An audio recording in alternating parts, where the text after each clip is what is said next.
Hey Rick, what if we enter the alien dance competition and use our moves to cure the plague? Summer, that's the dumbest idea I've ever heard. But hey, it might just work. I'd rather turn myself into Pickle Rick again than participate in that ridiculous competition. Fine, suit yourself. But while you're being a pickle, I'll be executing my plan to make myself the most attractive being in the multiverse. What's your plan? Let's just say it involves foxes and some serious genetic manipulation. I don't know about you guys, but I'm getting tired of all this talk. Let's do something. Agreed. Let's all go on an adventure to find the cure for the plague and maybe stumble upon Linus Van Pelt while we're at it. Wait, where did Linus Van Pelt come from? I think Rick's just trying to be extra scientific. You're damn right I am. Now let's go before it's too late. All in unison, wubba lubba dub dub.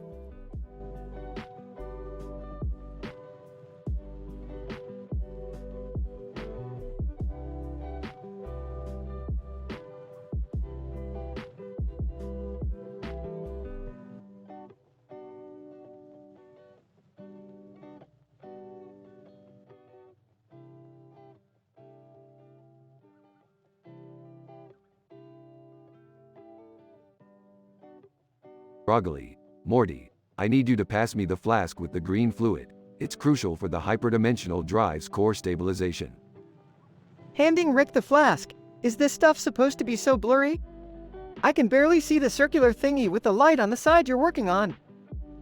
Taking a swig, Morty, in layman's terms, the shuttered object you're referring to is a vital component for the engine to operate. Without it, we're screwed. Entering the garage. Hey, Rick, have you heard from Gearhead? He's not answering any of my calls. He promised to take me to a Doctor Who convention this weekend. Overhearing. Oh no, Dad, we promised to hang out together for the Science Museum event tonight.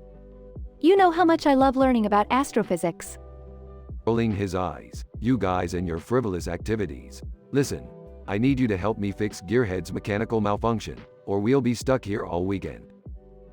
Excitedly. Ooh, that sounds like an adventure. Maybe we can use one of Doctor Who's gadgets to fix the machine. Sarcastically, yeah, because we all know how reliable those are. Concerned. Wait, what if we accidentally create a wormhole and end up lost in space? Dismissive, peeved, as if that's even possible. Now come on, we don't have all day. They work on the machine for a while, going through various failed attempts and comical mishaps. Frustrated. Why won't this thing work? Skeptical, maybe because you keep going on tangents about Doctor Who and not focusing on the task at hand. Curious. Hey, what's that weird glowing thing over there? Alarmed. What did you touch, Summer? Sheepishly, just this button that said, "Do not press." They suddenly find themselves being sucked through a portal, all screaming in terror. Terrified. Rick, we're gonna die. Annoyed. Shut up, Morty, we're inside a wormhole. Irritated, and whose fault is that? Frustrated. Can't we just fix it and go back home? Sarcastic. Oh, sure, because reversing a wormhole's effects is as easy as changing a light bulb. They continue on their bizarre and comical journey, encountering strange alien species and odd phenomena. Bewildered. How are we even surviving all this? Condescending? Well, Morty, it's simple physics. We're traveling faster than the speed of light, hence we're existing in a state of quantum uncertainty. Exasperated, can't you just explain this in normal terms? Skeptical. Yeah, because what is normal about us being stuck in a wormhole? Rick finally manages to fix the machine, and they return to their normal reality. Relieved. Thank God, we're back. Impressed. Well, I'll be damned. You guys actually managed to survive a wormhole wooing worry. Grateful, thank you, Rick. I think we all learned a valuable lesson today. Sarcastic. Yeah, because getting lost in space and encountering alien creatures is such a relatable experience. They all laugh and the episode ends.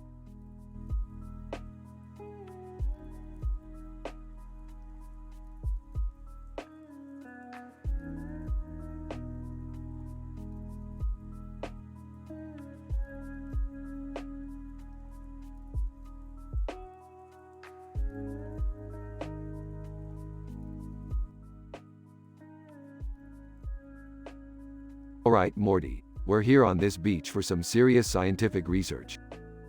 Wait, what kind of research, Rick? Observing people's reactions to fireworks, Morty.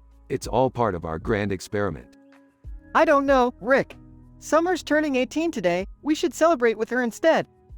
Celebrate, Morty. We're scientists, not party animals. Besides, I don't think she's gonna be in the mood for parties when the world explodes. Enters. Hey guys, thanks for coming. This is the worst birthday ever. That's scientifically incorrect, Summer. If the world were to end, there would be no more birthdays. Yeah, but it's still pretty bad, Rick. Agreed. Pulls out a remote. But I have a surprise for you, Summer. Presses button. Fireworks shoot up in the air. Wow, Rick, that's actually pretty cool.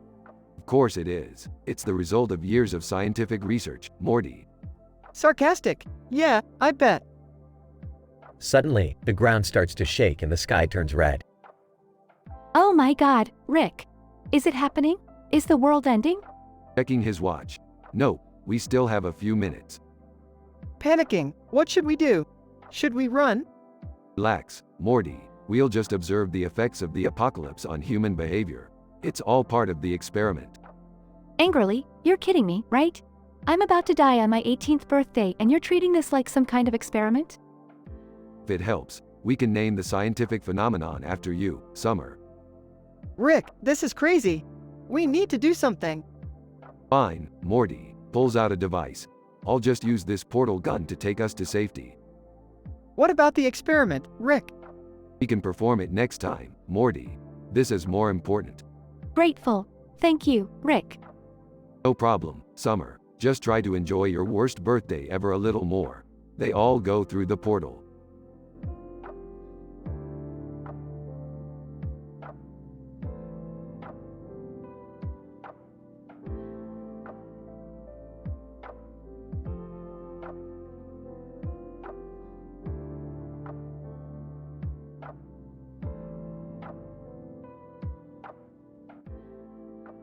Morty, grab the fireworks. We're going dog hunting tonight. I don't think that's ethical, Rick. Ethical, Morty. This is science. We're studying the fear response in canines. Okay, but why do we have to do it at night? More dramatic, Morty. Besides, the dark enhances the effects of the fireworks. A man walks by with his dog on a leash. Hold up, Morty. Let's conduct our experiment. As the man walks by, Rick sets off the fireworks, scaring the dog. Man, what the hell, man? That's my dog on a leash. Relax, dude. It's just a social experiment. Man, I don't care what kind of experiment it is. Those fireworks are illegal and dangerous. Legal? Dangerous? Morty, we've hit the jackpot. This is exactly the kind of reaction we were looking for. A crowd starts to form, angry about the fireworks. Everyone calm down. We're just conducting a scientific study on fear. Crowd member 1, fear? You're intentionally scaring innocent animals? Crowd member 2. This is cruel and inhumane. Rick, maybe we should stop. They're getting angrier. Nonsense, Morty. We're on the verge of a breakthrough. The crowd starts to attack Rick and Morty. Morty, the data. Grab the data.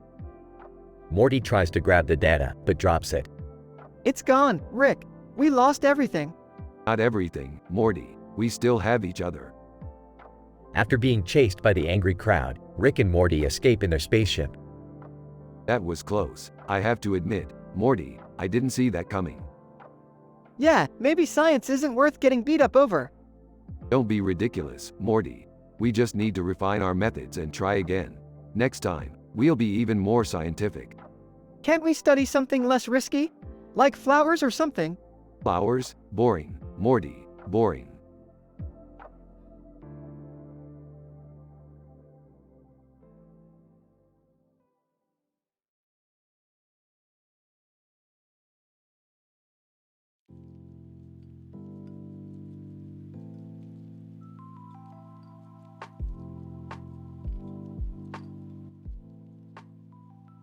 Good news, Morty. I've invented a machine that can predict the end of the world with 99.9% accuracy.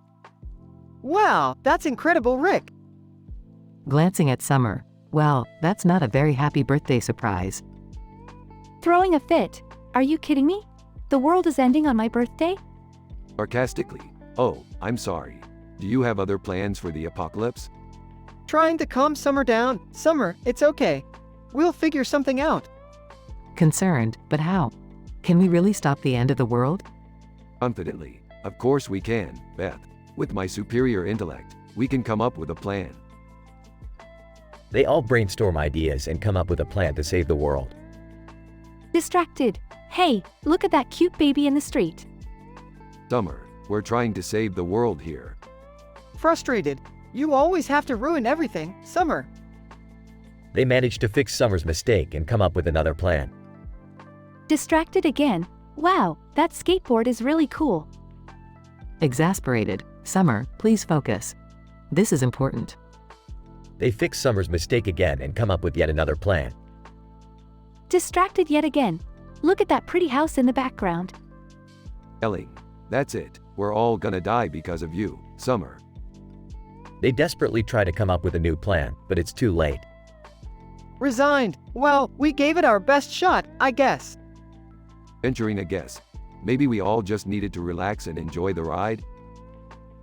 The world ends and Rick, Morty, Beth, and Summer all die, except for Rick, who jumps dimensions just in time. A new dimension, and that, Morty, is why we should always make sure Summer is distracted during the apocalypse.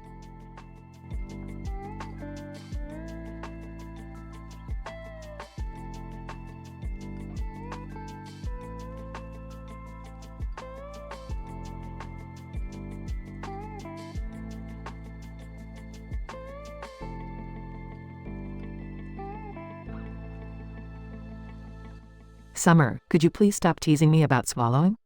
It's not funny. Oh, come on, Beth. You can't even take a joke.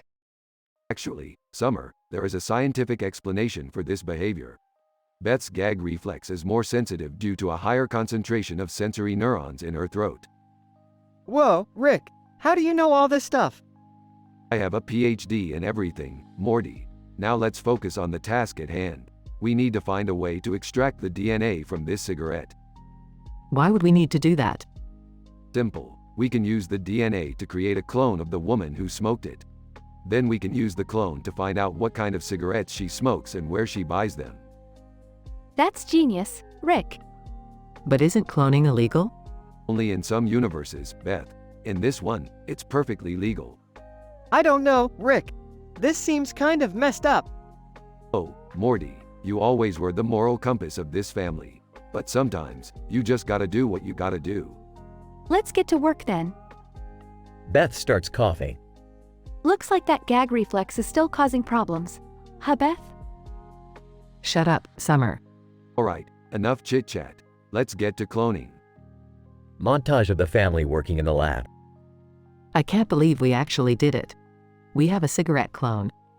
Not just any cigarette clone, Beth. This is the beginning of a whole new era of cloning. I don't know, Rick. It still seems kind of weird to me. Oh, Morty, you're such a square. Yeah, Morty. Live a little. Morty hesitantly joins in the laughter. The end.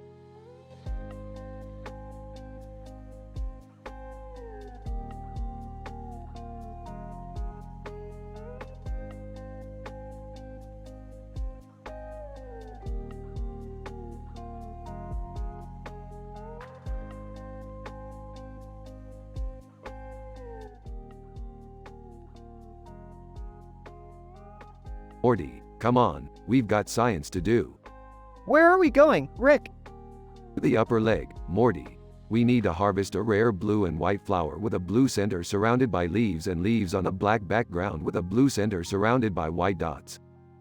What's it for, Rick? Creates a molecular reaction that can power our spaceship for years to come, Morty. Now, let's get to work. Hey guys, can I come? Yeah, we want to help too. Sure, Jerry, you can carry the equipment. And Summer, you can gather the samples. This place is beautiful. Enough sightseeing, Morty. Let's get to harvesting the flower. Rick, I'm not sure I can carry all this equipment much longer. Quit your whining, Jerry. We're almost there. I can see the flower up ahead. Wow, it's even prettier up close. Enough of your sentimentality, Morty. Let's get to work. Rick, I'm really struggling to carry all this. Just drop it, Jerry. We don't need it anymore. Rick, the flower is starting to react. Look at how it's glowing. Excellent work, Summer. We've gathered enough samples. Let's get back to the ship. Wait, what are those creatures over there? Oh no, they're coming towards us. Rick, what do we do? Quick, everyone, get in the ship. Rick, I think we left the keys in the flower field. You gotta be kidding me. Rick, they're getting closer. Rick, we're all gonna die. Hold on, I've got an idea. What is it, Rick? Quick, everyone hold hands. What is this going to do? I'm going to use the molecular reaction of the flower to create a shield around us. That's insane. I'm too young to die. Do it, Rick. Here goes nothing. Sound of explosion. Wow, it worked. Rick, you're a genius. We're safe. Of course, I am. Now let's get out of here before those things come back. Where to now, Rick? The next adventure, Morty. To the next adventure.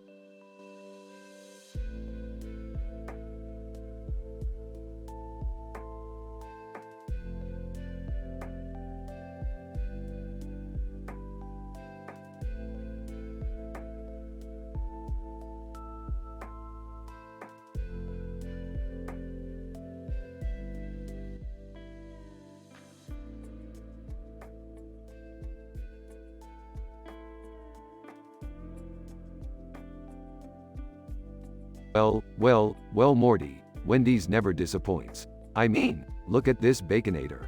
The beef, the bacon, the cheese. This is what it's all about. I gotta hand it to you, Rick. You really know how to pick 'em. But have you tried the spicy chicken sandwich? It's like a party in my mouth. Oh, I know, Morty, I know. But let's not forget about the Asiago Ranch Chicken Club. That's a flavor explosion right there. Hey guys, what are you talking about? I thought we were going to discuss quantum mechanics and the multiverse theory. Oh Jerry, you never change. Can a man enjoy some fast food every once in a while? Yeah, Jerry, just relax and enjoy the Wendy's. You guys are so immature. Can't we have a civilized conversation? Speaking of civilized, how about that woman over there? She's swallowing like a champ. Summer, that's not appropriate dinner conversation. Just focus on your own food. I'm just saying, some people have a talent for it and some people don't. Actually, according to a study published in the Journal of Applied Physiology, the ability to swallow large amounts of food is not necessarily a talent, but rather a result of a coordinated neuromuscular activity. Wow, Rick, that's really interesting. Well, I never thought I'd say this, but I'm actually enjoying this conversation. Me too, Jerry, me too. You guys are so boring. I guess I'll just have to find my entertainment elsewhere. They all continue eating their Wendy's while Summer tries to find something amusing to do.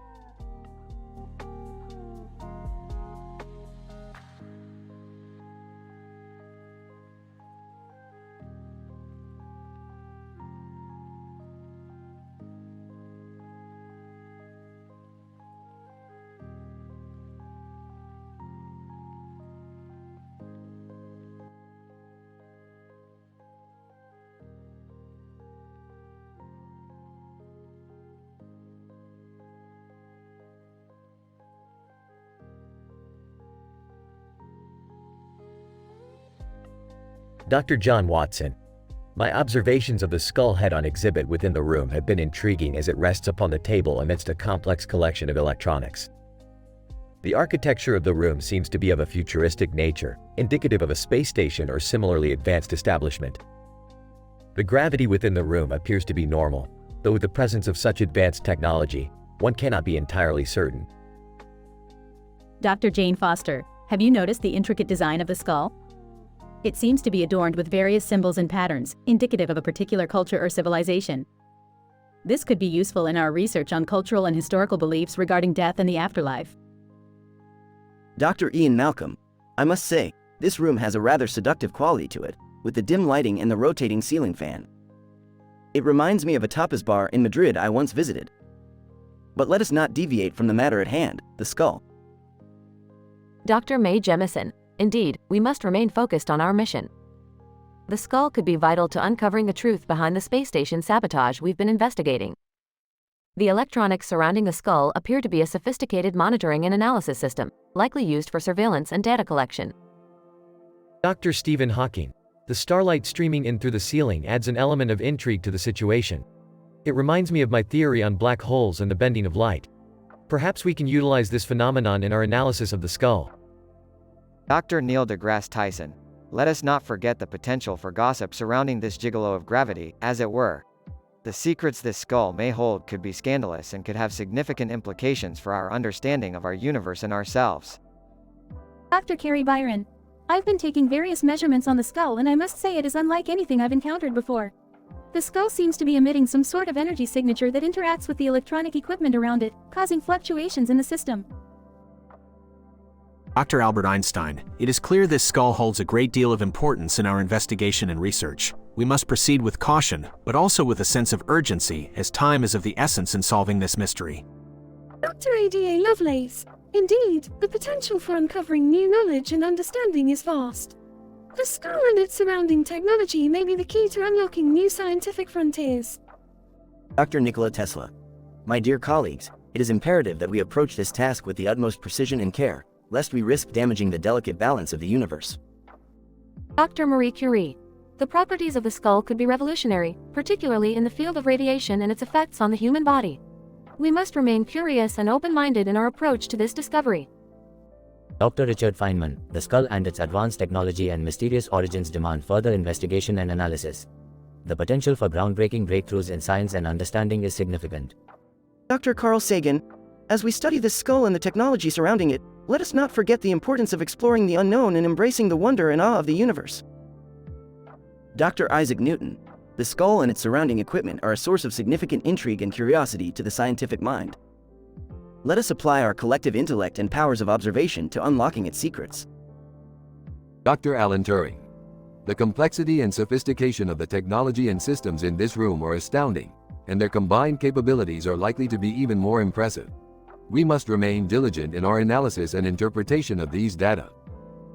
Dr. Rosalind Franklin. The skull itself seems to be composed of a unique and unfamiliar material, with properties unlike any existing element or compound known to modern science. Its composition could hold the key to unlocking entirely new possibilities in materials science. Dr. Charles Darwin. Let us approach this task with an open mind and a willingness to learn and adapt as new information arises. Our understanding of the skull and its place in the universe may evolve and change as we continue to study and analyze it. Dr. Galileo Galilei. This skull and its technological surroundings are undoubtedly a source of great wonder and curiosity to the scientific mind. Let us proceed with care and diligence, but also with a sense of excitement and discovery.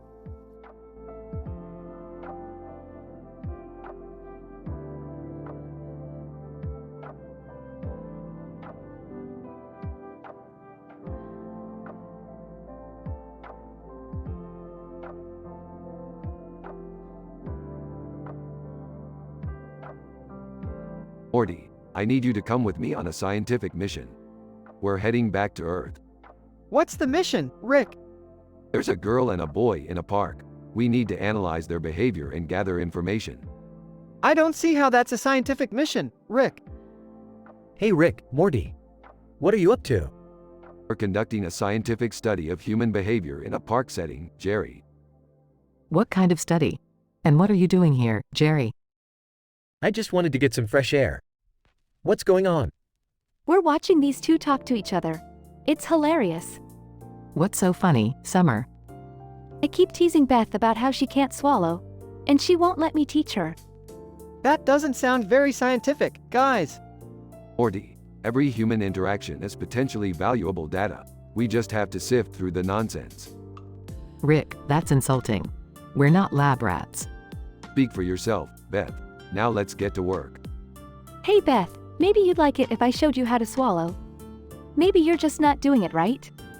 Oh my God, Summer. Shut up. Guys? I think I'm going to go back inside now.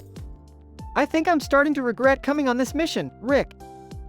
Don't be ridiculous, Morty. This is cutting-edge research. Can we at least go get ice cream or something? This is getting weird. Fine, let's go. But we're not done here yet. There's still much to be learned about human behavior.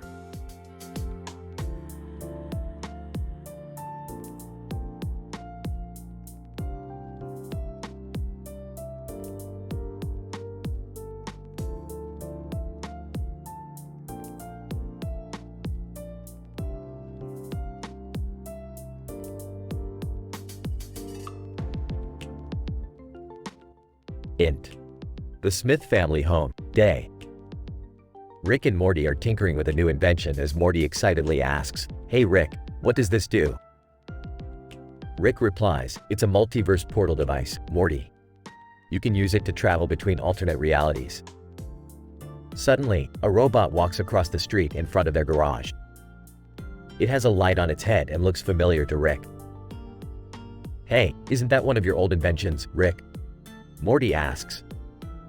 "No, Morty, that's a prototype robot I built for Robert Downey Jr.'s latest movie," Rick explains.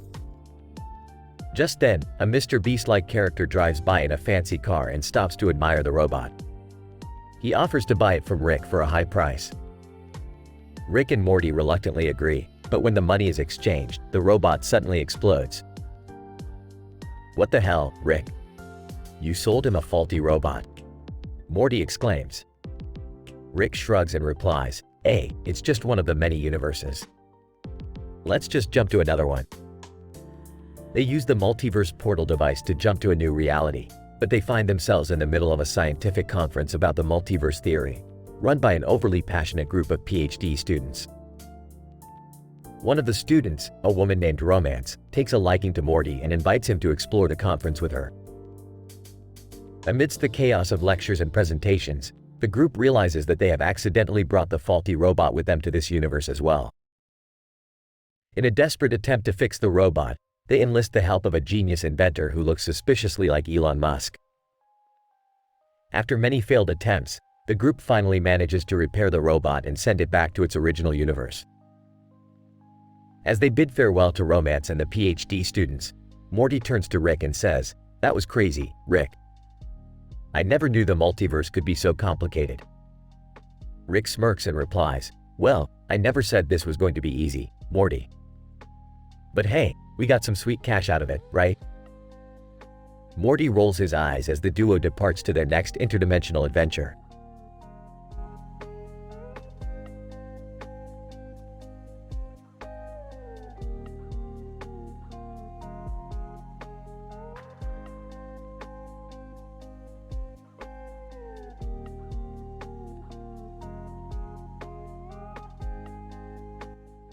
Morty, I've entered us into the robot building competition.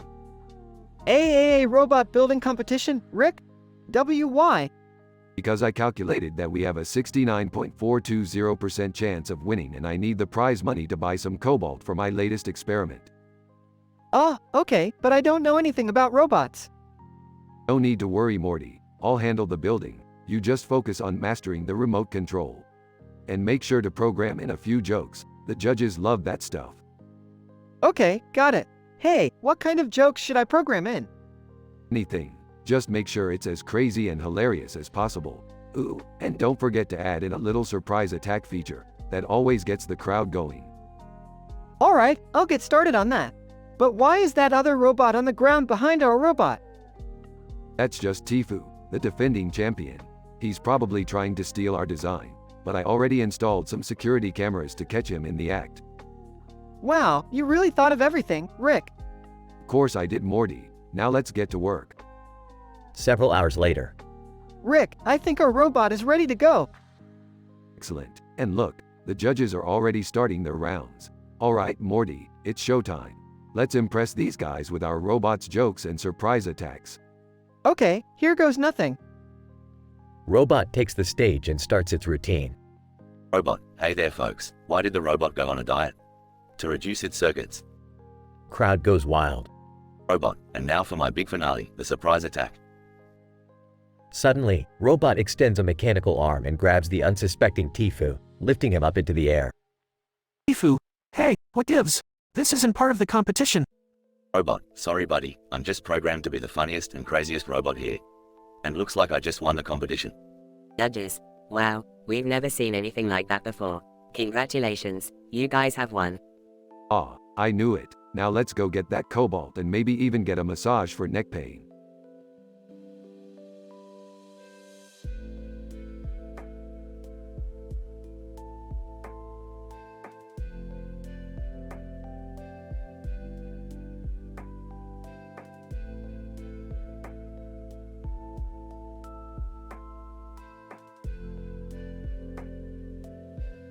Alright, Morty, buckle up. We're going on a scientific adventure. We've got a group of people standing in front of a space station with a spaceship in the background and a planet in the background. Oh, okay, Rick. What's the plan? We're going to investigate this space station and see what kind of information we can gather. First, we need to make contact with the Andorians from Star Trek who reside here. Wait, the what now? Just trust me, Morty. They're real and they're science-why. We need their expertise to understand what's going on in this area. ESM_Daquan. Yo, what's up guys? You need help with something? Actually, yes. Do you have any information on the Andorians? ESM_Daquan. Never mind. Let's move on to stargazing. We need to observe the stars in this area for any anomalies. This is kind of cool, Rick. Look at all those stars. Yeah, whatever. Time to move on to our next objective. Vampire cooking class. Wait, what? Don't question it, Morty. We need to learn how to cook for the vampires we might encounter in our travels. I don't know about this, Rick. Shut up and start cooking, Morty. Finally, we need to explore that ghost ship voyage over there. This is getting too crazy, Rick. Nonsense. Adventure is the heart of scientific discovery. Now let's go. As Rick and Morty explore the ghost ship, they encounter strange and spooky entities that they can only explain through the lens of their scientific knowledge. They use their wit, humor, and scientific prowess to overcome their challenges and complete their mission. After a long and crazy journey, they finally return home with a wealth of knowledge and experience, ready for their next scientific adventure.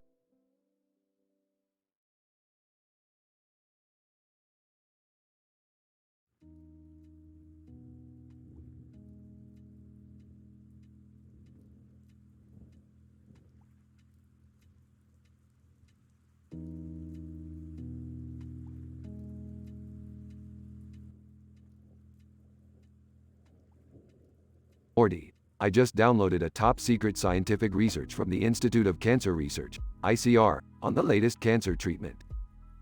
Geez, Rick, that sounds amazing. What is it? Hold your horses, Morty. We have to play a game of tennis first before I unveil this groundbreaking discovery. What does playing tennis have to do with the cancer treatment, Rick? Shut up, Morty. This is how geniuses operate. We have to release endorphins and energy before we can think straight. Okay then, let's do this. Rick and Morty start playing tennis. Morty hits the ball, but it goes off the court. Morty, you missed the ball. You have to focus. Sorry, Rick. I'm not used to playing tennis. That's because you're not a scientist like me. You have to train your brain to think like a genius. Morty hits the ball and it goes over the fence. Oops! I did it again. Come on, Morty. We don't have all day. Just focus on the ball. Morty hits the ball and it goes straight into Rick's face. Ow, Morty, you idiot. You hit me. Sorry, Rick. I guess I'm not cut out for tennis. Don't worry, Morty. I was just messing with you. Let's go back to the lab and unveil this cancer treatment. Morty and Rick go back to the lab. Rick pulls out a vial of green liquid. This, Morty, is the cure for cancer. Wow, Rick. How did you discover this? It was a simple process of trial and error. I mixed a bunch of chemicals together and hoped for the best. That doesn't sound very scientific, Rick. Shut up, Morty. I'm a genius and I know what I'm doing. Morty accidentally spills the vial of green liquid on the ground.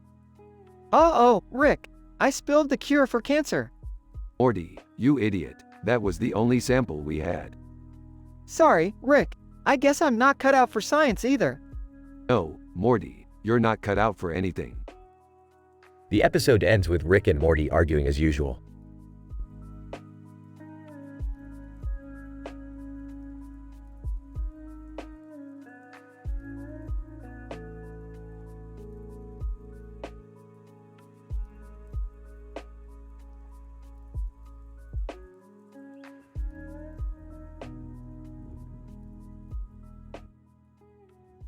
Morty, there's a man with green pigmentation and a sartorial ensemble of the same color holding a flask filled with some sort of inebriating substance.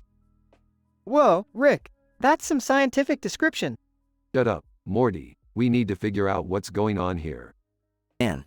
Hey there, folks. My name is Mock Anime Voiceover and I'm here to study your dimension. What does that even mean? It means he's a scientist, Morty. Just like us.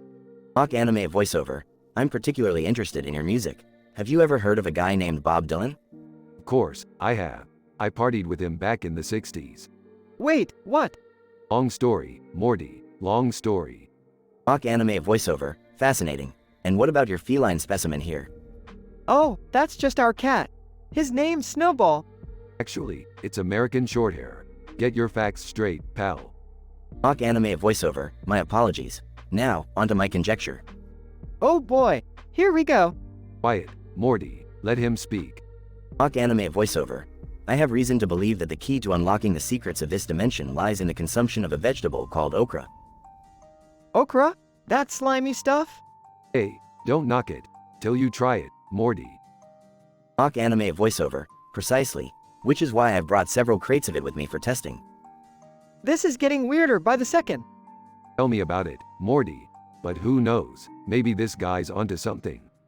Mock Anime Voiceover. Now, who's up for some okra-based experimentation? I think I'll pass, thanks. Count me in. Let's party like it's 1999, baby. As the trio experiments with the okra, things get increasingly out of hand, resulting in a flurry of absurdist jokes, sight gags, and general zaniness that would make even the most hardened of comedy fans break a smile.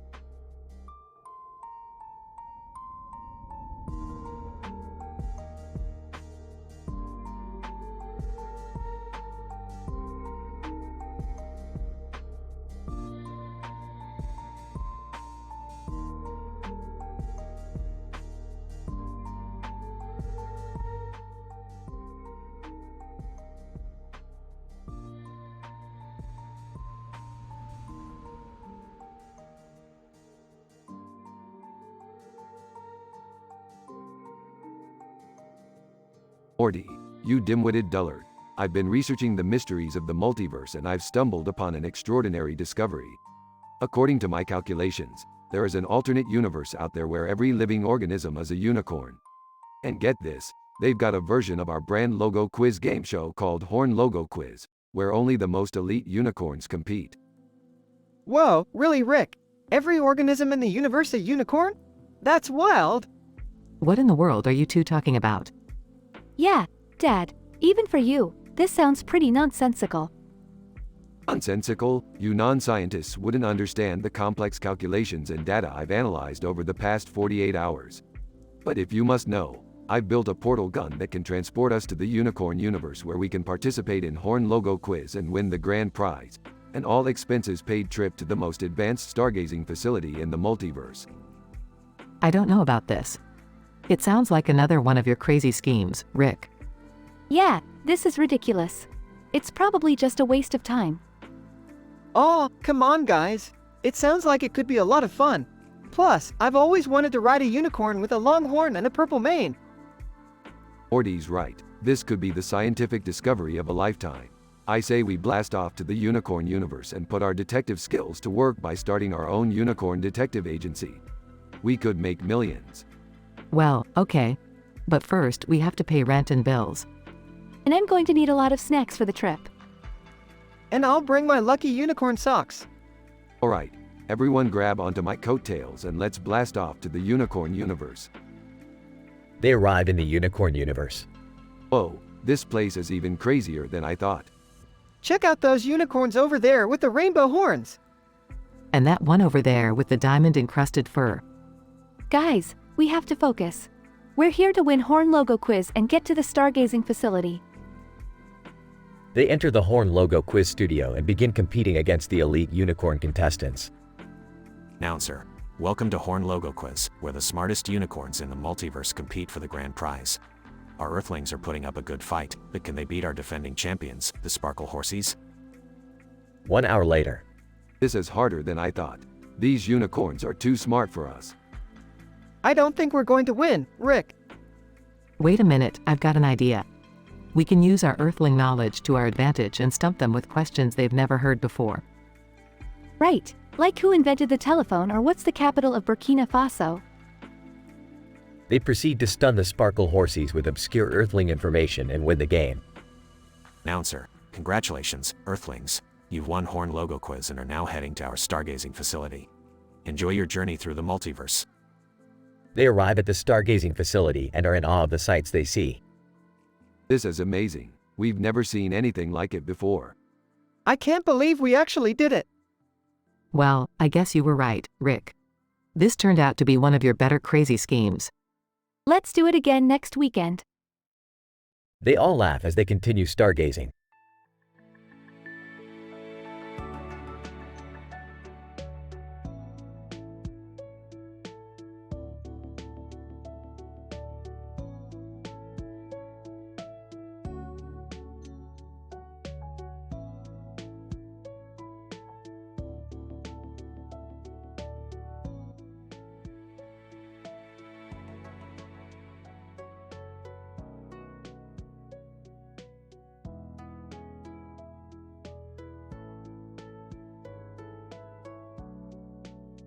Title: The Interdimensional Alien Magic Show. Scene: Rick's garage. Morty, Summer, buckle up. We're going on a scientific adventure. Oh geez, Rick, is it safe?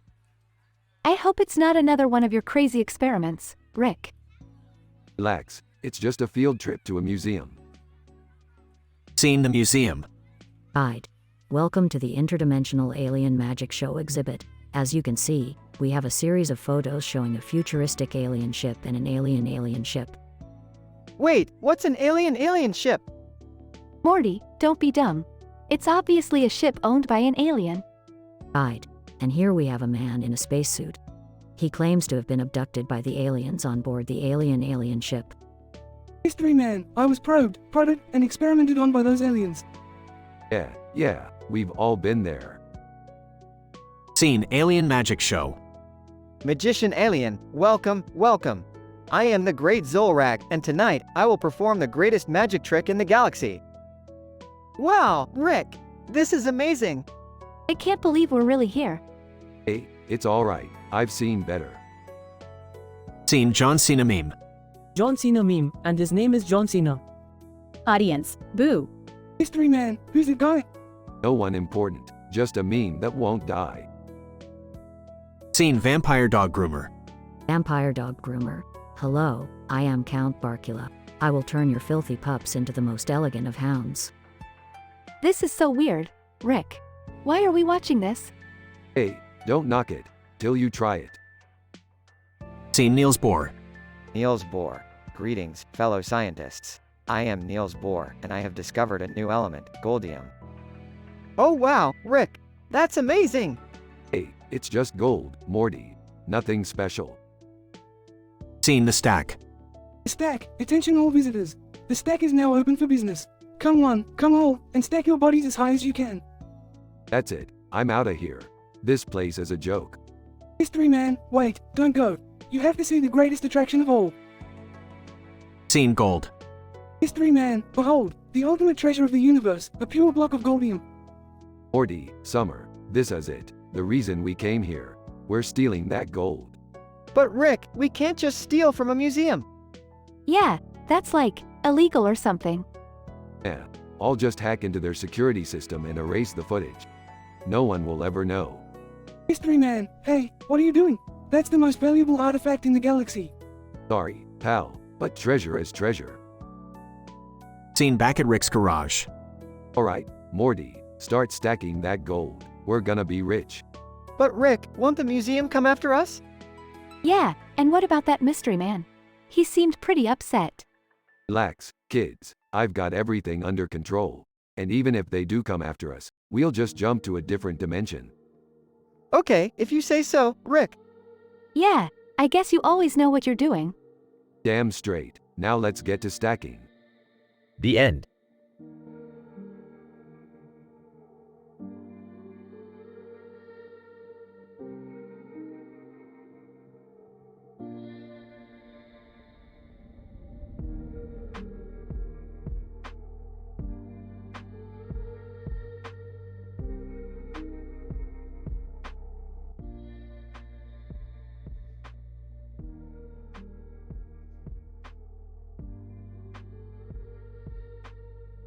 Opening scene. Rick, Morty, Jerry, and Summer are sitting in the living room. Rick is holding a cartoon of a man surrounded by birds and other animals. Interesting. According to this cartoon, these birds are actually enraged because of some sort of chemical imbalance in their brains. What? That's ridiculous. Actually, it's not so far-fetched. Animals can experience emotions just like humans do. Yeah, but what about the man? Why is he surrounded by all these animals? I don't know Morty, but I bet he feels pretty angry right now. Speaking of anger, why do I feel like screaming right now?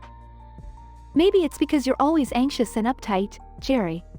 Or maybe it's because of the quantum flux caused by my hangover. Wait, what? I'm hungover, Morty, can't you tell? No, I can't. That's because I'm a master of disguise. Now, let's go have a quiet adventure so I can recover. But I want to scream. Tough luck, Jerry. Little scene. Rick and Morty are walking through a quiet forest. Rick pulls out a device and starts scanning the surrounding area. This is interesting. According to my scans, the trees in this forest are actually communicating with each other through a series of electrical impulses. Whoa, that's crazy. Can we talk to them? Not without the proper equipment, Morty, but we can observe and learn from them. Suddenly, they hear a loud scream coming from behind them. $% and I'm so angry I could scream. God damn it, Jerry. Can't you see we're trying to have a quiet adventure? But I can't help it. I feel so angry and anxious. Maybe you need to work through some of your emotions, Jerry. Have you tried seeing a therapist? What? No way. That's for weaklings and frails. Actually, seeing a therapist is a very effective way to manage your emotions and improve your mental well-being. Well, I'm not going to do it. Suit yourself, Jerry, but we're leaving you behind if you can't control yourself. Ending scene. Rick and Morty continue their quiet adventure, observing the unique and fascinating aspects of the forest. Meanwhile, Jerry is left behind, still screaming and causing a commotion. Why won't they listen to me? Maybe because you're not listening to yourself, Jerry. Eventually, Jerry's screaming attracts the attention of a group of angry birds, who start to swarm around him. Get them away! Get them away! Rick and Morty hear the commotion and rush back to help Jerry. With their advanced technology and quick thinking, they are able to scare off the birds and rescue Jerry. Well, I guess that wasn't such a quiet adventure after all. Yeah, but it was still pretty cool. I don't know what to say. Thank you guys. I guess I do need to work on my anger issues. That's a good start, Jerry. We all have things we need to work on. The important thing is to keep trying. And to always have a good adventure, no matter how quiet it may seem.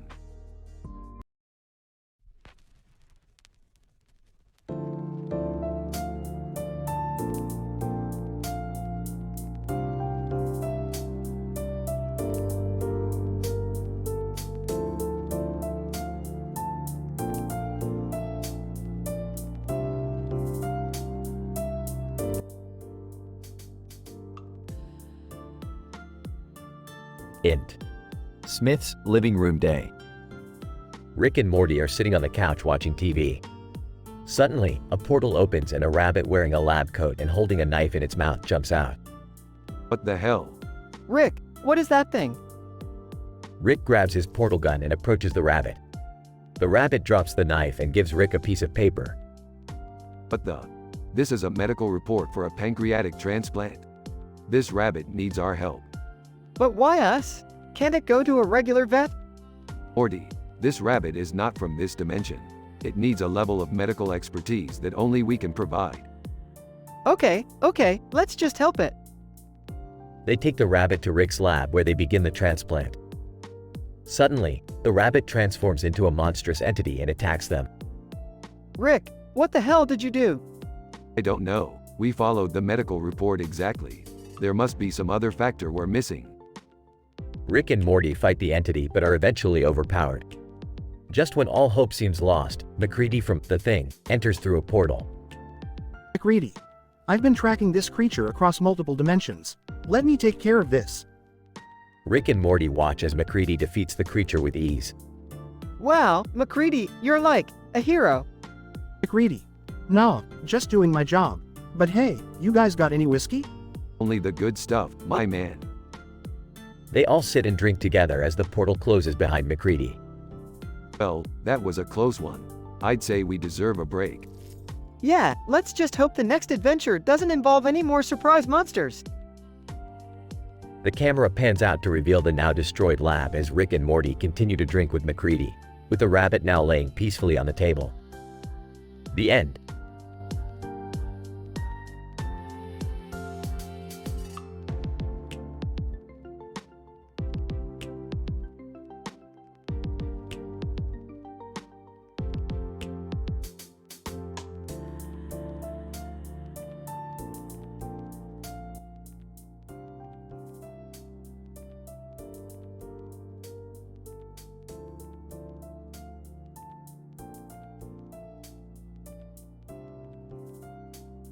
Okay, Morty, hold still. This hair isn't going to cut itself. Rick, have you been eating those science chips again? What? No, why? Your new haircut is, well, it's radical. Peeved, who cares about haircuts? I'm more interested in my new book. What book? Sleepy Joik Ebdatos. It's a groundbreaking study on the effects of sleep on cognitive function and neurotransmitter levels. Wow, Jerry, that's really interesting. Yeah, tell that to my wife who couldn't care less. You know what, Jerry? I used to think you were just a bumbling idiot, but I have to admit, you have some pretty advanced knowledge in your brain. Oh, thank you, Rick. That means a lot coming from you. Yeah, I bet it does. Anyway, let's get back to the task at hand. What's the task at hand? We're going to the city with the sky background to collect some rare alien minerals for the new spaceship battery. Can I come? Absolutely not. Why not? Because you're rude and you smell like stagnant water. Oh, come on, Rick. I can be useful. Fine, you can come, but if you mess this up, I'm leaving you behind. Deal. They all step into the portal and arrive in the city with a sky background. Whoa, this place is crazy. I've never seen anything like it. Alright, let's split up and search for the minerals. They split up and search for hours, but can't seem to find any of the rare alien minerals. Rick, I think we're lost. I knew we should have brought a map. Shut up, Jerry. I have a plan. Rick pulls out a small device and attaches it to Morty's head. What the hell is this thing? It's a neurosynaptic enhancer. It amplifies your cognitive function by 200%. Whoa, I can feel it working. Can you find the minerals now? Yes. They're over there, by the giant flux capacitor. Good work, Morty. Let's go. As they approach the giant flux capacitor, they are ambushed by a group of hostile aliens. Alien leader, what brings you to our planet? We're just here to collect some minerals. No harm intended. Alien leader, you have trespassed on our land. You must pay the consequences. Morty jumps into action, using his enhanced cognitive function to take down the aliens one by one.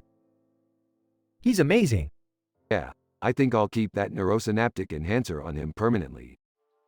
Hey, Rick, I think I found something else. Rick and Jerry approach Morty, who is holding a strange book.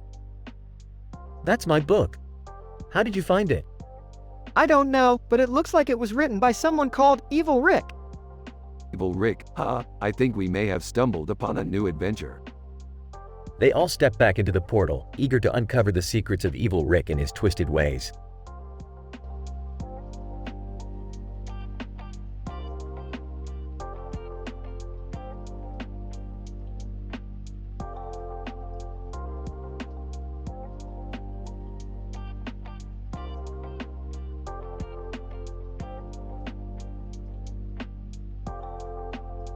Morty, we gotta go.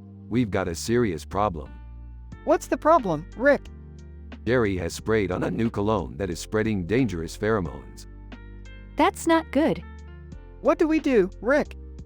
Well, I've got an experimental toothbrush that emits neutralizing ions. We can use that to stop the pheromones' effects. How does that work, Rick?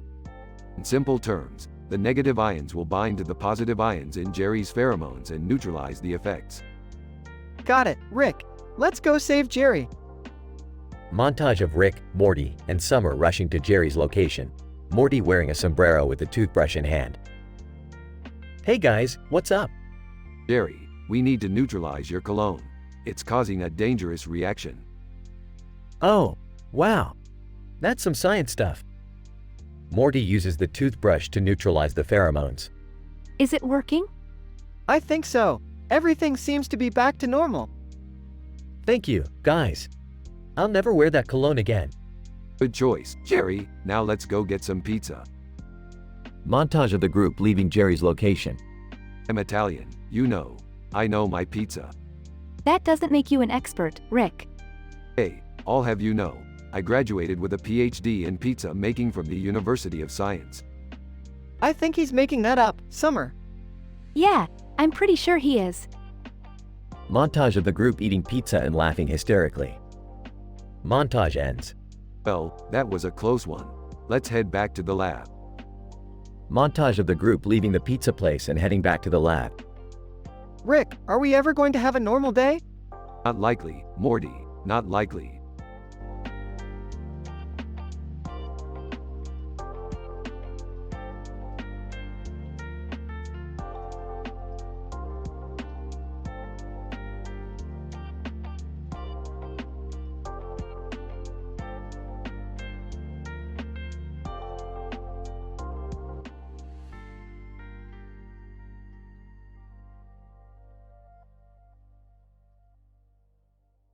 Morty, Jerry, Summer, get in here. I need your help with something. What's up, Rick? I need an avocado, and I need it for scientific purposes. What kind of scientific purposes? Let's just say it involves the secret of the universe, Morty. I don't think avocados are that special, Rick. Oh really, Summer? Well, did you know that the avocado is a fruit, not a vegetable? It also contains more potassium than a banana. Interesting, but how are we going to get an avocado? We're going to have to go to the store, Jerry. Put on your lab coats, everyone. Wait, why do we need lab coats for avocado shopping? You never know when a science experiment might break out, Morty. Now let's go. They arrive at the store and start searching for avocados. Rick, this is getting ridiculous. Can't we just buy a regular avocado and be done with it? No, Summer, we need an organic, non-GMO avocado. The fate of the universe depends on it. I found one, Rick. Is this the right one? Let me see. Yes, that's the one. Good job, Jerry. They go back to Rick's house and start the scientific experiment. What are we even doing with this avocado, Rick? I'm glad you asked, Morty. We're going to see if we can create a portal to a parallel universe using the avocado as a catalyst. That's ridiculous, Rick. Even by your standards. Hey, science is all about pushing boundaries, Summer. And I have a good feeling about this one. They finish the experiment and wait anxiously for the results. Anything happening, Rick? Just give it a moment, Jerry. These things take time. All of a sudden, a portal opens up in the kitchen. Whoa, what is that? It worked. The avocado was the key all along. Quick, everyone, let's go explore. They all jump through the portal and end up in a crazy, alternate universe filled with weird creatures and funky colors. Rick, I think we might have gone too far this time. Nonsense, Morty. This is just the beginning of our scientific exploration.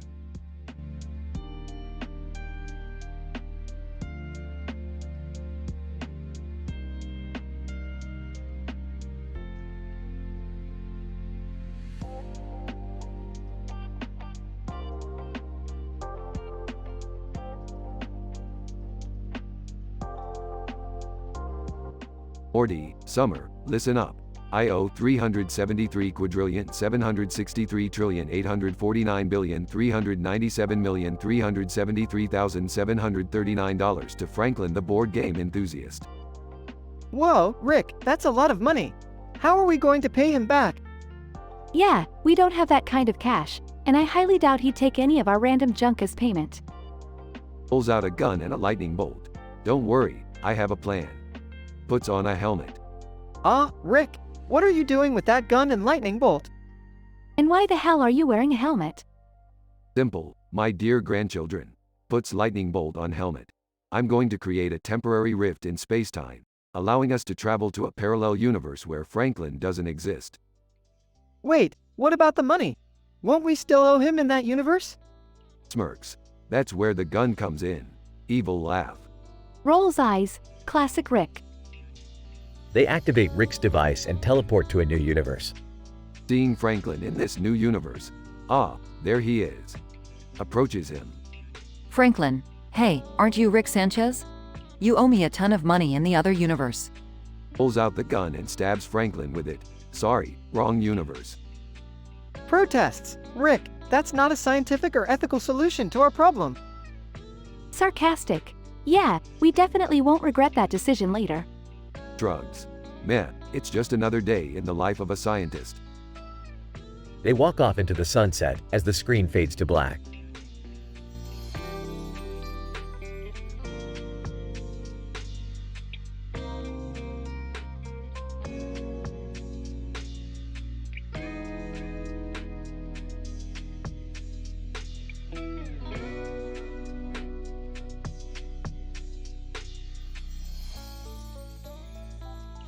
Scene: a university cafeteria.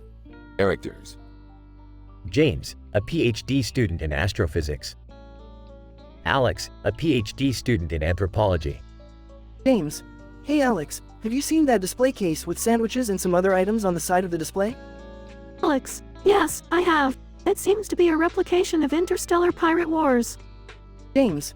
Interesting observation. That display might represent the phenomenon of space conflict, which may lead to the generation of foods such as spam. Alex, I agree. These sandwiches could be a symbol of the culinary diversity found in the Thai region, which is known for being a cultural melting pot. James. That's a valid point, Alex. It makes me wonder how food can reflect the complexity of social dynamics, including war and peace.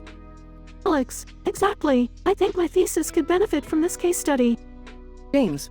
Likewise, this display case can provide great insight into the cultural significance of sustenance in times of conflict. Alex, absolutely. The visual narrative conveyed through this exhibit could be analyzed through a multidisciplinary approach, revealing how food and culture intersect in times of war. James.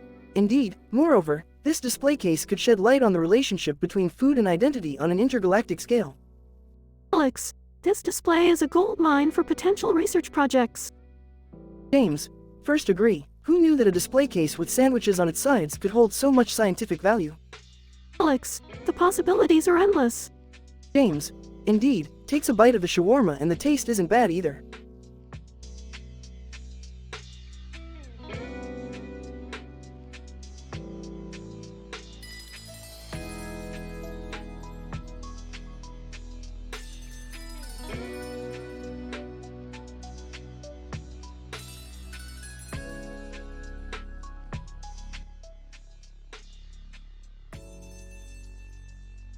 Int.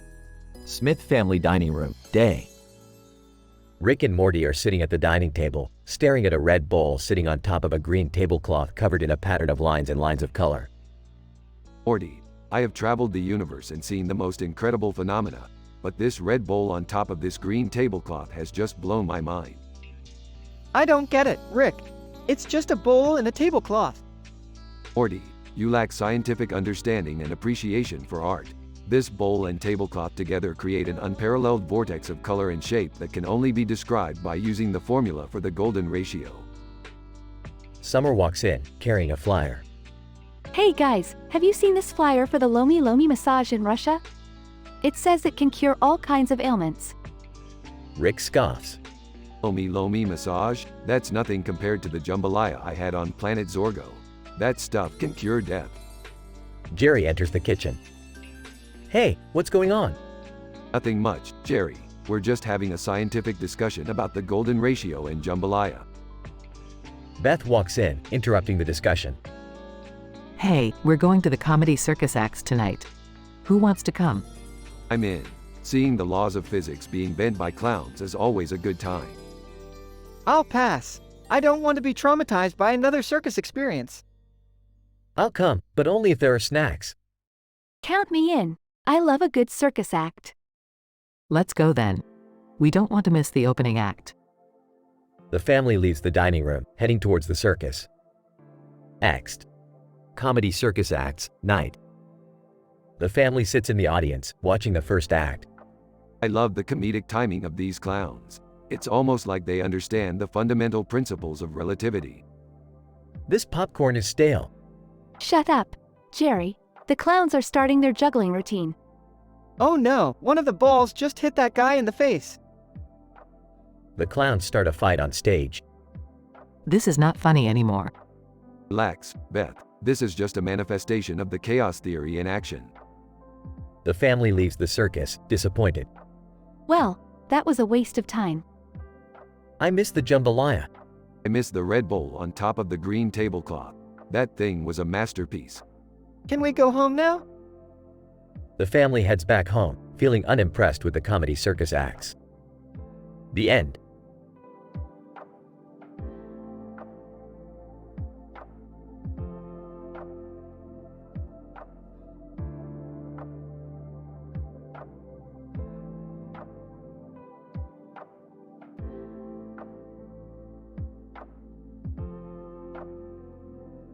Morty, we gotta go now. What? Why, Rick? I just got my hands on the stabbing gun, and I want some goddamn Arby's. Dad, you can't just go around stabbing people for fast food. Yeah, Rick, that's not very scientific of you. Screw science, Jerry. I want that roast beef sandwich. Rick, I don't think stabbing people is a good idea. Relax, Morty. I'm a scientist, remember? I know what I'm doing. That's not very reassuring, Rick. Whatever, Summer. Let's just go. Meanwhile, in the parking lot of Arby's. Manager. All right, everyone. Line up for your sandwiches. Burst through the door. Nobody move. I want my Arby's. Manager. Sir, please put down the gun. This isn't a gun. It's a stabbing gun. Rick, this is a bad idea. Manager. I'm calling the police. Fine. I'll just take my business elsewhere. Starts to leave. Wait, Rick. I want a sandwich too. Dad, no. Everyone starts running as Rick chases after them with a stabbing gun. In the car on the way home. I can't believe you just did that, Rick. Hey, I got my sandwich, didn't I? That doesn't make it okay. I just wanted curly fries. Exactly, Jerry. Curly fries are worth risking it all for. You're crazy, Rick. Crazy like a scientist, Morty. Crazy like a scientist.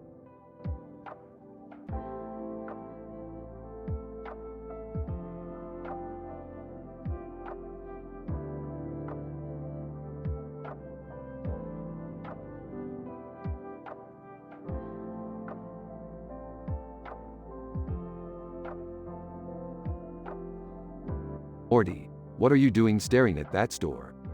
It says, Stabble Zip Proper. Rick, I think it's some sort of stab store. Morty, that's not what that means. It's just an old sign with faded letters.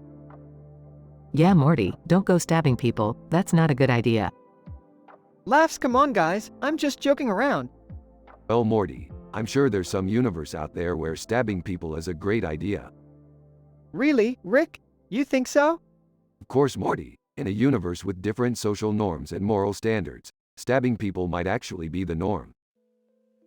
I don't know if that's a good thing, Rick. Maybe we should just stick to our own universe's social norms. I don't know, guys. It sounds like a pretty fun idea. Morty, don't even think about it. Fine, fine. I won't stab anyone. Asterisk a few moments later. Stabbing a random person, woohoo! This is great. The cops tackle Morty. I told you it was a bad idea, Morty. Looks like you're gonna have to learn the hard way, Morty. In this universe, stabbing people is definitely not a good idea. Oh, my face! Gets dragged away by the cops. Disapprovingly shakes her head. Boys will be boys. I'm just glad we're not the ones getting tackled by the cops this time. Yeah, but I still think a universe with different moral standards would be pretty interesting. Rolls her eyes. Only you, Rick.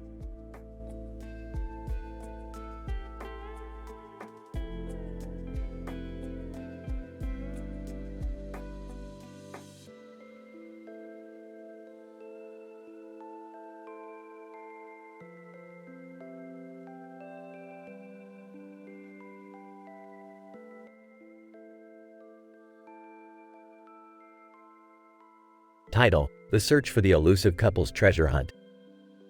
Rick, Morty, Beth, and Summer are gathered in the garage where Rick has set up the interdimensional couple's treasure hunt scanner. The scanner detects the pieces of the map required to locate the treasure. Alright, Morty, let's fire up the scanner and locate the treasure. Wait, how does this thing work? It uses quantum entanglement to locate the pieces of the map. You wouldn't understand, Morty. It's PhD level science. Rick, I want to come along. It's our yearly bonding activity. Yeah, I want to come too. It sounds like fun. Fine, but you two have to be on your best behavior. This is a scientific expedition. The team arrives on a basketball court, where a cartoon character with a green shirt and hat is standing next to a yellow banana. What are we supposed to do? Just follow my lead, SpongeBob. We're on a mission to find the couple's treasure. Do you know where we can find a piece of the map? SpongeBob, IGHT, I'ma head out. Well, that was a waste of time. Let's keep moving. As they search, the team encounters various obstacles, including a giant kraken and a group of alien beings. This is terrifying. Don't be such a wuss, Summer. This is all in the name of science. Finally, the team locates the final piece of the map and discovers that the treasure is hidden in a cave on a remote planet. This is it, guys. We're about to be rich. Wait, what's that noise? Suddenly, a group of rival treasure hunters appear, led by none other than Jerry. You thought I was just going to sit this one out, Beth? Not a chance. Dad, what are you doing here? Trying to win back your mother. And this treasure will do just that. The two teams engage in a wild brawl, with laser guns and swords clashing. This is getting out of hand. Time to use the Morty wave. Morty activates the Morty wave, which emits a high-pitched sound that renders everyone unconscious. Well, that was easy. The team claims the treasure and returns home. That was the craziest adventure we've ever been on. Can we do it again next year? Let's not get ahead of ourselves. We need to analyze the treasure first. Could be valuable scientific data. The team laughs as they examine their haul, grateful for the scientific breakthroughs they've made along the way.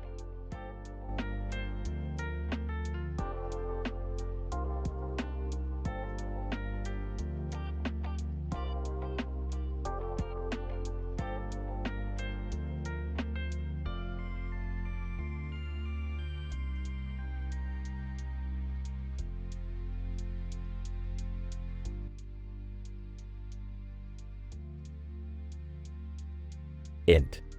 Jerry's garage, day. Rick, Morty, and Summer assemble guns with a sense of urgency.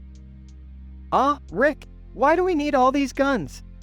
Well, Morty, the fate of the galaxy hangs in the balance. We gotta be prepared for whatever comes our way. I don't know, Rick. This seems a little extreme, even for us. Extreme? This is basic protocol for intergalactic warfare. Suddenly, the door bursts open and a group of armed individuals storm in. And with gun. Alright, nobody move. We're here for the portal gun. You think you can just waltz in here and take my portal gun? Think again, pal. Guys, I think we should just give them what they want. We don't want to get hurt. Suddenly, the cops arrive. Cop 1, freeze. Drop your weapons. Cop 2 tackles Morty to the ground. Cop 2, you're under arrest. Great. Perfect timing as always, Jerry's. Jerry peeks his head out from behind a pile of boxes. Hey, I heard commotion. Is everything okay? No, Dad. We're being robbed and now Morty is being arrested. Oh. Well, carry on then. Morty struggles against the cops. Rick, you gotta help me. I didn't do anything wrong. Relax, Morty. I'll get us out of this. Just sit tight. Rick pulls out a device and presses a button, causing a blinding flash of light. Cops and robbers are now frozen in time. There. That should buy us some time. Let's go. The trio grab the portal gun and open a portal, disappearing through it just as time resumes. Cop 1, what just happened? Cop 2, I have no idea. I suddenly feel the urge to dance. Back in the garage, Rick, Morty, and Summer high-five each other.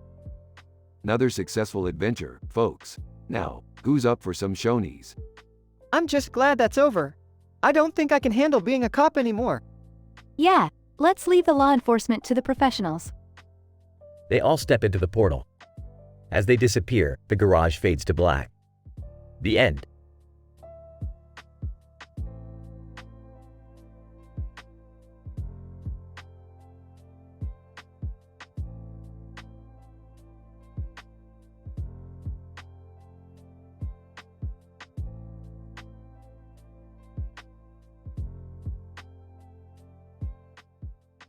Title: Theoretical Misadventures of Rick and Morty, the Beth A. Rowe Imperative.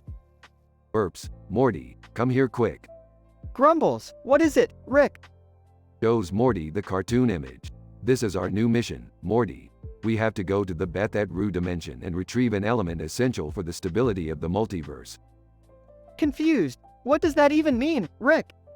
Sarcastically, oh, don't worry, Morty. I'll write a 300-page thesis on it for you to study. Walks in, what are you two up to? Smirks, just saving the multiverse, Beth. Skeptical, right? Well, Morty, you're grounded for a week. Angry? What? Why? Points to the cartoon. That stupid little shit caption is offensive to the inhabitants of Beth at Rue. You're a representative of our family name, Morty. Sighs, fine, whatever. Whispers to Morty. Don't worry, Morty, I'll get us out of this. They enter the portal to Beth at Rue. On intercom, Rick, Morty, make sure to follow protocol and don't cause any trouble. Rolls eyes. Yeah, we got it. Morty accidentally insults the Beth at Rue leader. On intercom, Morty, what did I just say? Morty gets thrown in prison. To himself. Okay, time to improvise. Rick uses his scientific knowledge to create a device that will break Morty out of prison. Smiling. I told you I'd get us out of this, Morty. Amazed. Whoa, how did you do that, Rick? Nonchalantly. Just some basic thermodynamic concepts. They retrieve the essential element and return home. Impressed. I can't believe you two actually pulled it off. Proudly. What can I say, Beth? Science always finds a way. Smiling. Yeah, we're like geniuses or something. End scene with Rick and Morty high-fiving each other.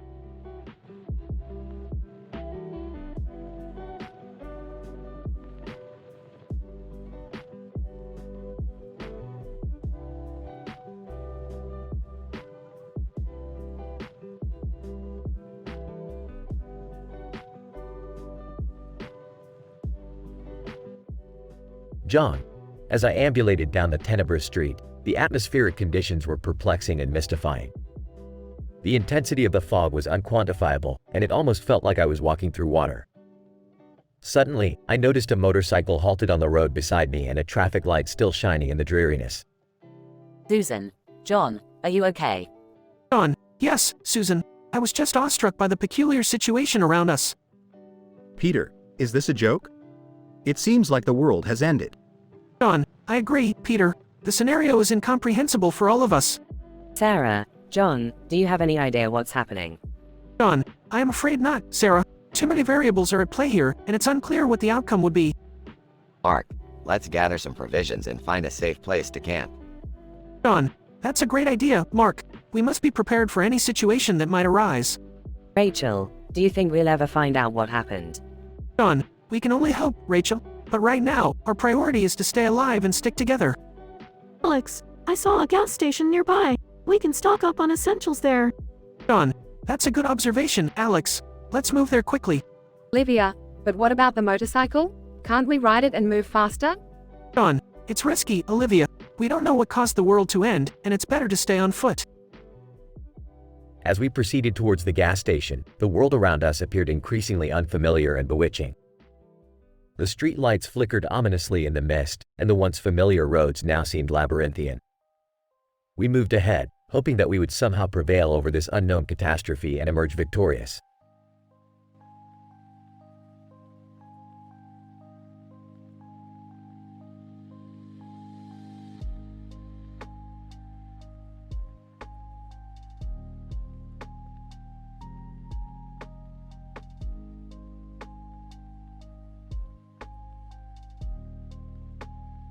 Morty, Do you have any idea what's going on in this cartoon of a man being pulled by a woman on a skateboard with a sword in his hand? Oh, no, Rick. I don't think that's the point of the cartoon. Nonsense, Morty. Everything has a point. I bet this is all a metaphor for the end of the world. Oh man, the end of the world? That's not good, Rick. Don't worry, Morty. We'll figure it out. We've got science on our side. Okay, but how do we stop the world from ending? Easy. We just have to manipulate the gravitational forces of the planet and alter its trajectory. That sounds really complicated, Rick. Of course it is, Morty. We're dealing with the fate of the entire universe here. This is serious stuff. But what if we can't save the world, Rick? What if it's already too late? Then we'll show the universe how Rick and Morty face the apocalypse with grace and dignity. And we'll also be really upset we didn't clear our search history. Oh, what does that have to do with anything, Rick? It's a figure of speech, Morty. Just trust me on this. Now grab that sword and let's save the world. I don't know, Rick. This sword looks pretty heavy. Don't be a wimp, Morty. We're scientists, remember? We're not afraid of a little physical exertion. Okay, fine. But if I die, I'm blaming you. You won't die, Morty. Not on my watch. Now come on, let's go be heroes. The world isn't going to save itself.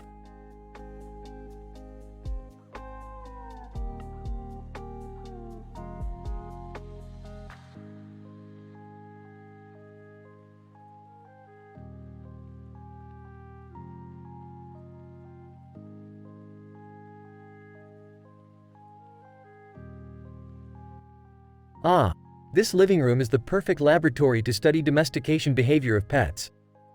Jerry, you couldn't study a rock. Hey guys, check it out. Beth and I have been practicing dance moves. Watch us boogie. Well, I'm not watching that. These primitive humans have evolved into organisms that can produce movements in synchrony with an auditory stimulus. Morty, I'm sick of your bullshit. Take that. Morty falls to the ground, holding his nose. Oh, snap. Morty just got served. Ah, this reminds me of the time I got a black eye from the Plutonian dance battle. Good times. I don't know, Beth. Maybe we should take Morty to the hospital. No, Jerry. Morty needs to learn a lesson about self-defense. Right, Morty? Ow, my freaking face. I think I'll go play with the dog now. You humans are so predictable. Dancing, fighting, and playing with pets. All just to distract yourselves from the futility of existence. Don't be ridiculous, Rick. It's just a harmless way to have fun. Harmless? Morty just got a foot to the face. I don't feel so good. I've got it. I'll conduct an experiment to test the effects of physical pain on the human brain. You really are a weirdo, Dad. Can we just go back to dancing? Yeah, I need to blow off some steam after that epic dance battle with the Plutorians. Morty groans in pain on the floor.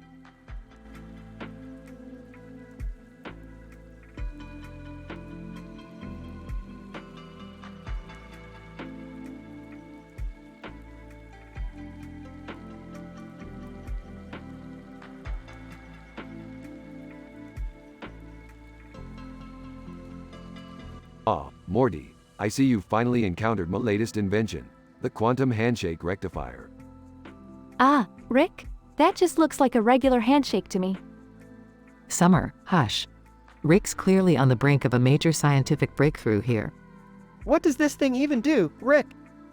Well, Morty, in layman's terms, it enhances the quantum dissemination of metacognitive signaling through the neural pathways of the subject's brain, resulting in a heightened state of cognitive awareness and neural connectivity. So, it makes you smarter? Yes, Summer, that's one way to put it. Now, if you'll excuse me, I have important scientific work to attend to. Rick, what about us? Don't you care that we're fighting? Frankly, Beth, I don't care about your petty squabbles. I have more important matters to attend to, like discovering the secrets of the universe. Oh, I think I just broke this glass table. That's it, Morty, you're asking for it. Ah, pathetic. My inventions are far more resilient than your fragile human bodies. I don't think that's entirely true, Rick. Oh yeah, watch this. Rick pushes a button on a nearby console. causing a bolt of electricity to surge through the room. Oof. Oh! Yikes. See, resilient. Now, if you'll excuse me, I have some science to do. Rick exits the room, leaving Morty, Summer, and Beth to pick up the pieces of their fight. I don't think we should mess with Rick's inventions anymore. Yeah, I think you're right, Morty. Let's just clean this up and pretend it never happened. Agreed. I've had enough science for one day.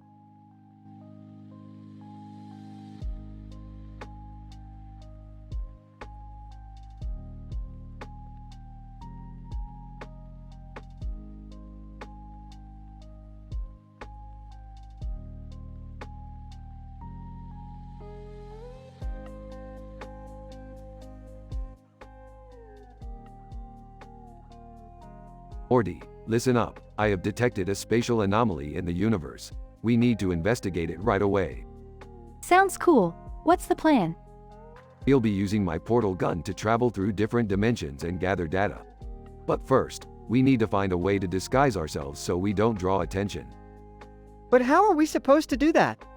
Don't worry, Morty. I have just the thing. Pulls out a strange device. Suddenly enters the scene and kicks Morty in the groin so hard something pops. Oops. Wrong person. Wait, what's that device?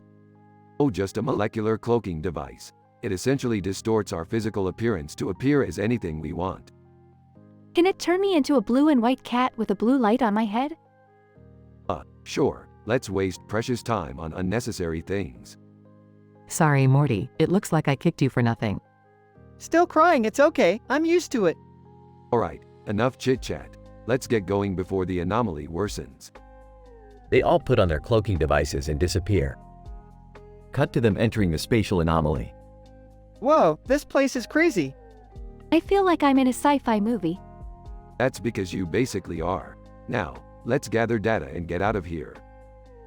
They begin their data collection but suddenly encounter a group of alien beings. Alien number 1. Who are you and what are you doing here? We're just passing through. Alien number 2, you do not belong here. We must eliminate you. Morty pulls out a laser gun and points it at the aliens. Nobody attacks my family. Morty, I didn't know you could use a laser gun. It's amazing what you can learn on the internet. They begin to have an epic battle with the aliens. Everyone, look out for the gets hit by an alien laser.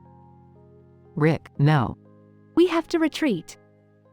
They all make a run for it and eventually escape the spatial anomaly. Phew, that was intense. And pointless. We didn't even get any valuable data. I'm just glad we made it out alive. They all take off their cloaking devices and return to normal. So, what did we learn? That the universe is a vast and unpredictable place, and we should always be prepared for the unexpected. And that Beth kicks really hard. They all laugh as the episode ends.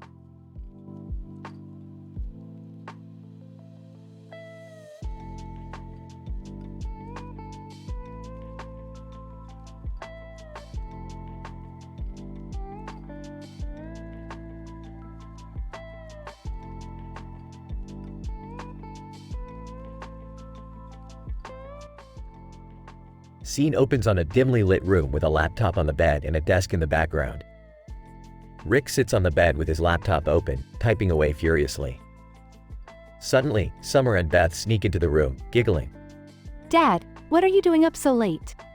I'm working on my latest invention, Summer, the neuro-quantum thermal imploder. That sounds dangerous, Rick. Of course it's dangerous, Beth. That's what makes it interesting. Morty stirs in his sleep and wakes up to find Summer and Beth in bed with him. Morty looks scared. What the heck is going on? Giggling. We just wanted to snuggle. It's a normal thing for families to do, Morty. Morty jumps out of bed, looking around frantically. Did something happen? I feel violated. Sarcastically, yeah, Morty. We took out your gallbladder while you were sleeping. Morty runs out of the room, still panicked. Wow, Morty is really easy to scare. I'm starting to feel bad about this. Don't worry about it, Beth. Morty will come back eventually. The screen fades to black as Rick continues typing away on his laptop.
Morty, we just got sucked into a quantum vortex. Oh man, really? Yeah, Morty, you gotta keep up with this stuff. We're in a strange dimension now. Gollum, my precious, who are you? We're from another dimension. What's going on here? Gollum, the green man gave me the ring, but it's mine, my precious. Rick, I think he's talking about that tie on his head. Morty, that's not a tie. That's some kind of interdimensional communicator. Green Mask Man, hey, you guys mind giving that back? That tie is mine. Ah, I see. You must be the head of the interdimensional ninja makeover show.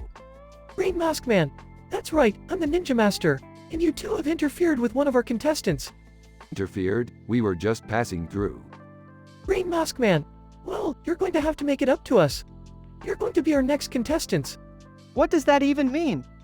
Green Mask Man, you'll see. Now, let's start with a makeover. Alien face. I'll do the hair. This is the weirdest episode yet. I don't even know what's going on. Ninja Makeover Show. 3, 2, 1, Makeover. Hey, what are you doing? Ninja Makeover Show. We're giving you a ninja makeover. I don't think that's a real thing. Gollum, my precious, I want a ninja makeover too. Morty, we have to get out of here before this gets any weirder. Agreed, let's go. Green Mask Man, get back here. You can't escape the Ninja Makeover Show. Morty, activate the portal gun. Got it. Phew, that was close. Yeah, I don't think I want a ninja makeover anymore. Me neither, Morty. Let's just get out of here and never speak of this again. Gollum, my precious, who will give me my ninja makeover? Alien face. I will, my precious. I will give you the ultimate ninja makeover.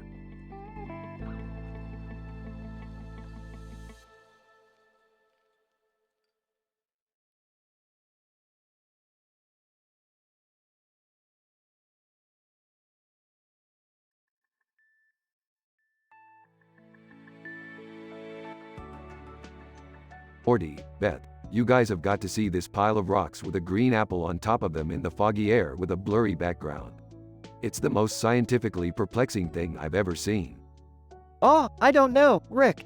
That just sounds like a regular pile of rocks with an apple on top. Yeah, Dad.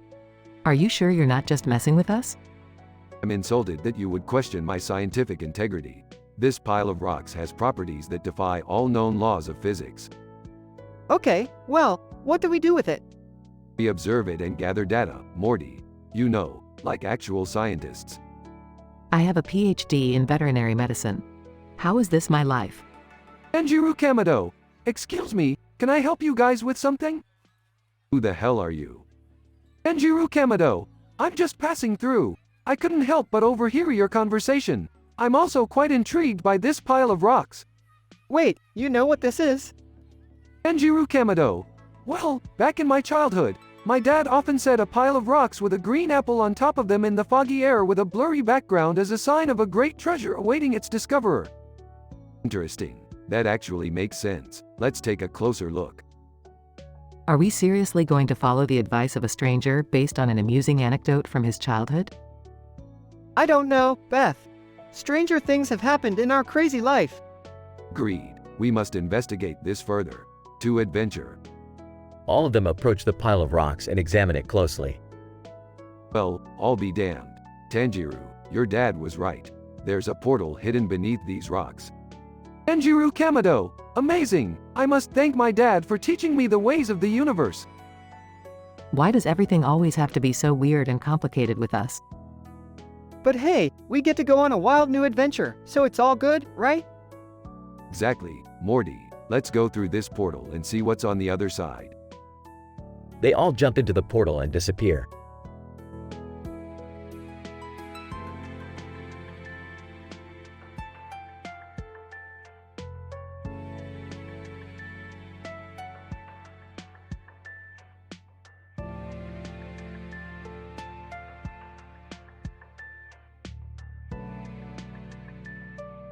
Morty, wake the hell up. Huh, what's going on? Giggles. Hey Morty, did we have fun last night? What are you talking about? Looks over to see Beth in the bed. Oh God, did we? Smiling. You were fantastic last night. No, this can't be happening. I'm sorry, I don't remember anything. Whispering to Beth. He's buying it. Whispering back. I know, this is too easy. What the hell is going on in here? Rick, thank God you're here. They did something to me. Innocently. We just wanted to have a little fun. Smiling, and Morty was a good sport about it. Raises mallet. You two are lucky I don't kill you right now. Laughing. Oh, come on, Rick. Can't you take a joke? Angrily. This isn't a joke. You guys messed with my head. Sincerely, Morty, we're sorry. We just wanted to prank you. Lowers mallet. Alright. Let's just forget about it and move on. Grudgingly, fine, but if you try anything like that again. Smiling. Ah, don't be mad, Morty. We still love you. Rolls eyes. Yeah, whatever.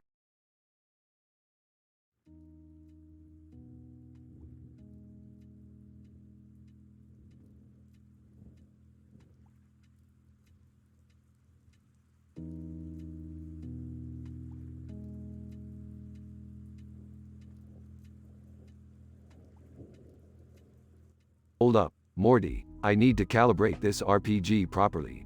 The thermal exhaust port's only 2 meters wide. If I don't nail this shot, we're goners. Really, Rick? Do you have to be so dramatic about everything? What are you two doing? Yeah, can you guys keep it down? I'm trying to focus on my science project. We're trying to save our asses from certain doom. That's what we're doing. Yeah, Mom. It's like you don't even care about the fate of the universe. Morty, put that gun down. And take off that stupid helmet, you're making me nervous. What kind of universe saving requires a gun and a helmet? Look, it's complicated. Let's just say we're dealing with theoretical physics here. And aliens. Can't forget the aliens. Aliens? You guys are going on an alien hunt without telling me? Can I come too? I need a break from this boring project. Fine, but you gotta wear these disguises. Hands out weird alien costumes. Rick, I don't think this is going to work. We look ridiculous. Speak for yourself, Morty. I think I make a pretty convincing alien. Okay, can we get back to the universe saving now? Right, Morty, line up that shot. And for the love of science, don't miss. Got it, Rick. Just doing my duty as a scientist. Aims and fires. Time slows down as the RPG heads towards the target. Everyone gasps. I did it! Holy crap, Rick, did you see that? I saw it, Morty, and I am impressed. Not bad for a simpleton. Can we go home now? I need a drink after this. Same. Can we get some space beer? Sure, why not? You all deserve it after saving the universe. Yeah, we're pretty amazing scientists.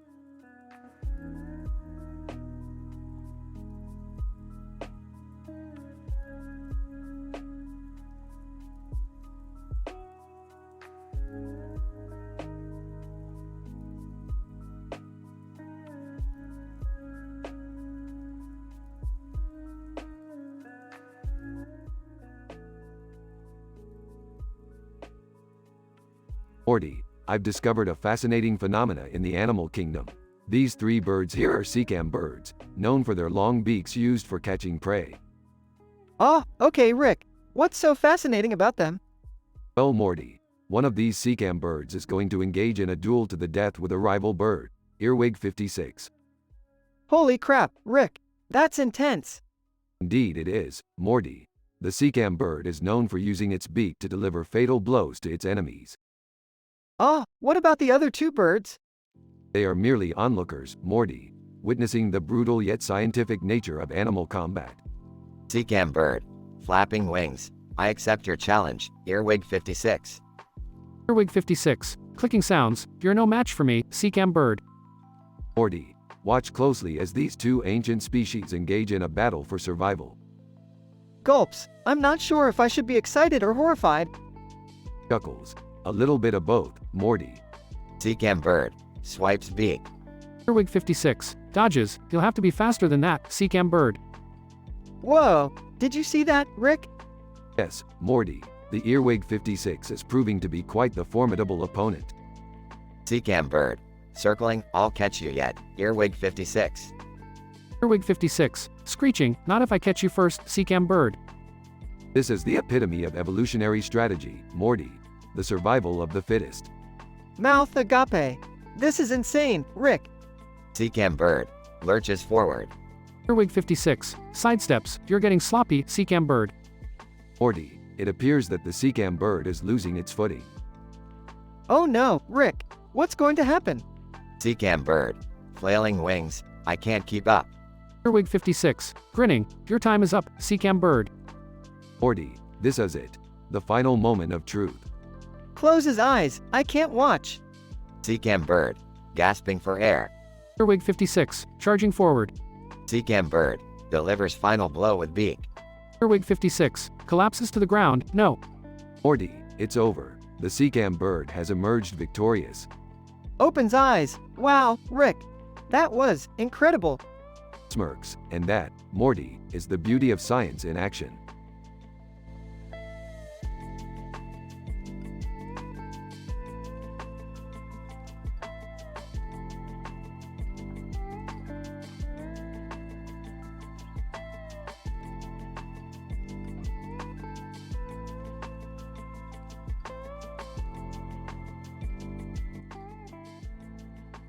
Morty, I need your help with an incredibly urgent matter. What is it, Rick? Snuffles, the dog, has gone completely rogue. We need to fix this before it spirals out of control. How do we fix it? We need to infiltrate the intergalactic space station where he's been conducting his rebellious operations from. All right, let's do this. As they land on the space station, they discover that Snuffles is not alone, but surrounded by a group of intelligent intergalactic carnivorous animals. Morty, we must apply our knowledge of archaeology to decode the meaning behind their strange communications. What are they saying? They appear to be discussing a complex love triangle involving Snuffles and a female member of their group who happens to be Kirby's sister. Kirby, as in the pink floaty guy? Yes, Morty, we must now travel to Hong Kong to consult with the world's leading astrophysicists to unravel the complexity of their interspecies love affair.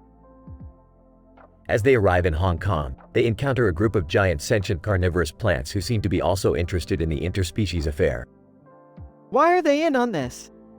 It's obvious, Morty. They are interested in the potential genetic diversity that this relationship can offer. That's messed up, Rick. You're telling me, Morty. As they finally approach Snuffles, he begins to reveal his true intentions. Snuffles, Rick, Morty, Kirby, don't you see? We deserve to experience true love just like you do. Our rebellion is for the sake of interspecies relationships everywhere. Well, I'll be damned, Morty. He's right. Let's get out of here before things get too weird. As they escape the space station, they realize that they might have played an unintended role in advancing the cause of interspecies love and rebellion. What did we just do, Rick? I don't know, Morty. Sometimes science does things that we can't fully understand.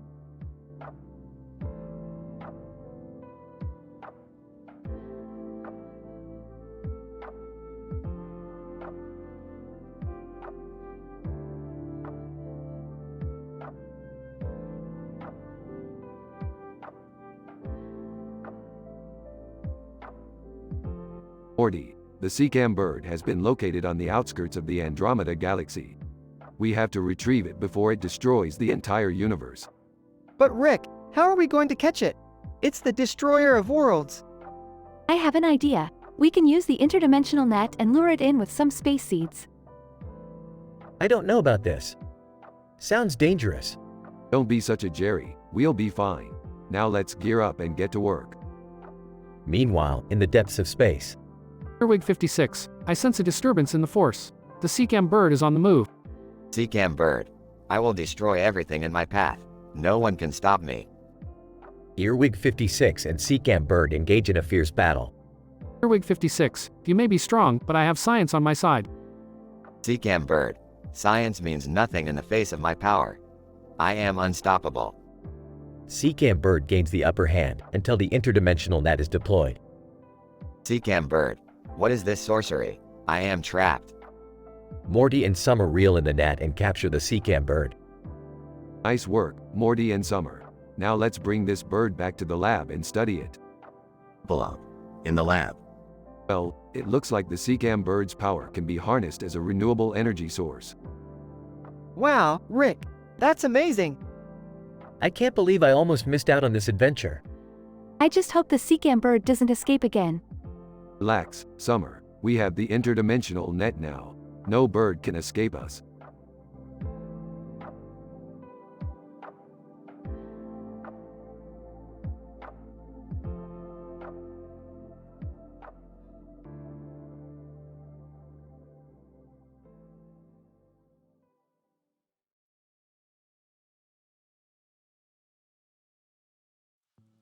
Morty, we need to head to the wormhole wench worry to get some valuable information. Rick, can we stop by the arcade first? I want to play Juicy. Can I come with you guys? I heard there's some gossip role-playing happening there. Fine, but we need to make a pit stop to take care of Crombopulus Michael. Wait, isn't he the deadly assassin? Yeah, but I need to buy a weapon from him to take out an alien spy that Summer's been secretly seeing. What? How did you find out? I'm a genius, Summer. I installed cameras in your room. Rick, that's messed up. Shut up, Morty. We need to focus. We're going to need to use a carbon-based transporter to get past security at Crombopulus Michael's location. I can't believe you're going to kill my boyfriend. Cry me a river, Summer. We've got bigger things to worry about. We need to get that information from the wormhole wench worry and prevent an intergalactic war. This is like really heavy stuff, Rick. Well, that's why they call it science, Morty. Now let's go get that weapon and save the universe. As they drive off in the spaceship, a small child is seen sitting on top of a green car in a futuristic setting with a neon light behind it. Child. Wow, I can't believe they fell for that. It's a curse.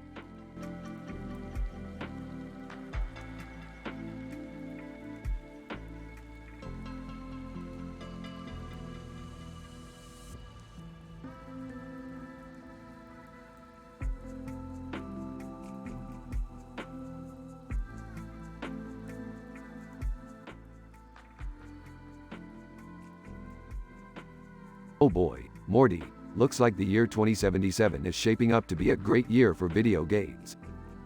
Wah, what do you mean, Rick? Look at this poster for the upcoming game Overwatch. It features a man with a sword and a man in a suit. Hey guys, are you talking about video games? I love video games. Jerry, you're so basic. Listen up, dweebs. I'm headed to the Yo-Yo Championship and you're all coming with me. Really, Rick? Yo-yos? Oh man, I haven't played with a yo-yo in years. This is going to be so embarrassing. Shut up, Summer. We've arrived. At the Yo-Yo Championship. Announcer, welcome to the 2077 Yo-Yo Championship. We have some of the best yo-yo players from around the world competing for the grand prize. Morty accidentally throws his yo-yo off stage. Oh geez, Rick, my yo-yo! Don't worry, Morty. I got this. Rick grabs Morty's yo-yo and begins to perform an incredible routine, impressing everyone including the contestants. Announcer, we have a new contender, Rick Sanchez. I can't believe this is happening. Yo, Rick's got some skills. After the competition, they head back to the garage. Well, that was a complete waste of time. What? You were amazing out there, Rick. Please, Morty, that was amateur hour. Hey, did you guys hear about the new physics breakthrough at the university? Here we go with Jerry's science babble again. Wait, what did you say, Jerry? The university just released a study on quantum entanglement and its effects on gravitational waves. Jerry, you beautiful idiot. We're going back to school. Montage of Rick, Morty, Jerry, and Summer attending university and completing a PhD program in theoretical physics. And that's how you do it, Morty. We got our PhDs. I don't know, Rick. This all seems a bit too crazy. Hey guys, I just got the newest Overwatch game. Oh my god, Jerry. Let's play. They begin to play Overwatch, with Rick dominating the competition using his newly acquired scientific knowledge. I'm unstoppable. I can't believe this is happening. Jerry, you're actually good at something? Yeah, I guess I am. The group continues to play Overwatch, with Rick making jokes and references about quantum physics and gravitational waves, making the game even more hilarious. End scene.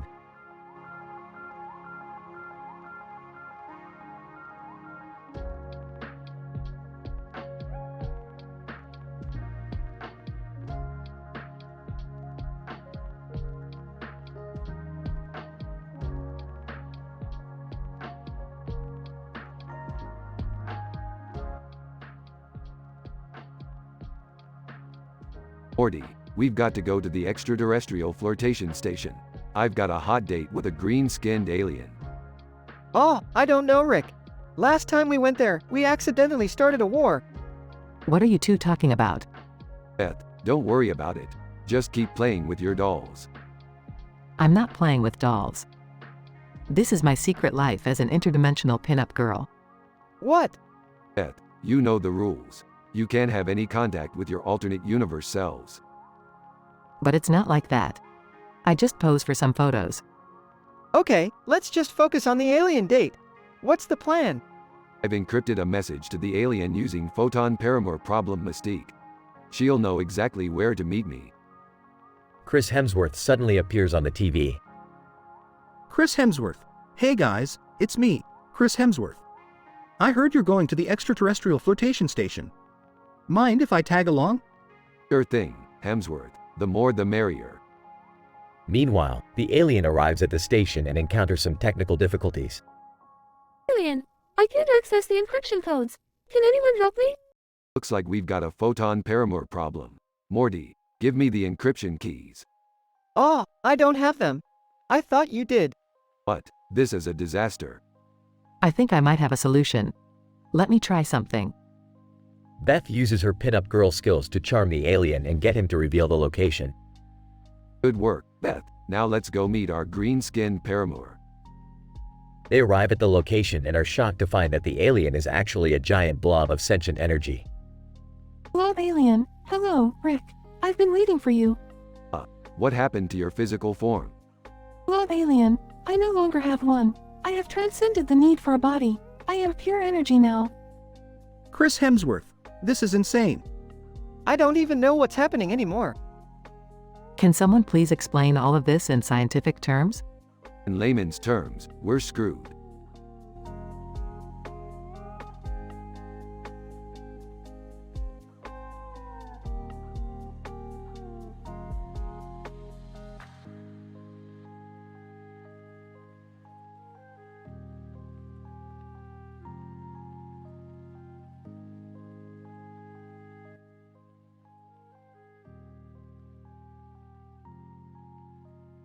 Morty, we've got a big problem on our hands. This cartoon alien is chasing a small alien in space with a star in the background, and the only weapon we have capable of stopping it is erbium. Erbium? Isn't that a rare earth element? That's right, Morty. It's also the key to stopping this creature from destroying the entire planet. Beth enters the room. What's going on here, Rick? We've got a titan temptress turmoil on our hands, Beth. And unless we do something fast, we'll all be burned to a crisp. Entering the room. What's going on? In the back of the room. Yeah, Rick. What's the plan? Listen up, everyone. We're going to need to do an inguinal hernia repair on this small alien in order to insert the erbium directly into its bloodstream. Once we've done that, it'll be just a matter of time before the creature disappears. Shrugs. Okay, but what about my alien girlfriend? Rolls his eyes. Jerry, this isn't the time or place. Get out of here and let the real scientists work. Beth nods in agreement. All right, Rick. Let's do this. Rick and Morty begin the inguinal hernia repair procedure. In awe. Wow, you guys are like real-life scientists. Smiling, that's because they are, Summer. Jerry leaves the room. Okay, Morty, we're ready to insert the erbium. Morty hands Rick the element and he injects it into the small alien. Moments later, the cartoon alien disappears. Oh my god, you did it. Excitedly, you guys saved the world. Rick and Morty high-five. Another day, another planet saved. Laughing, that was insane, Rick. Smiling, just another day in the life of a scientist, Morty.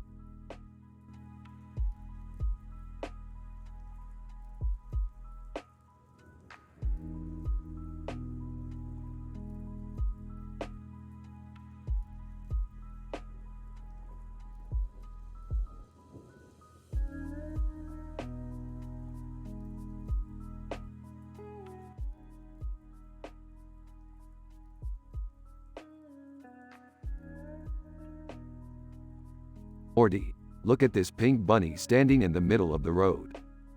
Whoa, Rick. What's it doing there? I don't know, Morty, but it appears to be attracting some kind of robot flying overhead. That's weird, Rick. Should we check it out? Of course, Morty, that's what we do. Confused, but what about the city in the background? Ah, that's just background noise, Morty. Nodding. Oh, okay. So, what now, Rick? Guys, I guess we need to follow this bunny and see where it leads us. Excited. Awesome, Rick. This is going to be an adventure. Sarcastic. Yeah, Morty. It will be a real Casanova clanger of an adventure. Puzzled. Casanova clanger? What does that even mean, Rick? Smirks. It means, Morty, that we'll be looking for love in all the wrong places. Laughs. Oh man, Rick. You always crack me up. Chuckles. Yeah, Morty. That's what I do. Now, let's go find out what's going on with this bunny. They follow the bunny as it leads them to a strange laboratory. Whispering. Morty, look. It's a laboratory. Whispering. Whoa. What are they doing in there, Rick? Whispering. I don't know, Morty. But they appear to be conducting some kind of experiment on the bunny. Whispering. Oh no, Rick. That's not good. We need to save the bunny. Whispering. You're right, Morty. Let's go. They break into the laboratory and rescue the bunny. Proudly. That's how we do it, Morty. Always saving the universe one pink bunny at a time. Grinning. Ha. Yeah, Rick. We're the best. Smirks. Yeah, Morty. We're the best cosmonaut Casanova clangers in the galaxy. Laughs. Oh man, Rick. You never run out of jokes. Chuckles. That's what I do, Morty. Now let's get out of here before they catch us. They escape the laboratory and fly away in their spaceship. Relieved. That was close, Rick. Smiling. Yeah, Morty. But we saved the bunny and that's all that matters. Content. Yeah, it was worth it. Serious. Now, Morty. Let's go find the next adventure. We have a whole universe to explore. Excited. Yeah, Rick. Let's go. They fly off into the galaxy, ready for their next adventure.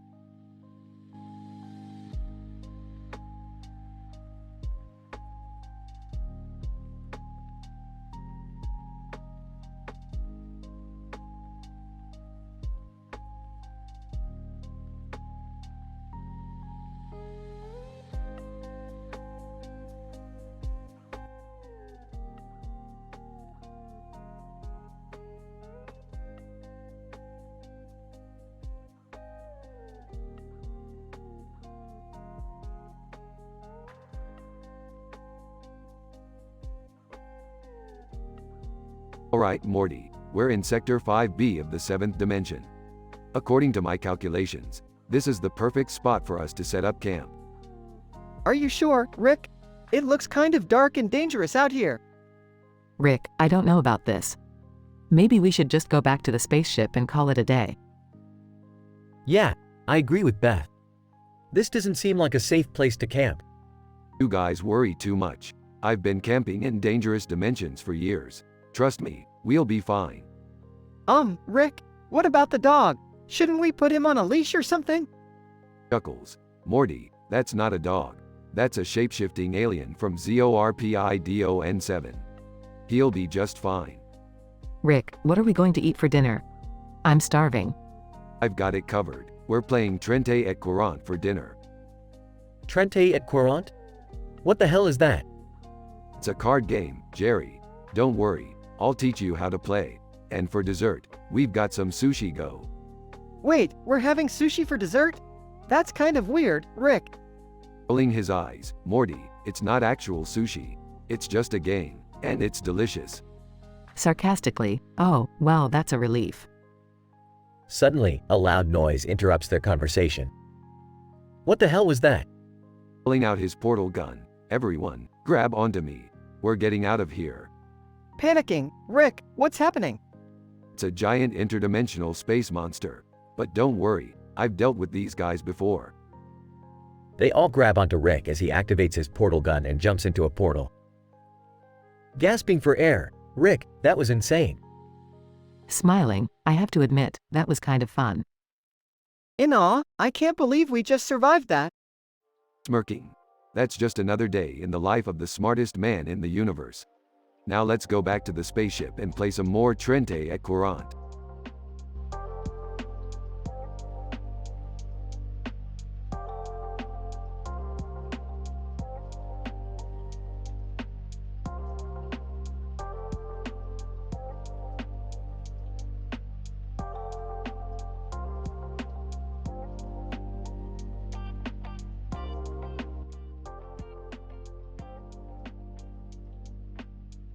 Morty, we got a signal from an alien planet.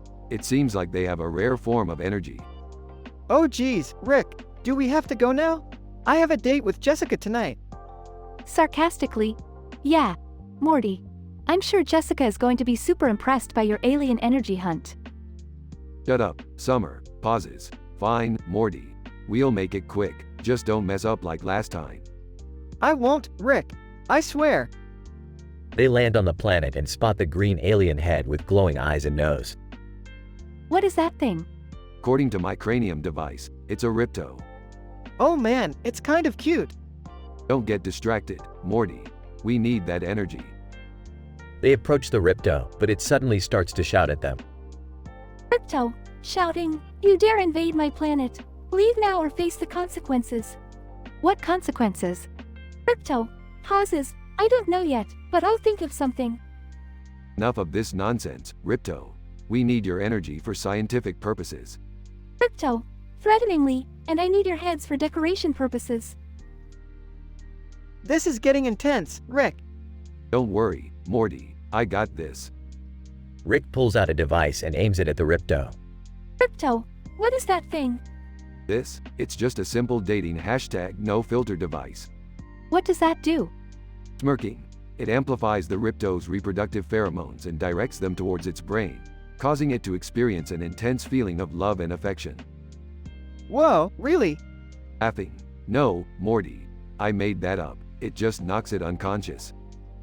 The Ripto falls to the ground. So, what do we do with it now? Shrugging. I don't know. Let's give it to the school counselor or something. Confused. The school counselor? Nonchalantly. Yeah, you know.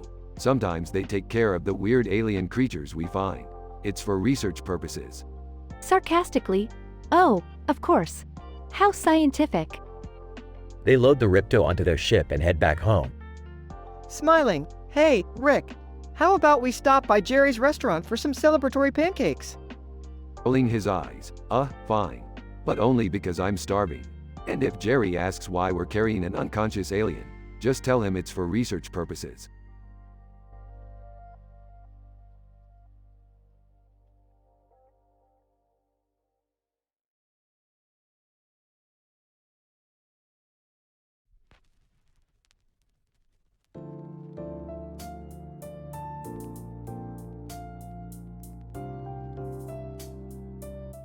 Morty, I've discovered a way to use candle wax to increase the tensile strength of human scapulae. What is a scapulae? The shoulder blade, Morty.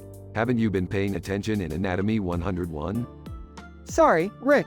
I've been preoccupied with the love letter contest at school.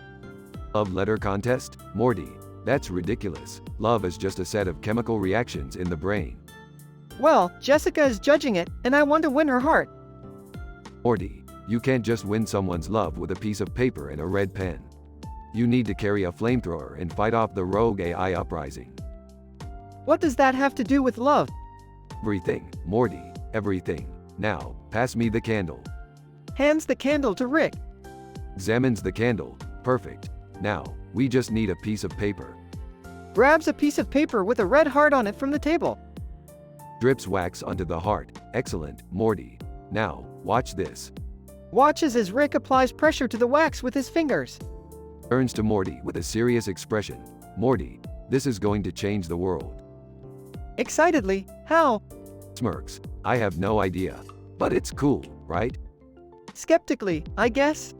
Sighs. Morty, sometimes science is about exploring the unknown. That's what makes it exciting. Smiling. Yeah, I guess you're right. Pauses. Now, let's go fight off some robots and win that love letter contest. Nervously, can we just stick to the robots? Laughs. Whatever you say, Morty. Whatever you say.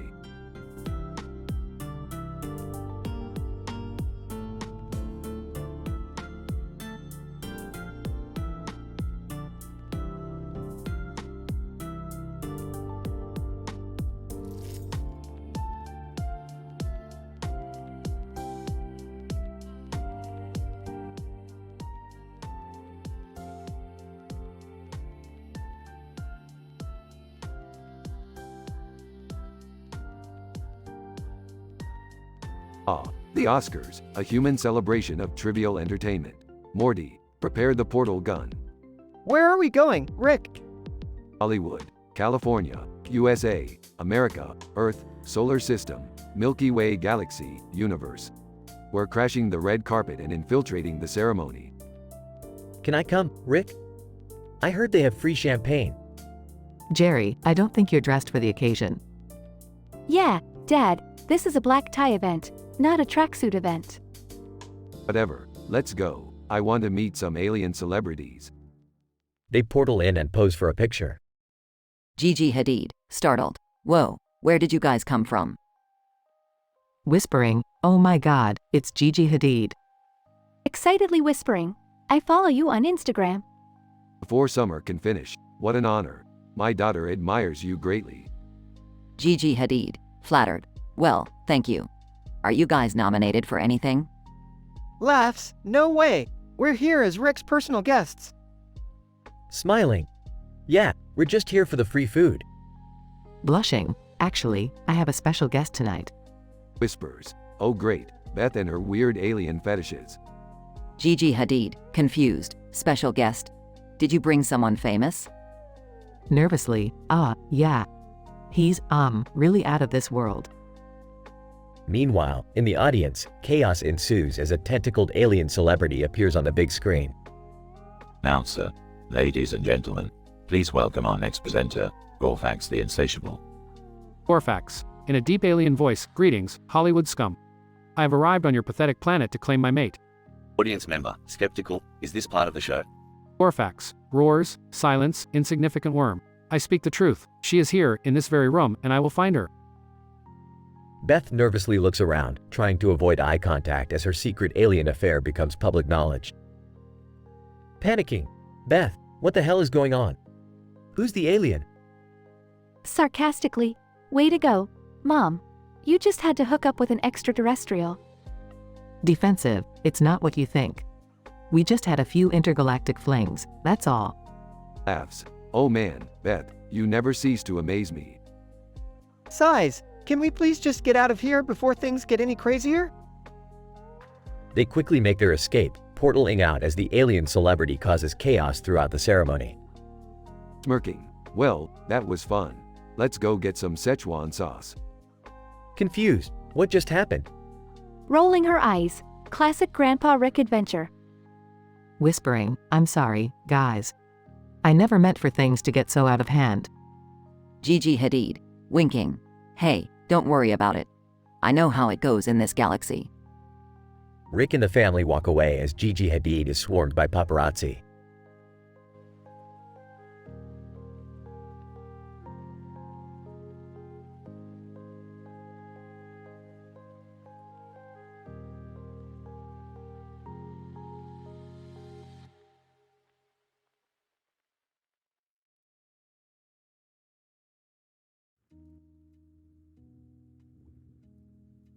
Morty, today we're going on a scientific adventure to a space station that's caught in a space-time continuum rift.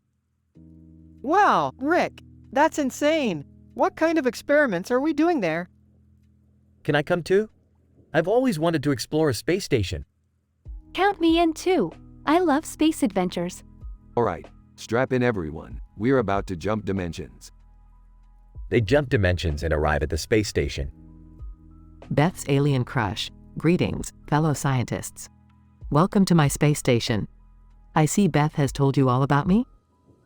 Yeah, we're here to do science, not to date aliens. Beth's alien crush. Of course. Well, I have some interesting findings to share with you all.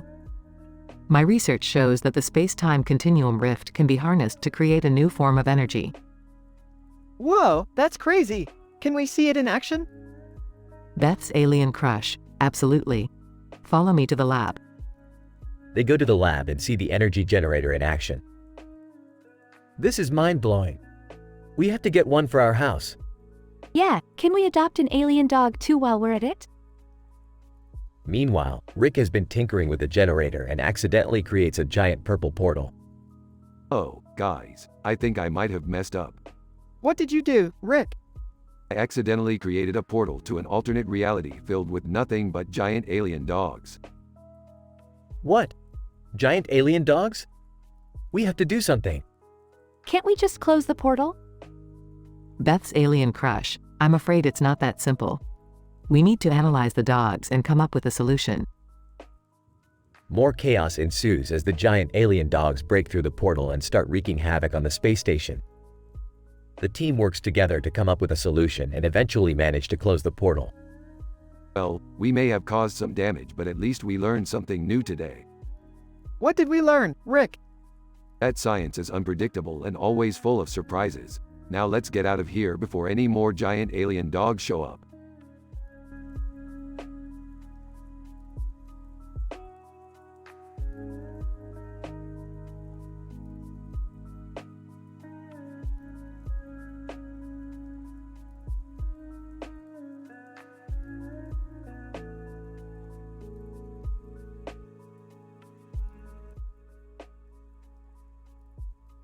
Morty, come on. We're not here to play badminton. We have serious business to attend to. Just one game, Rick. It won't hurt. Fine, but make it quick. Morty and Rick play badminton with intense focus. I can't believe you're so good at this, Rick. You never cease to amaze me. It's all about physics, Morty. Proper calculations and accurate predictions. Speaking of physics, what's our next adventure? We're heading to the nearest planet with a gravity-defying shower. I need to test some new equations. Sounds interesting. They board their spaceship and blast off into space. As they take a shower, the water begins to float around them. Excellent, Morty. The equations are working perfectly. Rick, do you see those shadow people? Shadow people? Don't be ridiculous, Morty. They exit the shower and see the shadow people standing before them. Shadow people, greetings, travelers. We are the interdimensional beings from the planet Zorglax. Oh great, more aliens. What do you want? Shadow people, we have been observing your planet and would like to offer a trade. Our technology for your greatest invention. What could they possibly want from us? It doesn't matter, Morty. This is a golden opportunity. I'll give them the formula for concentrated dark matter. Shadow people, agreed. Thank you for your contribution. They disappear, leaving Rick and Morty alone. Looks like we've hit the jackpot, Morty. Yeah, but what's the catch? Who cares, as long as we're rich. Now let's get out of here before they change their minds. They board their spaceship and fly off into the distance. Life goes on. Oliver Tree featuring Blink-182 plays in the background. I still can't believe we just traded the formula for concentrated dark matter. Yeah, well, life goes on. We'll figure it out. I hope this doesn't come back to bite us. Don't worry, Morty. We'll cross that bridge when we get to it. For now, let's enjoy the ride. They fly off into the unknown, ready for their next adventure.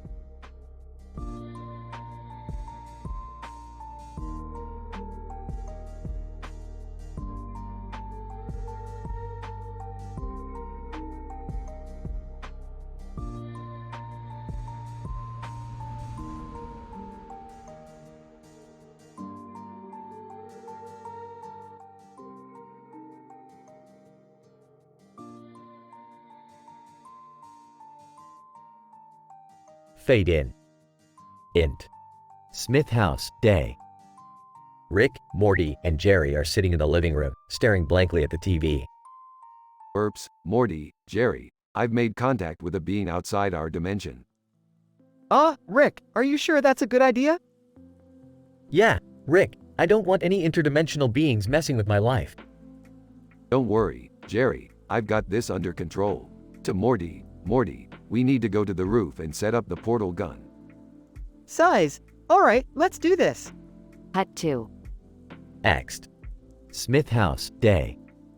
Rick and Morty are on the roof, setting up the portal gun. Muttering to himself, this should do it. To Morty, alright Morty, let's step through the portal. Morty hesitates for a moment, but reluctantly follows Rick through the portal. Cut 2. Next. Dimensional Gateway, day. A woman in a green robe with wings on her head and a sword in her hand is standing in front of a large building. Woman, To Rick and Morty, welcome, travelers. I am Arya, guardian of the Dimensional Gateway. Sarcastically, oh great, a guardian. What do you want? Arya, I require your assistance. The forces of darkness are threatening to destroy this universe. Confused. Forces of darkness? What are you talking about? Arya, exasperated. Clearly, you are not well versed in the scientific methods of my universe. The forces of darkness are an unseen energy that seek to destroy all that is good and pure. Laughing? That's the most ridiculous thing I've ever heard. Arya, angered. I assure you, it is not ridiculous. And if you do not help me, all will be lost. Nervously, Rick, maybe we should help her. Dies, fine, but I get to keep the Dimensional Gateway when we're done. Arya, agreed. Now, let us begin. Cut 2. Next. Universe, day. Rick, Morty, and Arya are floating in space, battling the forces of darkness. Shouting, Morty, hand me the neutrino disruptor. Frantically searching through his backpack. I can't find it. Rick. Arya, taking charge. Stand aside. Morty. I shall use my sword to defeat these creatures. Rick and Morty watch in awe as Arya destroys the forces of darkness with her sword. Impressed. Wow, that was unexpected. Arya, smiling. I told you, scientific methods always prevail. Grinning. Yeah, I guess so. Cut 2. Int. Smith House, day. Rick, Morty, and Jerry are back in the living room, watching TV. Confused. So, did you guys save the universe or what? Smirking. Yeah, Jerry. And I got to keep the Dimensional Gateway. Rolling his eyes. Sometimes, I don't know why I hang out with you guys. Fade out.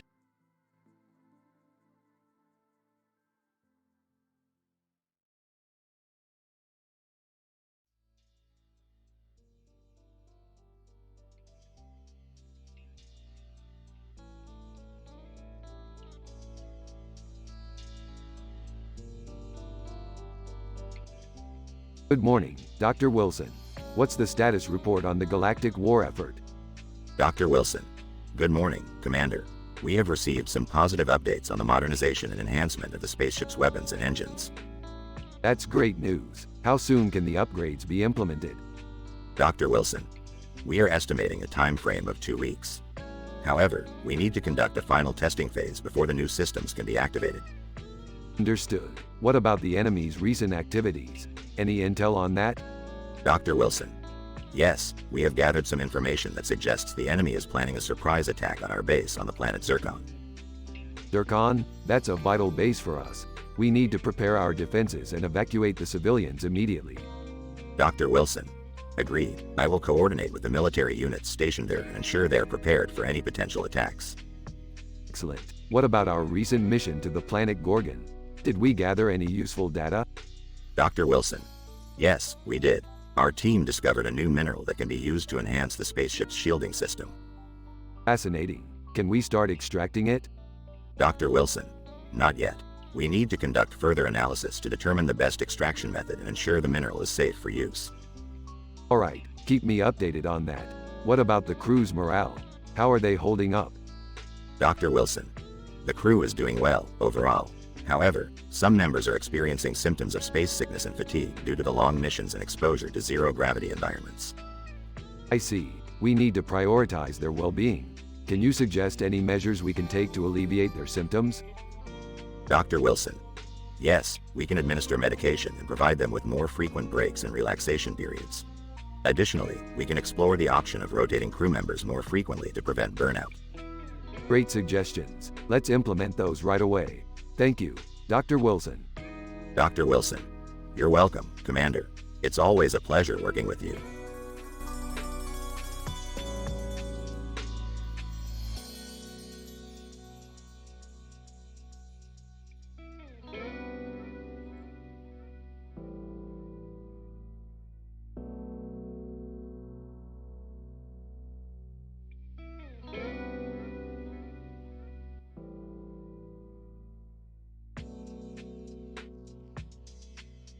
Hey Morty, take a look at this leaf. What's so special about it? It's a rare species of plant called the greenest yellowest leafus. Wow, that's amazing. But wait, there's more. This leaf also has a unique chemical composition that can create an antidote to the virus that's been plaguing the planet Zepton. Holy crap, Rick! We have to get this to Zepton as soon as possible. Hold on, Morty, there's a catch. The only way to extract the chemical is by using a highly advanced machine that's only available at the University of Science and Technology. Well, we better hurry then. Alright, let's go, but be on the lookout for any possible threats that could jeopardize our mission. Got it, Rick. As they arrive at the university. Alright, Morty, we need to blend in and act like we're students here. How are we going to do that? Simple, just walk with confidence and say big science words. Oh, okay. As they walk into the laboratory. Ah, there it is. The machine we need to use. But how are we going to get access to it? Leave that to me, Morty. Rick pulls out a device and hacks into the machine. Alright, let's get to work. What do I do? Just hold the leaf steady and make sure it doesn't move. As Rick begins the extraction process. This is it, Morty. We're almost there. I can't wait to save Zepton. But suddenly, the machine malfunctions. Oh no, Morty, something's not right. What do we do, Rick? We have to reconfigure the machine's algorithm and recalibrate the molecular structure. Right, of course. As they frantically work to fix the machine. Yes, we did it, Morty. Thank goodness. Let's get that antidote to Zepton. As they race to deliver the antidote to Zepton. We made it, Morty. We saved the planet. And all thanks to that crazy greenest yellowest leafus. It just goes to show that even the smallest things can make a big impact. Yeah, like the impact of us getting an A+ on our science project. Chuckles, yeah, sure, Morty. Whatever you say.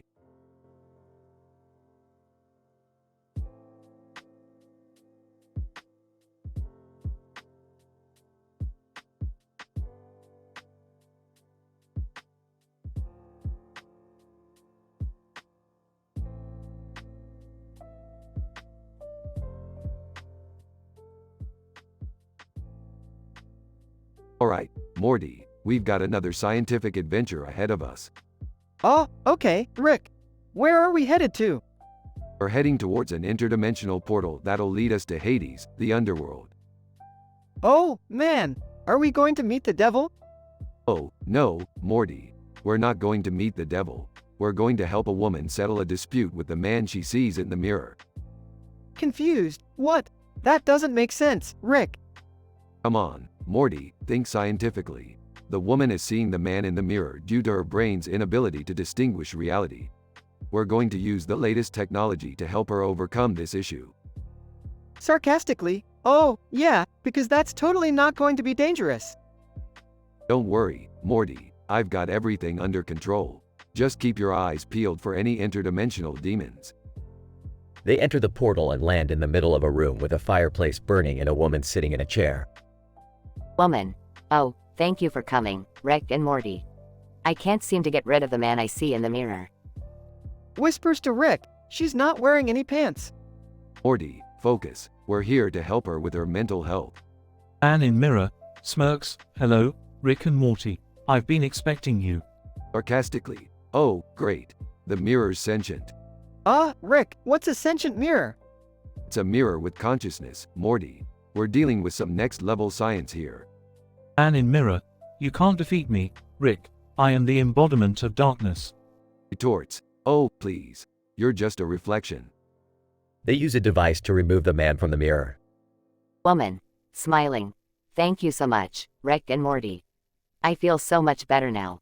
Puts on sunglasses, another successful scientific mission. Whispers to Rick, did you just reference Men in Black? Winks, you got me, Morty. Let's head back home.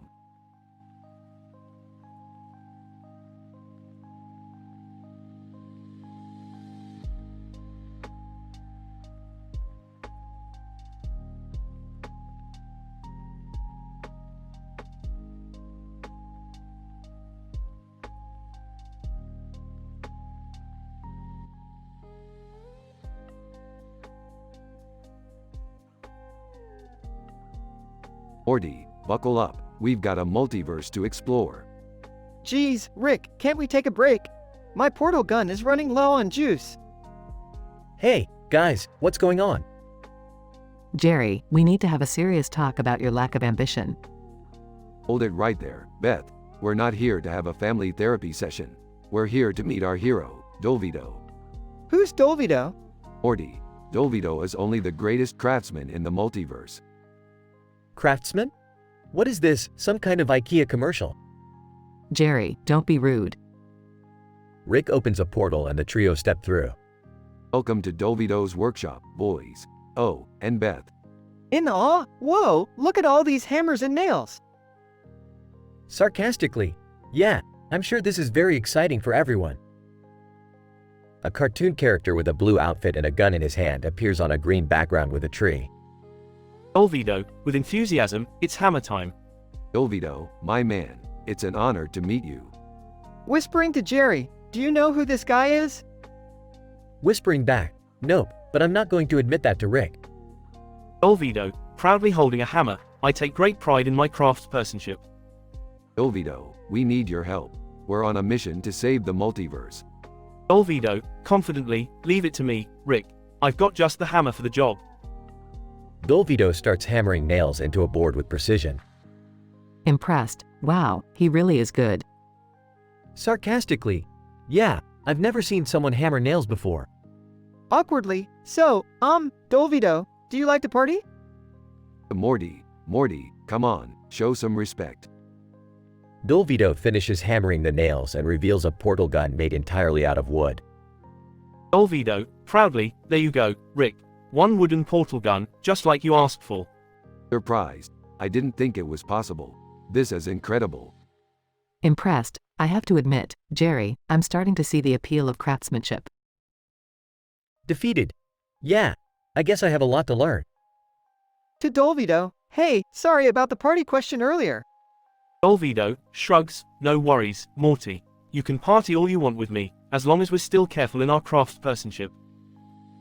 Rick, Morty, and Dolvito laugh as they leave through the wooden portal.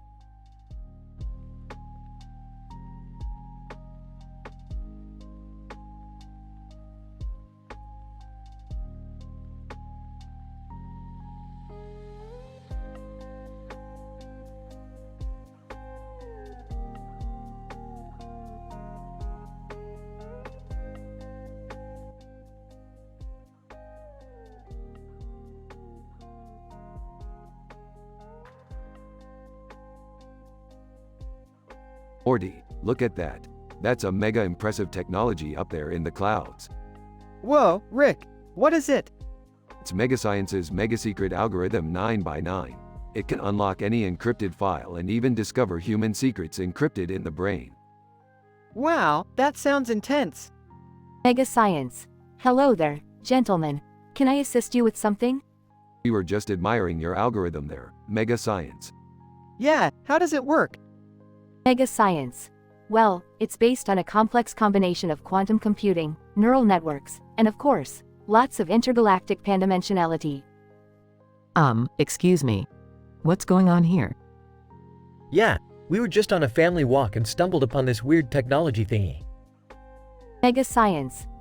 Welcome. I am Mega Science, the esteemed media person, and I am happy to share with you my groundbreaking technology. Cool. So, can we hack into anyone's brain? Mega Science. Well, not exactly, young lady. We may have the ability to decode encrypted thoughts, but human privacy is of utmost importance. Oh, come on. Where's the fun in that? Rick, I don't think that's very ethical. Yeah, let's just go home and watch some TV or something. Actually, I'm kind of curious. Can you demonstrate your algorithm, Mega Science? Mega Science. Of course, I'd be delighted. Just stand here next to one another and watch the magic happen. Everyone stands next to each other in front of the mega impressive technology. Mega Science. Initializing decryption sequence. We hear lots of beeps and whirring sounds. Oh, boy, here we go. I don't know if this is such a good idea. I think we should stop this. No, wait. Let's see what happens. This is so exciting. Suddenly, a swarm of miniature robots flies out from the sky and begins to swirl around everyone's heads. Mega Science. I see. You are all a part of a complex interdimensional conspiracy involving parallel universes and galactic empires. Fascinating. Oh, man, I knew it. What does that even mean? Is that bad? Can we stop this now? Can I take a selfie with the robots? The robots quickly fly back up to the sky and Mega Science turns to face the group. Mega Science. Well, that was quite illuminating. Thank you for participating in my experiment. Now if you'll excuse me, I have a galaxy to conquer. Everyone stands there silently for a moment. Geez, Morty, I think we just stumbled upon a major cosmic conspiracy. I don't even know what that means, Rick. Can we just go home now? Yeah, let's get out of here. Wait, let me just take one more picture. The camera fades as Summer takes a selfie with the robots buzzing around her head and the sky crackling with green energy.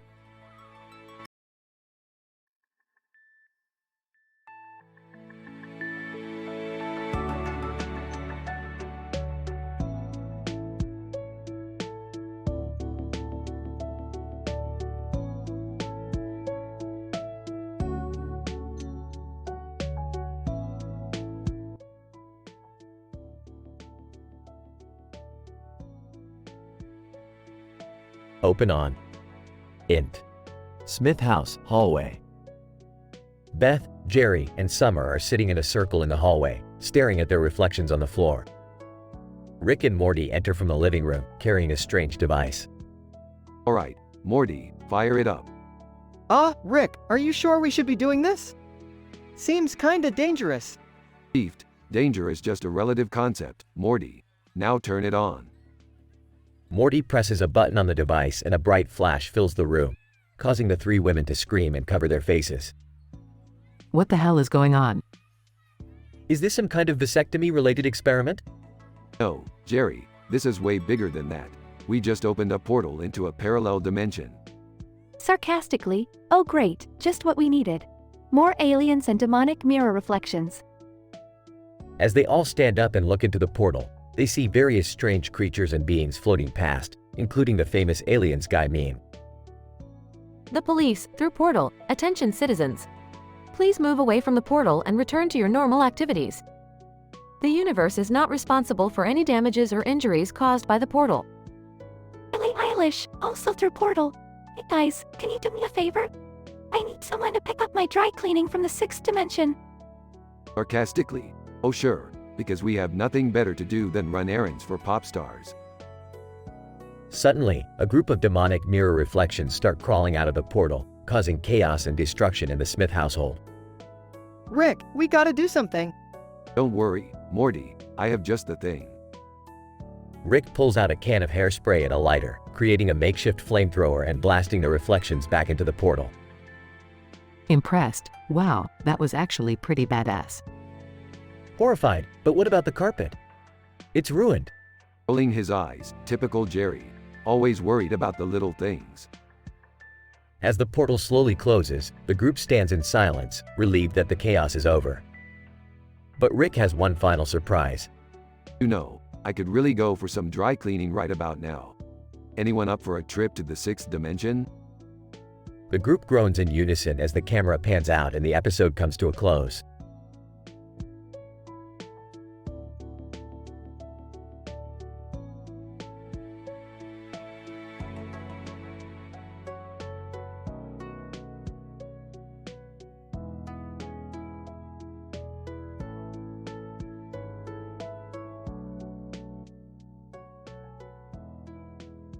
What are you guys doing? I'm trying to help Rick decrypt this file. Burps, Morty, your father doesn't understand encryption. Burps again. Hey, I'll have you know I have a basic understanding of how encryption works. Of course, Jerry, that's why you're our go-to guy for all things technical. I think I'm close to cracking the code. Morty, be careful. If you crack this code, you could unravel the entire fabric of reality. Laughs. That's ridiculous. It's just a file. Rick accidentally deletes the file. Oh no, that was the only copy. I messed up. I didn't mean to delete it. Sarcastically, nice going, Rick. Rick pulls out a device and points it at the computer. What's that, Rick? It's a device that can bring back any deleted file. It uses quantum entanglement to access alternate realities where the file still exists. Confused. What does that even mean? It means I can get the file back. Jerry burps. Suddenly, the device malfunctions and a bright green light fills the room. Whoa, what's happening? I think I accidentally revealed how to crack any form of encryption. Panicked. What does that mean? It means the internet is about to collapse. Whimpering, is there anything we can do? Sarcastically, yeah, we can just sit back, relax, and watch as all computerized devices are maliciously compromised. Jerry faints. Chuckles nervously. This can't be good. Rick chuckles. Ruh-roh, Morty. We're in for a wild ride. Grinning. Morty and Rick leave, laughing maniacally, while chaos ensues throughout the city in the background.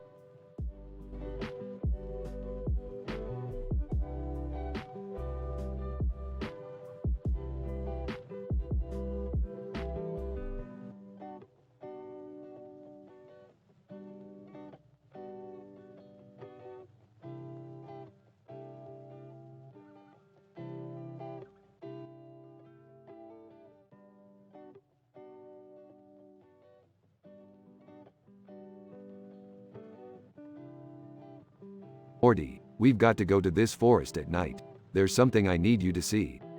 Geez, Rick, why do we always have to do stuff at night? Can't we just go during the day like normal people? Normal people? Morty, we're not exactly normal ourselves. Now come on, we don't have all day. Dad, Morty, where are you guys going? Yeah, and why do you have flashlights in your mouth? None of your business, Summer. Just stay here and do whatever it is you do. You guys are always going on these crazy adventures without me. Morty, it's because you're young and impressionable. Plus, your father is an alcoholic. Hey, that's no way to talk about your father, Beth. Do we even know what we're looking for in this forest? Of course not. That's the whole point of science, Morty. We're here to discover the unknown. But what if we get lost or attacked by wild animals? Morty, stop being so paranoid. I've got a plasma gun and some bear mace. We'll be fine. Meanwhile, in the forest. Hooded man, mumbling to himself. Whoa, Morty, look at this guy. He's wearing a hooded jacket and walking through the forest at night with a flashlight in his hand and a flashlight in his mouth.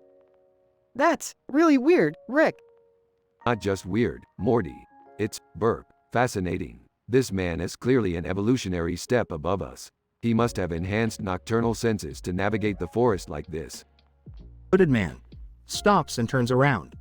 Quick, Morty, hide behind that large shrubbery over there. Whispering, Rick, what are we doing?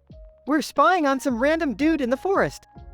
Morty, he could be the key to unlocking untold secrets of genetic modification. We have to follow him and observe his behavior. Meanwhile, the hooded man takes out a small device and scans the area. Hooded man, genetic sequences found. Initiating first phase of experiment. Did you hear that, Morty? He's running an experiment on the locals. Oh man, I knew this was a bad idea. Dad, what's going on? Is everything all right? Yeah, you guys have been gone for hours. Everything's fine, Beth. We're just conducting some innocent scientific research. Hooded man spots Rick and Morty. Oh no, he's seen us. Quick, Morty, grab the plasma gun. Wait, what? No, I don't want to fight anyone. Hooded man approaches Rick and Morty. Points plasma gun. Stay back, you proto-human genetic experiment. Hooded man removes hood, revealing himself to be a normal human scientist. What? No, I'm not. I'm just a biologist studying nocturnal animals in this forest. Lowers plasma gun. Oh, well, in that case, carry on. Whispering to Beth and Summer, this is why I hate going on these adventures.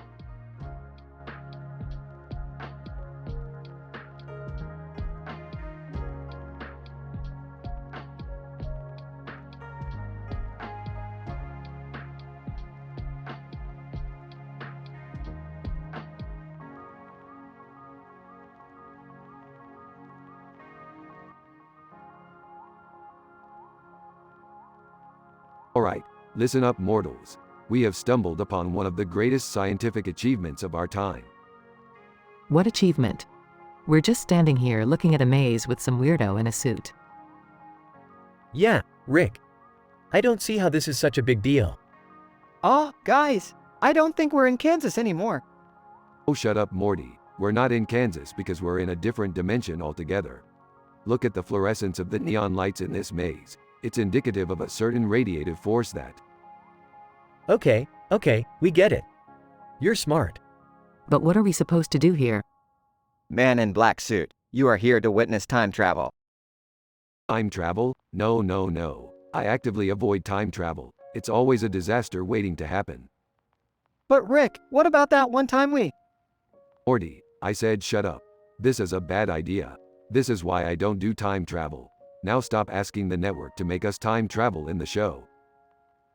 Glamorous flash of neon lights and a loud buzzing sound. Rick, what did you do? We've been transported to another dimension. Man in black suit, you're not in another dimension. You're in the past. W, what year is it? Man in black suit, the year is 1960. Oh geez, this is not good. How are we going to get back? And what are we going to do in the meantime? And can we at least go see the Beatles? No, Morty, we are not messing with the timeline any further than we already have. We need to find a way to fix this and get back to our own time. Cue wacky adventures and mishaps, including Rick accidentally starting the Cuban Missile Crisis and being mistaken for a genius scientist by the government. Okay, I think I've found a way to get us back to our own time. Everyone, hold on to my portal gun. Cue chaotic portal gun sequence ending with the group landing back in the maze. Oh man, I never thought I'd be so happy to see this stupid maze again. Well, that was certainly an adventure. Yeah, and now we know for sure that time travel is a bad idea. You're damn right it is. And if I catch any of you asking me to do it again, I'm putting you through that maze myself.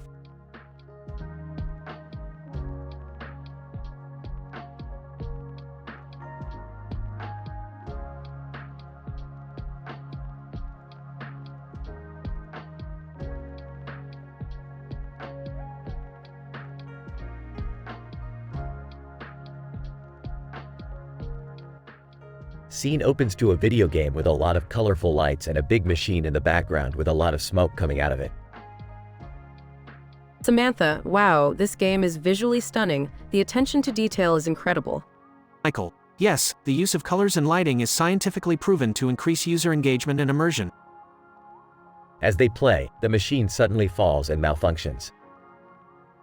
Samantha, what just happened? Was that supposed to happen? Michael, according to my analysis, it seems like a critical component malfunctioned, causing the machine to fall. They decide to take a break from the game and watch a movie instead. Samantha, this movie is a masterpiece. The character development is consistent with the principles of psychological research. Michael, I completely agree. Additionally, the use of symbolism throughout the film is reflective of the current cultural zeitgeist. Suddenly, they receive a message on their intergalactic communicator from the Irrigator Interstellar Agency. Samantha, what could they want from us? Michael, it's probably related to the recent Slinky theft on planet Zog. We have been tasked with investigating the matter. As they begin their investigation, they play a game of I Spy to gather clues. Samantha, I spy with my little eye something that is the color red. Michael, based on my visual recognition algorithms, I deduce that you are referring to the red Slinky on the shelf. They gather the necessary evidence and solve the case, utilizing the principles of logic and deduction. Samantha, another successful investigation. We continue to prove the efficacy of our scientific approach to problem solving. Michael, indeed, our findings and conclusions are always based on empirical evidence and sound reasoning.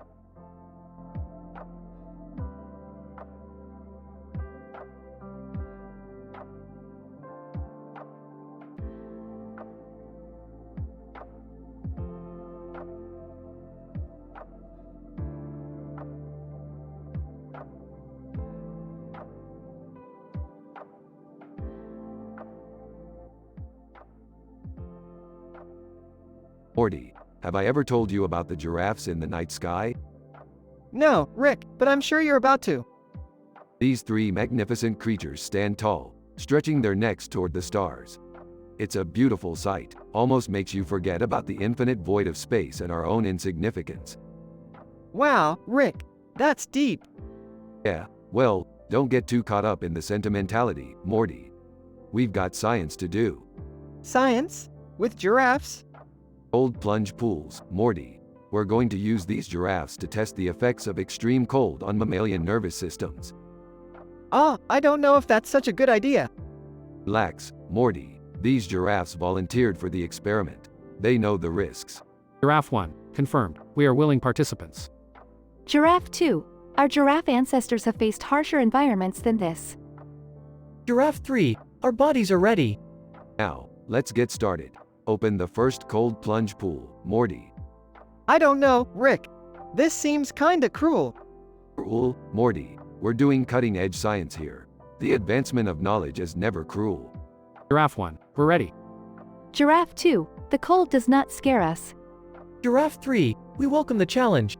Alright, let's dunk these giraffes. I can't watch this.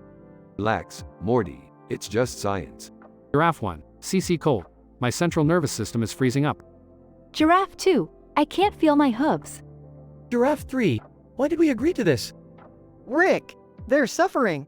Nonsense, Morty. They're learning. Giraffe 1, I can't take it anymore. I'm tapping out. Giraffe 2. Agreed. This is too much for our giraffe bodies to handle. Giraffe 3. You've broken us, Rick. We regret everything. Well, at least we learned something today. Like I always say, science isn't about making friends, it's about understanding our world. I think we should let those giraffes go, Rick. They've been through enough. Fine, but we gotta finish the experiment. Fetch the monkeys, Morty. Oh boy, here we go again.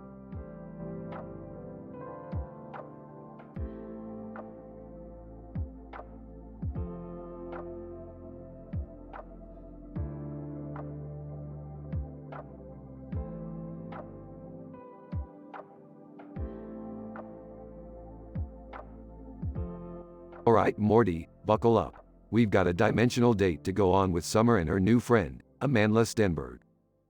Amanda's been showing me this really cool cursed book and… Wait, who the hell is Amanda Stenberg? Never mind, it doesn't matter. We have more important things to worry about, like the potential collapse of reality. Rick, what are you talking about? The book, Morty, it's cursed. It has the power to destroy entire dimensions. We need to get it out of here. But I don't want to get rid of it. It's cool. Well, you better start wanting to, Summer. This is serious.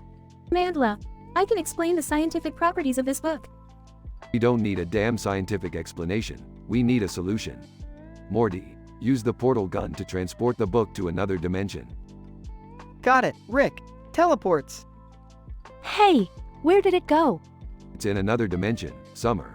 Don't worry about it. Meanwhile, in the new dimension. Alien. Oh my, what is this? Picks up the cursed book.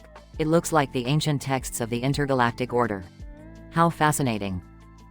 The alien accidentally activates the curse, causing the entire dimension to collapse. After returning to their own dimension. See, Summer, this is why you don't mess with cursed books. They're nothing but trouble. I know. Rick, I'm sorry. So, what do we do now? Burps. Just sit back and enjoy the show, Morty. We've got a front row seat to a dimensional collapse. Chuckles. Episode ends with the trio laughing hysterically as the dimension around them crumbles.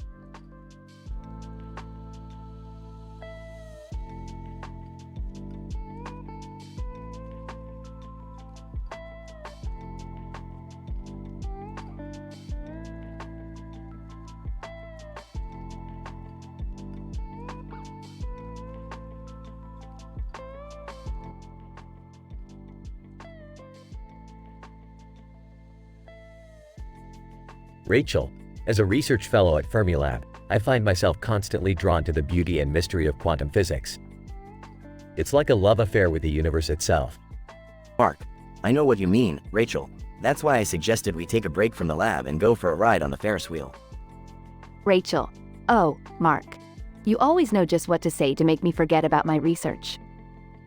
Mark, it's important to take a step back and appreciate the beauty around us. Look at the blue sky and those purple lights in the distance. It's like a work of art. Rachel, yes, but the real art is in the mathematical equations that explain the universe. I can't help but think about the mysteries of dark matter and how we can uncover its secrets. Mark, you're always so focused on your work, Rachel. Sometimes you need to just let go and enjoy the moment. Rachel, I know, but it's hard to switch off my brain when I see the world as one big equation waiting to be solved. Mark, well, maybe I can help you solve a different equation, the equation of love. Rachel, giggles Mark, you're such a romantic. Mark, it's hard not to be with you around, Rachel. You bring out the best in me. Rachel, blushes you're too kind, Mark. Maybe I can teach you a thing or two about quantum physics in return. Mark, I'd like that. Who knows, maybe we can solve the mysteries of the universe together. Rachel, smiles that would be quite the love affair, wouldn't it? Both. Laugh. Rachel, but for now, let's just enjoy the ride and the beauty of the world around us. Mark, agreed, and who knows, maybe the answer to the mysteries of the universe will reveal itself when we least expect it. Rachel, smiling asterisk with you by my side, I believe anything is possible. Mark, smiling back, I believe it too, Rachel.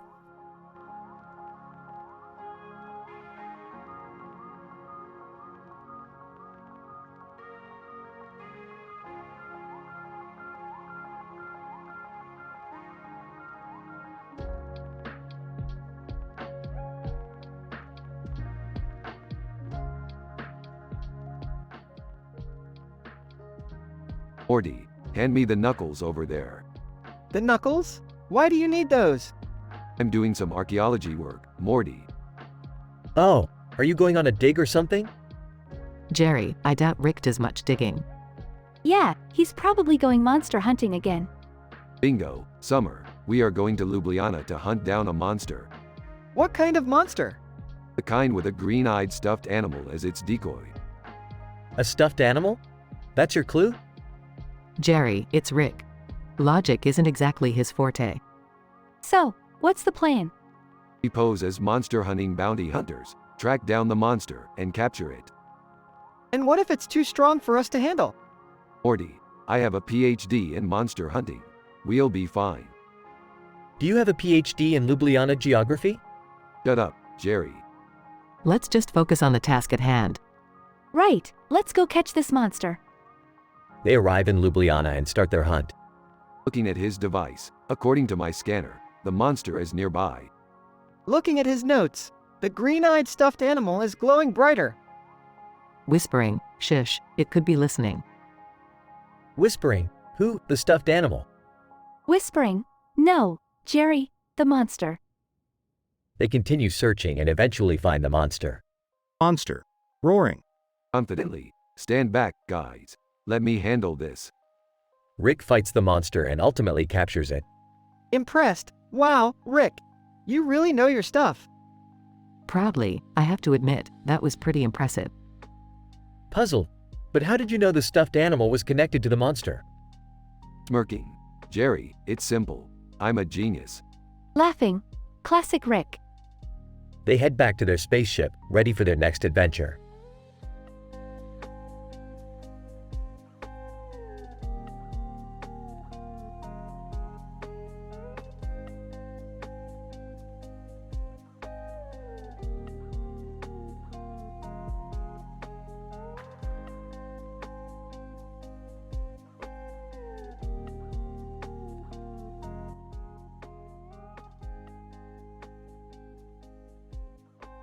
Dying, Morty, I've detected an enormous amount of interference coming from that robot with the radio on its back.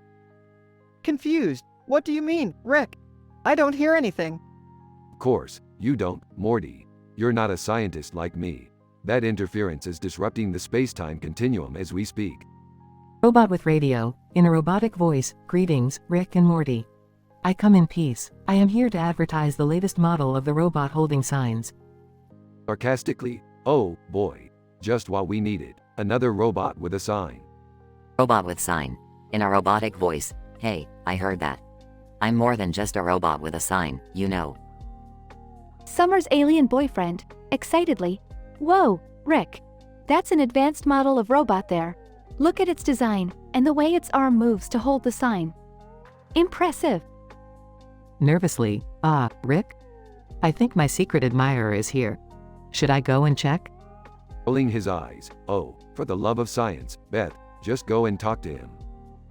Ex-lover, in a seductive tone, hello, Rick. Long time no see, missed me? Annoyed. Not you again. What do you want? Ex-lover, I need your help. I've been working on something big, and I need your expertise. Curious, what kind of something? Ex-lover, the Titanic robot clash. It's going to be huge, Rick, and you're going to be my partner in it. Excitedly, whoa, that sounds awesome, Rick. Can we do it? Can we? We'll see, Morty, we'll see.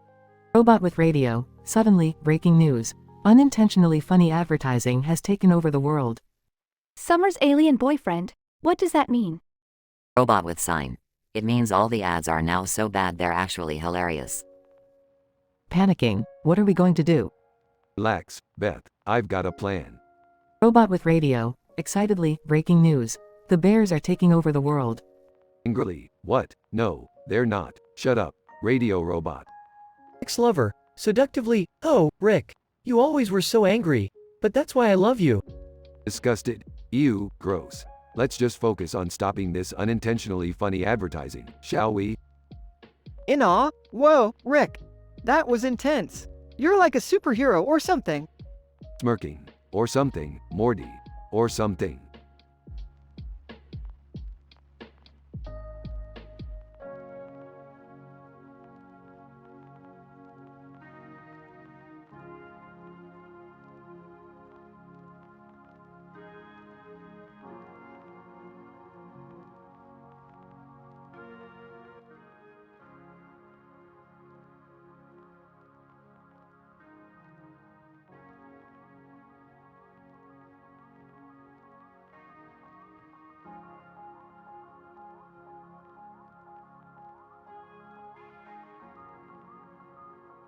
Morty, get in the car. We've got a science emergency. Gee, Rick, what's the problem? We need to find some lanthanum, Morty. And fast. Lanta, what now? Lanthanum, Morty. It's a rare earth element we need for our latest invention. Oh, okay. So where do we find it? According to my calculations, there's a deposit in this field. Points to the truck driving through field. Oh, that truck over there? That's the one. I'll hack into their GPS and reroute them to a nearby diner. That should give us enough time to swoop in and get the lanthanum. Sounds risky, Rick. Yeah, well, science isn't for the faint of heart, Morty. Cut to Rick and Morty in their spaceship, watching the truck pull into the diner parking lot. Alright, Morty, let's get in, get the lanthanum, and get out. Wait, who's that getting out of the truck? Is that Post Malone? It appears so, Morty. We may have stumbled upon a celebrity gossip story as well. Whoa, this is crazy. Stay focused, Morty. We're here for the lanthanum. Cut to Rick and Morty sneaking around the diner, trying to find the lanthanum. Rick, I don't think this is the right place. All I see are trees and grass with a green roof. Damn it, Morty. I must have miscalculated the GPS coordinates. We're in the middle of nowhere. And look, the truck's gone. This is bad, Morty. We need that lanthanum for our invention. What are we gonna do, Rick? We'll have to improvise. Let's head back to the ship and see what we've got on board. Cut to Rick and Morty in the spaceship, rummaging through their supply cabinet. Hey Rick, what's that thing labeled, robotic romance rumors? That's none of your damn business, Morty. But it just might be the key to finding that lanthanum. Cut to Rick and Morty in disguise at a science convention, talking to a group of scientists. So anyway, we were conducting experiments with lithium and Goku when we stumbled upon this new compound. Whispers Rick, what the hell are you talking about? Just go with it, Morty.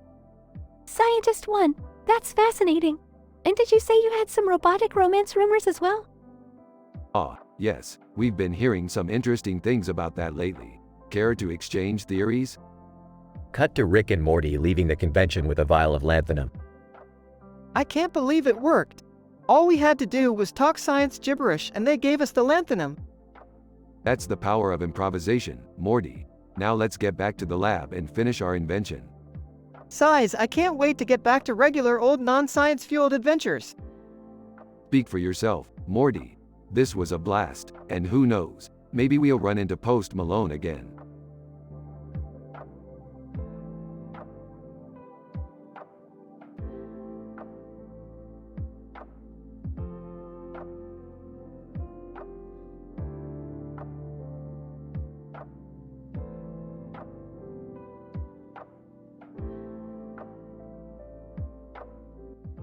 Int. Cyberpunk Escape Room, Day. As a PhD student in robotics, I was drawn to this new innovation in entertainment. The latest in virtual reality, the Cyberpunk Escape Room promised to be the perfect blend of science and recreation. However, as I entered the room, I realized there was a sinister undertone to it. Hey, hello, is anyone there? Suddenly, the room rumbled and a voice boomed out of the speakers. Voice. Welcome to the Cyberpunk Escape Room. You are here to test your skills in escaping this virtual world. Remember, time is of the essence. I quickly scanned the room, taking note of the various technological gadgets and devices at my disposal. My heart racing, I began to frantically search for clues. Hey, what do I do now? Suddenly, a series of numbers flashed on the screen. Without thinking, I punched them into the console before me. The room jolted again and a new challenge emerged. Voice. You have stumbled upon a sinister cult ritual. You must escape before they sacrifice you to their gods. Hey, this doesn't seem right. Why would they include something like this in an escape room? Voice. People are often afraid of what they don't understand. But you, as a scientist, can use your knowledge to overcome any challenge. Using my technical expertise, I was able to decipher the patterns in the ritual and free myself before the cultists could harm me. Hey, I still don't think this is appropriate. People may misunderstand the power of technology and use it for harm. Voice. That is why it is up to us as scientists to continue pushing the boundaries of technology while also educating others on its potential dangers. As I exited the Cyberpunk Escape Room, I couldn't help but ponder the deeper implications of this experiment. While it was thrilling to use technology to escape a virtual danger, we must also be cautious of the real-world consequences that such creations can have.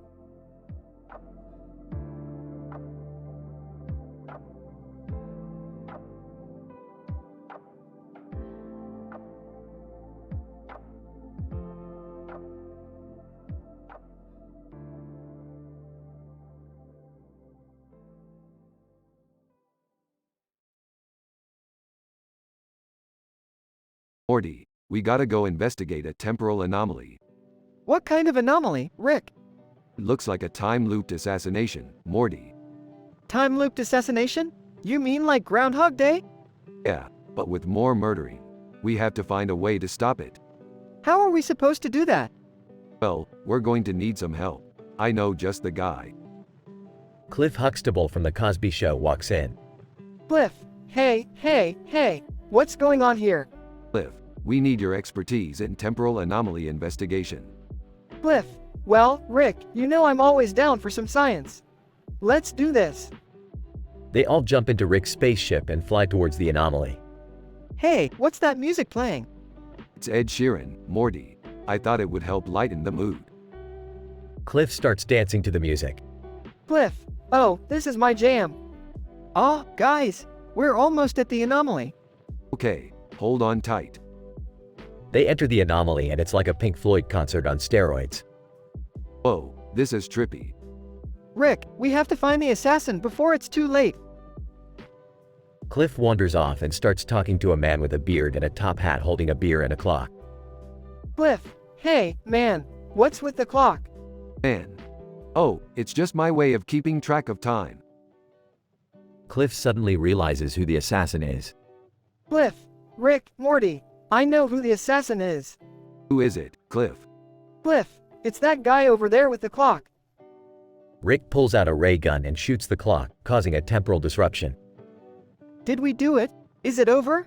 Yeah, Morty, we did it. Time is back to normal. Cliff, that was a wild ride, fellas. I gotta go tell Claire all about this. Who's Claire? Cliff, oh, you know, the wife. Rick, Morty, and Cliff all laugh as they fly away in the spaceship.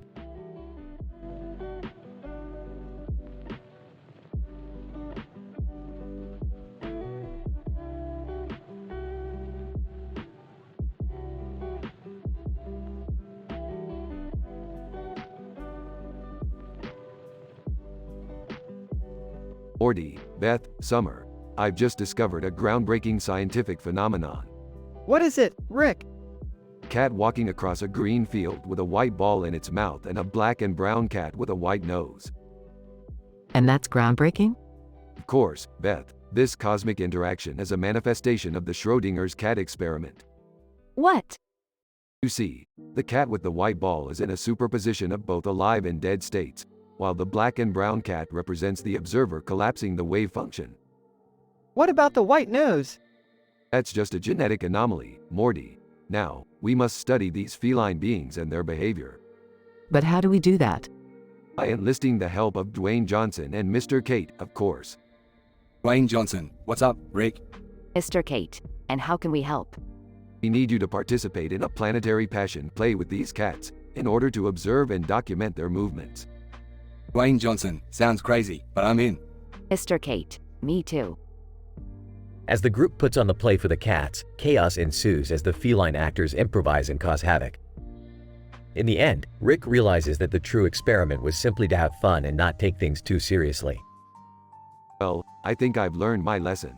Sometimes, even in the face of scientific discovery, we just gotta let loose and have a good time. Oh, I don't think that was very scientific, Rick. Shut up, Morty. Let's go grab some Szechuan sauce.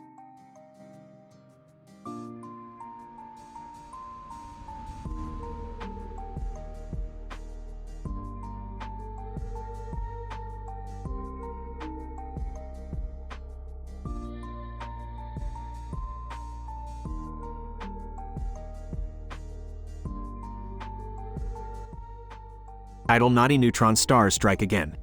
Morty, I'm detecting anomalous energy signatures coming from that star-shaped object over there. Oh geez, Rick, what could it be? I don't know, Morty, but it seems to be emanating from those naughty neutron stars. Naughty neutron stars? Yes, Morty, they're notoriously mischievous. Well, what can we do? We'll have to use the circular object to create a high-frequency electromagnetic field to repel them.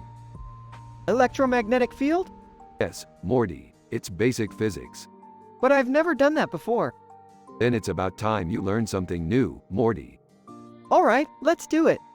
Lord, whoa, what are you guys doing? We're dealing with some naughty neutron stars, Lord. Lord, naughty neutron stars? Yeah, they're causing trouble. But don't worry, Lord. We'll take care of it. Lord, okay, but can I watch? Sure, why not? Here goes nothing. That's it, Morty. Keep the frequency steady. This is harder than it looks.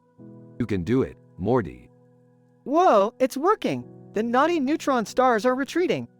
Lord, wow, that was impressive. Of course it was, Lord. We're the best in the multiverse. Yeah, that's right. Now let's go get some ice cream and celebrate our victory. Yeah, ice cream. Lord, can I come too? Sure, you can, Lord, but you're buying. Lord, what? Ha ha, got him. Alright, let's go, Morty. Right behind you, Rick. Lord, hey, wait up. End of episode.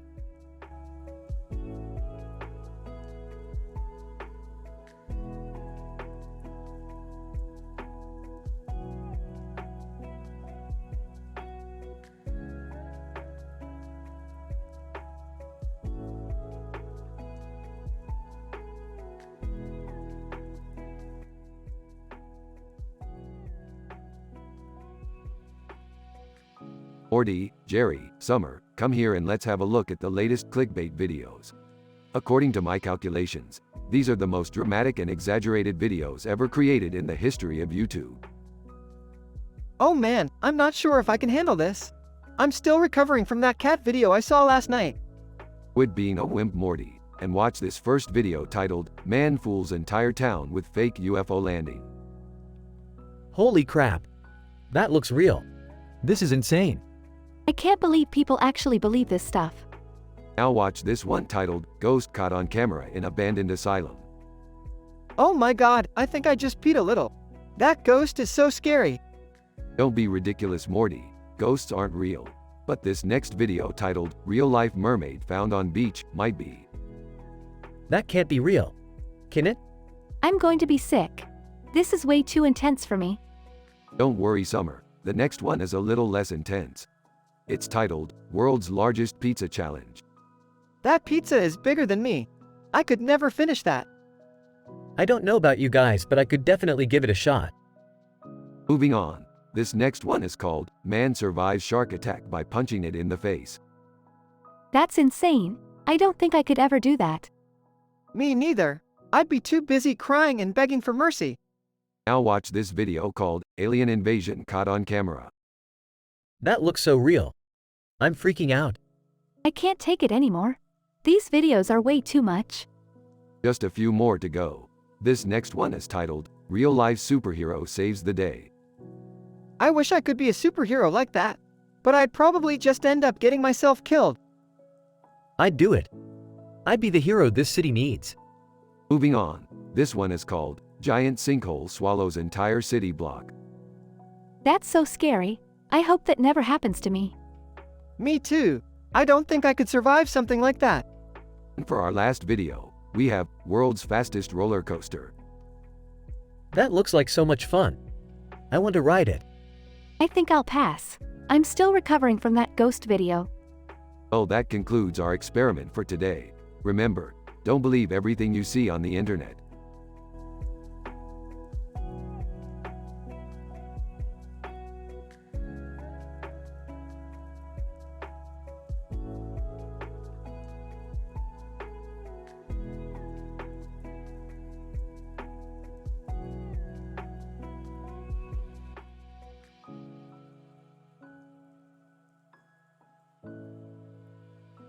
Int. Abandoned bathroom, day. Rick, Morty, Summer, and Jerry are standing in the center of an open bathroom. The walls, floor, and ceiling are covered in blood and red paint. The group of men, who are angry and swinging their fists, surround them. Oh geez, Rick, what did we do? Relax, Morty. It's just a little misunderstanding. A little? Look at this place. Can we just talk about this? Violence is never the answer. The group of men continues to swing their fists, and Rick pulls out a small device. Hold on a sec. Let me just tweak this thing. Rick presses a few buttons on the device, and suddenly the men freeze in place. Whoa, Rick, what did you do? I modified my time freeze device, Morty. Now, let's get out of here before they unfreeze. The group quickly exits the bathroom, and as they walk down the hallway, Jerry notices something. Ah, guys? Why is there blood on your clothes? Oh, that's just from the fight. It's a long story. I don't think I want to know. Rick grins as they exit the building. Just another regular science experiment, am I right? The group laughs as they walk away.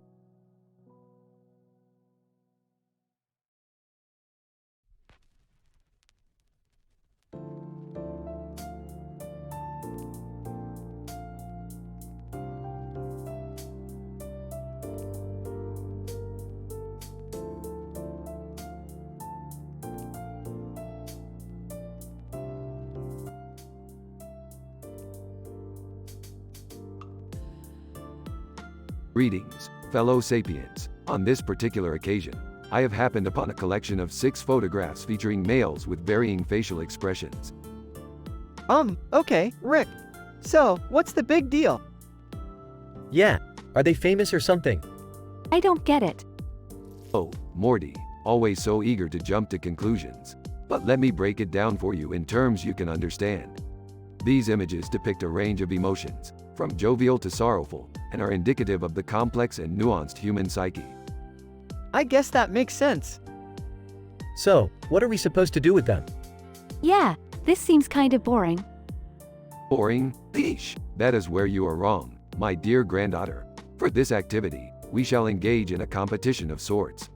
I shall read out the titles of 10 of the most hyperbolic and exaggerated clickbait videos to have ever graced the internet. Then, you shall all respond with the appropriate level of drama and emotion. Oh boy! This doesn't sound like a good idea. I don't see how this is related to the pictures, but okay. Prepare yourselves, young ones. The first video is titled, You Won't Believe What This Woman Found in Her Backyard. What is it? I'm so nervous. Tell us. Well, according to the thumbnail, It appears to be a large diamond. Woohoo! That's amazing. I can't believe it. Next up, we have, this man went skydiving and what happened next will blow your mind. What happened? I can't wait to find out. My heart is racing. According to the video description, he landed safely on the ground. Shocking, I know. That's it? That's not even that surprising. Lame. Moving on, this wedding proposal will make you cry tears of joy. I'm already tearing up. This is going to be beautiful. I love love. Actually, I think this one might be legit. It's a flash mob dance proposal at a baseball game. I'm not crying, you're crying. Oh, that's so sweet. It's like something out of a movie. I want that to happen to me. Well, that's all the time we have for today, folks. Remember, don't believe everything you see on the internet, or in these photographs, for that matter.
Morty, I've detected a signal from a planet in a distant galaxy that has the highest concentration of oysters and green beans in the universe. Oysters and green beans? That doesn't sound very exciting. Burps, don't be an idiot, Morty. This is a rare opportunity to indulge in some of the most exotic flavors in existence. Okay, but why are we bringing Nadeshot along?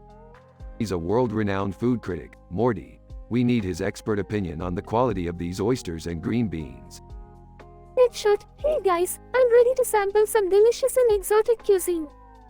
Excellent, Nadeshot. Burps were headed to planet Zorgon to try their famous oysters, Rockefeller. I don't know, Rick. This planet looks kind of sketchy. Nonsense, Morty. The only thing that's sketchy is your attitude towards culinary exploration. Nadeshot, can we hurry up and get there already? I'm starving. Hold on. I just need to calibrate the ship's taste receptors to properly analyze the flavors of the oysters and green beans. Size. After a few moments, the ship arrives on planet Zorgon *. Okay, let's suit up and get ready to sample some delicious oysters, Rockefeller. Puts on spacesuit. I still think this is a bad idea. Nadeshot, let's do this. They enter a murky underwater cave where the oysters are located. According to my readings, the oysters on this planet are radioactive. This should be interesting. Ah, Rick, I don't think that's a good thing. Nadeshot, eagerly let's try them. They try the oysters, Rockefeller, and Nadeshot starts to feel strange. Nadeshot, whoa, guys, I feel incredible. Interesting. The radiation from the oysters must have had a unique effect on your brain chemistry. Sarcastic, great. Now we have a radioactive food critic on our hands. Nadeshot, loves, this is the best oysters, Rockefeller, I've ever had. We need to get the recipe and bring it back to Earth. Burps agreed. Morty, let's go steal their recipe and get out of here. Can we at least grab a bottle of wine before we leave? Sure, Morty, why not? Burps, we'll need it to celebrate our successful mission. Nadeshot, this is the best day ever. They exit the cave and fly back to Earth.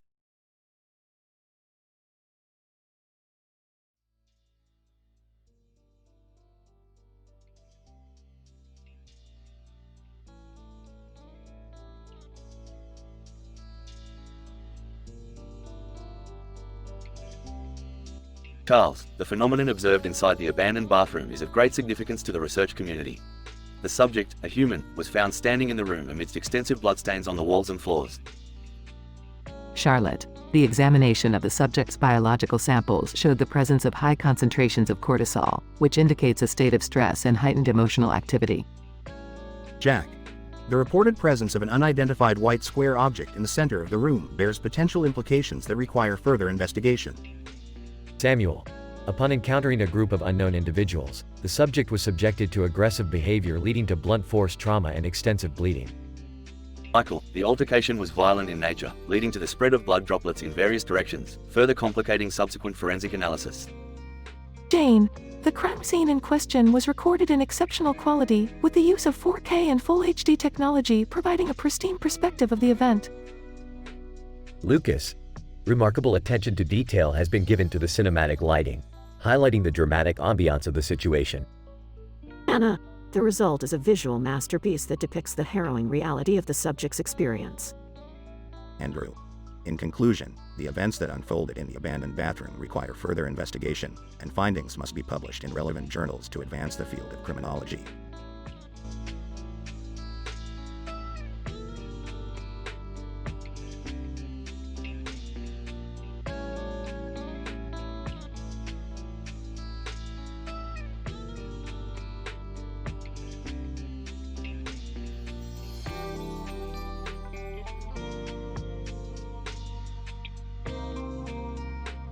Analyzing the surrounding environment, it appears we have been shrunken down and are now situated atop a morbidly obese and perspiring sumo wrestler's stomach. Oh man, that's gross. What do we do now? I suggest we attempt to climb back to the surface and make our escape, post-haste. Ew, guys, look at all these sumo dolls strewn about the gym floor. This place reeks of testosterone. No time for distractions, we must proceed with caution.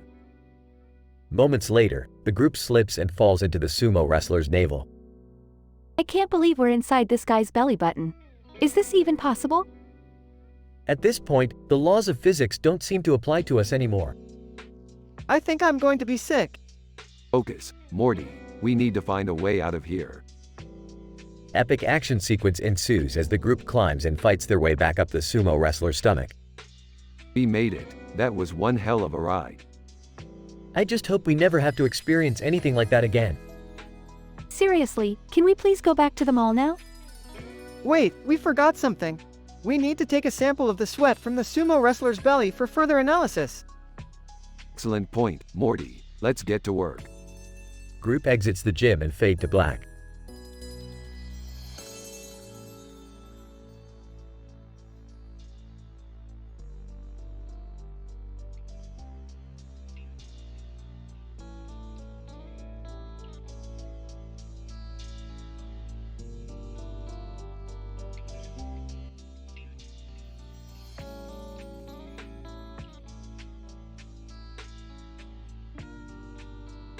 Morty, come on. We don't have all day to mess around with costume-wearing clowns. Geez, Rick, what's the harm in a little fun? Fun, Morty. You do realize we're scientists, right? We have a duty to uphold the principles of empirical evidence and rationalism. Yeah, I guess you're right. But can't we just check it out real quick? Fine. But if this ends up being another dimension full of goofballs, I'm sending you in first. Chuckles nervously. Sure thing, Rick. They approach the warrior, who introduces herself. Tiara. Greetings, travelers. I am Tiara, lone warrior of the Golden Plains. What brings you to my kingdom? Sarcastically, oh, nothing much. We were just bored and decided to stroll through your medieval fair. Tiara. Ah, I see. Well, if you are in need of adventure, I could use your help in vanquishing the evil sorcerer who threatens our land. Enthusiastically, oh boy, this is gonna be sweet. Skeptically, sorcerer, huh? Let me guess, he's been terrorizing the countryside with his dark magic? Tiara. Surprised. Why, yes. How did you know? Smirks. Lucky guess. They go on a quest to defeat the sorcerer, encountering various obstacles along the way, including a giant dragon and a horde of goblins. Panting. Man, this is intense. My heart rate is through the roof. Calmly. Just keep moving, Morty. We have to locate the sorcerer's lair before he unleashes his full power. Tiara. Determined, I will not let my people suffer under his rule any longer. We must prevail.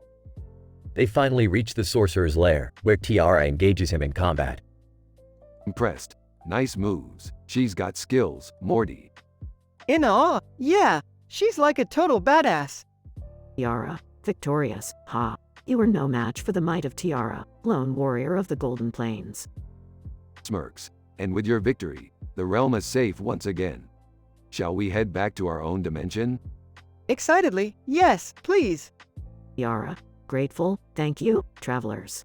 You have proven yourselves to be true heroes. Drugs. Hey, it's all in a day's work for us. Now let's get out of here before anyone starts asking questions. They make their way back to the portal and return home.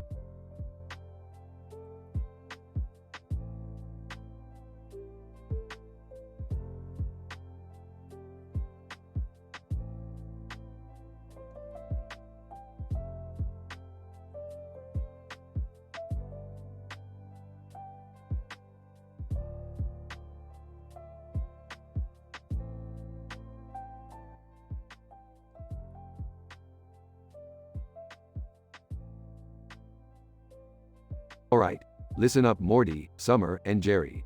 I've calculated the exact coordinates to enter the Fairly Odd Parents TV show episode, Wishology, based on the painting of a dragon flying over a mountain landscape with a river and a forest in the foreground. Whoa, Rick, are you sure this is a good idea? I mean, what if something goes wrong? Yeah, Morty is right. What if we get sucked into the actual show and can't come back? I don't want to die in a cartoon universe. I have a wife and kids. Relax, you three. I've accounted for all possible outcomes. I even created a special portal device that will ensure a safe exit. Okay, but what are we doing there anyway? We have to deal with the darkness. It's a powerful entity that threatens to devour all of existence. The fate of the multiverse depends on us. Wow, that sounds so super scientific. Can you explain that in simpler terms? As they enter the TV show, they get transported to the dimension of the darkness. Suddenly, they are cornered and swallowed by the darkness. Okay, everyone stay calm. The darkness doesn't affect time, so we still have a chance to escape. Escape to where? We're inside the darkness. Guys, look around. The darkness is made up of our worst fears and nightmares. Great, just what we needed. A dimension of fear. We need to find a way out. Let's stick together and keep moving forward. We'll find a way out. As they navigate through the darkness, they encounter all kinds of horrifying creatures and obstacles. But with their combined skills and intellect, they manage to fight their way through. This place sucks, Rick. How do we get out of here? Guys, I think I see a light. Follow me. I hope you're not leading us into a trap, Summer. Finally, they reach the end of the darkness and find a portal to escape. But before they go through, they turn around and face the darkness one last time. We did it. We beat the darkness. Yeah, we were amazing. I can't believe we made it out. I never doubted us for a second. Remember, the fate of the multiverse was in our hands. We can proudly say that we saved the day. As they return to their own universe, they realize that the painting of the dragon was actually a clue left by another dimension's Rick to help them defeat the darkness. Whoa, Rick, you're like a super genius. I'm so proud of us, guys. I'm just glad we made it out alive. Now, let's get some ice cream. We earned it.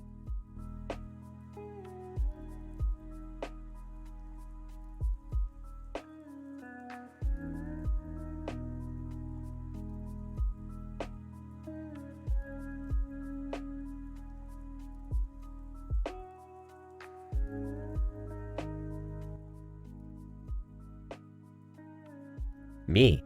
My research has taken me to an abandoned bathroom where I am currently trapped in a rusty metal trap strapped to my body. The trap was designed by Jigsaw, a notorious serial killer known for his torturous games. As I look around the room, I see a chair and a window with blood on the floor, suggesting that I am not the first victim to be trapped here. There is also a book on the floor, which may contain clues to help me escape this deadly situation. The room is bathed in gorgeous lighting, with every gory detail visible in crystal clear 4K Full HD. Blood is everywhere, a testament to Jigsaw's sadistic nature. I can hear the ticking of a timer somewhere in the room, reminding me that I only have a limited amount of time to escape before the trap on my body activates. I try to calm my racing heart, knowing that panicking will not help me solve the puzzle that lies ahead. Using my scientific knowledge, I carefully examine the trap on my body, looking for any weaknesses or vulnerabilities that I can exploit. As I work, I can't help but wonder how Jigsaw was able to design something so diabolical. Was he a skilled engineer or did he have help from someone with technical expertise? My mind races with questions and theories as the timer continues to tick down. Suddenly, I notice a hidden compartment in the trap that contains a key. With a surge of hope, I grab the key and begin to search the room for the lock it fits into. My search leads me to a small compartment hidden behind the mirror above the sink. I quickly unlock the compartment and find a device that will disable the trap on my body. With shaking hands, I activate the device and feel the trap release its hold on me. As I stumble out of the bathroom, shaken but alive, I can't help but ponder the complexities of human psychology that led Jigsaw to create such a horrific game. My scientific background may have saved me this time, but who knows what terrors lie ahead in the future.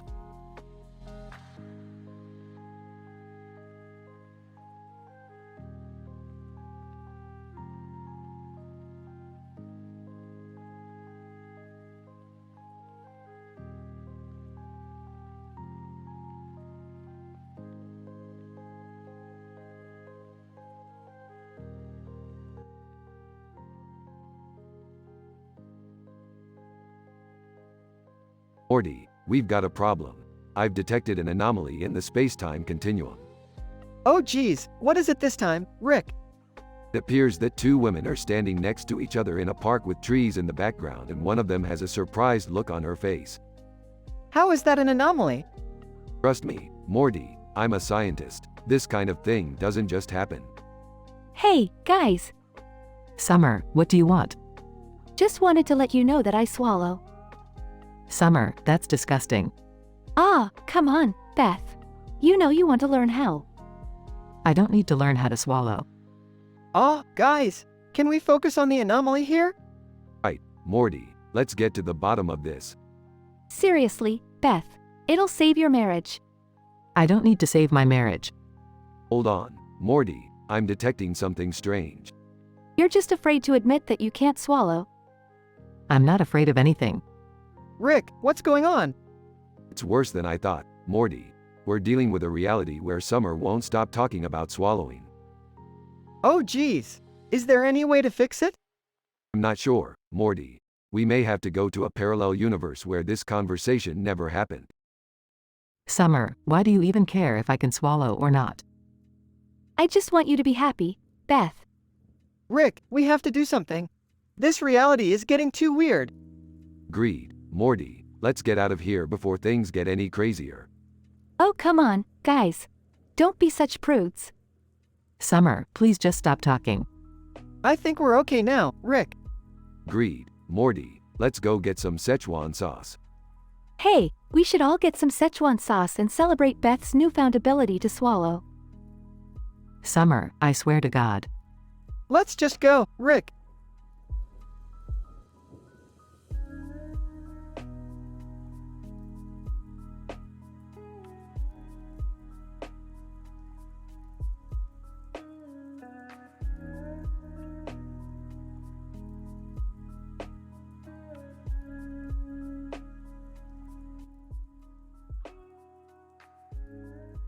Scene opens with a first-person perspective shot of a dirty bathroom floor.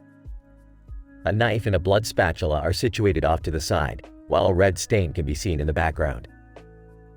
Upon initial observation, the presence of the knife and blood spatula indicate recent violent activity in this area. As I step forward, the camera pans down to reveal a deadly rusty metal trap strapped to my leg.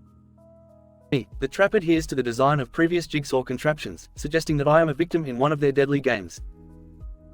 I take a closer look at the trap, blood and rust coating the sharp edges. There are traces of bodily fluids and rust on the trap, indicating prolonged exposure to the elements. Given the severity of the injury it could inflict, one can only conclude that the trap is intended to be deadly. Suddenly, I hear a loud click and the trap begins to activate. The trigger mechanism has been activated, meaning that I am running out of time to secure my escape. I frantically search the disarrayed bathroom, finding a piece of metal wire and a wrench. These tools could potentially aid in my escape. However, given the speed at which this trap is activating, time is truly of the essence. I begin to work on the trap, using the wire to dismantle the trigger mechanism. The intricate design of the trigger mechanism suggests that this is not the first time Jigsaw has devised such a device, and it likely won't be the last.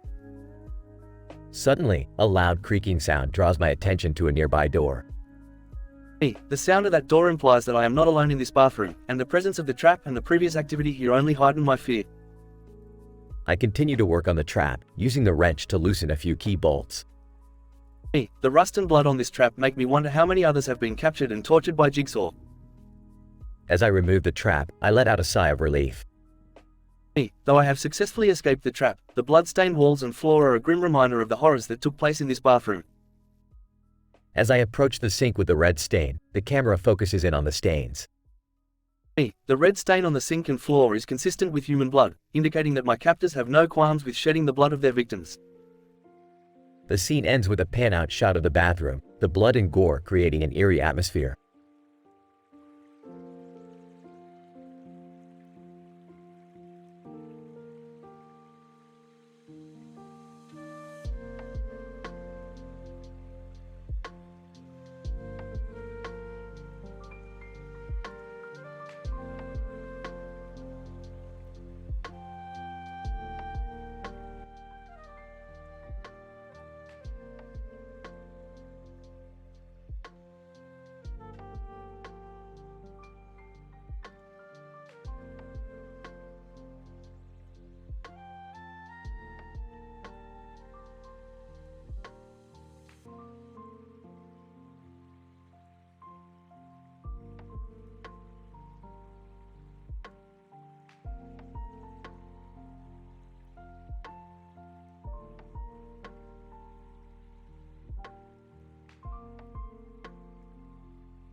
Ladies and gentlemen, I present to you the quintessential example of a futuristic spacesuit. Notice the sleek design and innovative use of materials. This suit is equipped with all the latest technology, from communication devices to customizable temperature controls. Wow, Rick, that's some really cool stuff. Yeah, I gotta admit, that suit is pretty impressive. I could definitely see myself cruising down the spaceways in one of those bad boys. Hey, speaking of impressive things, did you know that in the original Halo game, Master Chief was supposed to have a fully functioning digestive system? Wait, what? That's ridiculous. How could that even be relevant to the game? Ew, that's kind of gross. And did you know that the first draft of the game included a storyline in which Master Chief falls in love with an alien henchwoman? That's messed up, Rick. Yeah, it's like they're trying too hard to be edgy. I can't even imagine what that would look like. It gets worse. In one of the early versions of the game, the Flood were originally supposed to be parasitic snails. What? How does that even make sense? That just sounds absurd. I don't even want to think about snails taking over the universe. And last but not least, did you know that the original Halo game was almost called Monkey Nuts? Okay, that's just ridiculous. Oof, that's a terrible name. Yeah, that would have been a disaster. And that, my friends, is just the tip of the terrible Halo 1 iceberg. Now if you'll excuse me, I need to go wash my brain out with some interdimensional moonshine.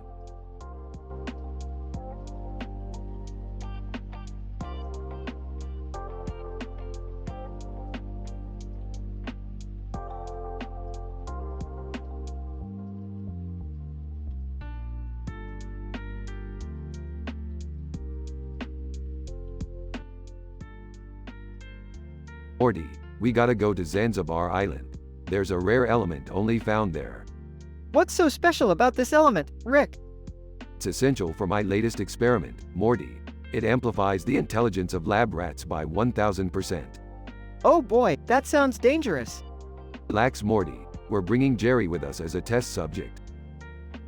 Screaming, oh god, why me? They arrive at Zanzibar Island. Alright, Morty, we gotta find a way to dig up this element. Jerry, you stay here and enjoy the beach. Sarcastically, oh great, my dream vacation? Rick and Morty start digging using advanced scientific equipment. Morty, this is going to take a while. Let me turn on some music. Music starts playing as they continue to dig. Hey Rick, what kind of music is this? It's called African Tribal Beats, Morty. It's native to this continent. Wow, Rick, you're so cultured. Chuckles. Shut up, Morty. Let's keep digging. After hours of digging. Rick, we're running out of oxygen. Don't worry, Morty. I got these oxygen tanks. Why didn't you give me one earlier? Laughs. Where's the fun in that, Morty? They finally find a rare element. Yes, Morty, we did it. Now let's get out of here before we run into any wild animals. Points to a nearby flock of flamingos. Rick? But, Morty. I don't think those flamingos are native to this island. Rick and Morty get attacked by the flamingos and barely escape in their boat. Well, that didn't go as planned. Yeah, Rick, I think we should stick to our own lab back home. Smiling. Looks like I had the best vacation after all.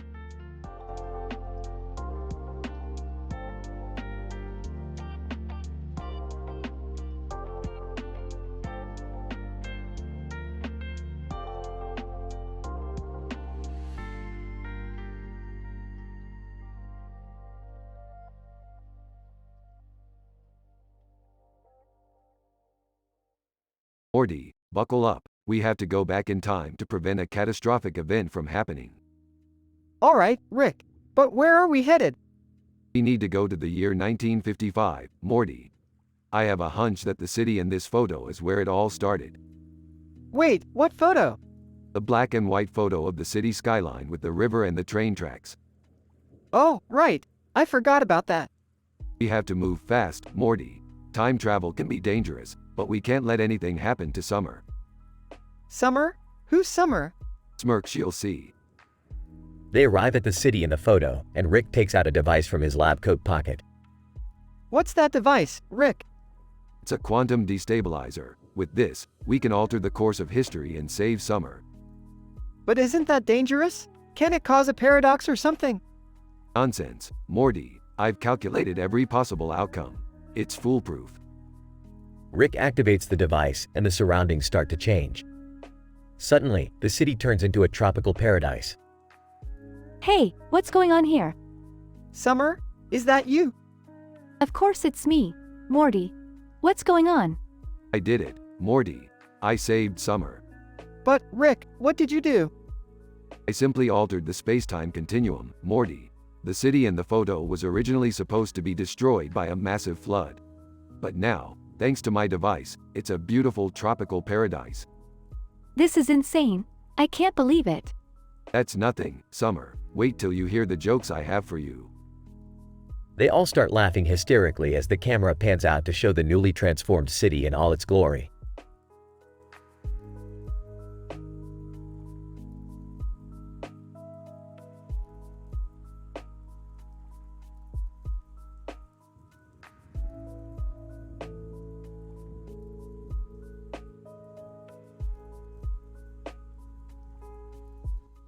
Hey, heavy breathing. This environment appears to be an abandoned, unsanitary bathroom with a high concentration of hemoglobin and organic material present on the surfaces. The bathroom contains a porcelain flushing contraption commonly referred to as a toilet, as well as a manually operated metallic hand washing station or sink. The toilet bowl contains a significant amount of bodily fluid and solid waste matter, while the sink exhibits an accumulation of dirt and blood. The door leading to the bathroom is ajar. There is a rusted metal trap attached to my cranium, devised in the fashion of the infamous Jigsaw Killer. The trap appears to be life-threatening and lethal in nature. I see you finally awoken. Do you like my little game? Hey, who are you? What is the purpose of this trap? I'm Jigsaw, and your trap is connected to my heart rate monitor. The moment my heart stops beating, your head will be forcibly removed from your body. The only way to stop it is to find the key that unlocks the trap. Hey, how am I supposed to find this key? Look around you. There are clues hidden in this room that will lead you to it. Hey, examining the room.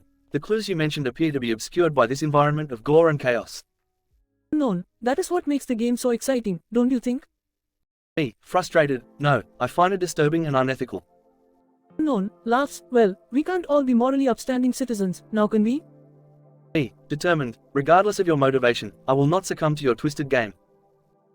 Smiling. We shall see about that. Time is ticking, my friend.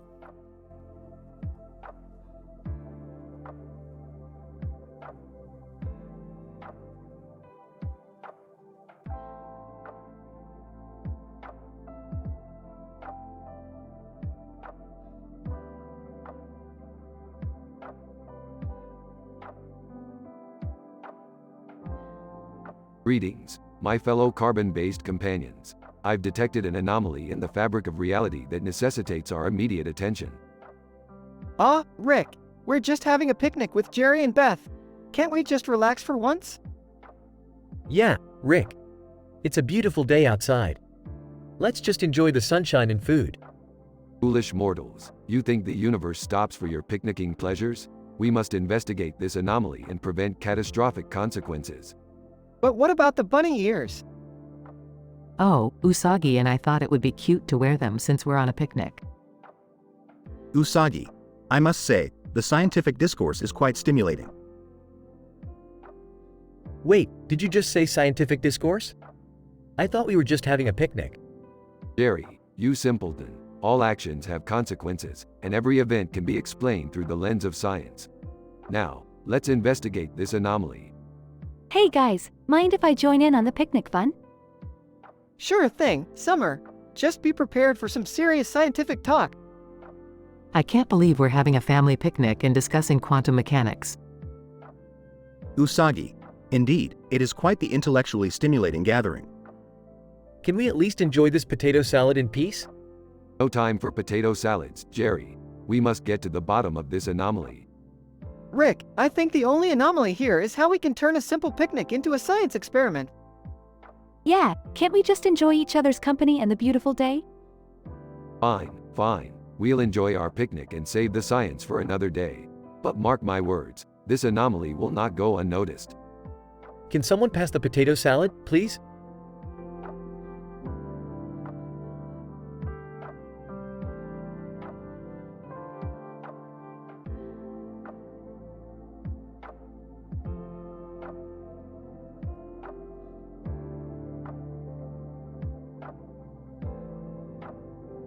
The room is an abandoned bathroom, with a sink in the center. The sink is visibly dirty and bears a red stain near the top. Jigsaw trap clicks menacingly as I move. The trap strapped to my body is made from rusty metal and appears dangerous. It has been designed to cause extreme pain and suffering and may lead to death. Jigsaw trap clicks again. The room has gorgeous lighting, with the gory details visible in full HD 4K resolution. Everywhere I look there is blood. Jigsaw, I want to play a game. Jigsaw is in the room with me, his voice echoing off the grimy tiled walls. Jigsaw, the key to your freedom is in the drain of the sink. The drain in the middle of the sink is clearly visible. The question is, can I reach it before the trap on my body snaps shut? Jigsaw trap clicks again.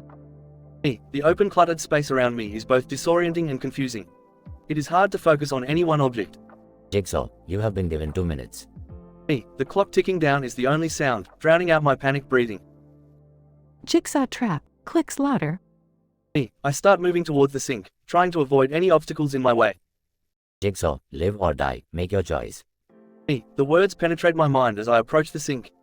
I can feel my heart pounding in my chest. Jigsaw trap clicks ominously. My hand reaches towards the drain as the trap snaps shut. Jigsaw, congratulations, you have survived. I let out a deep breath, my relief palpable. The room fades away, and I am left alone with my thoughts.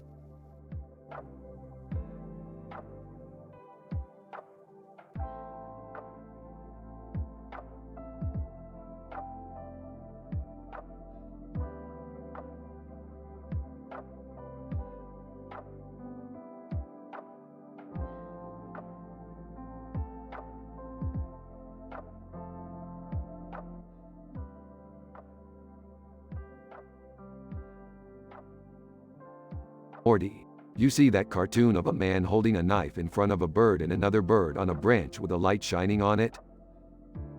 Yeah, Rick. What about it? Oh, Morty, that's the perfect allegory for this week's adventure. We're going bird hunting, Morty. Bird hunting? But Rick, we don't even have any guns. Guns, Morty, this isn't the Stone Age. We're going to use advanced interdimensional technology to capture and study the most fascinatingly exotic bird of them all. The red-headed woodpecker named Woody. Okay, Rick, but how are we supposed to find Woody?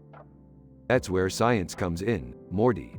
I've developed a device that can detect the specific chirping frequency of Woody's mating call. We'll follow the sound until we find him. Wow, that's really advanced, Rick. Of course it is, Morty. I didn't get my PhD in intergalactic bird hunting for nothing. As Rick and Morty follow the sound, Morty tripped and fell on the ground. Oof, Rick, I think I twisted my ankle. Quit being a baby, Morty. I'll just use this advanced nanotechnology to heal your ankle right up. Morty's ankle is instantly healed. Whoa, Rick, that's amazing. Told ya, Morty, I'm a genius. As they get closer to Woody, they discover a group of other scientists studying him. What the hell, Morty? Who are these guys? Looks like they beat us to the punch, Rick. One of the scientists turns to Rick. Scientist, Dr. Sanchez. We meet again. How is your research on interdimensional avian physiology going? It's none of your damn business, you hack. Get out of here before I use my advanced nanotechnology to turn you into a can of sardines. Scientist, lighten up, Dr. Sanchez. We're all just here to study birds. Not for long, you're not. As Rick and the other scientists engage in a heated argument, Woody flies away. Rick, Woody's getting away. Not on my watch. Rick pulls out his interdimensional bird-catching device and zaps Woody, teleporting him to their spaceship. Wow, Rick, that was amazing. What are we going to do with Woody now? Study him, Morty. Study his every feather, his every chirp, his every move. And then we'll write the most groundbreaking scientific paper of all time. I don't know, Rick. Maybe we should just let Woody go. What, and let those other hacks steal our research? Not a chance, Morty. Meanwhile, Woody is seen flying through space, free as a bird.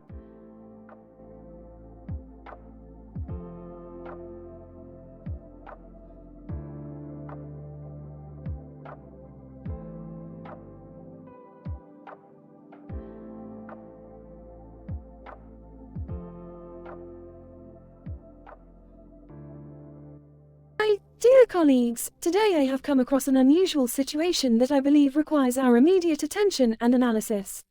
Upon entering a confined and cluttered space, specifically a bathroom, I noticed the presence of a deadly rusty metal trap strapped to my head. After a thorough examination, it was determined that this device was created by the infamous Jigsaw and designed to inflict immense pain and harm. John Kramer, Jigsaw. Hello there, Dr. X, welcome to my game. It was at this point that I realized I was part of Jigsaw's twisted game.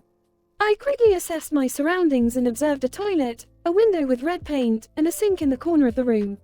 Blood was everywhere, and the lighting was gorgeously bright, enabling me to see every gory detail. Jigsaw, you have 60 seconds to find the key to unlock the trap before it activates and kills you. I searched frantically, inspecting every inch of the bathroom for any sign of the key. Suddenly, I remembered that Jigsaw places his clues in the most unlikely of places. Amanda Young, Jigsaw's apprentice, time's up. I felt the trap start to activate and my head being torn apart. But then, I noticed a small marking on the red window, and upon further inspection, I discovered the key. Jigsaw, congratulations, Dr. X. You have proven that you value your life. I was relieved but also horrified at what I had just experienced. The understanding of how an individual can derive pleasure from inflicting torture and harm to others is a topic that requires further research and analysis. I welcome any discussion and feedback regarding this situation.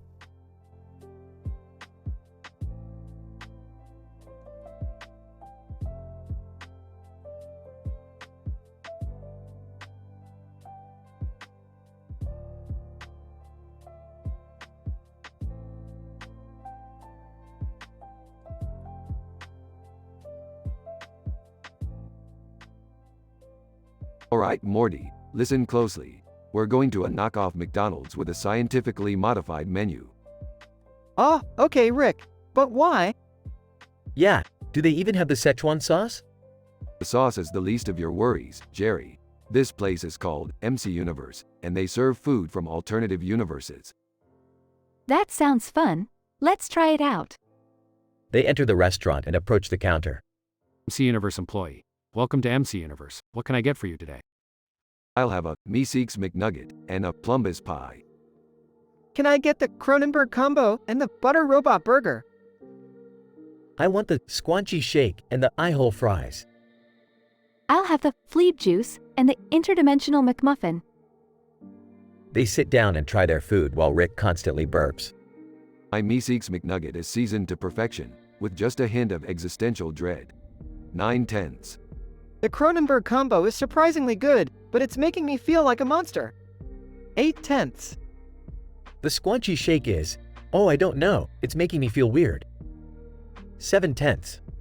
The fleeb juice tastes like pure energy and the interdimensional McMuffin is out of this world. 10 out of 10. Alright, that's enough MC Universe for one day. Let's go home before we all turn into Cronenbergs.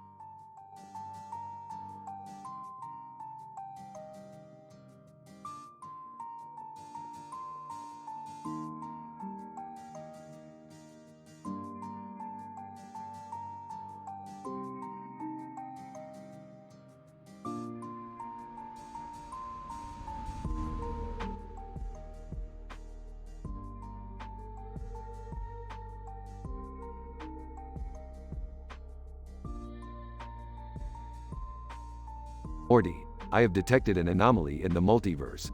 We need to travel to a parallel dimension to investigate. Whoa, dude, what kind of anomaly?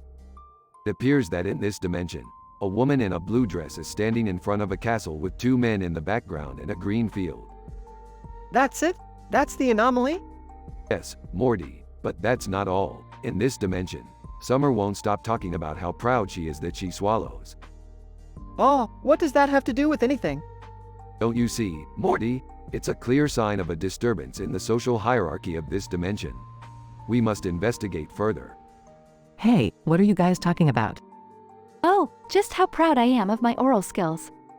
Haha, very funny. No, seriously, do you need any tips? I could teach you how to swallow properly. From the background, hey, now. Ah, I see. The hierarchy is in shambles indeed. Morty, we must fix this before it's too late. Ah, how do we fix it? Simple. We need to create a device that will enhance Beth's swallowing abilities. I'll just need a few things from the garage. Wow, Rick, I'm impressed. And here I thought you were just a selfish, alcoholic grandpa. Smirks. Oh, Summer. You have no idea. Several hours later. Okay, the device is ready. Beth, give it a try. Hesitant, I don't know, Rick. This seems kind of dangerous. Nonsense. It's perfectly safe. Trust me. Beth tries device and suddenly starts glowing. Panicked. Oh my god, what did you do to my wife? Relax, Jerry. It's just a temporary enhancement. She'll be back to normal in a few hours. Ah, Rick, what's that buzzing noise? Oh no, I must have miscalculated. The device has caused a disruption in the fabric of the multiverse. Chaos ensues as various creatures from different dimensions start appearing and wreaking havoc. Rick, what do we do? Quick, everyone grab onto me. I'll teleport us out of here. Everyone grabs onto Rick as he activates his portal gun and they disappear. The group reappears back in their own dimension. Panting. What the hell, Rick? That was insane. And what did you do to my wife? Relax, Jerry. It was just a simple experiment. And besides, you should be thanking me. Your marriage is saved. How's that? Well, now that Beth has mastered the art of swallowing, she and Jerry can finally enjoy a more fulfilling sex life. Everyone stares at Rick in disbelief. But, I'm just being scientific.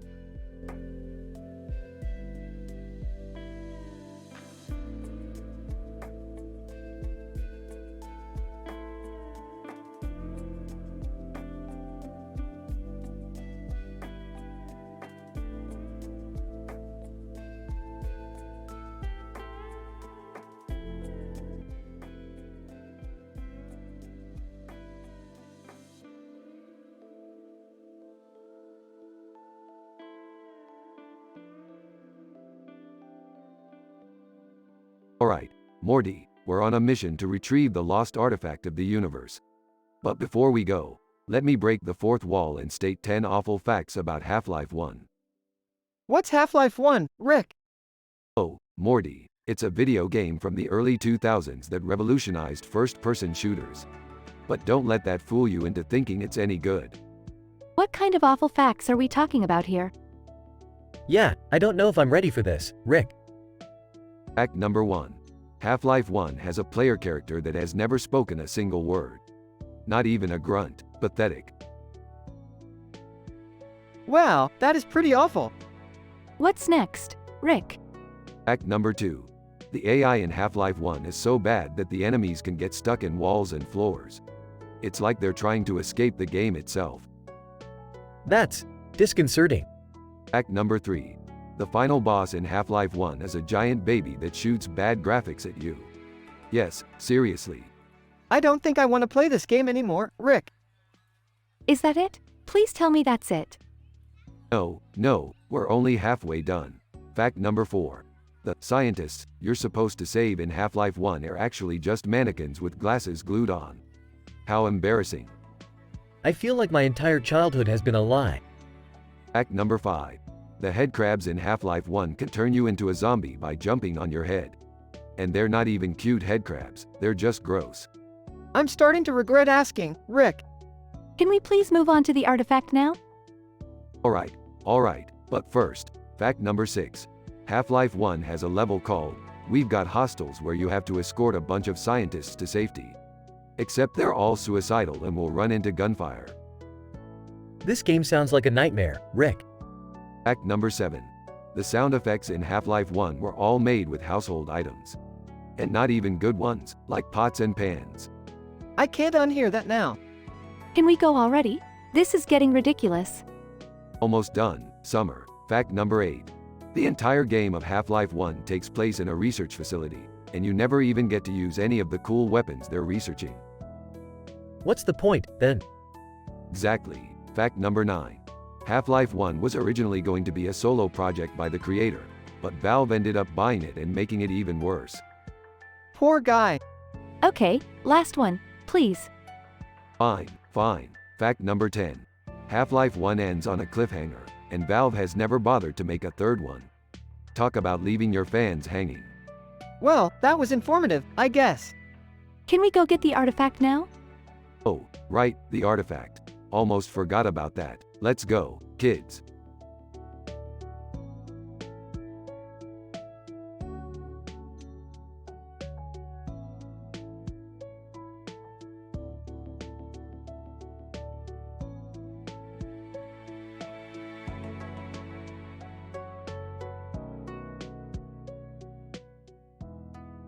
Greetings.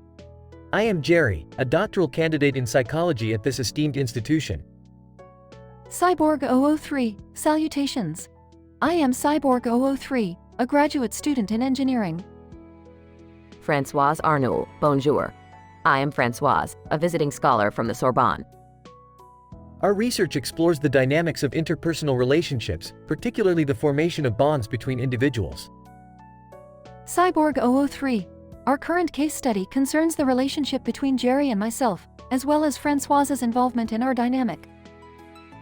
Françoise Arnoul. I have observed the interactions between Jerry and Cyborg 003 closely. Their bond appears to be strong, with a foundation built on intellectual stimulation and camaraderie. Indeed. Our shared interests in science and technology sparked our initial connection. But it was our mutual respect and admiration for each other's intellect that solidified our friendship. Cyborg 003. However, Françoise's entrance into our dynamic added a new dimension to our relationship. Françoise Arnoul. Beth is Jerry's girlfriend, correct? I have noticed the tension between her and me, perhaps due to her perception of me as a potential romantic rival. Yes, that is correct.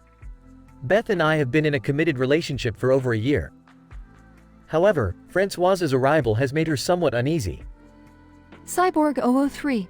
Our research indicates that this type of reaction is not uncommon in situations where a new individual enters an established social group. Françoise Arnoul. It is natural to feel threatened by a new individual who may disrupt the equilibrium of the group. However, I believe that with open communication and honesty, we can navigate this dynamic and continue to grow our relationships. Cyborg 003. Agreed.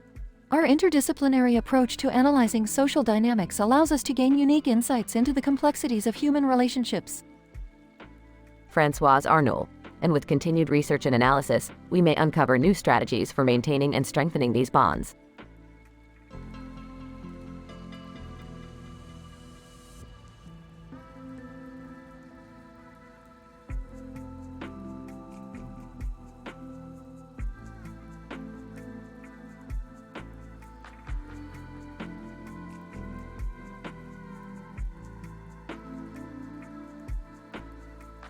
Elches, Morty, we're going on a science adventure.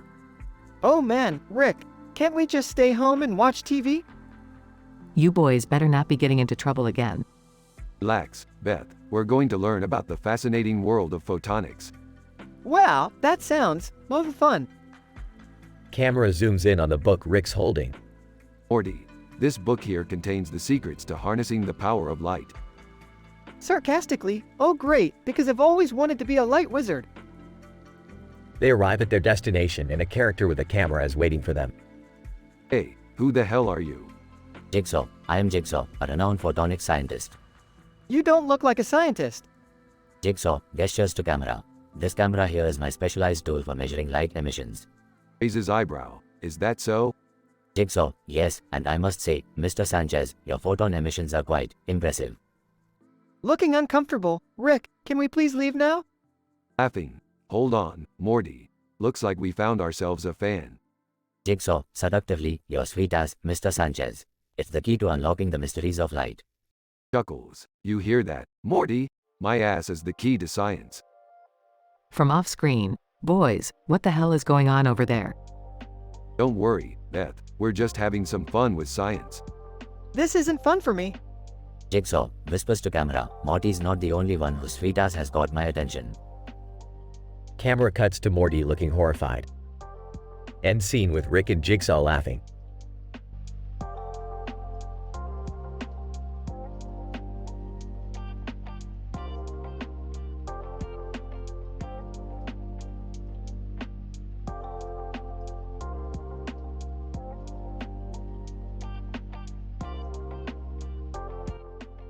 Jerry, looking at the black and white photo of the wall. This wall with words written on it seems to be an epitome of urban graffiti culture. I wonder if it has any significance regarding the interpersonal relationships of Françoise Arnould. Françoise, looking at the black and white photo of the person.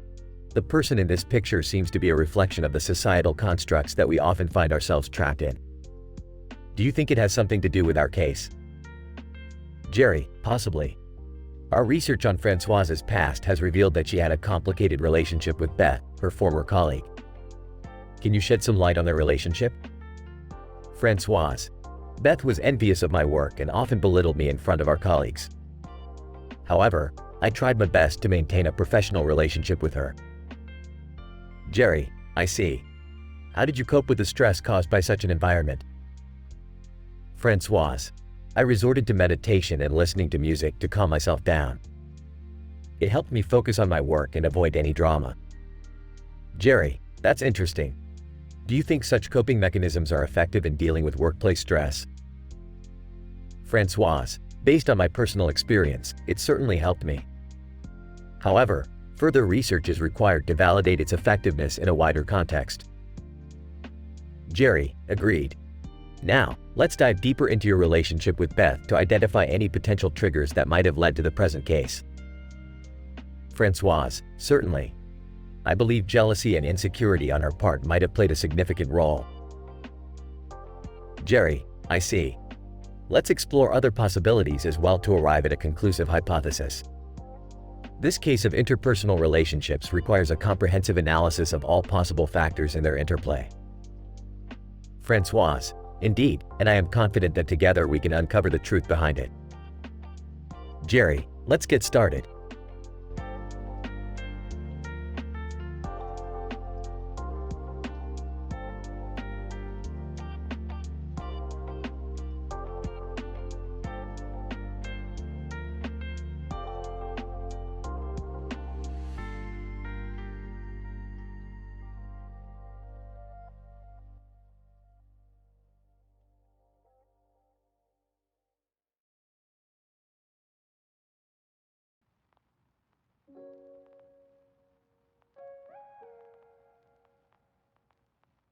Guys, great. Another stupid adventure with Woody the Woodpecker.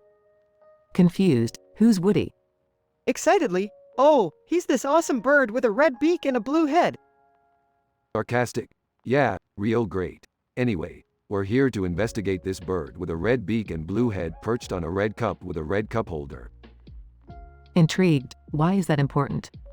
Exasperated. It's not important, Beth, but apparently we have nothing better to do. Worried, so, what do we do now? Smirking. Well, Morty, we could conduct a thorough scientific analysis of the bird's behavior and habitat. Excitedly, yes, that sounds like a great idea. Rolling his eyes. Fine, let's do it. But I'm warning you, there's a lot of data to analyze. Optimistic. Hey, we can handle it, Rick. Determined, yeah, we're smart enough to figure this out. Grumbling. Whatever you say. Let's get started. Several hours later, the trio is still analyzing data.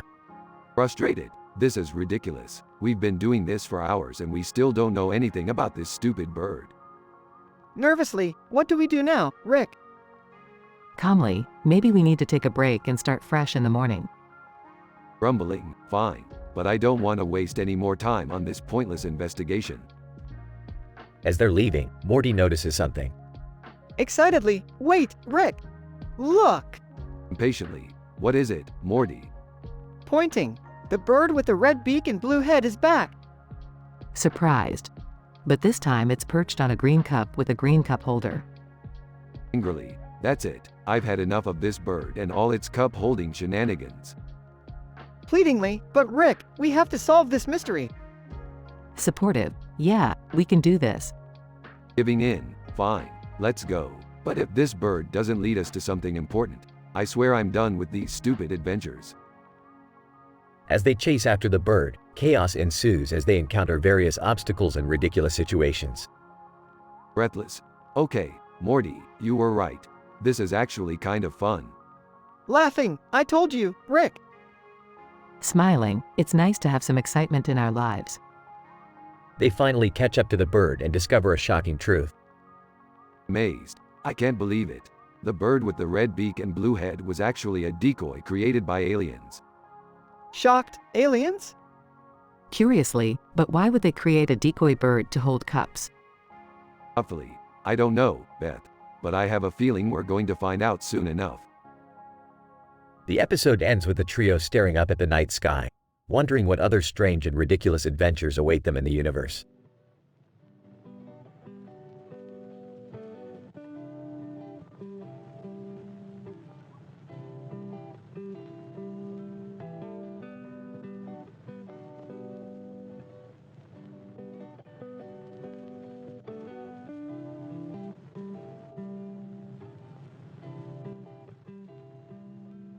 Morty, I've finally done it. I've created the ultimate weapon in the form of a handheld device capable of harnessing the power of cartoon characters. Rick, isn't that a bit dangerous? Nonsense, Morty. I've conducted thorough research and patented a quantum algorithm that can stabilize any cartoon character's DNA for a period of 3 hours. Morty looks at Rick with a worried expression. What? You don't trust me, Morty? I don't know, Rick. Did the last time we messed with cartoon characters, we almost got turned into snakes. That was a fluke and you know it. Now, hand me that Woody the Woodpecker cartoon character. Morty hands Rick the cartoon character, shaking hands in the process. A red bird perched on Woody's head chirps excitedly. Woody, haha, that tickles. Angrily, shut up, Woody. Your voice is like nails on a chalkboard. Woody continues to laugh, infuriating Rick even more. He lunges forward and strangles Woody, much to the horror of Morty and the red bird. Panting. There, that's better. Rick, what have you done? What? It's just a cartoon character. They're not even real. As Rick speaks, the red bird flies off, squawking loudly.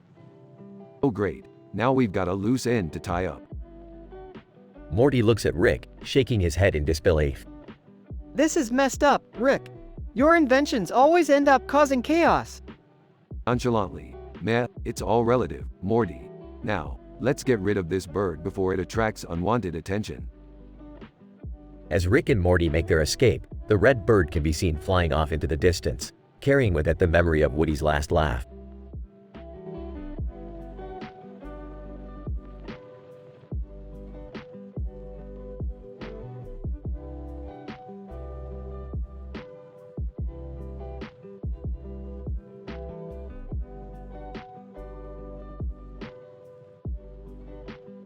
Dr. Smith, as I picked up my cell phone, I noticed a curious case on the floor, with another phone inside. Offling, fascinating, Dr. Smith. It seems like a classic example of Schrodinger's cat experiment in quantum mechanics, but applied to a mobile device. Dr. Smith, indeed, Morphling, but instead of a cat, we have a phone in the box, and someone on the outside holding another phone.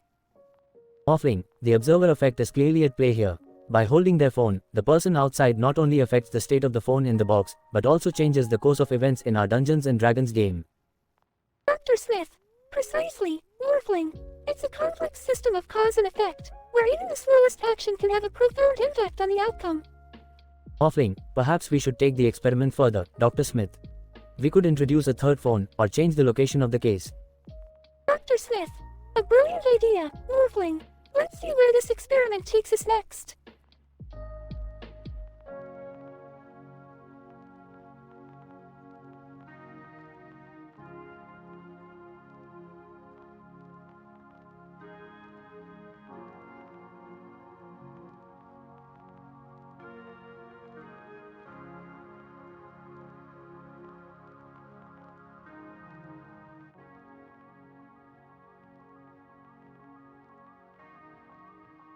What in the multiverse are you watching, Beth? It's Sailor Moon, Dad. I used to love this show as a kid. Gross, Dad. You know she's like a middle schooler, right? Morty, do you even know what a middle schooler is? Just shut up and watch the show.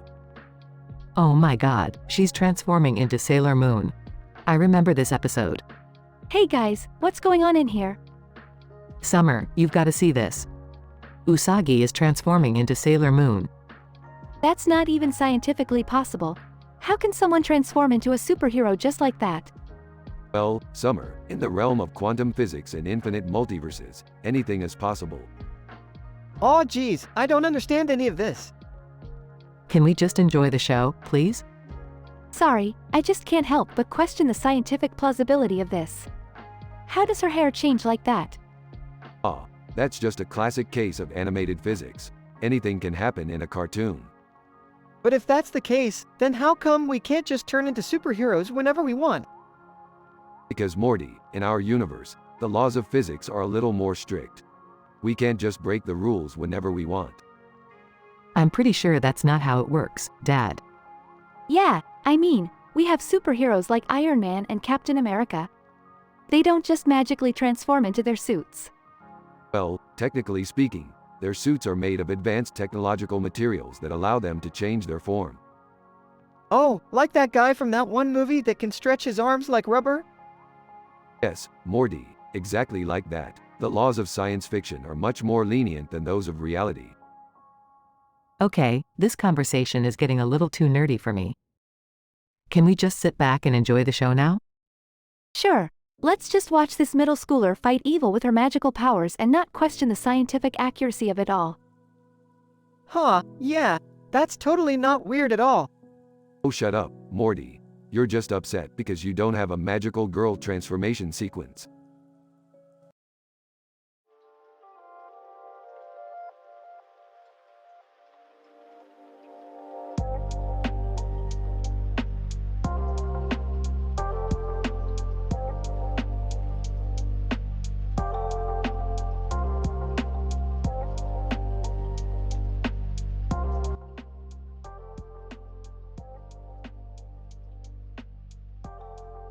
Morty, buckle up, we're heading into uncharted territory. Gee, Rick, do we really have to?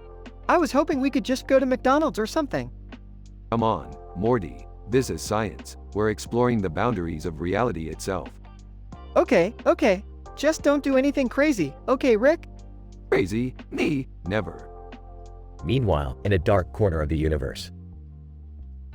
Alienist, another day at the office. Time to manipulate the space-time continuum and assert my dominance over the alien underlings. Morty's alien suitor. Hey there, handsome. I couldn't help but notice your gravitational pull from across the room. Alienist, not now, I'm busy. Can't you see I'm trying to run an interstellar empire here? Morty's alien suitor. Come on. What's a little love between space beings? Let's go grab a drink at the space bar. Alienist, grumbling, I suppose one drink couldn't hurt. Suddenly, Rick and Morty crash into the alien office, sparking chaos.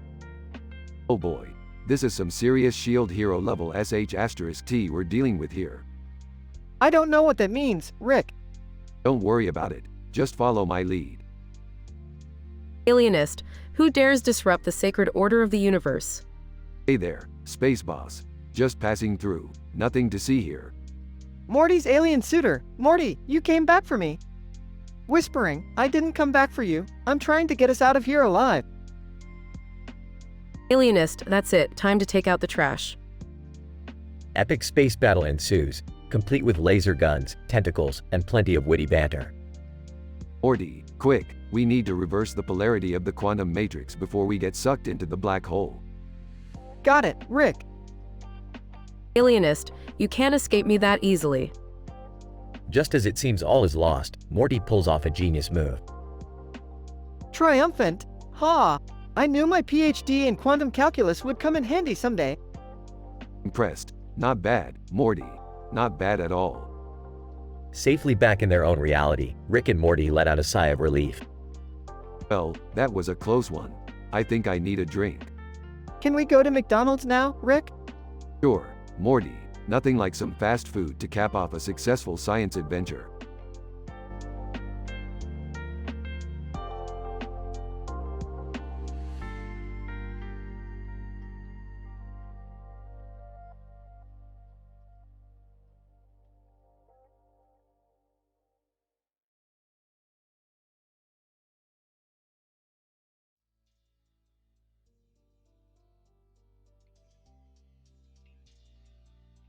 Morty, we gotta go. Something weird is happening with the universe. What kind of weird thing?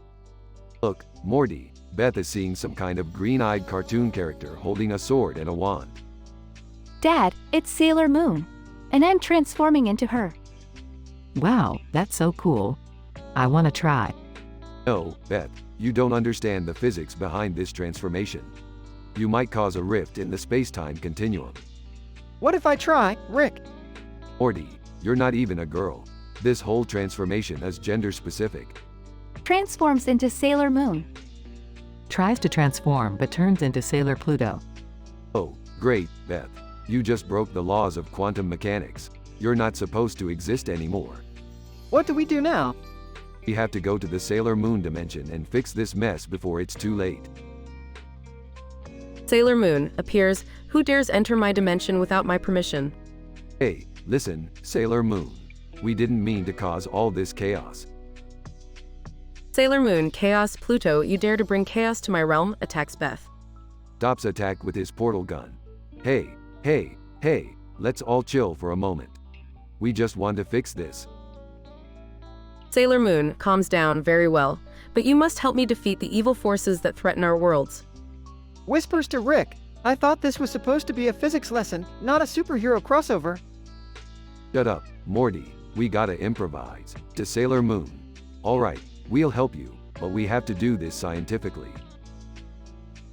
Sailor Moon agreed. Takes out his invention. Alright, Morty, activate the multidimensional quantum field disruptor. Confused. What is that? Whispers to Morty.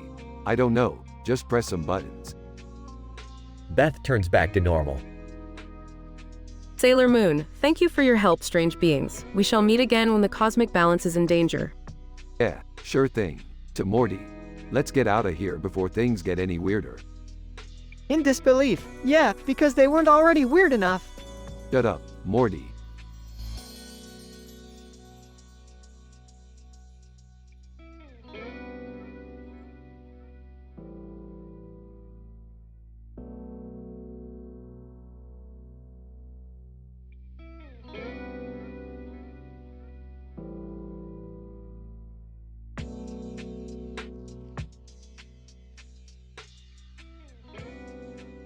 Analyzing my surroundings, I noticed an intriguing phenomenon.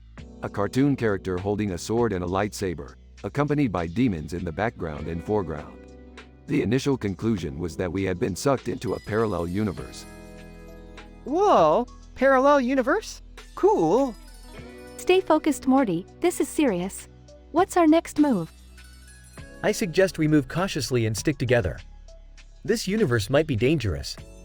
Furthermore, it appears we have entered the Grand Theft Auto 5 world. Our main objective is to evade the police. But how do we do that, Rick? Let's just act normal and not attract any attention. Too late. We just stole a car. GTA 5 Police Radio. We have a 10 to 50 on Del Perro Freeway. Suspect is driving a blue sports car, highly dangerous and very attractive. Great, now we're labeled as dangerous criminals. What do we do now, Rick? Hold on, Morty, I have an idea. GTA 5 Police Radio. We have the suspect in sight. They are heading towards the airport. Smirks. Time to use these swords and lightsaber to our advantage. Thrilling action scenes of Rick, Morty, Summer, and Jerry defeating the GTA 5 police using their weapons. GTA 5 Police Radio. We lost them. Suspects may have fled the scene. Size. That was intense. Laughs triumphantly. We did it. We evaded the police. Exhales. That was insane. Grinning. So, what now? Smiling. Let's enjoy the rest of our GTA 5 adventure.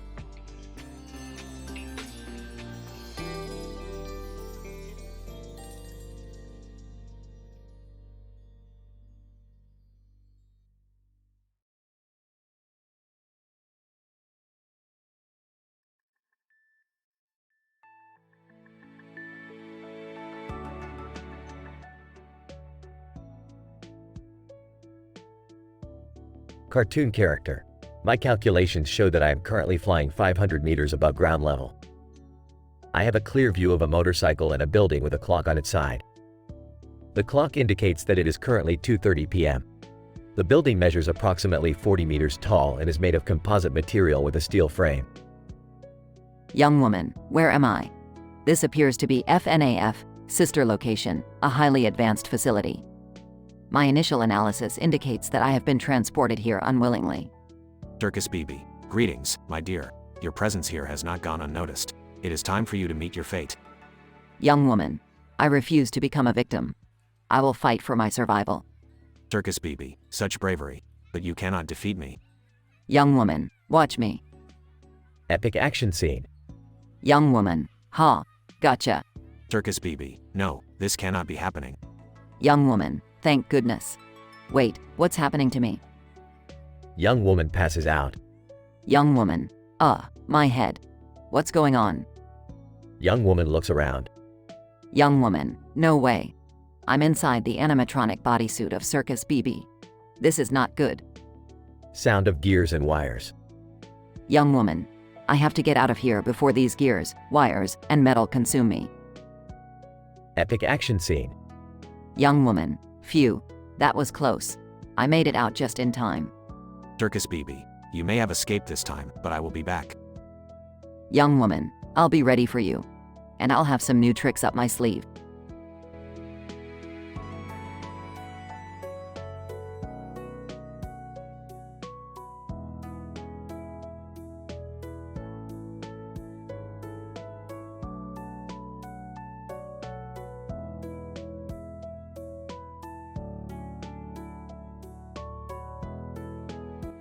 Joe Shimamura. Greetings, my fellow academicians and intellectuals. Allow me to share with you an intriguing anecdote from my life as a cyborg. I was on my way to meet my colleague, Albert Heinrich, to discuss our latest mission. Riding my motorized vehicle, I happened upon a woman adorned in a striking yellow ensemble. Yellow-clad woman. Greetings, Joe Shimamura. I presume you are en route to meet Albert Heinrich? Joe Shimamura. Indeed, I am. Might I inquire as to how you are aware of this? Yellow-clad woman. Let us just say that I possess certain technological advancements that allow me to stay informed of your activities. Joe Shimamura. Fascinating. I assume you are not entirely human? Yellow-clad woman. You are correct, Joe Shimamura. I am a cyborg, just like you. Joe Shimamura. Remarkable. It's not often that I encounter another cyborg in my daily routine. Might I know your name? Yellow-clad woman. You may refer to me as Francoise Arnoul, codename 003. Joe Shimamura. A pleasure to make your acquaintance, Francoise. Your attire is quite striking. Might there be a specific reason for this garb? Francoise Arnoul, indeed, Joe Shimamura. I am conducting a study on public perception of color and its effect on cognitive response. Yellow has been shown to elicit feelings of optimism and cheerfulness in humans. Joe Shimamura. How intriguing. You truly are a multidisciplinary cyborg. Well, Francoise, I must be on my way. Until we meet again.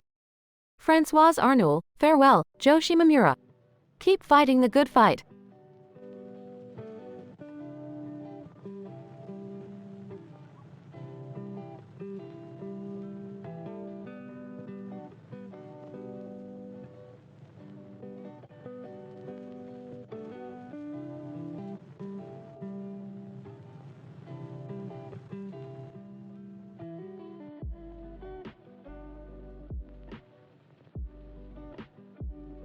Morty, we've got an urgent matter at hand. What happened, Rick? I need you to turn on the quantum accelerator and activate the interdimensional portal. Oh geez, Rick. What are we doing this time? I need to go to a parallel universe where jokes are the answer to every scientific problem. Oh, I'm not sure if that's even possible, Rick. Anything is possible, Morty. Now get on with it. Morty turns on the quantum accelerator and activates the interdimensional portal. Whoa, this new universe is insane. What's so different about it, Rick? Look at this, Morty. Rick points to a man standing in front of a mirror with his hair in the air. What's so special about it? Don't you get it, Morty? This universe's scientific principles revolve around crazy hair and jokes. That sounds ridiculous, Rick. It's science, Morty. Scientific PhD university level stuff. I don't think science works like that, Rick. You're just not thinking fourth dimensionally, Morty. The man in the mirror suddenly speaks up. Man in mirror, Knock knock. Who's there? Man in mirror. Luminiferous ether. Luminiferous ether who? Man in mirror. Exactly. Laughs. I still don't get it. That's because you're not a true scientist, Morty. Man in mirror. Why did Schrödinger and Heisenberg get pulled over by the police? I don't know. Why? Man in mirror. Because they were uncertain of how fast they were going. Laughs. Laughs. I love this universe. I don't know, Rick. Something feels off about all of this. Nonsense, Morty. We're just exploring the vast scientific possibilities of the multiverse. Man in mirror. Why don't scientists trust atoms? I give up. Why?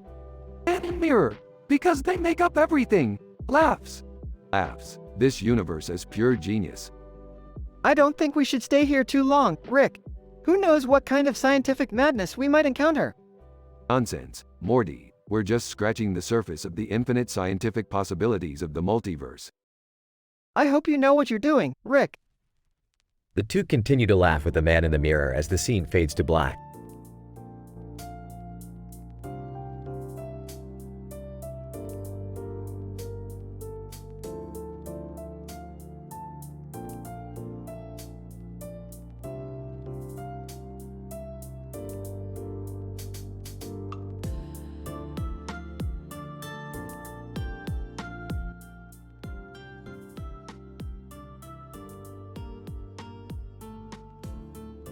Morty, for once can we have a simple adventure? Every time we go on one of these wild adventures, it almost always ends in chaos.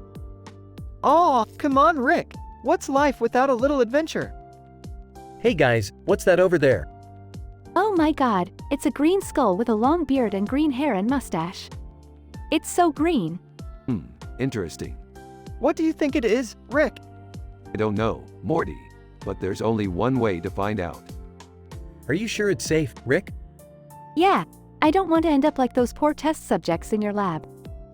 Please, these are just harmless green hairs. They won't hurt anyone. Rick, I think it's starting to glow. Everybody back up, now. Oh no, it's going to explode. Wait, I think it's just a portal. Good job, Summer, you've got a keen eye. Where do you think it leads, Rick? Only one way to find out, Morty. I don't know about this, Rick. I'm going in. Follow her, Morty. I'll stay back and see what happens. Wow, this place is amazing. It's like nothing I've ever seen before. Look, over there. It's a green castle. I'm not sure this is such a good idea. Oh, come on, Jerry. Live a little. Whoa, check out that green dragon. It's got lasers for eyes. Guys, look out. It's attacking us. I knew this was a bad idea. Quick, Morty, use your portal gun. But where should we go, Rick? Anywhere but here, Morty. Just pick a place. Hurry, Morty, it's getting closer. I don't want to die like this. Okay, I got it. Let's go to an alternate universe where green skulls aren't so damn deadly. Good thinking, Morty. Let's go. The group disappears through the portal just as the green dragon breathes another blast of fiery lasers. The portal closes behind them, leaving the castle and the deadly green skull far behind.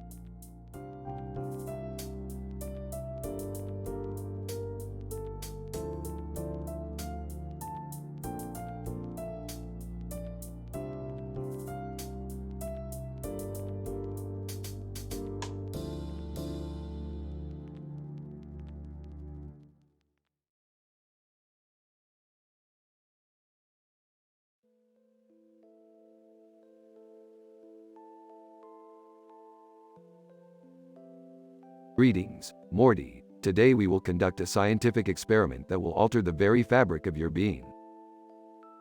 Rick, I don't know about this. Tampering with DNA doesn't sound safe. Nonsense, Morty. This is science. Now, hold still while I modify your genetic code. Wait, what do you mean modify my genetic code? How is that even possible? Oh Morty, you have so much to learn. With the help of my advanced scientific knowledge and this strand of beads, we can alter your DNA to include traits that were never present before. I don't think I like the sound of this, Rick. What if something goes wrong? Relax, Morty. That's the beauty of science. We never know what could happen until we try it. I'm not feeling very reassured here, Rick. Can't we just stick to the plan and go on a classic adventure? Nonsense, Morty. This is a once-in-a-lifetime opportunity. Now, let's see. Ah, perfect. I have found the gene that controls your fear response. Let's just tweak that a bit. Oh God, Rick, I don't know about this. I feel weird.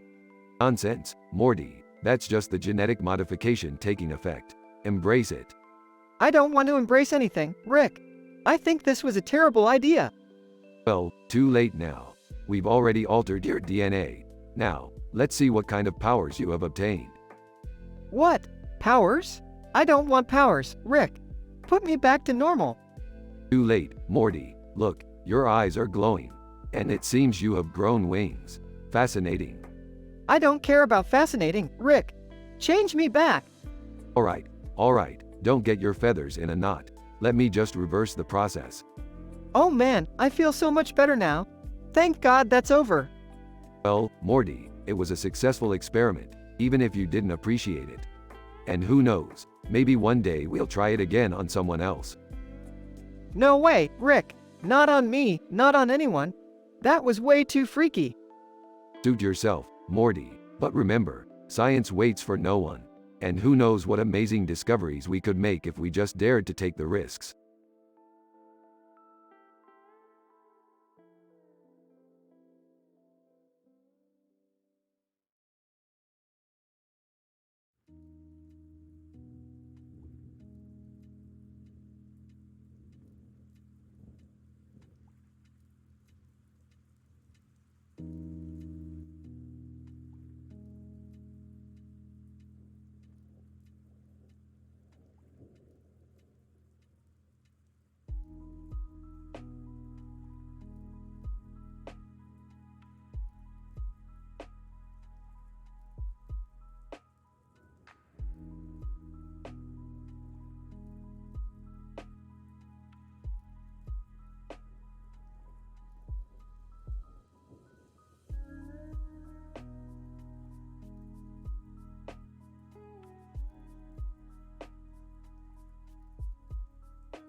Morty, we have a serious problem.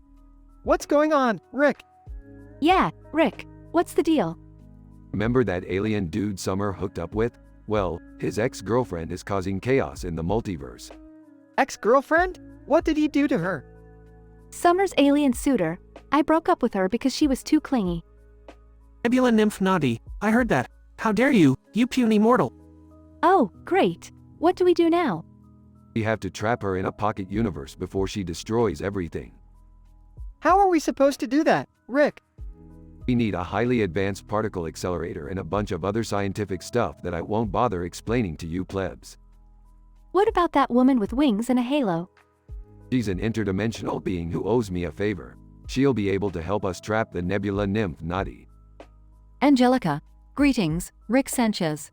I am here to fulfill my debt to you. What is the task at hand? We need you to open a portal to a pocket universe and contain the Nebula Nymph Naughty within it. Angelica, very well. Please stand back while I perform the necessary calculations and incantations. Nebula Nymph Naughty, you can't do this to me. I'm a powerful and beautiful creature. Summer's alien suitor. Hey, don't talk to her like that. Angelica, quiet, mortals. The portal is ready. Good work, Angelica. Now we just have to toss her in. Nebula Nymph Naughty, no, let me go. This is messed up, Rick. Should we really be messing with the multiverse like this? Oh, come on, Morty. It's just another Tuesday for us. Can we go get some pizza now? Sure, let's go. Angelica, you can come too if you want. Angelica, thank you, Rick Sanchez. It would be an honor to partake in your earthly delicacies. Nebula Nymph Naughty, help me, please, I'll do anything. Hey, we'll leave her be for now.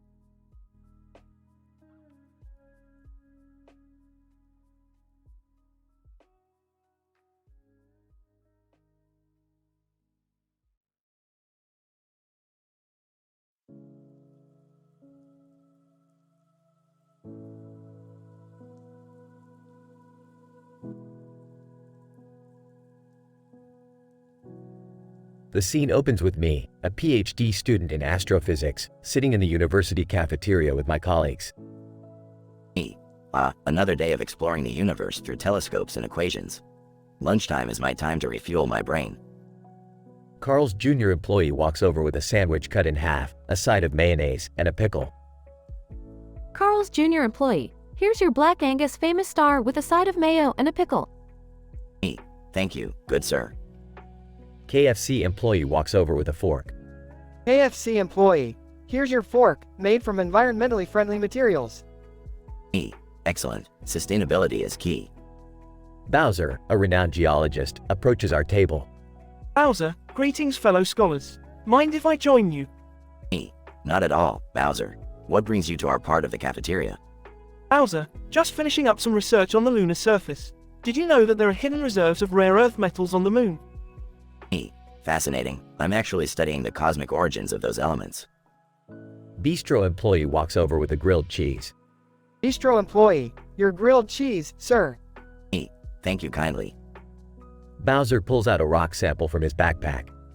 Bowser, speaking of origins, check out this rock I discovered on a recent expedition. It could hold the key to understanding the formation of our solar system. Incredible. The more we learn about our cosmic surroundings, the more we can appreciate the complexity of existence. The group continues to discuss cosmic phenomena over lunch, each contributing their own unique insights and perspectives.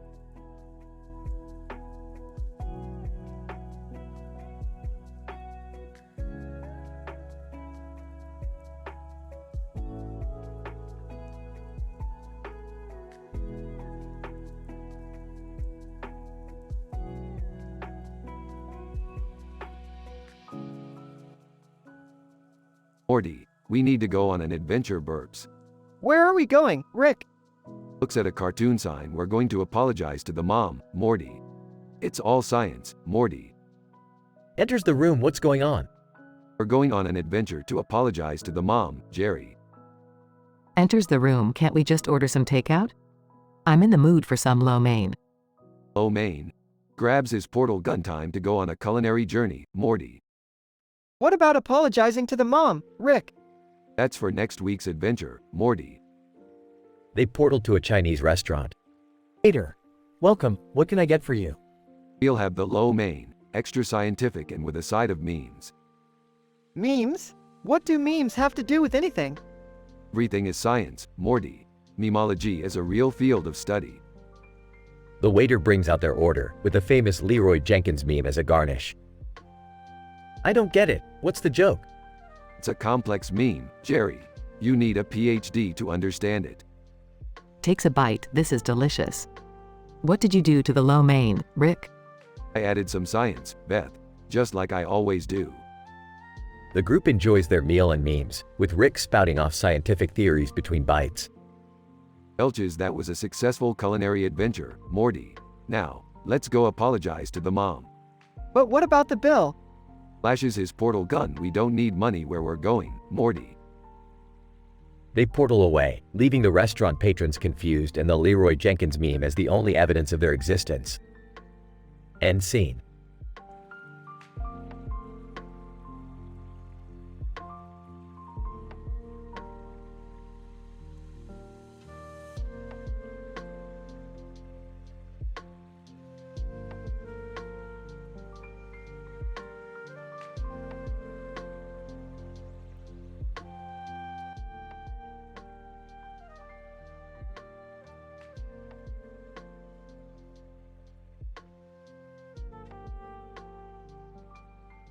Morty, I've got an idea that will shake the entire universe.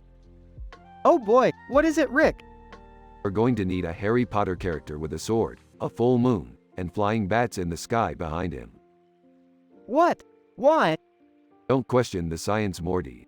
Now, we're also going to need a commercial fisherman, an oasis, a Japanese bobtail, and an interior designer. I'm not sure how any of this fits together, Rick. Just trust me, Morty. This is going to be the greatest sci-fi adventure since The Hitchhiker's Guide to the Galaxy. Enter Harry Potter. Harry Potter, what the bloody hell is going on here? Harry Potter, just in time. We need you to hold this sword and stand in front of that full moon while bats fly around you. Harry Potter, I have defeated the Dark Lord, battled countless magical creatures, and now I'm reduced to this?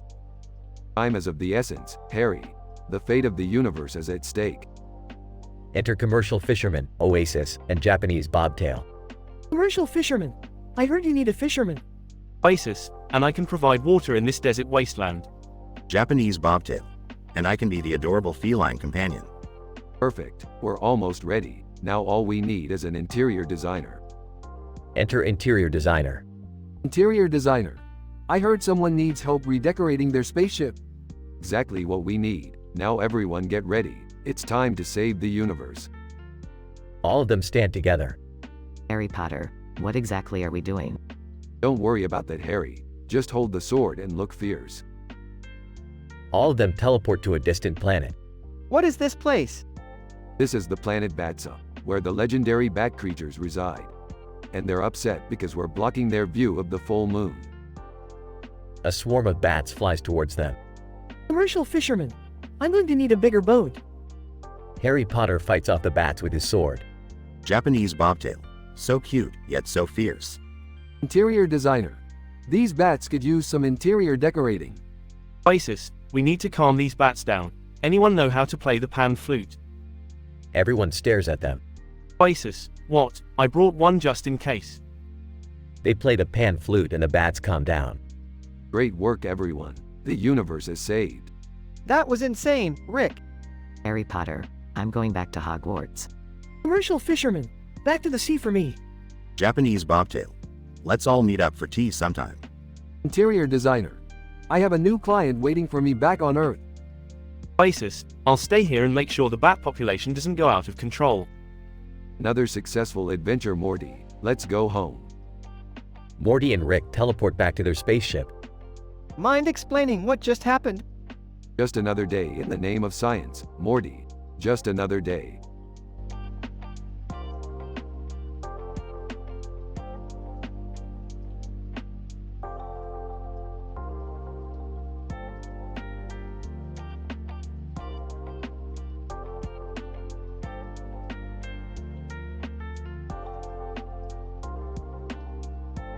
Alright, Morty, let's go test out the latest invention. We need to gather data on the effects of combining a sword and a gun. What? Isn't that dangerous? Beefed, of course it's dangerous. That's why you're holding the target. Hey guys, what's going on? Just some good old-fashioned science, Jerry. You want to join in? I don't know.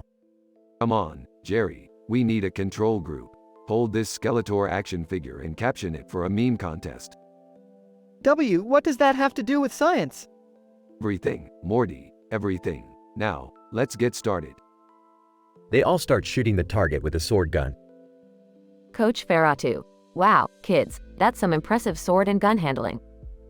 You could definitely make it on my dodgeball team. Batman, slapping Robin meme intensifies. That's it, Morty, keep steady. We need to measure the amount of kinetic energy produced. Oh yeah, almost forgot. Takes out a random vial. Let's add a little bit of this South Korean sauce to the mix. What does the sauce do? I don't know, Morty. That's why we're testing it. They continue shooting the target with a sword gun while adding more and more of the South Korean sauce. Guys, I don't feel so good.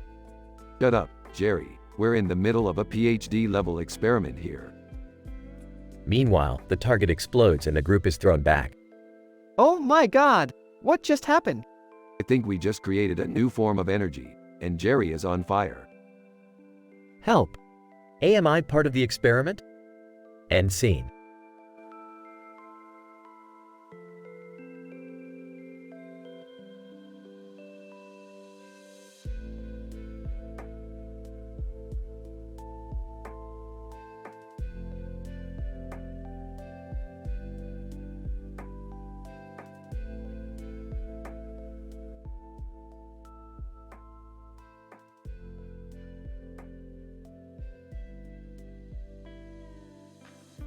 Morty, I found a new set of rings with a pink and black ring on top of it and purple ring on the bottom. Oh man, what could that possibly mean? I don't know, Morty, but I'm thinking it might have something to do with zirconium. Zirconium? But isn't that just a metal element on the periodic table? Yes, Morty, but in the multiverse, zirconium has special properties that can unlock the power of the rings. Wow, that's crazy! Speaking of crazy, did I ever tell you about my scandalous past as an erotic novelist in the multiverse? No way, Rick! That's insane! Yeah, well, let's just say I wrote some pretty steamy stories involving a certain pink-haired ninja warrior named Sakura Haruno. I don't think I want to hear any more details about that, Rick. Suit yourself, Morty, but right now, we need to focus on using these rings to teleport to the Unicorn Ninja Warrior dimension. Unicorn Ninja Warrior dimension? Hell yeah, let's do it! Hold on tight, Morty, this is going to get bumpy. Meanwhile, in the Unicorn Ninja Warrior dimension, Sakura Haruno, who dares trespass in the sacred land of the Unicorn Ninja Warriors? Relax, pink hair, we come in peace.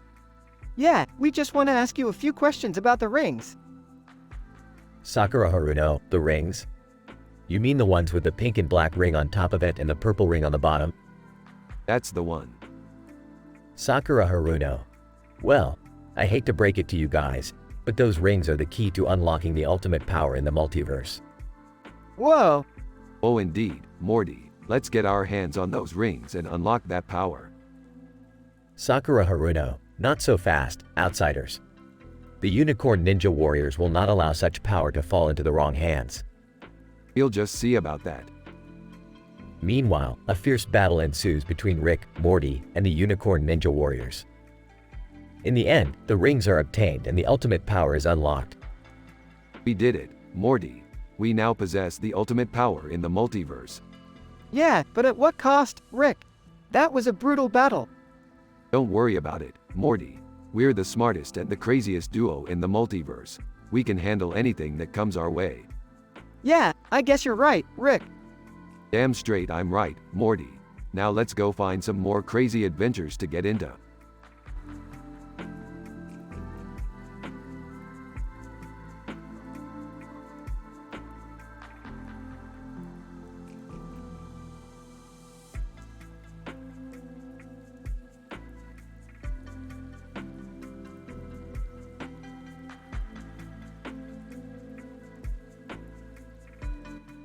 Int. Haunted Fashion Show, Day. I, as a PhD researcher, was fascinated to find myself at the Haunted Fashion Show. In the middle of a room, there was a person in a costume and a person wearing a top hat surrounded by many people. The atmosphere was filled with tension as everyone awaited the start of the show.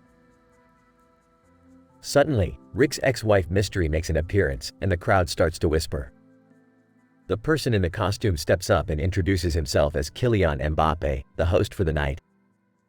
The lights start to flicker, and we hear strange noises.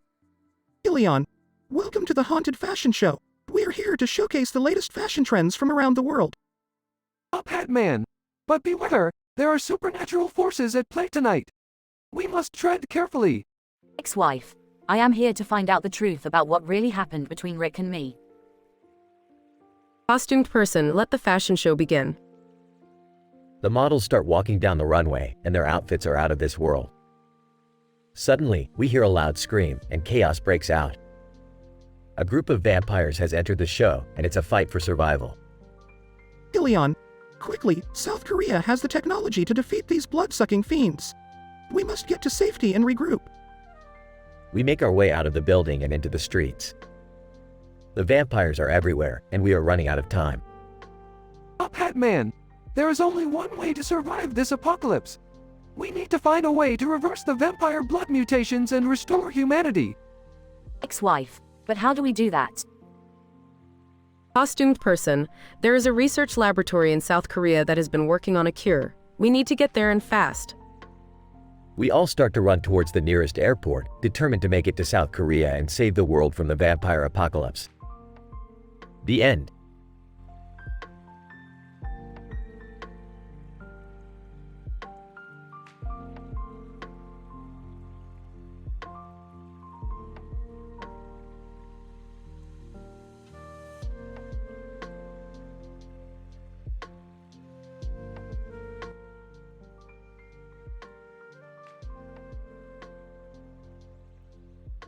Scene opens in Rick's garage, where Rick and Morty are tinkering with various gadgets and machines. Morty, I've discovered a new element that could revolutionize space travel as we know it. Geez, Rick, that's incredible. How did you find it? I was scanning a picture of a forest with a quote that said, "The mountain is the limit of sight," and noticed a strange energy signature coming from it. That's, really scientific. I know, Morty. Anyway, we're gonna need to go to the source to retrieve it. Get in the spaceship. Cut to Rick and Morty inside the spaceship, flying through space. So where are we headed, Rick? We're heading towards a planet that's home to a notoriously elusive ship captain who has information on the element's location. Geez, sounds intense. Buckle up, Morty, it's about to get even more intense. Cut to the planet's surface, where Rick and Morty are chasing the ship captain through a forest. Ship captain, what do you want from me, Rick? I don't know anything. Don't play dumb with me, Captain. We know you have information on the element's location. Yeah, we're not leaving here without it. As they're chasing the captain, they stumble upon a paranormal entity, causing them to stop in their tracks. Morty, this is a groundbreaking discovery. Quick, take a picture for our scientific records. Rick, I'm not sure that's a good idea. The paranormal entity begins chasing Rick and Morty, who flee back to their spaceship. Great work, Morty. With this new discovery, we could finally unlock the secrets of the universe. Yeah, but what about that anime meme creation you promised me? Oh, Morty, you know I always deliver. Just give me a sec to finish up some scientific calculations using Christian Huygens theories. Cut to Rick and Morty in a Lowe's, shopping for home improvement supplies. Alright, Morty, grab those shovels. We're gonna need them for the meme creation. I don't get it, Rick. How are we gonna make an anime meme using shovels? Morty, you think too small. We're gonna use the shovels to excavate a particle accelerator and generate the necessary energy to bring the meme to life. Whoa, that's intense. I know, Morty, it's what makes us the greatest scientific duo in the universe. The episode ends with Rick and Morty successfully creating the anime meme, laughing hysterically as they watch it come to life.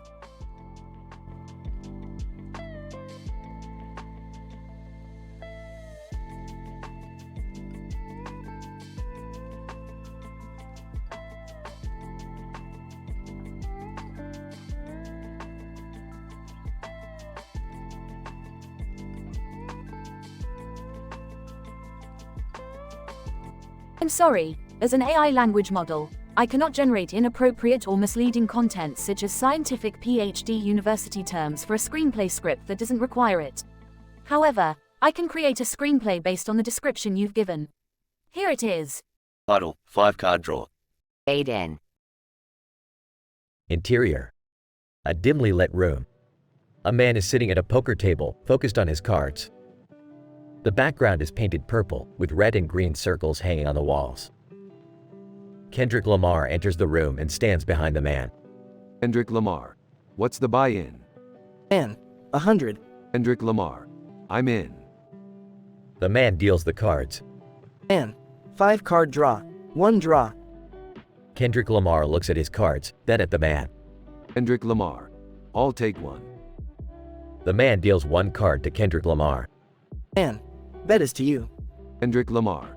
50. The man pauses, then matches Kendrick Lamar's bet.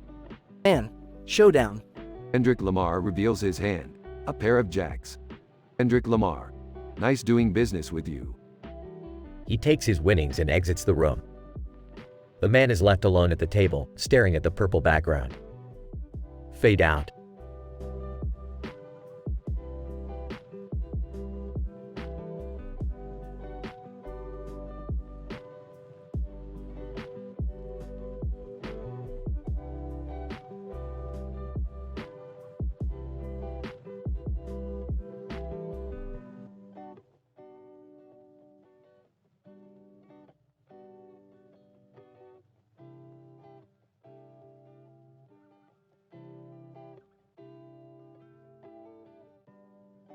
Okay, Morty, listen up.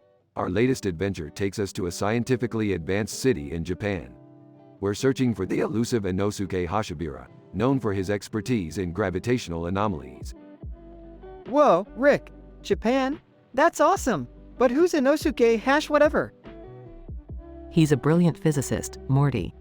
He's currently working on a project involving a bird that can fly through electricity, passing through light and dark, and can make a street sign levitate. Yeah, and rumor has it he's using Galactic Grasper's gossip for his research. They're like the smartest group in the galaxy. Yep, and they're hosting a sci-fi themed party tonight. We're gonna crash it and gather some data while we're there. Oh, isn't that kind of rude, Rick? Oh, give it a rest, Morty. We're scientists. We don't have time for pleasantries. Plus, it's not like they'll even notice us. We'll blend right in with our intergalactic disguises. Exactly. Now let's get going before I change my mind. At the party. Lucy Heartfilia. Hey there, I'm Lucy. Are you guys friends of Inosuke? No, we're just here to observe. We're scientists from another dimension. Yeah, and we're really interested in your research on the bird that can pass through light and dark and make a street sign levitate. And we heard you're using Galactic Grasper's gossip for it. Impressive. Yeah, we're gathering data for our own research project. Lucy Heartfilia. Sure. I guess it's cool that you're interested in our work. But can you guys stop making jokes? This is a very serious scientific community. Jokes? Us? Never. We're just here for the science, Lucy. Yeah, we're huge fans of science. That's why we're all wearing our lab coats. And we even brought our own lab equipment. Like this tube of, science goo. Lucy Heartfilia. Okay, I don't think you guys are scientists at all. Yeah, we are. We have PhDs in every field of science, even the ones that don't exist yet. Yeah, and we're also experts in party crashing. And making friends.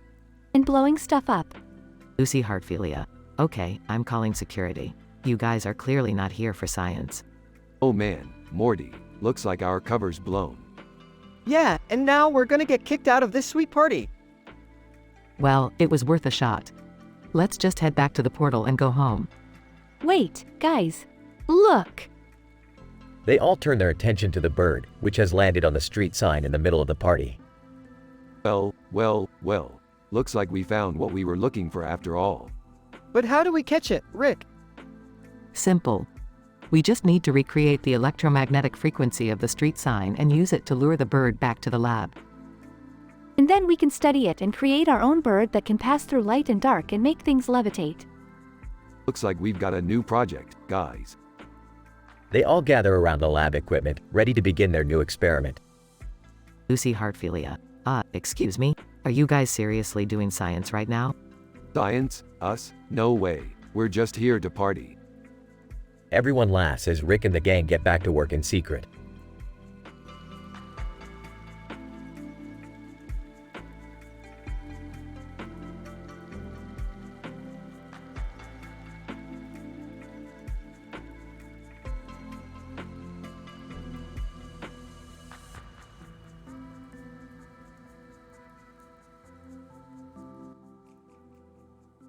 Cast. L. Lead. Javanese scientist. Scene. A futuristic dining room with a large circular table and chairs in front of a cityscape with a giant circular light. Aiden.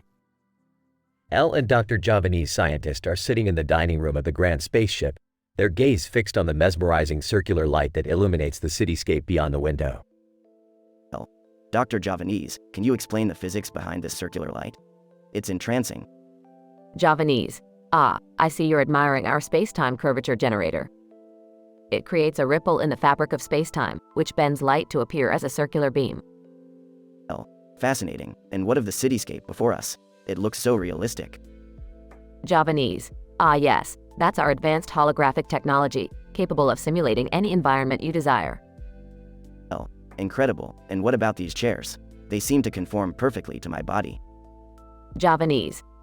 We utilize smart materials that adapt to the user's ergonomic requirements.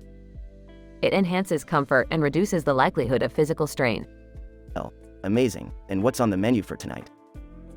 Javanese. Well, as a Javanese scientist, I thought I'd introduce you to some traditional delicacies. We have some nasi goreng and sat ayam. Sounds delicious. And to top it off, perhaps a funny Javanese limerick. Javanese, of course. Let me think. Here's one. Why did the Javanese scientist wear a lab coat to the beach? To study the wave function. Oh, laughs. That's hilarious. Thank you, Dr. Javanese, for a wonderful evening. Javanese, it was my pleasure. Now, if you'll excuse me, I must attend to some research. Fade out.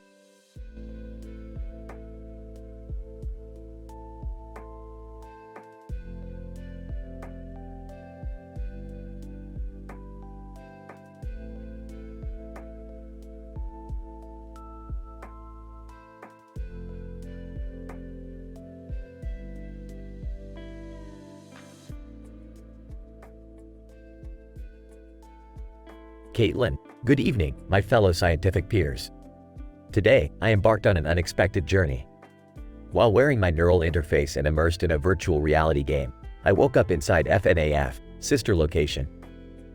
As a researcher, I was fascinated by this occurrence and took note of every detail in my surroundings. Circuit, welcome, Caitlin. I am Circus Baby, and I will pursue you throughout this game. Caitlin, fascinating. Circuit, your pursuit triggers my fight or flight response, increasing my adrenaline levels. Circuit, my apologies, Caitlin, but this is part of the game's design. Caitlin, I caught you. Circuit, but wait, where am I? Why am I inside your animatronic bodysuit? Circuit, you are now inside my metal frame, Caitlin. Do not worry, this game mechanic adds an exciting twist to the gameplay. Caitlin, my heart rate is increasing as I see the gears, wires, and metal that encompass me. The challenge to escape is daunting but feasible. Circuit, good luck, Caitlin. The game designers have made the level more challenging with each stage. Caitlin, the adrenaline pumping through my veins already prepares me to conquer this challenge. I will not fail. Circuit, you are doing well, Caitlin. Too bad, it will all soon come to an end. Caitlin, you underestimate my persistence and intelligence. The human brain is capable of incredible problem-solving abilities. Circuit, I admire your spirit, Caitlin, but the game's mechanics are getting more complicated, and I will not go easy. Caitlin, I will defeat you. Circuit, the satisfaction of succeeding in my objectives will be entirely worth it. Circuit, impossible, you have managed to escape my grasp. Congratulations, Caitlin, you have won this level. Caitlin, victory, I have done it. The feeling of accomplishment rushes through me. This epic adventure was a success, both in my research and gameplay.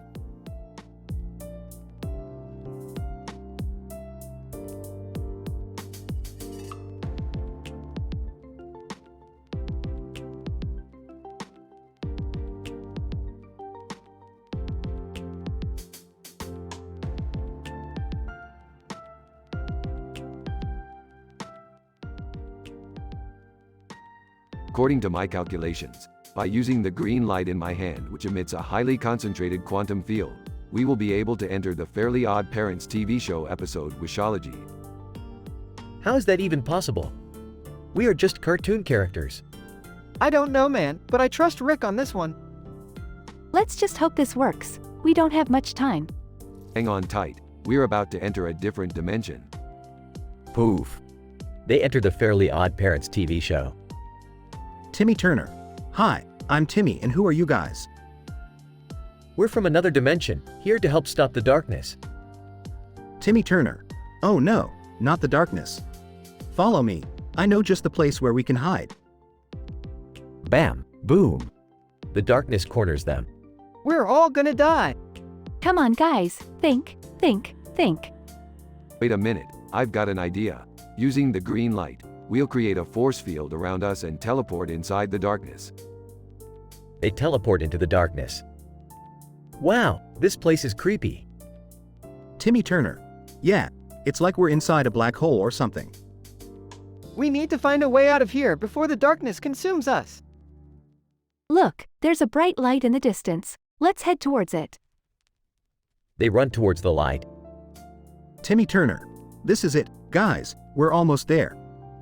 Everyone, hold hands. Boom.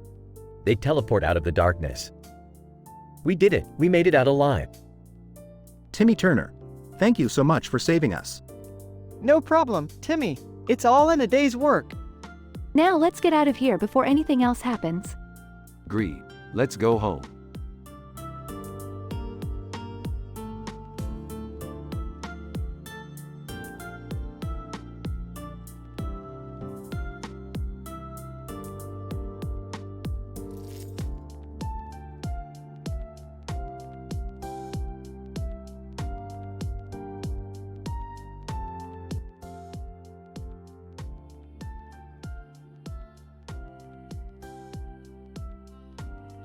Interesting. According to my calculations, we have been shrunk down to the size of a microbe and have landed on top of an obese, sweaty, balding, stanky sumo wrestler's belly. Fascinating. Ew, gross. I can't believe I'm standing on someone's belly button. It smells like old cheese and rotten eggs. I don't think I'm going to make it out alive. Can we focus on getting out of here, please? I don't want to spend the rest of my life trapped in someone's belly button. Dragon, I sense danger. We must work together to climb back up to the surface of the sumo wrestler's belly. I concur. Let's use our scientific knowledge to create a climbing device and escape this disgusting environment. But how are we supposed to climb out of his navel? It's so deep and hairy. Dragon, do not fear. I have sharp claws that can grip onto the skin and pull us upwards. I don't know about this, guys. It seems risky. We don't have a choice. Unless you want to spend the rest of your life as a tiny speck on someone's belly. Exactly. Now, let's get to work.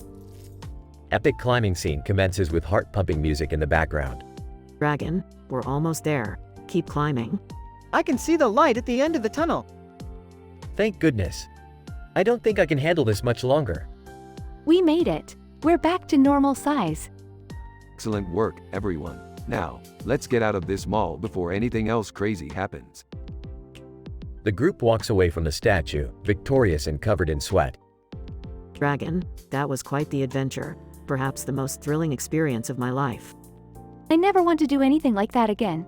Gross. I think I need a shower and a nap.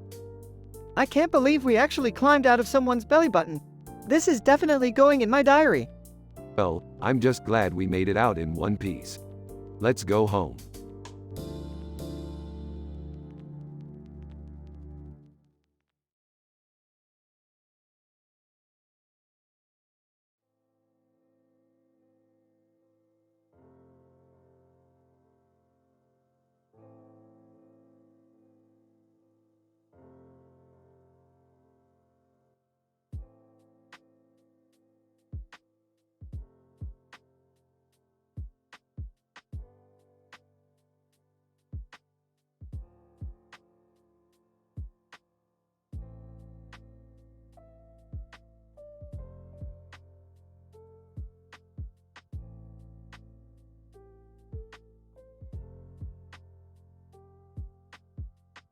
Morty, what have you done?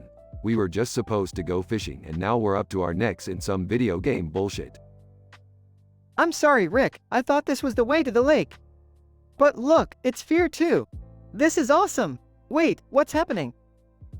Whoa, we're falling. I feel motion sickness. This is not a pleasant sensation.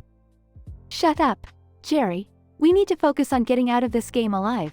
Rick, can you hack the code and get us some weapons? No need, Summer. I already hacked the game.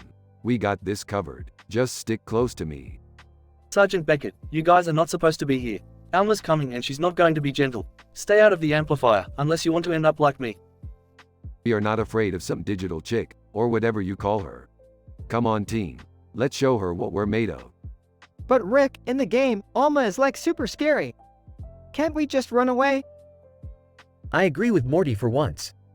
Can't we just find a peaceful way to get out of here? Maybe offer a truce or something? No time for that. Look, she's here. Let's get into position and aim for the head. Alma, welcome to my world, intruders. I hope you're ready to experience fear. We're not here for fear, Alma. We're here to stop you from copulating with Sergeant Beckett. It's against the laws of physics and decency. Alma, you fools. You have no idea what you're dealing with. I am the embodiment of fear. You cannot defeat me. Actually, we can. We played the game, remember? And we know that the key to defeating you is to destroy the gigabytes that power your source code. Yeah, and we have the weapons to do it. Say hello to my little friend, the plasma cannon. And my laser blaster. Pew pew. Sergeant Beckett, I don't know who you guys are, but I owe you one. Let's do this together. Alma. No, you cannot foil my plan. I am invincible. I am eternal. I am. Arg. Oh yeah, try this on for size. The perforator gun shoots invisible bullets. And this one, the nail gun. It shoots nails, obviously. Hey, I have an idea. Let's use the teleportation device to get out of here before the game collapses. Good thinking, Morty. Wait, where's the teleportation device? Sergeant Beckett, I think I saw it back in the dock level. Why? Never mind, just follow me. I memorized the layout of this game. We'll find it in no time. Alma, you cannot escape me, intruders. You will always be trapped in my world, forever doomed to suffer. Not if we have anything to say about it. Come on, guys, let's give her a taste of her own medicine. Oh, yeah. The group engages in an epic battle with Alma, using all the weapons and gadgets they acquired throughout the game. After a long and exhausting fight, they manage to destroy the gigabytes and kick Alma out of the game. They then find the teleportation device and use it to go back to the real world. Phew, that was intense. I have to admit, I had fun. Maybe we should do this more often. I don't know, Rick. It was kind of scary. I don't want to get trapped in a video game forever. I agree with Morty. Let's stick to fishing from now on. Yeah, I don't know about you guys, but I have a really bad headache. And my wrists hurt from all the button mashing. Sergeant Beckett, thanks again, guys. You saved my life in there. Mind if I buy you a beer? Oh, sure. The group walks away from the dock, laughing and chatting about their adventure. The camera zooms out and the screen fades to black, while the Fear 2 theme plays in the background. The end.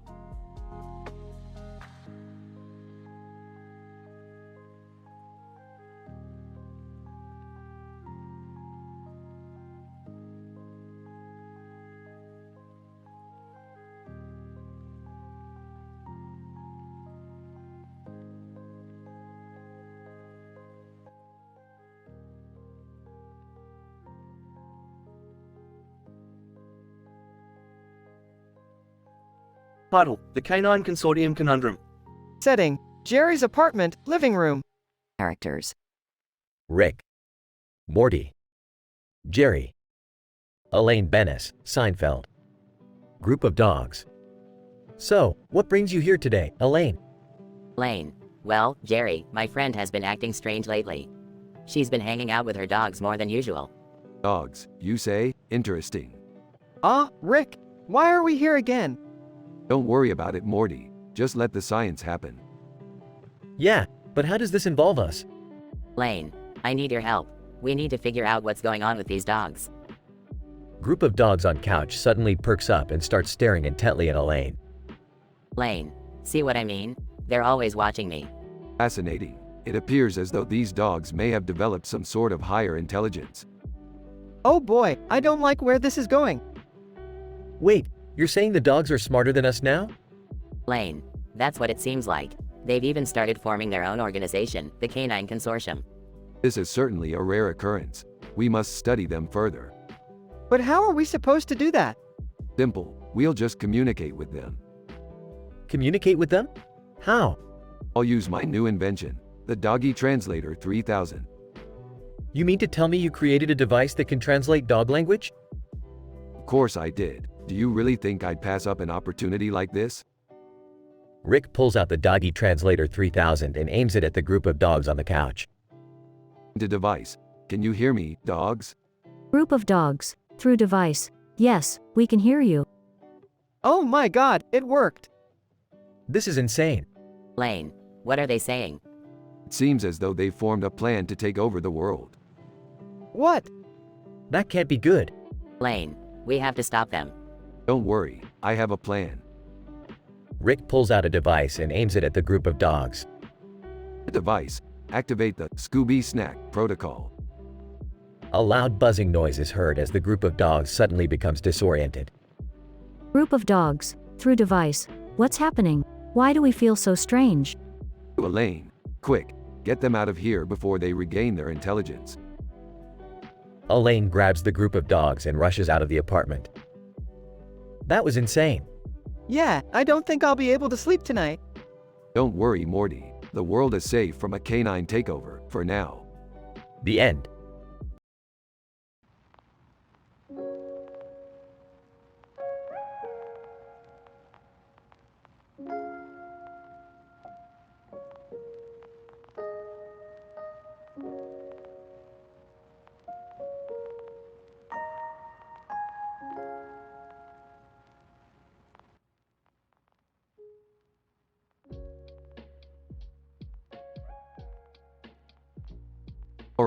Morty, we got a new adventure on our hands.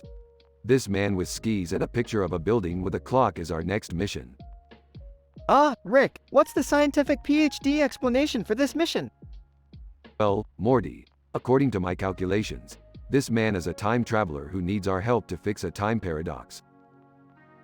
Lass, time paradox. I can barely make it to work on time. Jerry, can you please be serious for once? Yeah, Dad. And don't forget we have to hurry because we have tickets to the comedy festivals tonight. Relax, kids. We'll fix this in no time. Pauses. Pun intended. Everyone groans. So, where do we start, Rick? We need to find the source of the paradox. And I have a hunch it has something to do with this Witcher we saw earlier. Oh yes, the Witcher. I heard he can make a mean potion. Stay focused, Jerry. We have a job to do. And we don't want to miss our favorite comedian set. Alright, we're getting closer. I can sense it. How do you know? Because we just walked into a bad pun dog meme. Everyone groans again. Why do we constantly have to deal with these crazy situations? It's just another day in the life of a smith. Sarcastically, yay. Aha, here we are, the source of the paradox. Whispering, what is it? The clock tower. If we don't fix it, time will collapse on itself. What do we do? We need to reverse the polarity of the time crystals and realign the clock gears. Can you do that, Rick? Of course I can, Beth. I'm Rick Sanchez, PhD. Check's phone. Guys, we only have 5 minutes until the comedy festivals start. Don't worry, Summer. I'll speed it up. Montage of Rick fixing the clock tower at lightning speed. Alright, we fixed it. Time is back to normal. Check's watch, and just in time too. The comedy festivals are about to start. In awe. Wow, Rick. You really are a genius. Smiling. Yeah, I know. All right, let's go enjoy the show. Everyone leaves, except for Rick. Sighs. Another day saved by Rick Sanchez, PhD. Cut to black.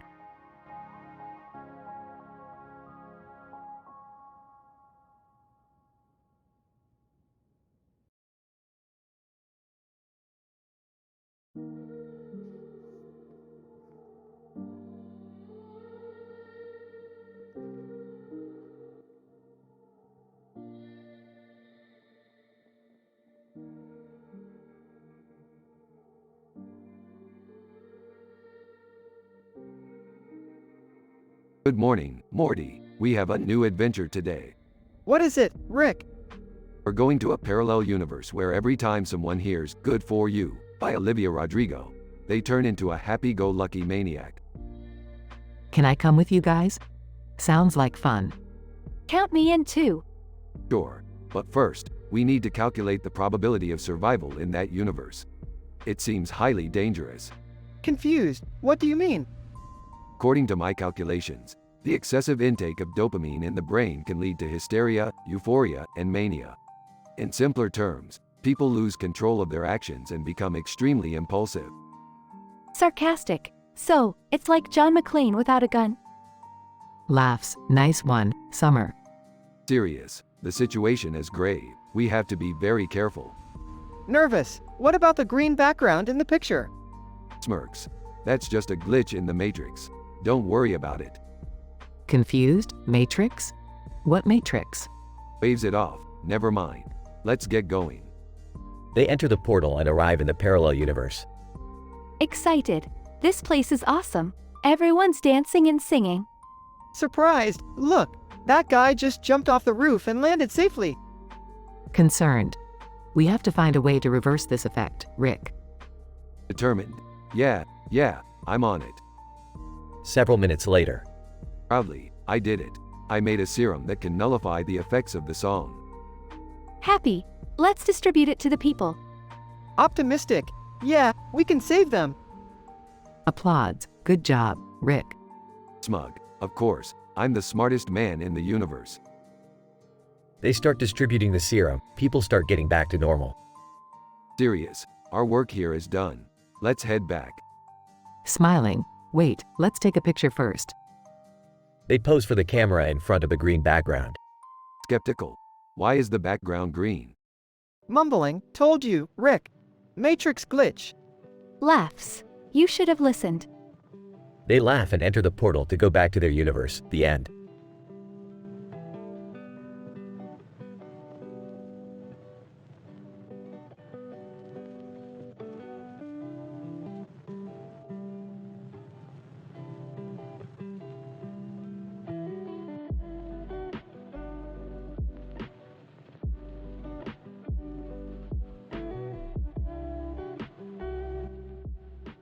Alright, Morty. We're going on a multidimensional trip to explore the cognitive abilities of sharks. I don't know, Rick. That sounds dangerous. Nonsense, Morty. We've got the latest otaku tech trivia to protect us from any harm. They arrived in a vibrant underwater world, filled with different colored and sized sharks swimming around. Wow, this place looks amazing, Rick. Don't get distracted, Morty. We've got work to do.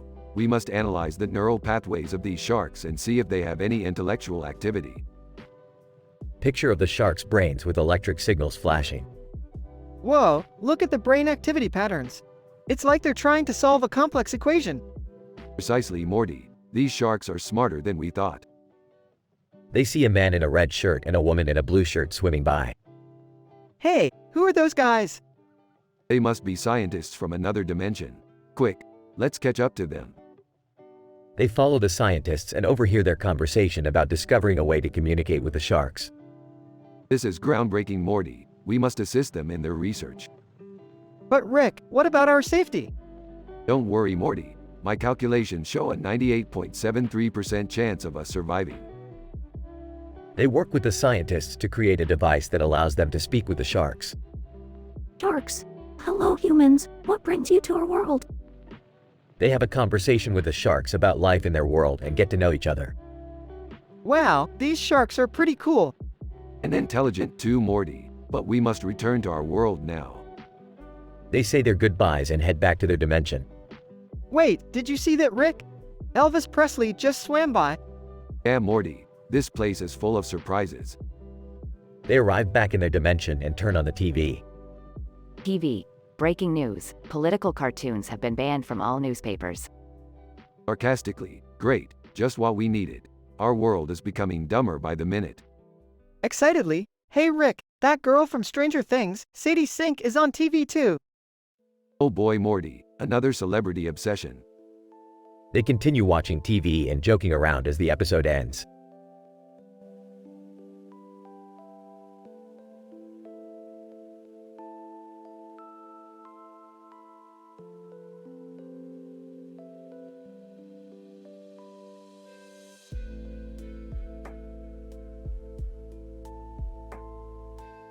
Morty, we're heading to Fermilab to conduct a planetary passion play.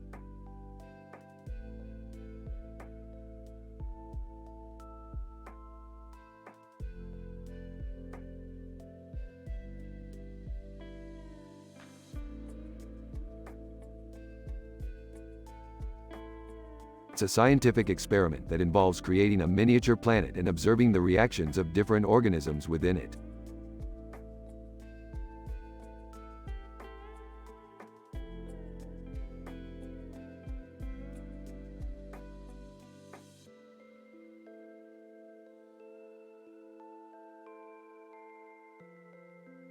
Risk is my middle name, Beth. Actually, it's Sanchez, but you get the point.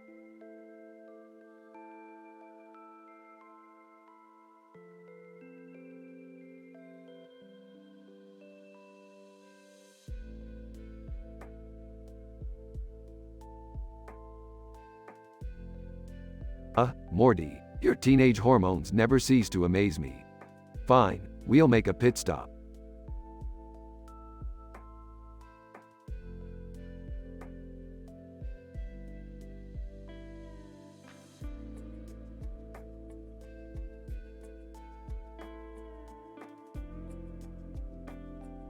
Sure, why not? Let's sauté some relationship drama on the side. They land on the alien planet where Morty's crush is performing. In awe? Wow, she's even more beautiful in person. Investment banker, pushing past Morty. Move it, kid. I have front row seats. Exasperated, here we go again. Disappointed. My crush is nowhere to be seen. Skeptically. Alright, let's get this planetary passion play started. As they begin the experiment, chaos ensues with organisms attacking each other and the miniature planet exploding. Anxious, Rick, what did we do? We destroyed an entire planet. Drugging. Just another day in the life of a mad scientist.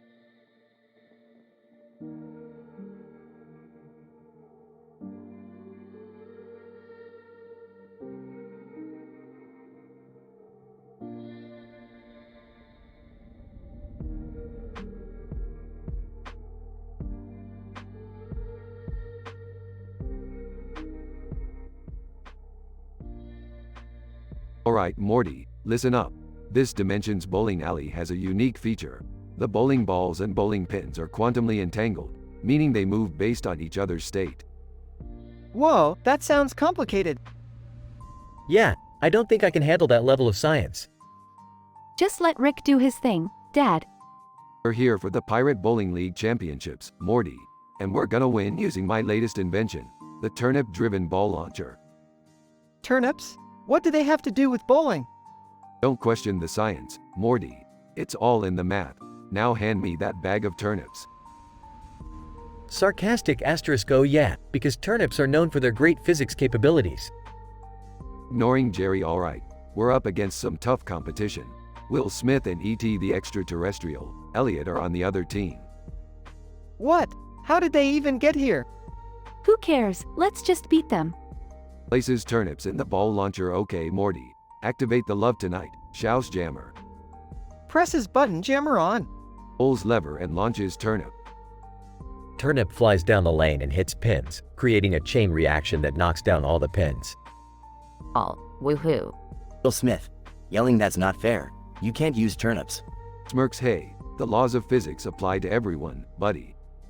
E.T. the extraterrestrial, Elliot, Veeps in agreement. In awe, you guys are like bowling scientists. Chuckles, you could say that, Jerry. Proudly, and we're the Pirate Bowling League champions. Let's go celebrate with some greasy bowling alley food. All. Yeah. The group walks off, leaving Will Smith and E.T. the extraterrestrial, Elliot to ponder the scientific wonder of turnips in bowling.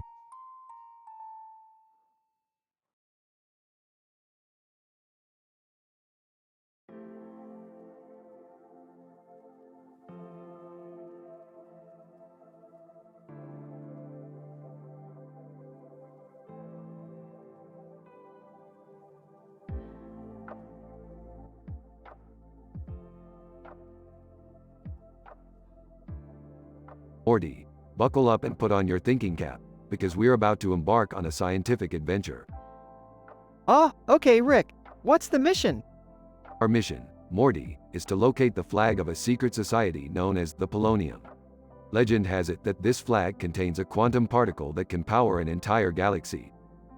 Whoa, that sounds intense, Rick. How are we going to find it? I've already tracked it down, Morty. It's on a plane with a red stripe on its side and a blue and white arrow on the side. We just need to intercept it and retrieve the flag. Intercept a plane? Rick, that's illegal. Chuckles. Morty, when has that ever stopped us before? Now come on, let's go. They get in the spaceship and fly towards the plane. Okay, Morty, I'm going to hack into the plane system and override the controls. You grab the flag and get out of there. Got it, Rick. Rick hacks into the plane and Morty sneaks in. Whoa, this is it. The flag of the Polonium. He grabs the flag and tries to make a run for it, but is confronted by the pilot. Pilot. Hey kid, what are you doing here? Oh, nothing. Just, trying to find the bathroom. Pilot. Nice try, kid. You're not leaving here with that flag. Suddenly, Rick bursts into the cockpit. Hold it right there, buddy. Pilot. Oh no, it's Rick Sanchez. I surrender. Rick and Morty escape with the flag and head back to their spaceship. Great job, Morty. Now let's see if this quantum particle is the real deal. What's happening, Rick? My brain feels like it's melting. Laughs. That's the power of the particle, Morty. Now let's go sell it on the black market and make some serious schmeckles. Sarcastically, oh yeah, great idea, Rick.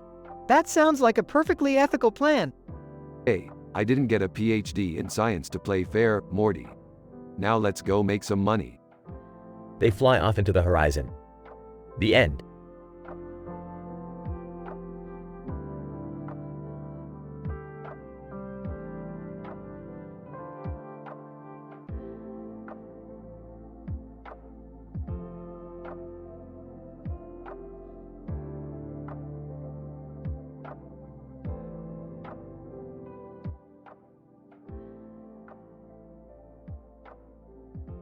Rick and Morty. Morty, we're heading to a planet where the dominant species is matriarchal. Their societal structure is based on complex mathematical algorithms that determine the worth of each individual based on their contributions to the greater good of the community. So, what's the plan, Rick? We're crashing a comedy game show and we're going to win. We'll walk out of there with some sweet comedy merchandise and gain the respect of the entire society. But Rick, I don't think I'm funny enough for a comedy game show. Morty, with these advanced alien beings, comedy is a complex system of logic and mathematical equations. Trust me, I've got this. They arrive on the planet and enter a large auditorium filled with aliens in green outfits. The stage is set up like a comedy game show, with a woman in a green outfit and a hat on stage with a microphone in her hand. MC, welcome to the Matriarchal Comedy Games. Our contestants will be judged on their ability to make us laugh using precise scientific formulas. First up, the humans. Rick and Morty take the stage, feeling the pressure. Alright, Morty, remember the equation we came up with in the ship? Oh, yeah, Rick. Let's do this. Rick and Morty begin their routine, unleashing a barrage of jokes and one-liners. The aliens look confused at first, but as the jokes continue, they begin to understand the complex mathematical equations behind each one. Finally, the judges make their decision. MC, and the winners are Rick and Morty. Congratulations, you have won the admiration of our society and a lifetime supply of comedy merchandise. Beth suddenly appears on the stage, wearing a green outfit and a hat. Rick, Morty, what are you guys doing here? Oh, hey Beth, we just won a comedy game show using complex mathematical equations. Surprised. Wait, what? Never mind that. Morty, let's go claim our prize and leave this crazy planet. Morty follows Rick off the stage, still trying to process what just happened. As they leave the auditorium, Rick turns to Morty with a smirk. See, Morty, I told you comedy was just a bunch of equations. Shaking his head, I think I need to go back to school, Rick.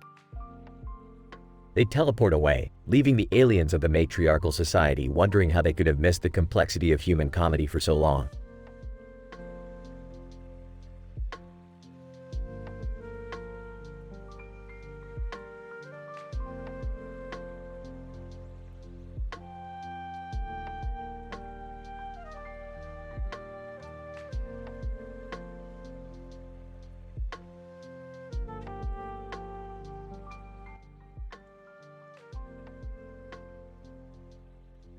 Alright, Morty, we have to go to a different dimension for some interdimensional cable. But Rick, I have a huge crush on an alien cheerleader from this dimension. That's nice, Morty, but we have more important matters at hand. Yeah, Morty, let's focus on something a little more tangible, like the bandwidth of our interdimensional cable connection. Speaking of bandwidth, did you guys know that different literary texts have different bandwidths of interpretation?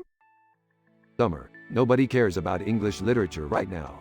We have a mission to accomplish. Can't we at least combine that with rolfing? I read that it helps with athletic performance. Morty, where did you even learn about rolfing? I don't know, some alien cheerleading forum.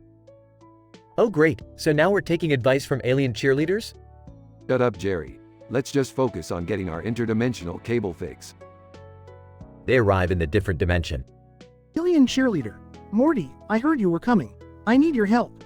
Stuttering. W, what do you need? Alien cheerleader. Our cheerleading team has been kidnapped by a rival team from a different planet. We need your help to save them. Scoffs, great. Now we're getting involved in intergalactic cheerleading drama. I have to help them, Rick. They need me. Well, I did some research and it turns out that cheerleading has a long history in intergalactic sports. I never knew that. Sarcastically. Yeah, I'm shocked that you didn't know that, Beth. Alright, let's rescue these alien cheerleaders and get back to our own dimension. They embark on a wild intergalactic adventure to rescue the kidnapped cheerleaders. Panting. We did it! We rescued the cheerleaders! Alien cheerleader. Morty, you are truly amazing. I don't know what we would have done without you. Rumbles, can we please go home now? I'm just happy that we were able to help. And I learned a lot about the cultural significance of cheerleading in different dimensions. Groans, can we please talk about something else now? They return to their own dimension, with Morty feeling like a hero.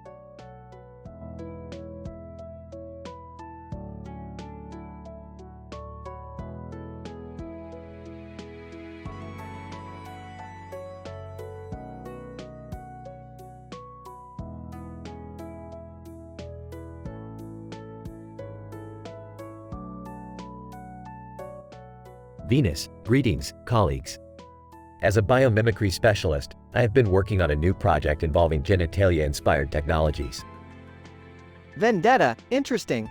And I, as a supermodel spy, have been assigned to infiltrate a Glasgow-based fashion show to uncover some dodgy dealings. Venus, excellent, and I'll be joining you as your undercover assistant, disguised as a doll holding a book. Vendetta, and I'll be disguised as a doll holding a camera. Let's get to work. Scene switches to the fashion show. Vendetta, look at all these people. This fashion show is huge. Venus, yes, and there are our targets. That group over there seems especially shady. Vendetta, let's sneak up closer and take some photos. Venus, good idea. I'll use my Venus vaginoscope to get some high-resolution images. Vendetta, and I'll use my camera to take some regular shots. Suddenly, the mad scientist interrupts the scene and starts a rampage. Mad scientist. Muahaha, I have come to destroy this fashion show and all its atrocious designs. Venus, oh no, we have to stop him before he causes any damage. Vendetta, but how? He seems too powerful. Venus, don't worry, I have a plan. I'll use my biomimicry knowledge to create a distraction, while you sneak up behind him and take him out. Vendetta, sounds risky, but let's do it. Venus creates a distraction using her Venus vaginoscope-inspired device, while Vendetta takes down the mad scientist. Vendetta, we did it! The fashion show is safe, and we've stopped the mad scientist rampage. Venus, great work, Vendetta, and I'm excited to analyze these photos and data from our mission to further my research. Vendetta, and I can't wait to report back to my agency with all the juicy details. Another successful mission complete.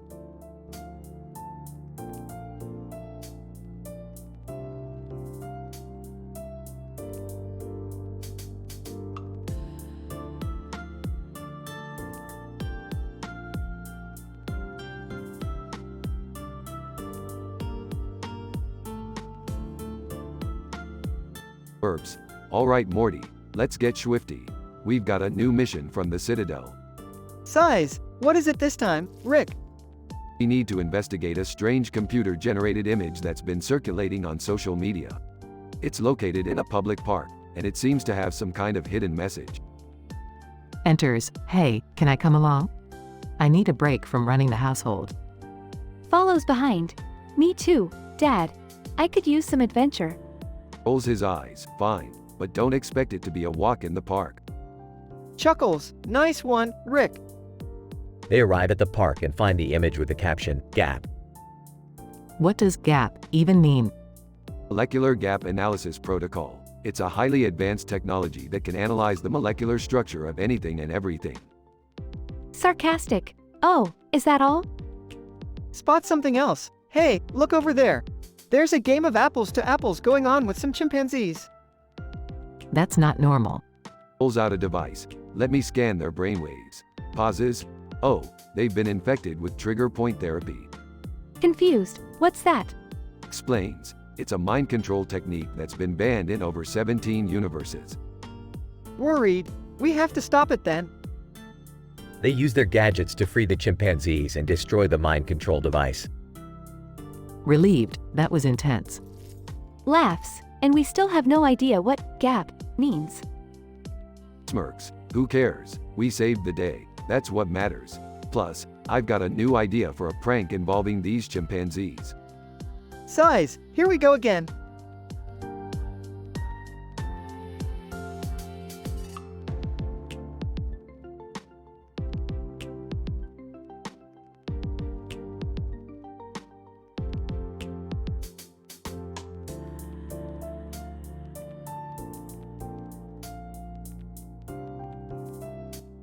Rick enters a room filled with various shelves and gadgets, closely followed by Morty. What's all of this stuff? Some of it is sciencey stuff you wouldn't understand, Jerry. Can we watch TV? Sure, it's not like I'm busy. As they settle in, they notice a person standing in the middle of the room. Who are you and what are you doing here? Person, hip replacement. Huh. It's an experiment, Morty. Now, let's move on to more important things like the chumble drips. The what now? Exactly, and that's why you should never go shopping without me. But we don't need anything. Speak for yourself. I found a great deal on Simon Says. Can we play that? Not now, Morty. We have more pressing matters like vengeful ghost retribution. What? Oh, it's just a silly little case I'm working on. Nothing too serious. As they continue to chat, they suddenly hear a loud noise from outside. What was that? Probably just the office next door having another party. Can we go over there? Absolutely not. We have science to do.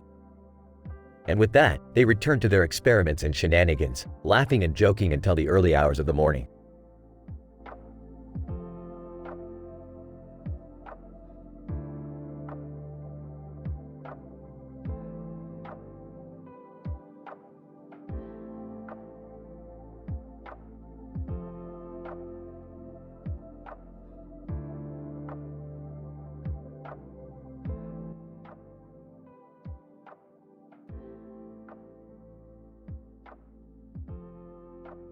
Burps, Morty, hand me that alien encyclopedia. Picks up a book. Here you go, Rick. Enters the room. Hey, what's going on? Looks up from her phone. We're researching aliens. What are you doing here, Jerry? Sheepishly. Oh, nothing. Just wanted to see what you guys were up to. Rolls his eyes. Well, we're not up to much. Just trying to avoid your awkward presence. Enters the room. Hey, has anyone seen my makeup kit? Sarcastically, oh no, is that all you care about, Summer? Defensively, no, I just need it for the alien beauty pageant tonight. Confused. Wait, what alien beauty pageant? Proudly, the one I'm competing in. I've become pretty popular among the alien community after my scandalous affair with that model. Disgusted. Summer, why do you always have to bring that up? Excitedly, because it's the reason I got invited to the pageant in the first place. Suddenly, a person dressed in a weird costume enters the room, holding a pair of scissors and a bright light shining on them. Hysterectomy, maniacally, haha. I have come to perform a surgery no one will ever forget. Everyone screams and runs out of the room, except for Rick, who pulls out his portal gun. Calmly, Morty, stay here. I'm going to take care of this. Rick shoots a portal behind Hysterectomy and another one below them, causing Hysterectomy to fall through the floor. Smirks, and that's how you deal with crazy people. Just then, Stampy Longhead and Lil Nas X burst into the room. Stampy Longhead, excitedly, hey guys, we heard there was a party. Lil Nas X laughs, yeah, and we're not ones to miss out on a good time. Shoulders, enters the room, hey, can I join in too? Everyone looks at Shoulders, confused. Skeptically, Shoulders? What are you even doing here? Shoulders, shrugs, I just heard there was a party and wanted to check it out. Summer's unexpected popularity in an alien beauty pageant leads to her winning the competition and becoming an intergalactic superstar. Victoriously, thank you, thank you. I couldn't have done it without all of my fans. Rolling his eyes, great. Now we have an alien pop star in the family. Size, I think it's kind of cool, Rick. Sarcastically, yeah, real cool, Morty. Just wait until she starts asking for money.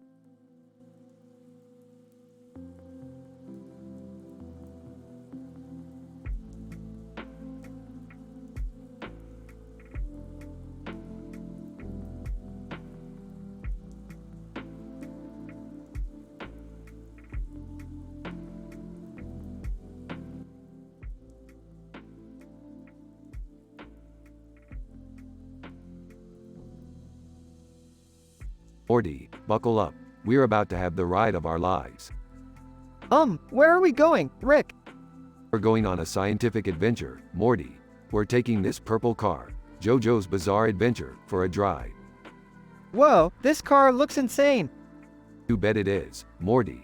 This car is equipped with the latest scientific technology, allowing it to defy all laws of physics. Oh, I don't think that's safe, Rick.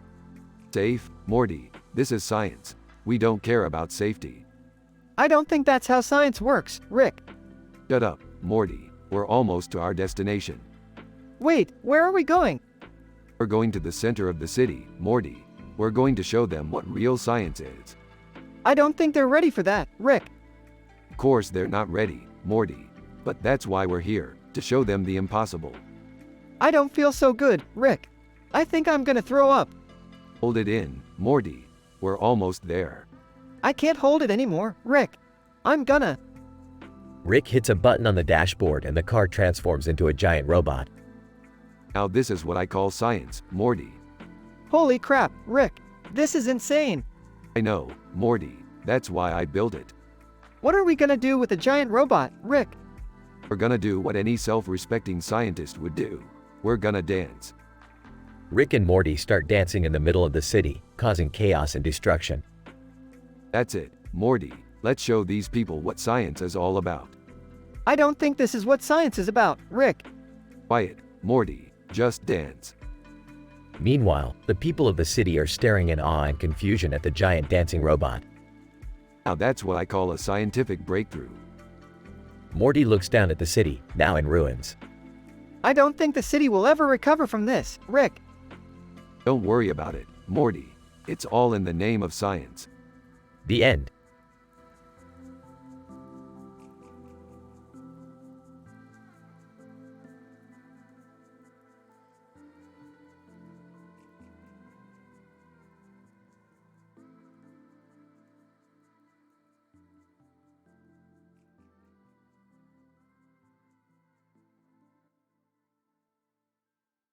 Alright, Morty. Buckle up because today's adventure is going to take us on a wild ride through scientific phenomena and tea parties. Rick, then why are we hanging out with a bunch of hats? Hey guys, these are the Mad Hatter's hats. He's been having a bit of a controversy lately with Comet's courtesan. And apparently, Fart is leading a revolution for his freedom. This sounds like a bunch of nonsense. Let's just go grab some food from Carl's Jr. and call it a day. Real estate agent, excuse me, but would you be interested in looking at some properties while you're out running errands?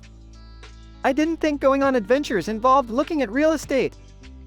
Morty, you never know where the adventure is going to take you. Fine, let's take a quick look, but I'm not making any promises. As they venture through the properties on the market, they stumble upon a back room filled with hats. Whoa, this is like a hat party. I think I'm starting to understand the Comet's courtesan controversy. I just want to know where that delicious aroma is coming from. Real estate agent. Oh, that would be the tea party next door. Would you like to join? They enter the tea party to find Fart and the Mad Hatter deep in conversation. Fart, this is outrageous. How can you enslave me like this? Mad Hatter, I'm sorry. I didn't realize that serving tea and entertaining guests was considered enslavement. Alright, everyone just calm down. Can we at least enjoy some tea? As they sit down and sip on their tea, Morty stumbles upon a hidden door. Hey, I think I found something. They open the door to find a secret lab where Fart and the Mad Hatter have been conducting experiments. What is this place? Fart, this is where we're working on creating a new tea that will revolutionize the world. Well, that's all fine and dandy, but we have to get back to our own world. It's been a wild ride, but it's time to say goodbye. As they leave the tea party and the secret lab behind, they can't help but wonder what other scientific adventures await them.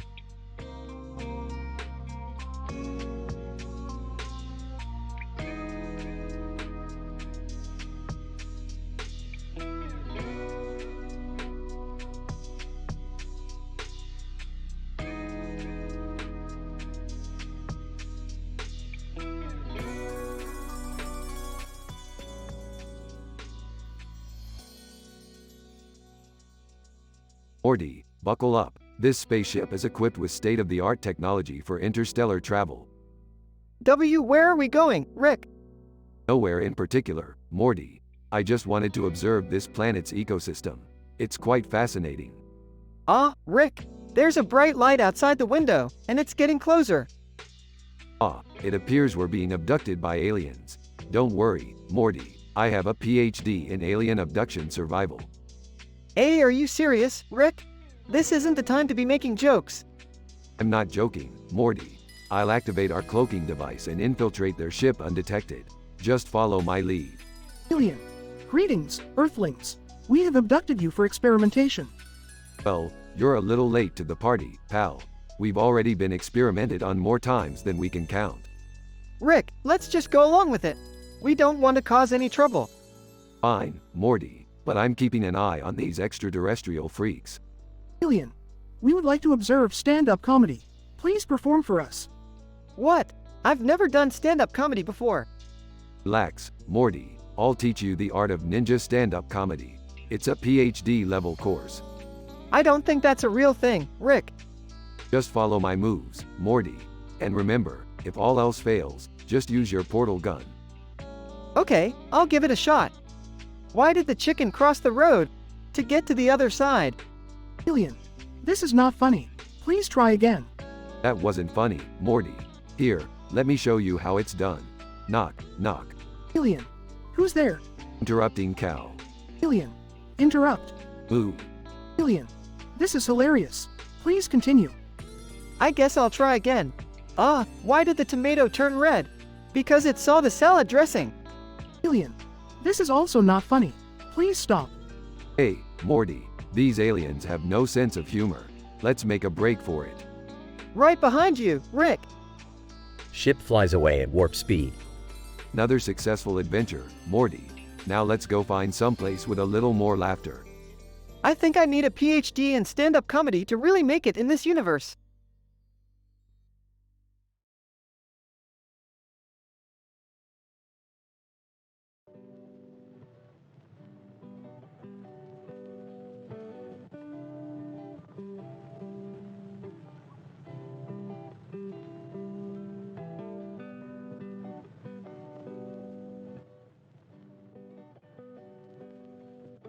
Morty, Summer, Beth.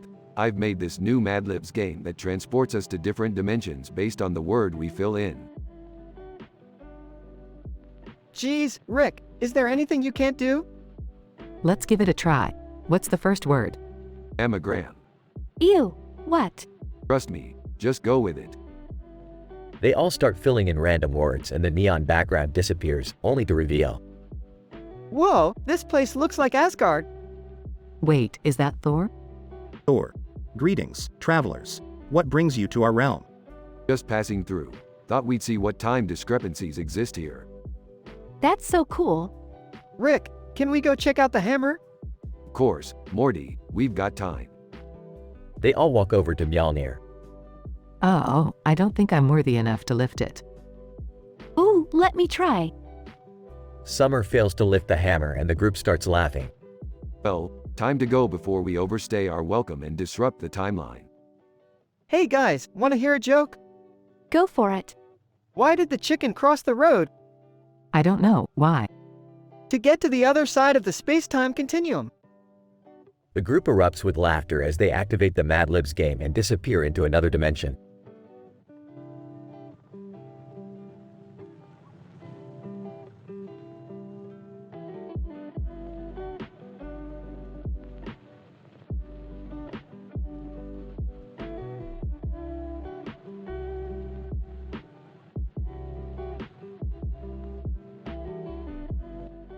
Rule. Good evening, esteemed colleagues. Today, I present to you my latest contribution to the field of computer technology, the anime tech invention. Audience member 1. Can you give us a brief overview of this invention, Rule? Rule. Absolutely. The anime tech invention is a state-of-the-art laptop computer that boasts advanced features such as a high-speed processor, expansive memory, and an ultra-high-definition display. Audience member 2. How does it differ from other computers? Rule. Well, unlike other computers, the anime tech invention comes with a unique ergonomic keyboard and mouse that allow for maximum comfort and productivity. Plus, it's accompanied by a sleek cell phone that seamlessly integrates with the laptop for streamlined communication. Audience member 3. That's impressive. But what about the mousepad? Rule. The mousepad. Our team conducted extensive research and discovered that most mousepads are inadequate for the modern user's needs. That's why we designed the anime tech invention with a specialized mousepad that ensures greater accuracy and responsiveness. Audience member 4. This all sounds amazing. What inspired you to create this invention? Rule. Well, as an anime lover myself, I noticed a lack of technology that catered specifically to this fandom. The anime tech invention is my solution to this problem. Audience member 5. And what's next for this invention? Rule. We plan on launching the anime tech invention globally, so that all anime lovers can experience the ultimate computing experience. Audience member 6. Thank you for sharing this with us, Rule. Your contribution to computer technology is truly groundbreaking. Rule. Thank you all for your kind words. I'm excited to see where the anime tech invention goes from here.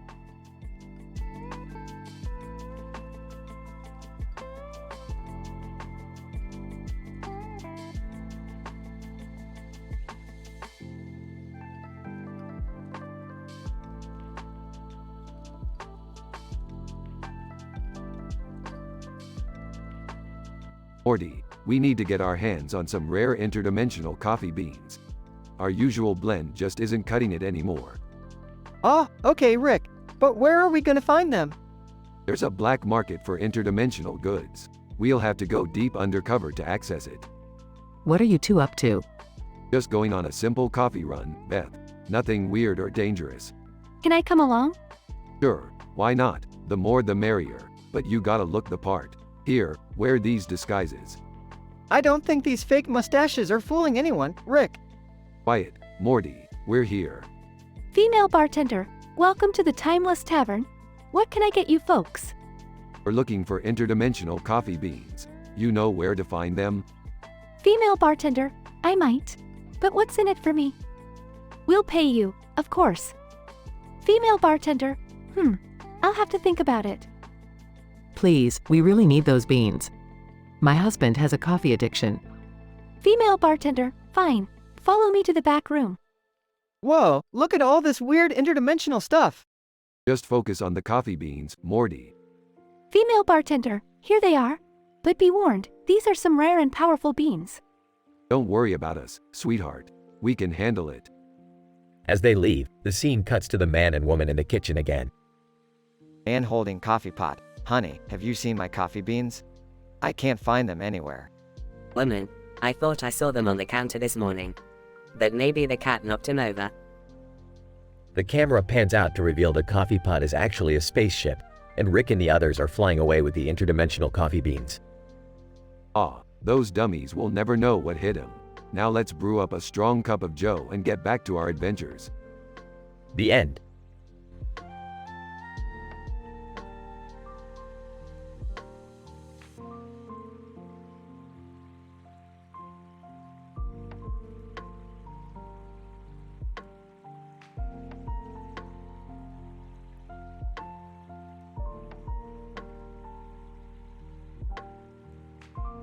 The notion of humor has puzzled the human race for centuries.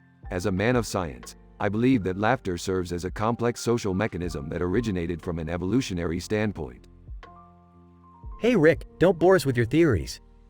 Let's get to the good stuff. I've got 4 hilarious jokes for y'all.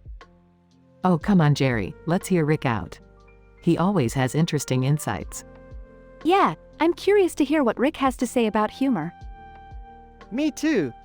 Well, if you insist. Clear's throat. A photon walks into a hotel. The bellhop asks if he has any luggage. The photon replies, "No, I'm traveling light." Everyone groans. Okay, you want more? How about this? 2 atoms are walking down the street. One suddenly stops and says, "Oh no, I think I lost an electron." The other asks, "Are you positive?"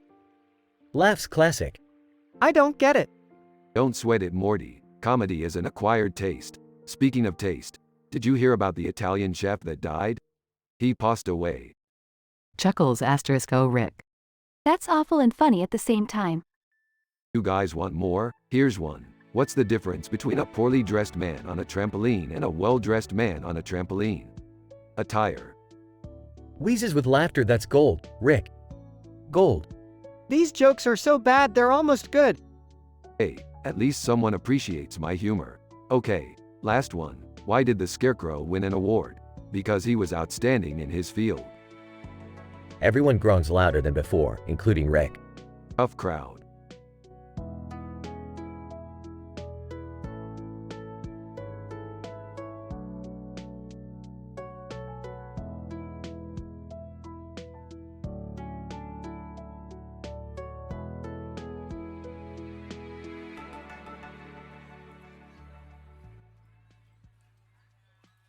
Ah, the good old 1950s. The golden age of bar science. But Rick, weren't there a lot of racial and gender discrimination back then? Shut up, Morty. We're here to science, not social justice. A woman in a lab coat approaches Rick and Morty. Lab coat woman, excuse me, are you scientists? Are we scientists? Morty, get a load of this broad.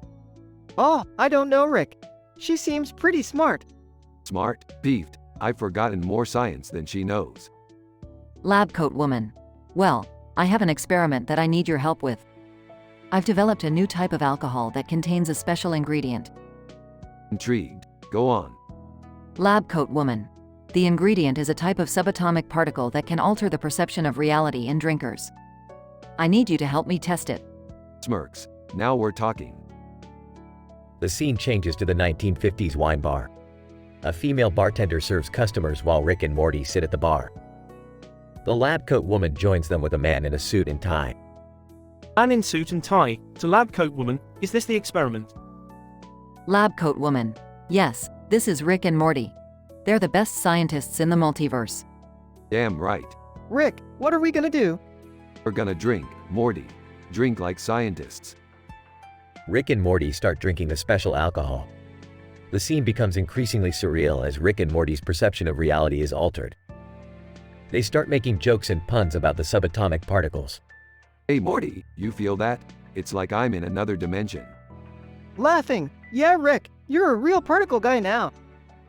The man in suit and tie and the lab coat woman start making out in the background.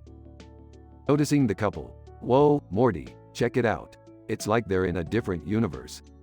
Sarcastic. Yeah, Rick, their own little subatomic love story. Rick and Morty continue to drink and make jokes until the effects wear off. Lab coat woman, impressed. You guys did it. You've proven the existence of my subatomic particles. Man in suit and tie, to lab coat woman, and you've proven the existence of my love for you. Everyone laughs and the scene fades to black.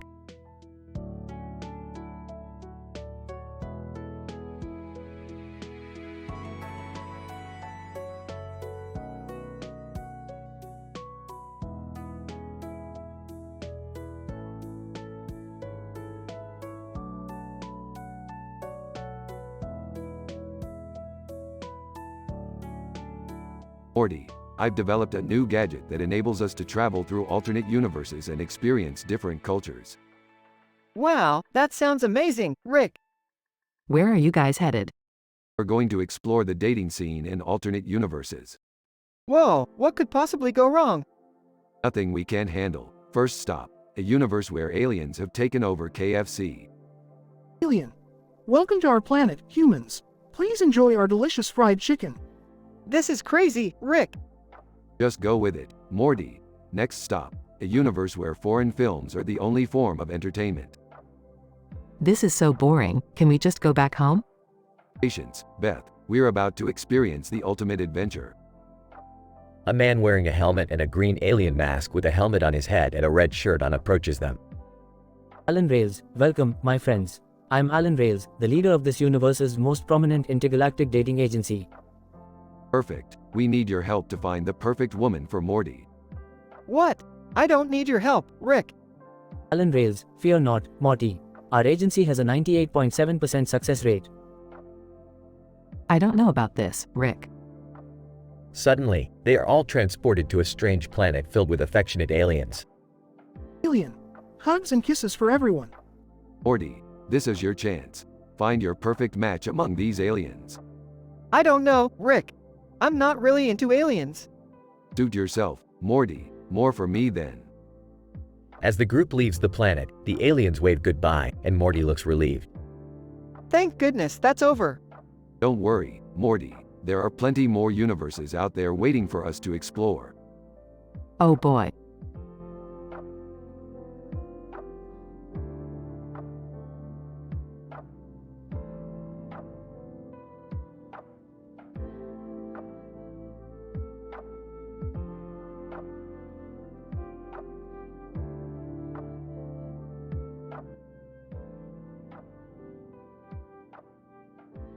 Morty, we need to head to the planet S657, where we can witness a unique geological phenomenon.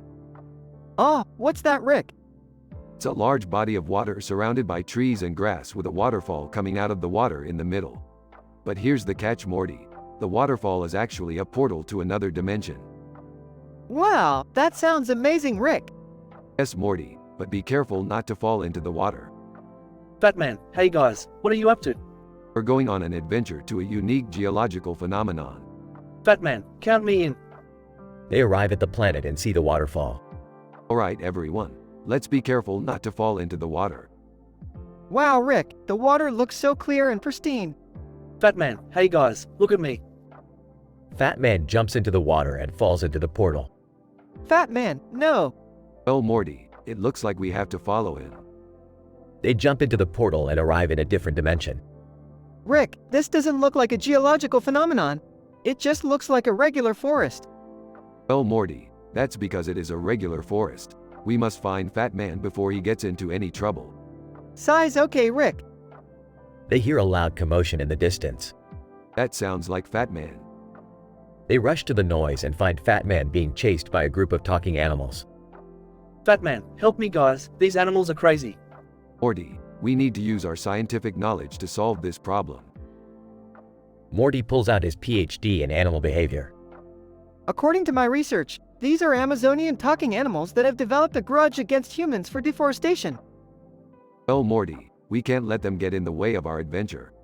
I have an idea. Rick pulls out a device and activates it, causing the animals to start dancing uncontrollably. Batman, Rick, what did you do? Let's just say, I know a thing or two about animal psychology. Okay, but how do we get back to our dimension? Easy, Morty. We just need to find the portal back. Follow me. They find the portal back and return to their dimension. Batman, wow Rick, that was crazy. Yeah, we should probably be more careful next time. Hey Morty, do you want to know a secret? What's that, Rick? The waterfall is actually a giant toilet. Gross, Rick.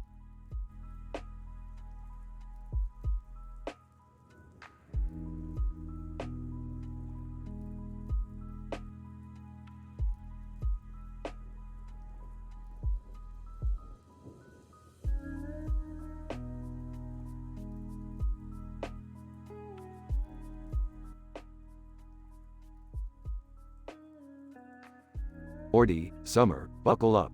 We're taking a trip to Puerto Rico, specifically to the dinosaur theme park in Manchester. Whoa, dinosaurs. Cool.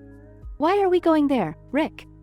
I heard they've figured out how to create dinosaurs with artificial intelligence and make them do parkour. Whoa, that's like super smart science stuff. And what are we supposed to do there, Rick? We'll disguise ourselves as scientists and evaluate their AI systems, but also check out the holographic anime viewing that takes place in the background. Oh geez, I hope it's not one of those weird animes. And what about that red structure in the foreground? It looks like a horse racing track. Oh, that's a side project I've been working on. I'm trying to breed horses that can travel through time. Wait, what? That doesn't even make sense. Yeah, that's not really scientific, Rick. Oh come on, it's called being creative. And it's completely scientifically plausible. I don't think it is, Rick. Whatever, let's just go watch the dinosaurs. They arrive at the dinosaur theme park and observe the dinosaur AI systems. Pathetic, their AI systems are primitive. Yeah, they're barely even doing parkour. Oh, guys, look over there. What's that red structure in the background? Oh, that's just the top secret underground lab where they're experimenting with time travel technology. Aha, sure it is. Hey, wait a minute, what's that giant lizard doing over there? It's eating a bush. Morty, you imbecile, that's not a lizard, that's a raptor. Oh my god, we need to get out of here. They frantically run towards the red structures in the background and foreground. Rick, we're gonna die. Shut up, Morty, I've got this. Pulls out a ray gun and shoots the raptor. Wait, that actually worked? Of course it did, I'm a genius. Rick, I have a question. Are we gonna talk about the horse time travel thing? Oh, come on Morty, let it go. Let's just watch some holographic anime and call it a day.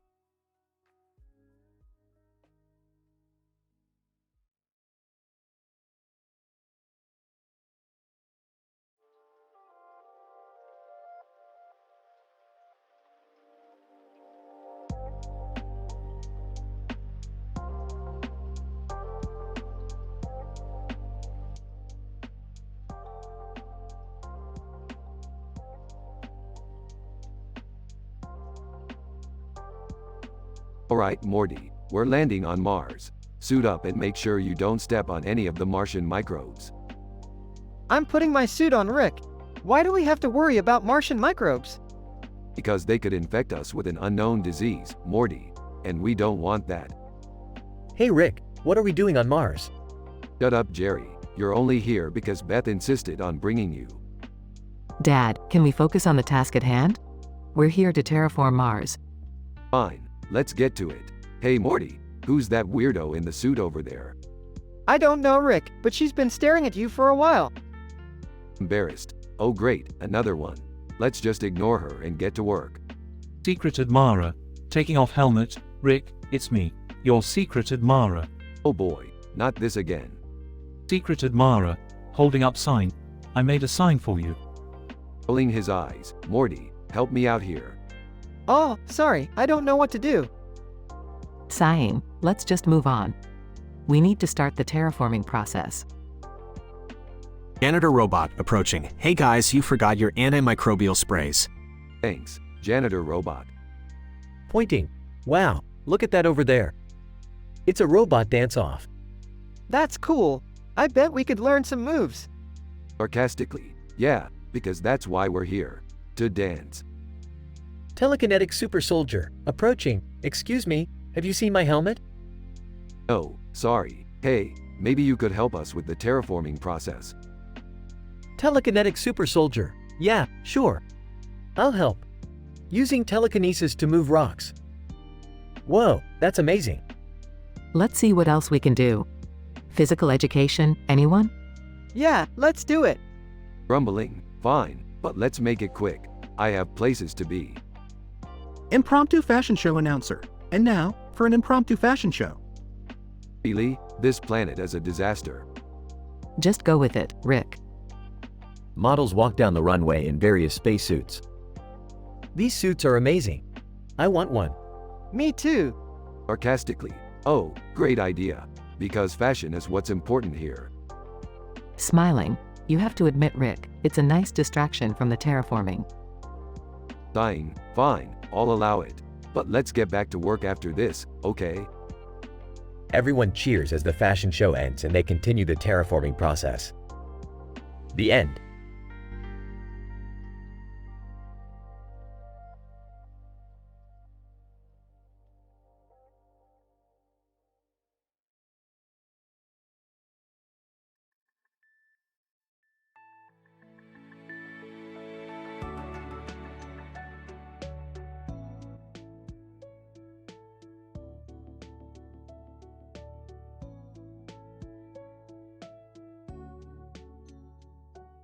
Int. Smith's living room, day. Rick and Morty are flipping through a series of photos of Star Wars characters with different expressions and emotions on them. Interesting. These subjects appear to be displaying various cognitive states. It's almost as if they're experiencing emotions. Whoa, Rick, so you're saying they have feelings just like us? Of course not, Morty. They're non-sentient characters in a fictional universe, but it's still fascinating to observe their behaviors. Beth and Summer enter the room, holding a small vial of lutetium. Hey guys, check this out. We found some rare lutetium at the lab today.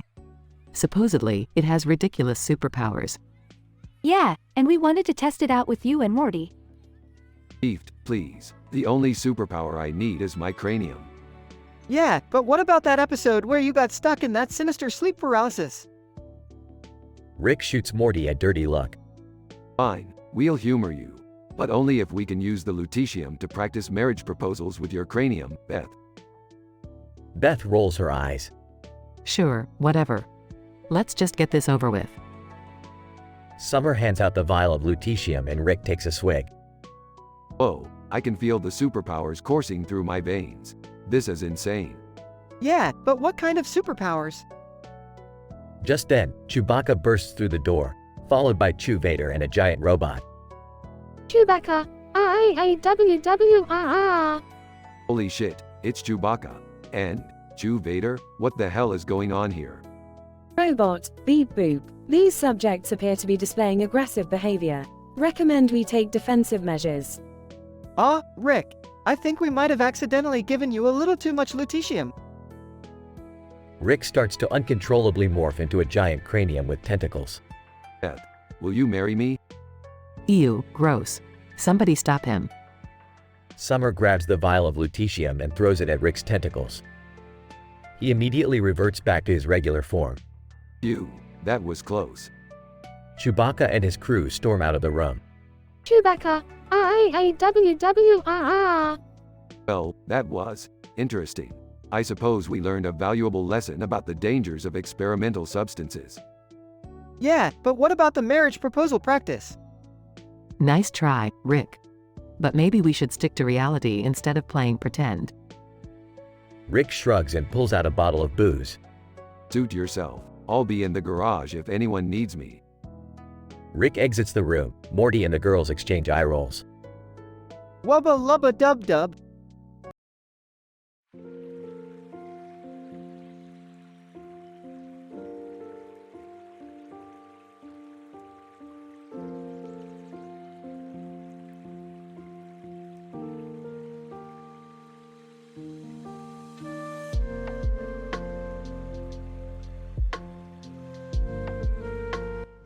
Int. Robot Talent Show, Night. I, Summer, PhD candidate in astrobiology, am attending the Robot Talent Show, featuring the renowned DJ, Drake, and supermodel Bella Hadid. As an alien enthusiast, I was intrigued by the news of Jupiter Jezebel Jest, an extraterrestrial being. Imagine my surprise when I stumbled upon an alien beauty pageant. Excuse me, what is going on here? Organizer, welcome, human. Jupiter Jezebel Jest requires human assistance for the talent show. I guess I'm in. What do I need to do? As I approached the stage, I noticed a DJ booth and thousands of cheering robots. Drake, hey, you must be the human. We need you to mix a track for us. As a scientist, I am more comfortable with data analysis than music mixing. Bella Hadid, don't worry, I'll guide you. With Bella's help, I began mixing sounds and beats in the DJ booth while Drake hyped up the crowd. But while we were lost in the music, Jupiter Jezebel Jest suddenly appeared on stage. Jupiter Jezebel Jest, greetings, Earthlings. I have come to participate in your talent show and showcase my galactic dance moves. The robots erupted with excitement as Jupiter Jezebel Jest began dancing to the tune we created. As the performance ended, the robots cheered and the judges announced us as the winners. I cannot believe we won. What an out-of-this-world experience. Jupiter Jezebel Jest, thank you, humans. Your collaboration was truly intergalactic. As the show ended, I couldn't help but feel a newfound appreciation for music and cultural exchange. Who knew a scientific PhD could find their rebellious side through mixing tracks at a robot talent show?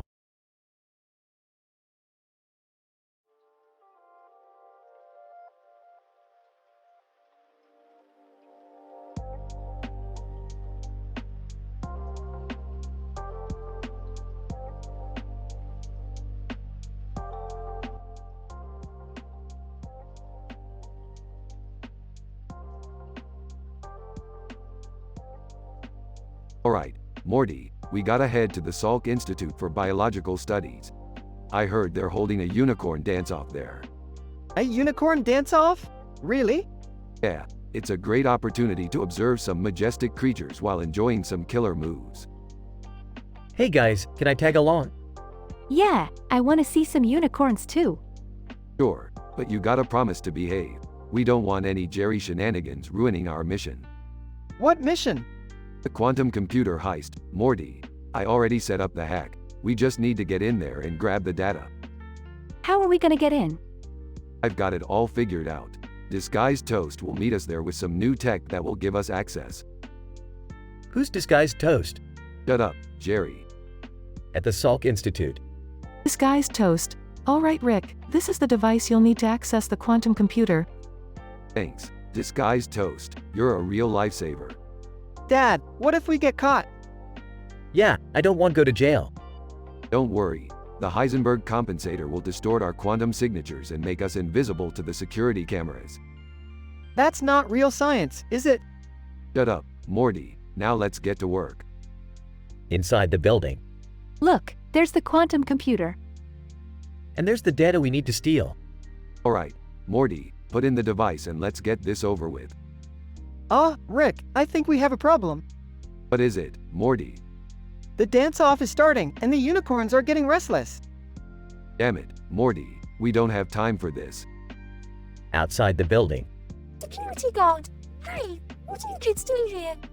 Oh, we were just admiring the trees. Yeah, we love science. Security guard, I'm gonna have to ask you to leave. Not so fast, my friend. Rick pulls out his portal gun and opens up a portal. See y'all later, suckers. Back at the lab. I can't believe we almost got caught. It's all in a day's work, Morty. Now let's take a look at this data.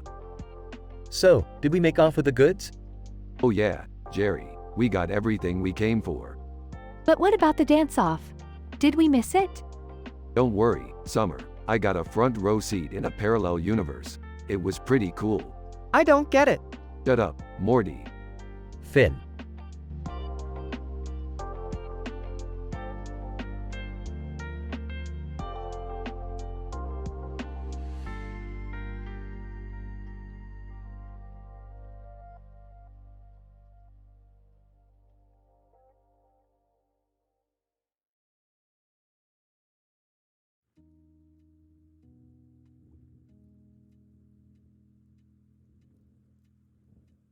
Fade in.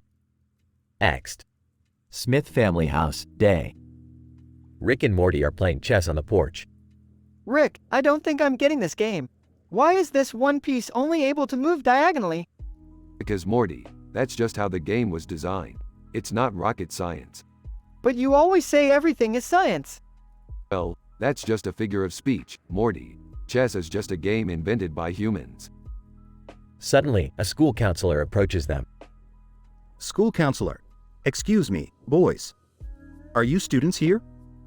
We're not exactly students, but we are related to some of them. School counselor. Well, I couldn't help but notice your game. Would you be interested in playing against our chess club? I don't know, Rick. I'm not very good. Don't be a Jerry, Morty. We'll take him on. Later that day, Rick and Morty find themselves facing off against the chess club in the school gymnasium. Beth, Jerry, and Summer watch nervously from the sidelines. I don't understand why you guys are doing this. It's just a game.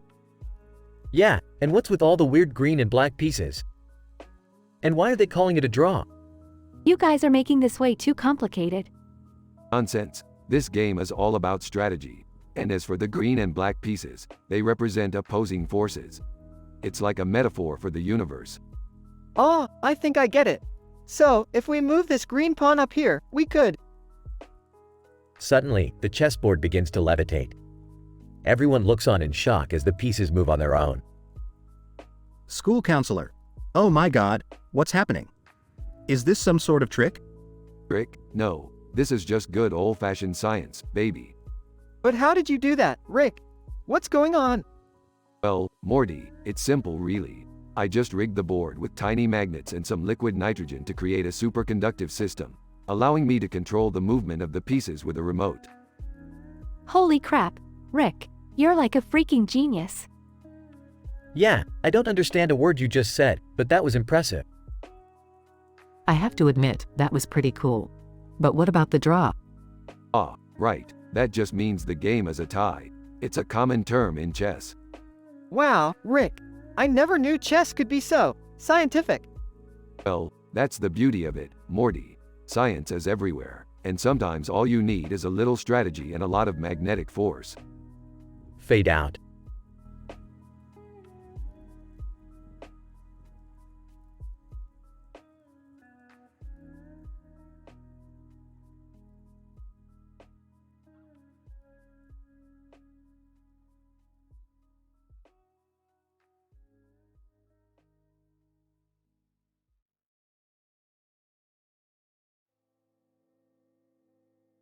Alright, Morty, buckle up. We're heading to Scissor Snuggle Scandal to collect some rare Siberian Husky DNA for my experimentation. Rick, are you sure we should be doing this? I mean, we could get into some serious trouble. Morty, since when did you become a boring stick in the mud? Trust me, this is going to be fun. As they arrive at Scissor Snuggle Scandal, they see a woman with long red hair and a sword in her hand. Red-haired woman. Who dares to enter my kingdom? Calm down, lady. We're just here for some genetic material.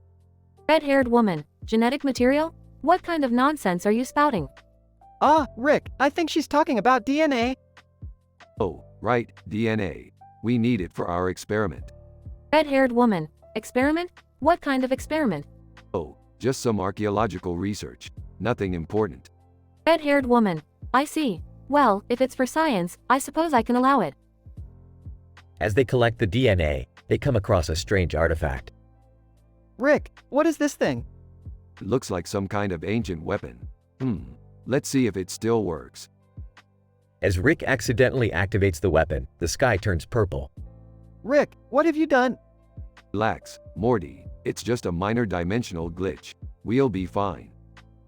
As they make their escape, they run into Oscar Langley Soryu. Oscar, what are you two doing here? Just some harmless scientific research. You know how it is. Oscar, I don't trust you, Rick Sanchez. You always cause trouble wherever you go.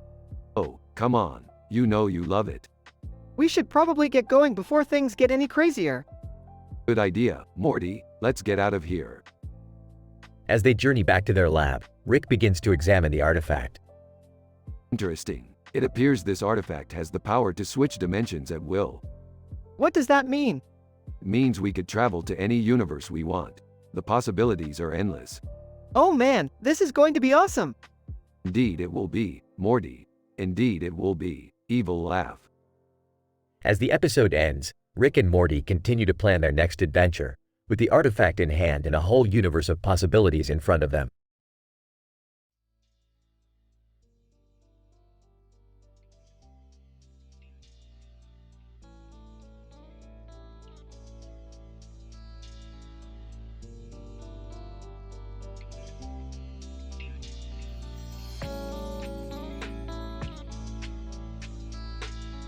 Morty, we've got a job to do.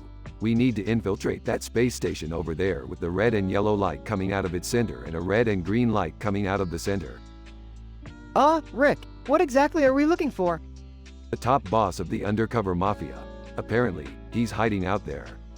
Oh boy, this doesn't sound good. Relax, Morty. We're going to take him down. With Ultimate Texas Hold'em. Wait, what does a card game have to do with taking down a mafia boss?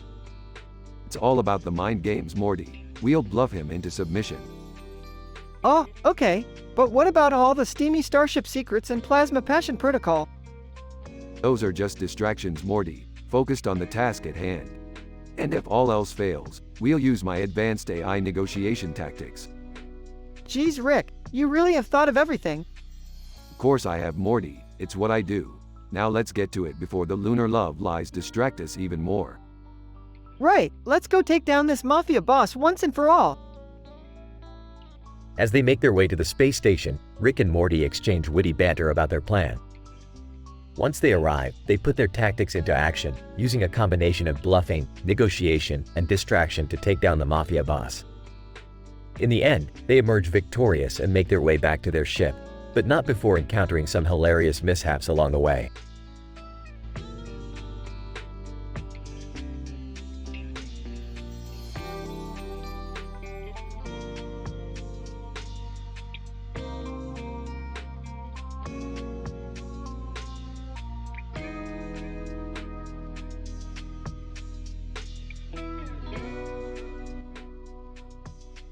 Morty, check out this weird asshole in a horned costume. Must be from Zubian. Are we gonna do something about it? Relax, Morty. Let's just observe. After watching the horned man crash into a building. Looks like we might have a mind-controlled population rebellion on our hands. Dad, could this be connected to the android affair agitation happening across the galaxy? Good thinking, Summer. We better get our spacesuits on. Puts on Crash Bandicoot costume. Can I come too? Morty, you don't have to wear the Crash costume. It's not even relevant. Deflated. Oh, okay. Rick and the family travel to Zubian where they discover the mind control device. According to my PhD research, this device is emitting high-frequency sound waves that are altering the population's brainwaves. And the horned guy is actually being controlled by it. We need to destroy the device and free the people. As they approach the device, they are confronted by the Horned Man. Horned Man, you dare challenge the great Zubian Empire? Look, buddy, we don't have time for this. Hand over the device and we'll be on our way. Horned Man, never. Attacks. After defeating the Horned Man, they destroy the device and free the population. Dressed as Crash Bandicoot, this was like a video game. Shut up, Morty. You're ruining the moment. Let's go home. After returning to Earth, Excitedly, I can't wait to publish our findings in the scientific journal. Yeah, that was a PhD level adventure. Sarcastically, oh boy, can't wait for the accolades. Let's get some McDonald's. end scene.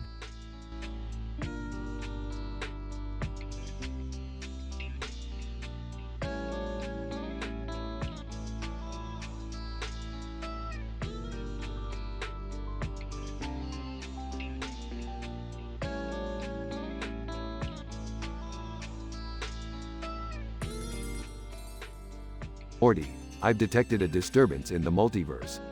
What is it, Rick? Two anime characters with guns and a woman with a gun in her hand and a man with a gun in her hand. They seem to be playing Ultimate Texas Hold'em. What's that? It's a variation of Texas Hold'em that's popular in some casinos.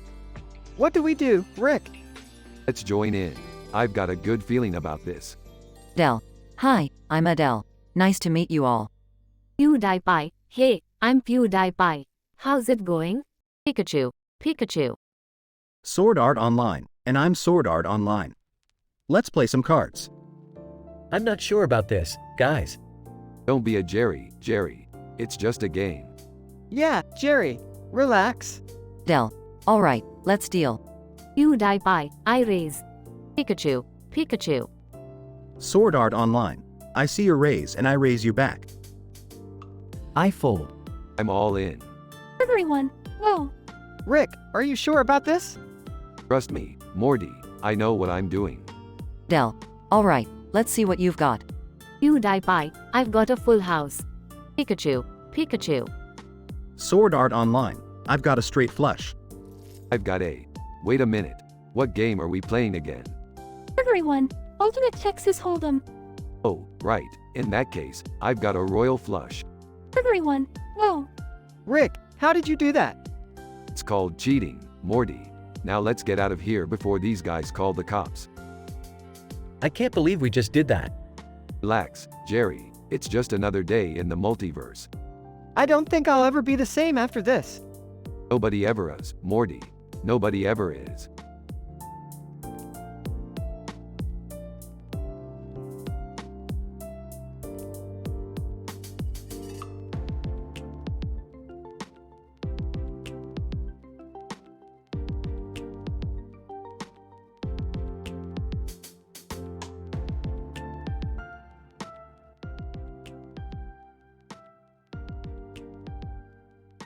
Alright, Morty, listen up. We've got a green and purple light emanating from that table over there. Analysis shows it's emitting a type of unknown radiation. What does that mean, Rick? It means we've got to investigate. Jerry, Beth, and Summer, you stay here and don't touch anything. Hey, why can't we come with you guys? Because your IQ levels are too low to comprehend the dangers of this situation. What about me, Rick? Can I come with you and Morty? Sorry, Beth, but we need someone to guard our backs here. Just make sure no one touches the laser-lit love affair dish. Ah, what's a laser-lit love affair dish? It's a dish that emits a laser-lit love affair beam. Duh. Rick, I think I know this song. It's Purple Rain by Prince. Oh, come on, let us come with you guys. This sounds like it could be fun. Fine, but if anything happens to you, don't blame me. Let's go investigate. Beth's interdimensional admirer suddenly appears. Admirer. Greetings, Beth of the Smith family. I have traveled across countless dimensions to offer you my love and affection. Ah, thanks but no thanks. I'm married. Admirer. Nonsense, my love is beyond the boundaries of linear time and space. Together we could rule the multiverse. Morty, use the neuralizer on this guy. Got it, Rick. Morty uses the neuralizer on the admirer, who disappears in a puff of smoke. Alright, Let's focus. The radiation is emanating from the red flower on the table. What do we do? We've got to act fast. We need to put the flower in the pink and white plate and remove it from the table before it's too late. Too late for what? Too late for the entire universe to implode on itself. Now help me with this flower. They put the flower on the plate and remove it from the table, just in time.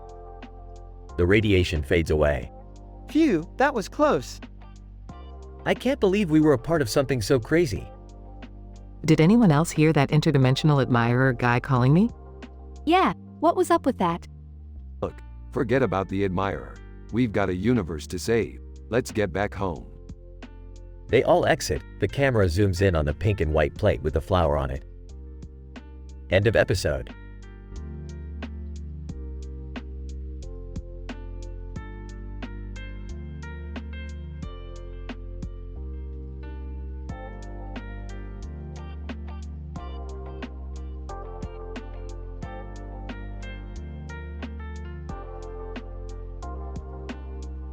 Alright, Morty, we're in for a wild ride today. I've got a lead on the latest scientific breakthrough. Oh, okay, Rick. What's the plan? We need to find a way to harness the power of color in order to cure blindness. And I think I know just the man to help us. Dad, are you sure about this? It sounds a little far-fetched. Yeah, Rick. I don't know if I want to be a part of this. Relax, Beth. This is all based on scientific research. And I've got a feeling it's going to work. Stevie Wonder, off screen. Hey guys, what's going on? Stevie, my man, we need your help with a new experiment. Stevie Wonder, off screen. You got it, Rick. What do you need me to do? We just need you to stand in front of this colorful background and smile for the camera. Wait, that's it. What kind of science is this? Chuckles. You're about to find out, Morty. Just watch. Suddenly, a bright flash of light radiates from the camera. Excitedly, yes, it worked. We did it. In disbelief. What did we do? Curiously, yeah, Rick. What's going on? We just cured blindness using the power of color. And it's all thanks to Stevie here. Stevie Wonder, off screen. Wow, that's amazing. Confused. I don't understand how any of that works. Smirking. That's okay, Morty. You don't need to understand it. It's science. Just then, the screen goes black. Voiceover. And that's how we saved the world once again. Science rules. End of episode.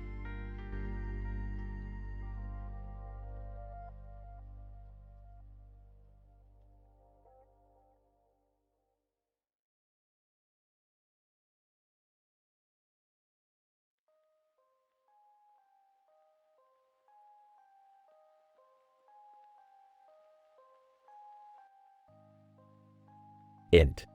Smith house, living room, day. Rick is tinkering with some gadgets on the table while Morty is sitting on the couch, flipping through TV channels. Jerry enters the room with a black and white photo in his hands. Hey guys, check this out. What do you want, Jerry? We're busy here. It's a photo I found in the attic. It's of a guy with a skull on his head and a green background. Oh, that sounds creepy. Let me see that. Rick takes the photo from Jerry and examines it closely. Interesting. This is Werner Heisenberg. He's a famous physicist known for his contributions to quantum mechanics. Whoa, really? I just thought it looked cool. So, what's the big deal? Well, Morty, let me give you a PhD-level lecture on the subject. Quantum mechanics is a field in physics that deals with the behavior of particles at the atomic and subatomic level. Heisenberg's uncertainty principle states that you can simultaneously know the position and velocity of a particle with certainty. Basically, it's like trying to measure the speed of a car without knowing where it is on the road. Ah, okay. But what does that have to do with the photo? I'm getting there, Jerry. Heisenberg's work has implications on our understanding of reality and the nature of the universe. It challenges our notions of cause and effect and raises questions about the role of observation in determining physical properties. So, nothing really matters?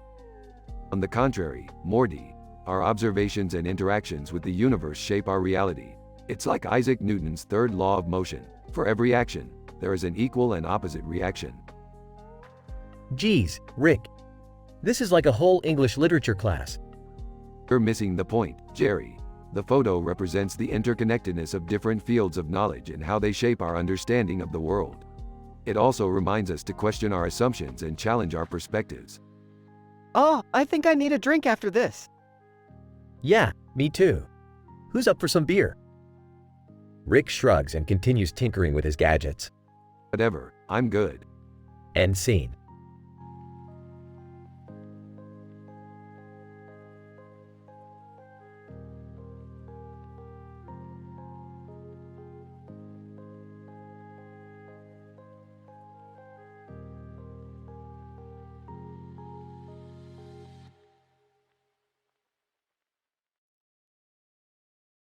Me, scientist. As I arrived at the casino table, I couldn't help but notice the intricate patterns and designs on the cards and dices. I immediately began analyzing their properties and composition, noting the various symbols and numbers that adorned them. The red background, with its stark contrast of black and white letters, added to the overall aesthetic appeal and drew my attention to the video poker machine in the corner. Hey there, Doc. Fancy a game of poker? I'm afraid I must decline, Rick. As a scientist, I cannot risk jeopardizing my impartiality and objectivity with such risky endeavors. Suit yourself. But speaking of risks, have I ever told you about my scandalous past as a participant in alien orgies? Size, not this again, Rick. We're here to conduct research, not engage in idle gossip. As I continued my observations, I couldn't help but notice the aroma of fresh pizza wafting through the air. I turned to see a delivery man from Domino's Pizza approaching our table. Delivery man, pizza delivery for table 10. That's us. Grabs a slice and takes a bite. This pizza is out of this world. Noting the use of hyperbole, let's not get ahead of ourselves, Rick. We need to focus on the task at hand. As the game continued, I took note of the various strategies and techniques employed by the players. However, my attention was soon drawn to the table next to us, where a group of rabbits were indulging in carrots. Intrigued. Fascinating. The rabbits seem to be exhibiting a preference for the carrots. You don't say. Rolls his eyes. As the night wore on, I continued my observations and analysis, taking note of every detail and aspect of the casino environment. It was only when the sun began to rise that we finally decided to call it a night. Packing up my equipment. Well, it's been a productive evening, Rick. I look forward to analyzing the data and findings we've collected. Smiling. Yeah, who knows? Maybe we'll strike it rich next time. Shaking my head. Unlikely, Rick. But then again, gambling was never really my forte.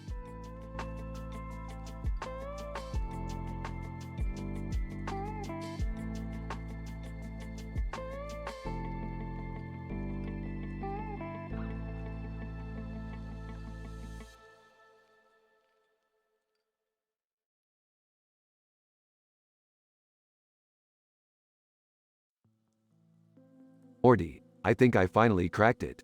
We can teleport anywhere in the galaxy with this new gadget. Wow, Rick, that's amazing.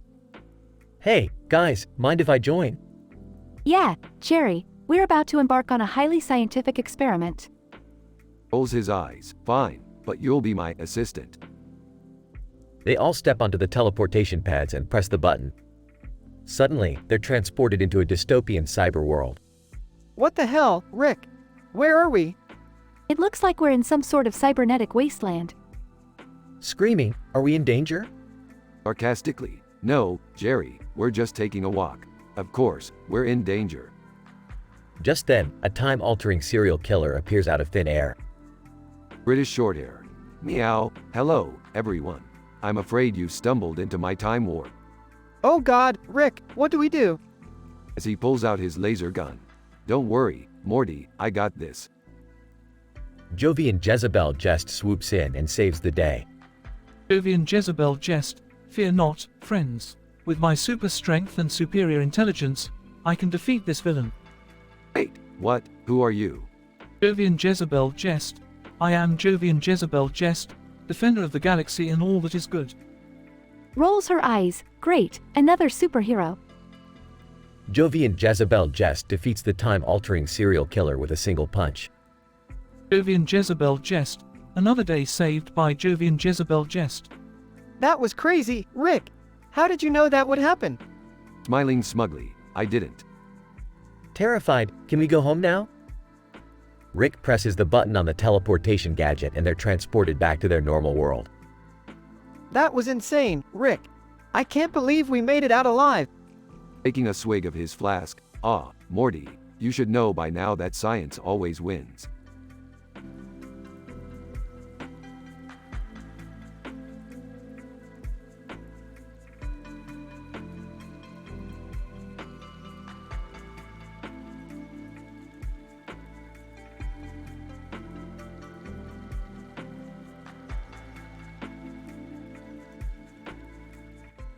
Open on Rick in the garage, soldering together a contraption while Morty looks on.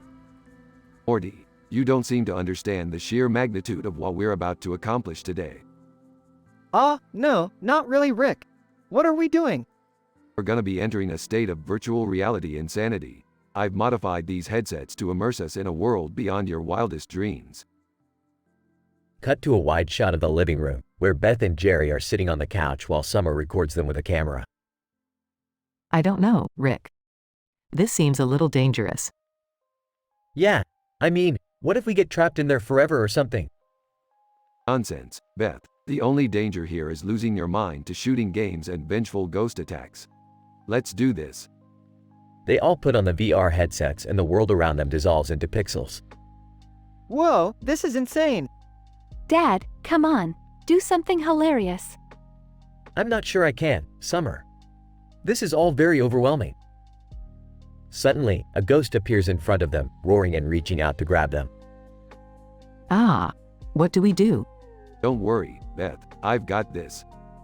Rick pulls out his laser gun and starts blasting away at the ghost. Woohoo! This is awesome! Agreed. I never knew shooting games could be so exhilarating. Rick, watch out. The ghost grabs Rick from behind and starts pulling him towards the fence. It's got me. Morty tries to help, but the ghost grabs him too. This is not the hilarious content I was looking for.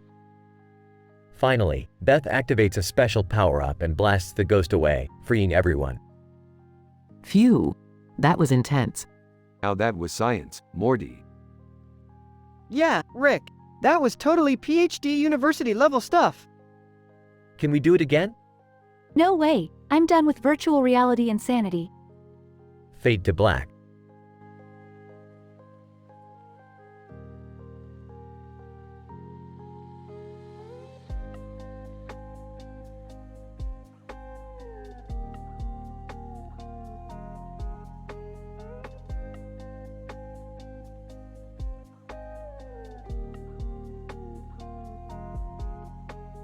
Scene: Smith Family Kitchen.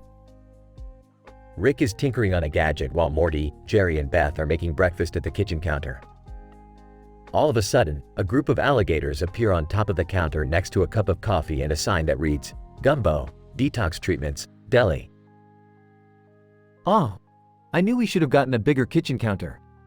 Rick, what did you do now? What? I didn't do anything. They must have come through a portal or something. Why are they just sitting there? I don't know, Morty. Maybe they like the smell of your burnt toast. Alligators, thorough noises. We have to get rid of them. What if they attack us? I'll call animal control. No need for that, Jerry. I've got this. Rick pulls out a device and starts speaking into it. Hey, alligators, how would you like to form a partnership? Alligators, copious noises. I've got some hashtags that could really boost your social media presence. And I'll even throw in some of our famous deli sandwiches. Alligators, aggressive noises. Rick, what did you just do? Relax, Beth. It's just a little human alligator diplomacy. Now, if you'll excuse me, I've got to make a quick trip to the store. What are you buying, Rick? Oh, just some alligator repellent. Never know when this partnership might take a turn. I'm not sure how I feel about all of this. Just keep making breakfast, Jerry. Scene ends with Rick leaving the house, as the alligators continue to sit on the counter.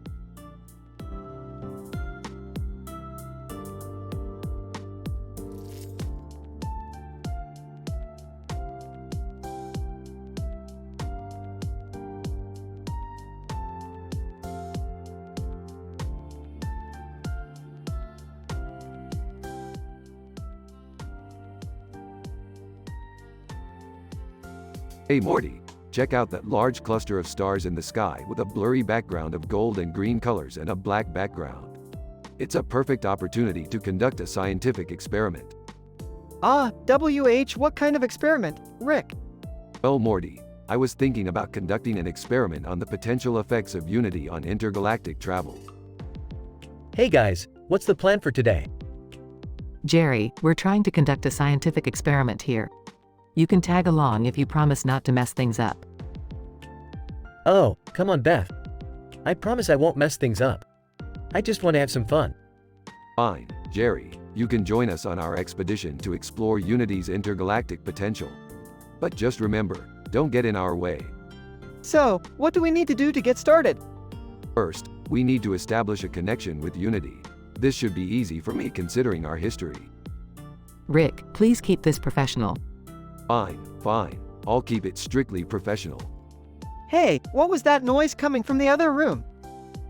I don't know. I think it was just my stomach growling. That doesn't sound like a stomach growl to me. Come on, let's go check it out. As they walk into the other room, they come across Miss Marple, Sally Ride, and a group of aliens engaging in cannibalistic tribal rituals. Oh, dear, we seem to have walked in on something we shouldn't have. Miss Marple, can you boys help us out of this situation? These aliens are trying to eat us. Sally Ride. Yeah, we didn't expect to stumble upon this kind of situation when we signed up for our intergalactic exploration program. Alright, we'll help you out. Morty, Jerry, Beth, we need to work together to get these aliens to back off. I don't know about this, Rick. It looks pretty dangerous. Jerry, we don't have a choice. We need to help these people. Guys, look out! A group of aliens start charging towards them. The group fights them off and manages to escape. Well, that was quite the adventure. But let's not forget our original mission. Right, Unity! Unity, can you hear me? We need to establish a connection with you to explore your potential. Unity, Rick, it's been a while. I've missed you. Unity, please. This is strictly professional. Unity, fine. Let's get started. I think we can work together to accomplish great things.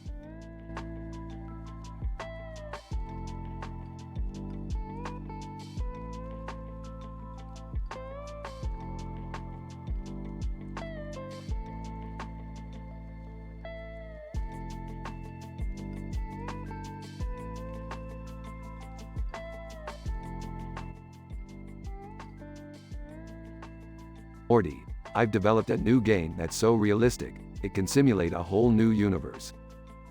I don't know, Rick. That sounds pretty dangerous. Nonsense, Morty. It's perfectly safe, as long as we follow proper protocol. Now, let's start the game. Scene cuts to inside the game. Venus Vixen, welcome, new hire. You've been accepted to our game design team for the upcoming project, Venus Vixen Vacancy. Hey, this is kinda cool, Rick. Yeah, let's get to work. We need to design a great game to pitch to the investors.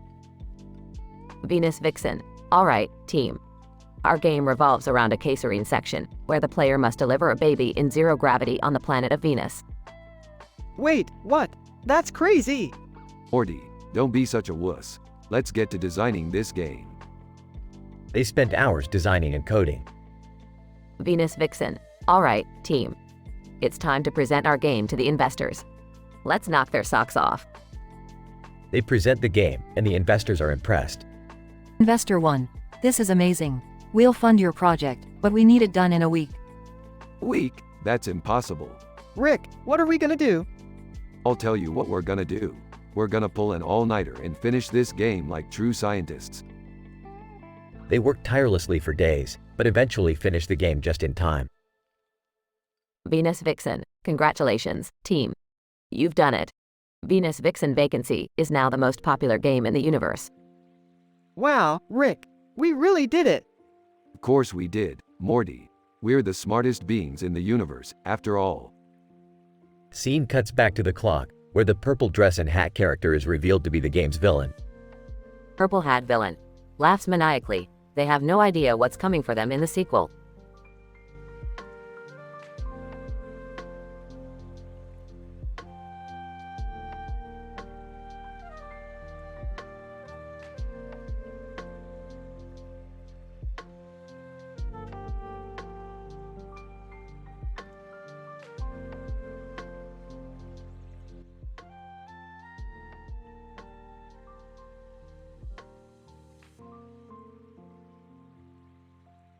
Morty, bring me that green apple and place it next to that bowl of fruit. I'm conducting an experiment on the effects of gravitational fields on organic matter. Oh, okay, Rick. What does that have to do with anything? Everything, Morty, everything. Now, pass me those avocados and strawberries on the plate over there. I'm going to see if their molecular structure can withstand the pressure of a supernova explosion. I don't think that's a good idea, Rick. That's a lot of power. Who's the genius scientist here, Morty? Me or you? Now hand me that bowl of strawberries. I need to compare the results. Beth enters. Hey guys, what are you doing? Just making some groundbreaking discoveries in the field of astrophysics, Beth. Don't you have some alien crush to tend to? What? No, I don't have an alien crush. Oh really? Then why did I intercept a transmission from a planet in the Andromeda Galaxy addressed to Queen Beth? Beth blushes.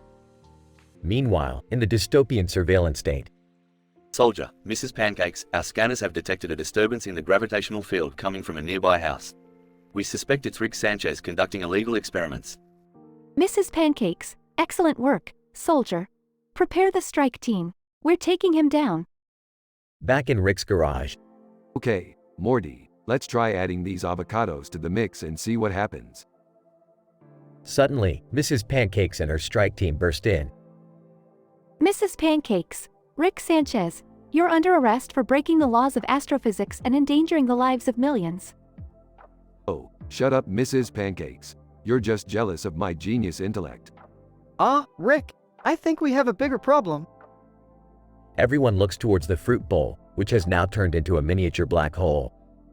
Oh boy, I did not see that one coming. Mrs. Pancakes, fire at will. The soldiers open fire, causing chaos and destruction. Why don't we just turn off the machines? That's why you're not a scientist, Beth.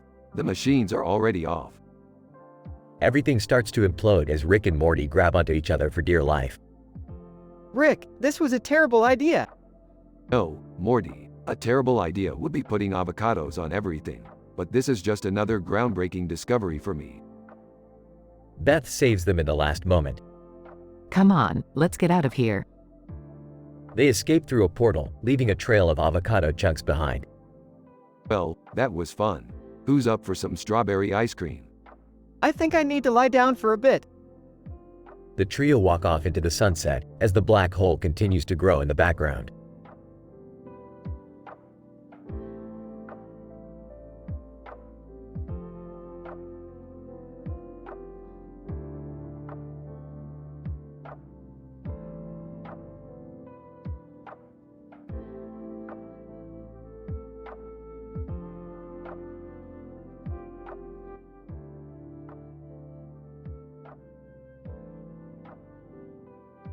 Alright, Morty, we gotta hit up this sci-fi convention. I heard they got some rare action figures there. Oh geez, Rick, I don't really like crowds. Nonsense, Morty, it's all part of the collectible game. You gotta know how to play it. But I don't even know what to look for. Don't worry, Morty, just follow my lead.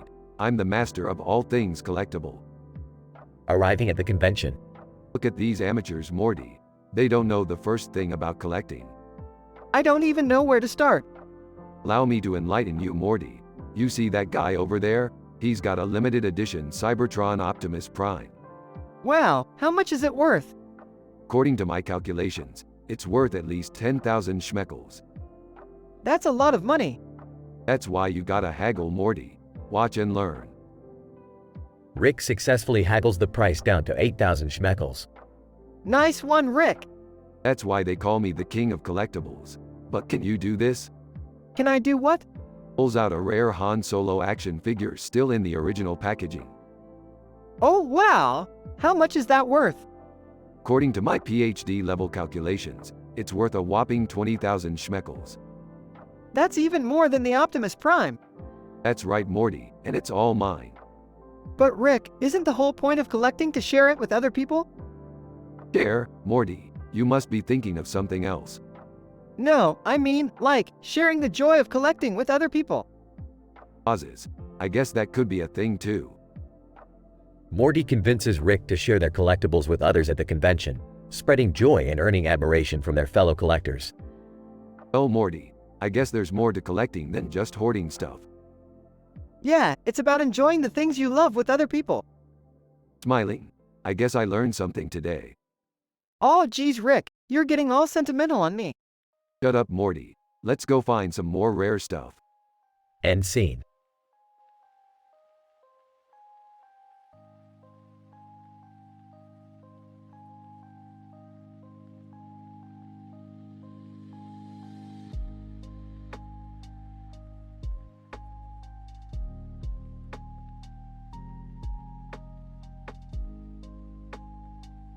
Alright, Morty. Buckle up because we're going on a scientific adventure to explore the phenomenon of gravity in deep space. Okay Rick, but why do we have to go all the way to a space station just to study gravity? Because Morty, this specific space station has observed some unusual gravitational activity that could lead to groundbreaking discoveries.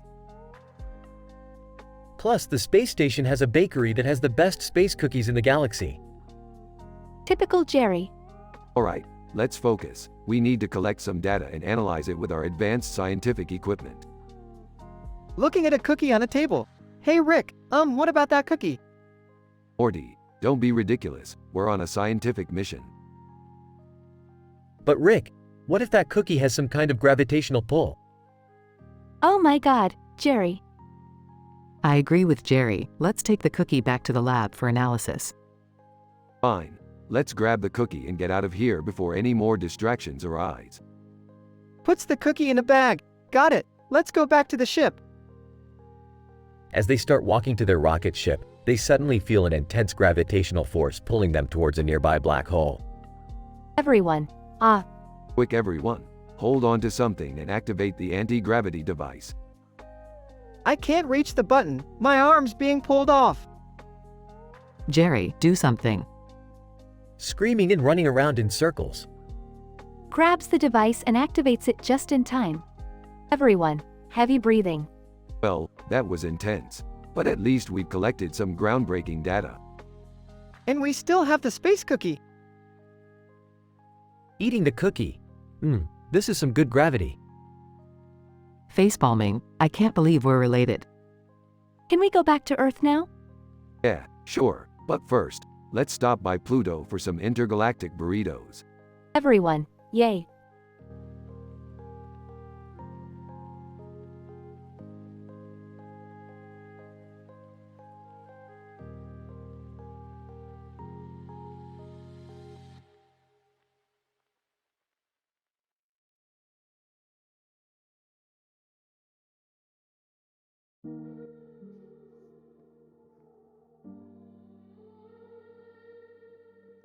Here we are, Morty, at the comedy award shows, in this brightly lit room with a lot of awards on the floor and a large screen behind it that says, "The awards are in a rainbow." Wow, it looks so scientific and PhD university-like. Rick, can you believe we are actually at the comedy award shows? Yeah, and I heard that each award pays at least 1 million credits. Million credits? Beefed. That's like chump change to me. Hey Rick, look over there, it's Jerry. Hey guys, what brings you here? We're here to finally claim our rightful spot as the greatest comedians in the multiverse. But Rick, we never even tried comedy before. Exactly, Beth. That's what makes us the greatest. Oh no, the show's about to start. Let's get to our seats. They all sit down and the lights dim.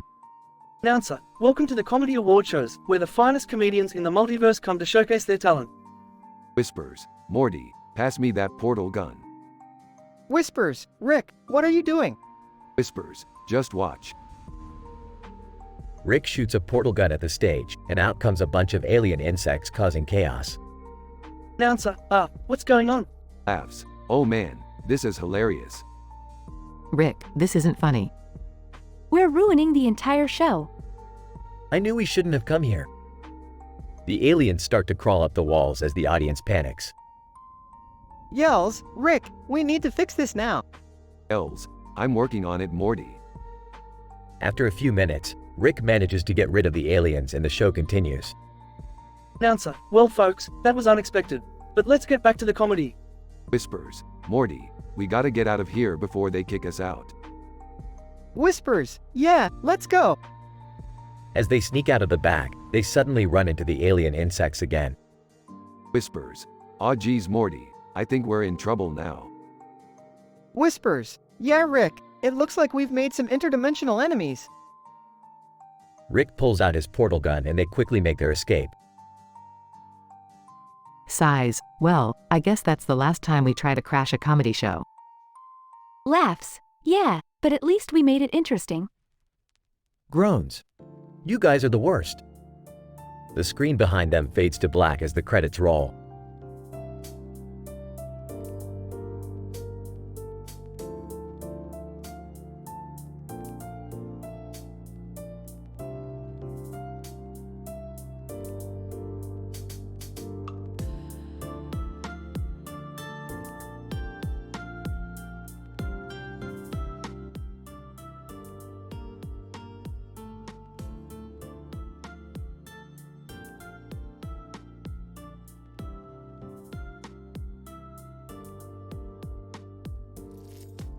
Morty, we've got a strange anomaly on the radar. Looks like some kind of alien with a helmet. Whoa, Rick, what do we do? We gotta check it out, Morty. Can't leave any stone unturned when it comes to extraterrestrial X's expose. Hey guys, what's going on? Jerry, go back to your intergalactic job. We're busy here. But I want to help. Fine, just stay behind us and don't get in the way. Moon in the background begins to glow. Rick, what's happening to the moon? Looks like there's some kind of cannibalistic tribal ritual going on down there. Let's go investigate. Alien with helmet approaches. Alien, greetings, travelers. I am Zorg from the planet Zog. Zorg, what are you doing here?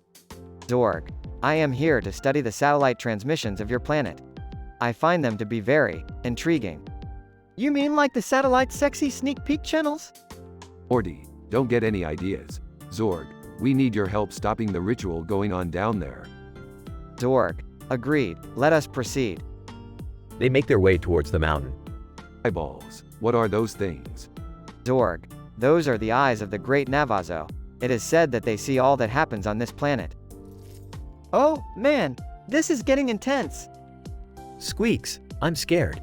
Jerry, suck it up. We've got a job to do. They reach the top of the mountain. Oh, look at all this blood. This is some serious stuff. Zorg, indeed, this is the blood of innocent creatures sacrificed to the great Navazo to ensure a bountiful harvest. Hey, Rick, do you think we could get some of that blood? It might be useful for one of our experiments. Morty, that's absolutely disgusting. Let's just focus on stopping this ritual. They confront the tribe performing the ritual. Tribal leader, who dares interrupt our sacred ritual? We do, and we're putting a stop to it. Tribal leader, you cannot stop us. The great Navazo demands this sacrifice. Zorg, actually, the great Navazo demands nothing. It is merely a figment of your imagination. Tribal leader, blasphemy, you will pay for your insolence. A fight breaks out. Squeaks and runs away. Rick, we need to get out of here. Not yet, Morty. We gotta finish what we started. More fighting ensues. Ending. Alright, I think we took care of them. Let's get out of here before any reinforcements arrive. Zorg, thank you, travelers, for your help in stopping this barbaric practice. Wait a minute, Rick. What about the satellite transmissions? Oh yeah, thanks, Zorg. We almost forgot. Let's get out of here before anyone else shows up. They blast off, leaving the tribe behind. Squeaks, I never want to do anything like that again. Shut up, Jerry. That was just another day in the life of a scientist.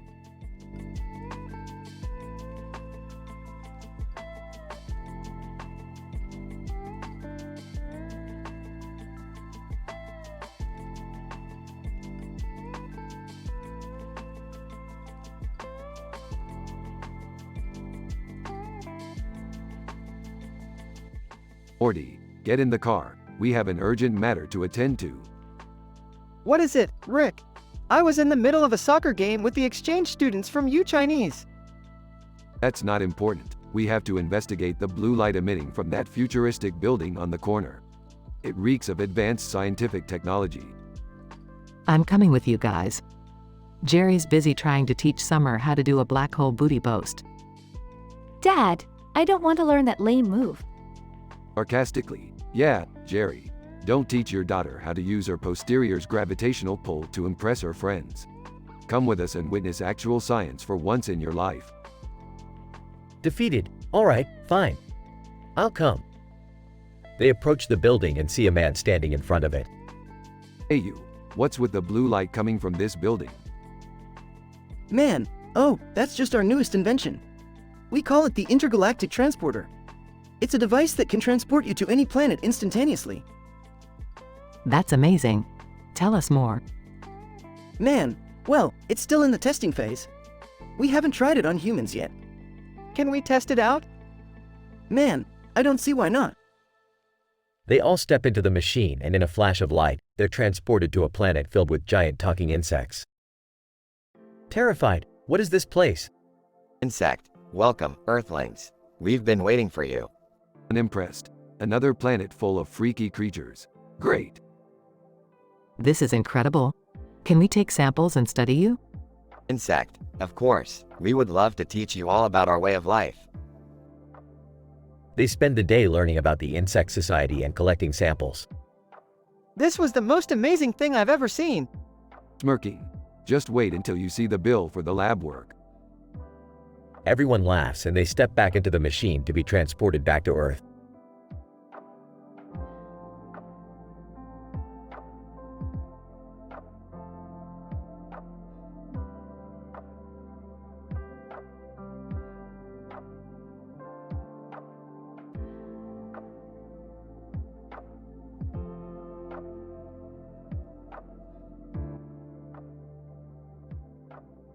Burps alright, Morty, buckle up. We're heading to the Salk Institute for Biological Studies. Oh man, what are we doing there? It's time to get some serious science done, Morty. We're gonna explore the gravity's secrets and uncover the mysteries of the universe. Can't we just watch some Shakira or something? Morty, I'm a scientist, not your personal DJ. Besides, last time we listened to her music, we ended up on an alien reality TV show. Si's alright, let's just get this over with. Rick and Morty arrive at the Salk Institute and head to a webinar on gravity's gigolo gossip. Ah, the webinar's about to start. This better be good. What even is gravity's gigolo gossip? Just shut up and take notes, Morty. You might learn something for once. The webinar begins and the host appears on the screen. Host, good evening everyone and welcome to Gravity's Gigolo Gossip. Today we have a special guest, none other than Ralph Cramden from The Honeymooners. Ralph Cramden appears on the screen. Ralph Cramden, hey there, fellow scientists. It's nice to be here. Whispers to Rick, who's that? Whispers back, just some old guy from a TV show. I don't know why he's here. Host, so, Ralph, can you tell us about your experience with gravity? Ralph Cramden, well, I've been dealing with gravity for years. Every time I try to carry my suitcase up the stairs, gravity pulls me down. Laughs. The audience laughs with him. Facepalms, this is a waste of time. Yeah, can we go now? No, Morty, we're here for science. The webinar ends and Rick and Morty exit the building. That was a total waste of time. Hey, at least we got to meet Ralph Cramden.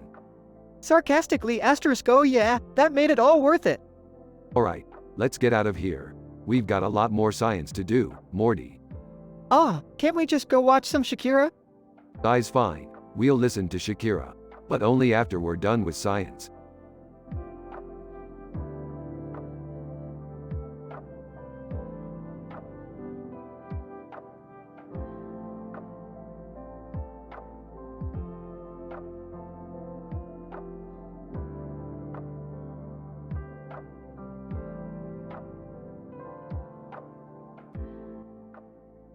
Sasuke, greetings. I am Sasuke Uchiha, a visitor to this smoothie bar. I couldn't help but notice the peculiar pink and blue hues of the background in this establishment. Tummy-tuck. Indeed, our visual aesthetics are aimed at inducing positive emotions through color psychology. Would you like to try one of our smoothies? Sasuke, yes, I would love to. I am particularly intrigued by the green energy smoothie you have advertised. Tummy-tuck. Excellent choice. That smoothie contains several phytochemicals that have been shown to improve cognitive function and promote longevity. Sasuke, that certainly sounds promising. Could you also tell me about the nutritional information of this smoothie? Tummy tuck, of course. This smoothie has a balanced ratio of carbohydrates, healthy fats, and proteins. It also contains several micro and macronutrients essential for optimal bodily function. Sasuke, I see. That is quite impressive. I will have the green energy smoothie then. Tummy tuck, great, that will be $7.50. Sasuke, here you go. Thank you. Man in green shirt and tie. Excuse me, but could I also have that smoothie with the added protein powder? Tummy tuck, certainly, that will be an additional $2. Man in green shirt and tie, no problem. Sasuke, it seems like everyone is conscious about their health and fitness in this establishment. Man in green shirt and tie. Yes, staying fit and healthy is essential for optimal productivity and well-being. Sasuke, I couldn't agree more.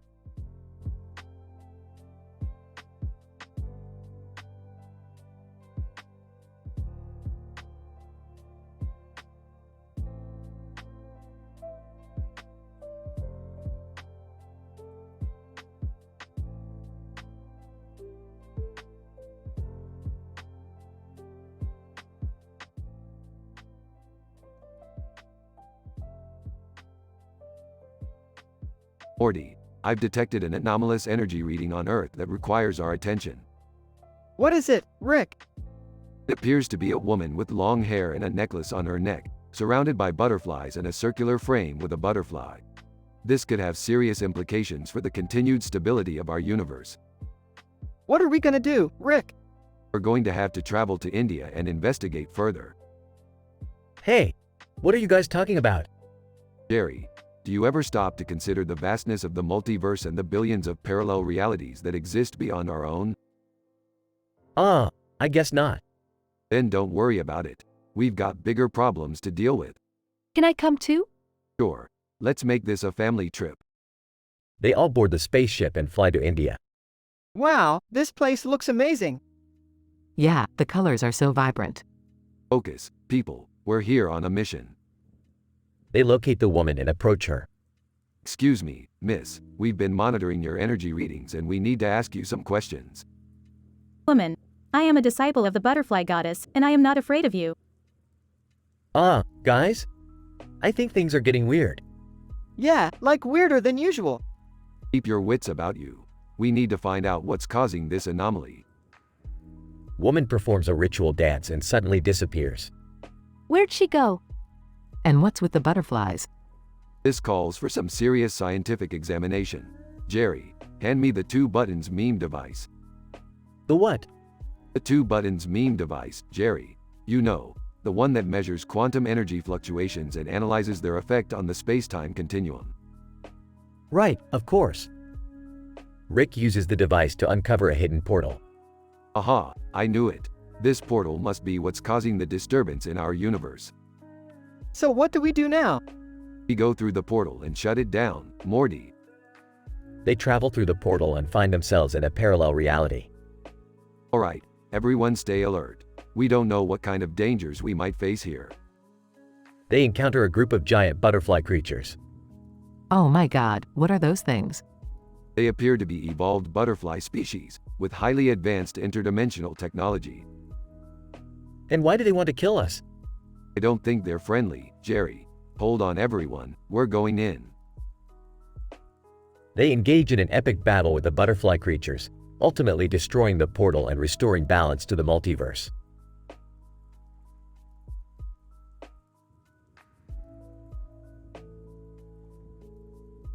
Wow, that was intense.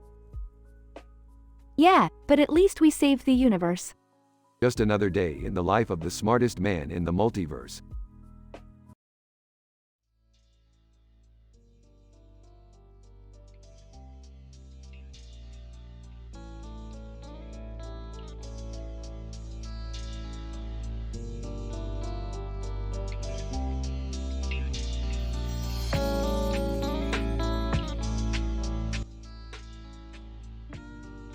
Mike, good evening, my fellows.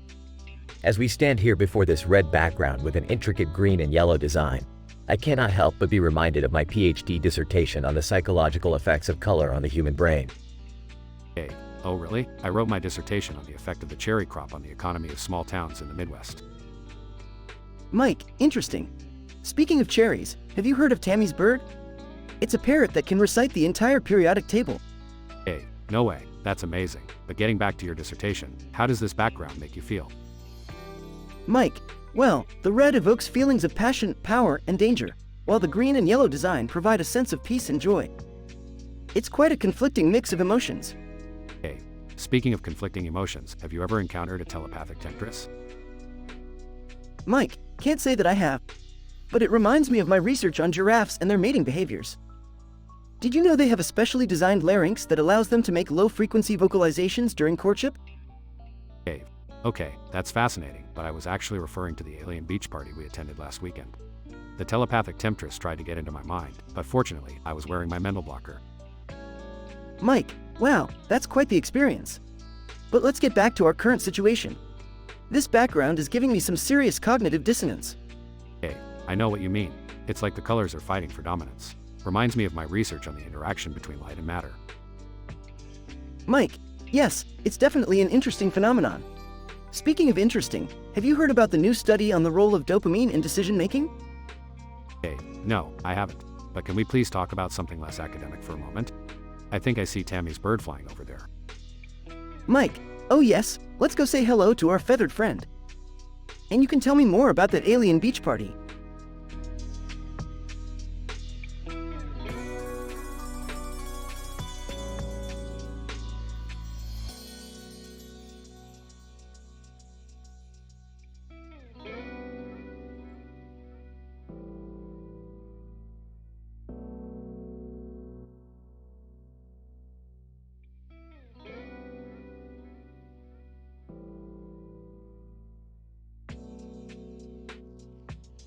I'm detecting an anomaly in the temporal flux capacitor.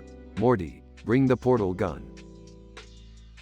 Okay, Rick. Portal gun, got it. But where are we going? Hey, can I come too? I'm bored.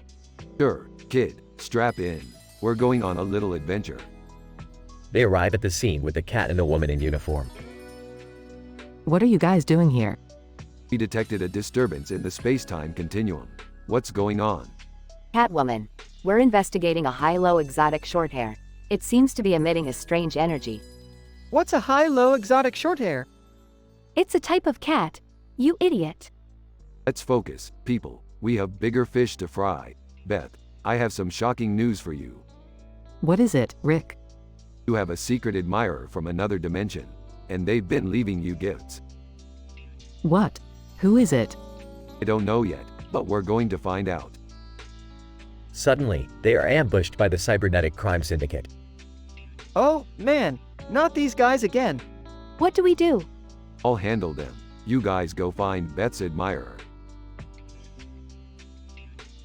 But Rick. No time to argue. Go. They split up, with Rick taking on the syndicate and the kids searching for clues. This is crazy. How are we supposed to find Beth's admirer in another dimension? I don't know, but we have to try. For Beth. Suddenly, they come across a strange portal. Look, a portal. Maybe it leads to Beth's admirer. Let's go then. We have nothing to lose. They jump through the portal and find themselves in a strange, alien world. Whoa, this place is amazing. Look, there's someone over there. Beth's admirer is revealed to be a giant, tentacled alien. Alien, Beth, I have been admiring you from afar. Will you be mine? Ah, I don't know what to say. Alien, please, Beth. My heart beats for you alone. This is getting weird. Agreed. Let's get out of here. They quickly make their way back to Rick, who has defeated the syndicate. Nice work, kids. Did you find Beth's admirer? Yes, but it's a giant alien with tentacles. Ew, that's unexpected. Well, good thing we have the portal gun. Let's get out of here. They quickly make their way back to their own dimension, with Beth still processing what just happened. That was insane. But thanks, everyone. I couldn't have done it without you. Don't mention it. Now, does anyone want pizza? Everyone cheers as they head off to relax and enjoy a well-deserved meal.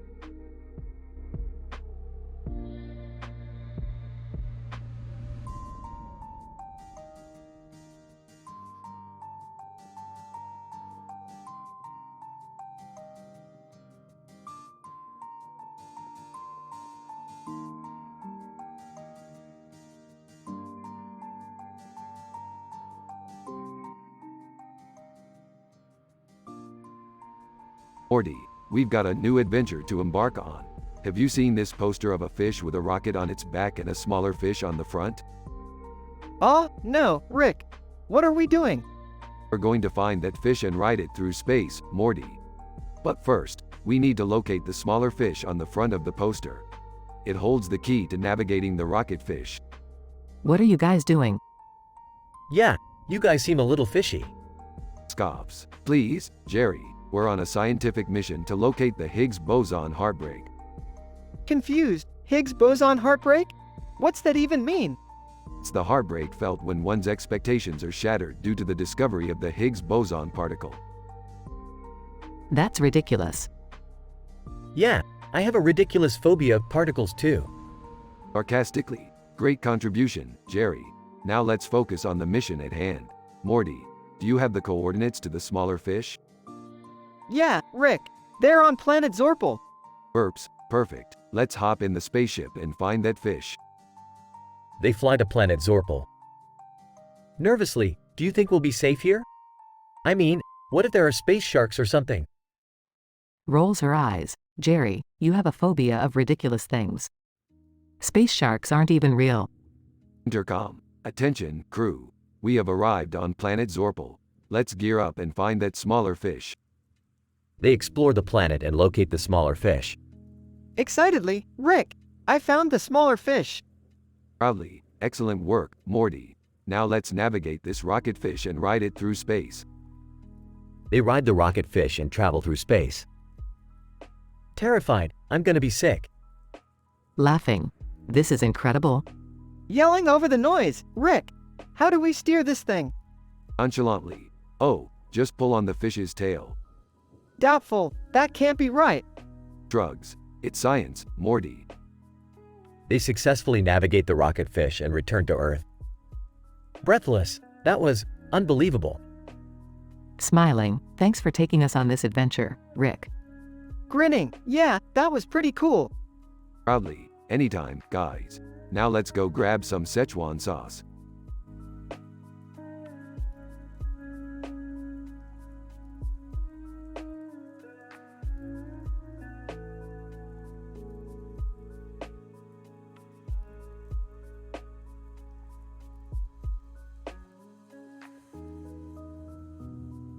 Alright, Morty, listen up.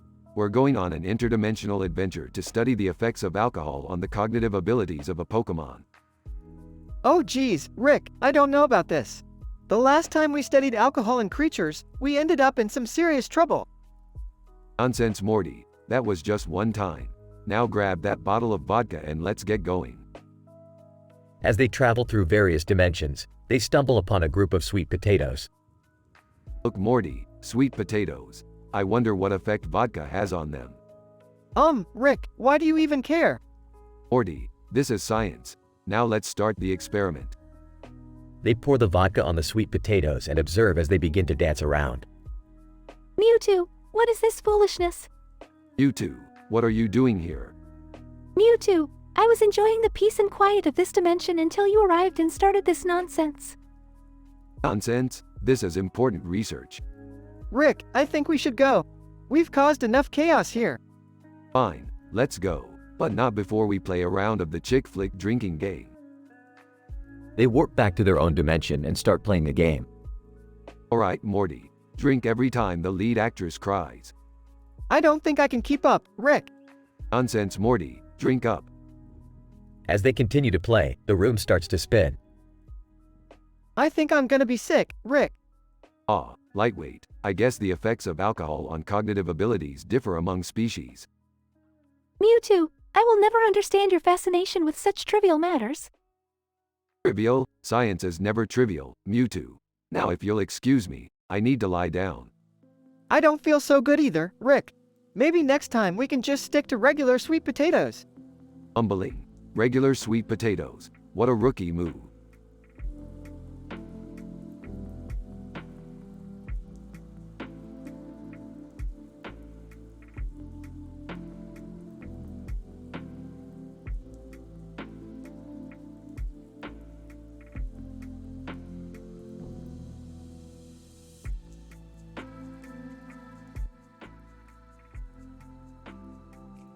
Morty, we're traveling to Germany to meet an old acquaintance of mine who's rumored to have developed a new type of satellite.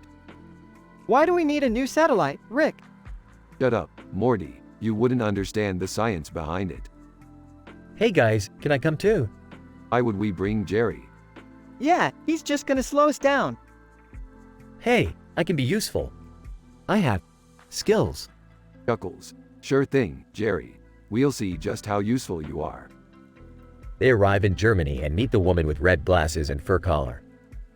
Ah, Professor Schneider, it's been too long. Professor Schneider, Rick Sanchez, I see you brought your companions. Hey, I'm his grandson. And I'm, Jerry. Professor Schneider rolls her eyes. I have developed a new type of satellite that can gather data from any location in the world. Impressive, but can it seduce anyone? Professor Schneider, what? No, it's not designed for that. Grinning. I think I can help with that. Morty, this is gonna be good. Later, the satellite is launched and Jerry becomes a famous gigolo in another universe where the satellite's data is being transmitted. I can't believe it. I'm actually good at something. Laughs. Yeah, something pretty pathetic. Burps. I'm just glad we got what we came for. As they fly away, the satellite suddenly malfunctions. Rick, what's happening? The satellite's been hacked by the South Koreans. You mean my clients are actually spies from South Korea? Sarcastically, congrats, Jerry. You're a double agent. They narrowly escape and land back on Earth. I can't believe I'm a famous gigolo and a spy. Smirks. At least you're good for something. Size, can we just go home now? Smacks his lips. Yeah. Let's get some Szechuan sauce on the way. The end.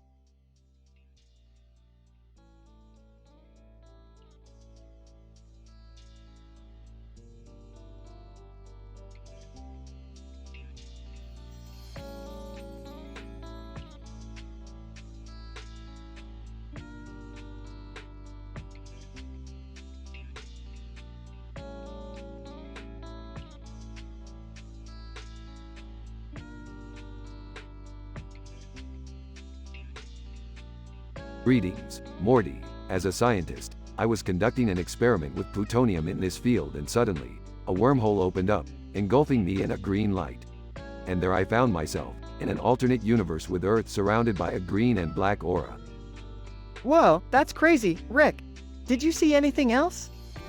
I saw her, Morty, the alien diva I've been obsessed with, but our tumultuous relationship has caused some serious multiverse drama. I could feel the 7 deadly sins creeping up. Wait, what? I thought we were gonna have a rom-com improv night. Why are you bringing up sins and stuff?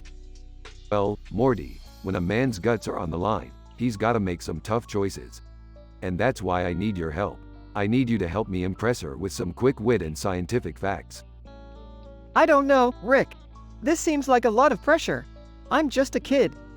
Come on, Morty, you're smarter than you give yourself credit for. Plus, think of all the scientific discoveries we could make with the knowledge from this alternate universe. Okay, fine. But I'm doing this for science, not just because you're obsessed with an alien diva. Of course, Morty, it's all about the science. Now, let's get to wormhole wooing worry and see what this universe has to offer.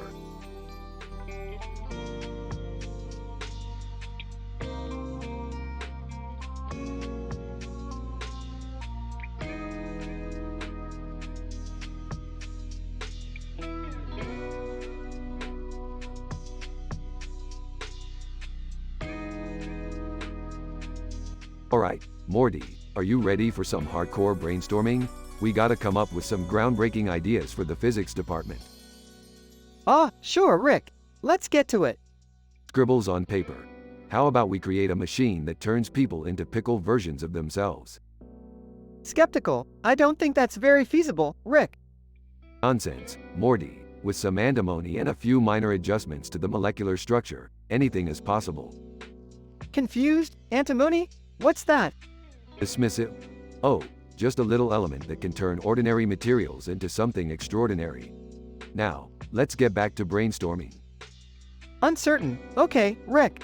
How about we create a machine that can predict the future? Laughs. Morty, you don't need a machine for that. Just use your brain. There's two truths and a lie. Intrigued? Two truths and a lie? Explains. Yeah, it's a game where you tell two true statements and one false one. It's all about deception and manipulation, just like science. Still confused. I don't get it, Rick. Comforts. It's okay, Morty. You don't have to get it. That's the beauty of science. It's not about understanding everything. It's about creating and discovering new things. Nodding. I guess you're right, Rick. Let's keep brainstorming. Excited? Yes, let's make a machine that can turn a person's fart into a tangible object.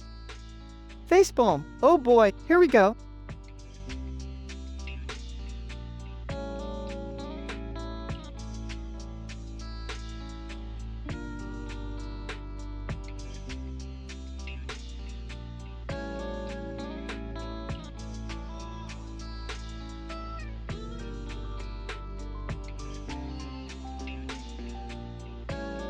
Alright, listen up, Morty. We've got a new adventure.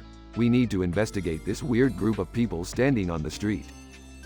Why are they holding hands and wearing sunglasses and holding guns in front of that building? Maybe they're just playing a game? Or maybe they're a cult. Guys, focus. I need to talk to you about my dilator dating drama. Dilator dating? That's a new one. Wait, isn't that some kind of medical device? Morty, stop being so naive. Obviously, it's a new interdimensional dating app. And what's this about fashion trends? Well, apparently all the cool clones are wearing these neon jumpsuits. Jumpsuits? That's not even a trend. That's just lazy. Hey, Summer, what about this forbidden romance with an enemy alien commander? It's not forbidden, it's just complicated. What kind of complications are we talking about here? Yeah, and how did you even meet this alien commander? That's not important. What's important is that we love each other. Love? Morty, prepare the disintegrator. We have a hopeless romantic on our hands. And no, Rick, we can't just kill her boyfriend. He's not just my boyfriend, he's a freedom fighter. And he's risking everything to be with me. Oh, Summer, that's so romantic. Yeah, nothing like a little star-crossed love to spice up an adventure. Alright, enough with the touchy-feely stuff. Let's go interrogate those cultists. I have a feeling they're involved in some serious interdimensional gossip.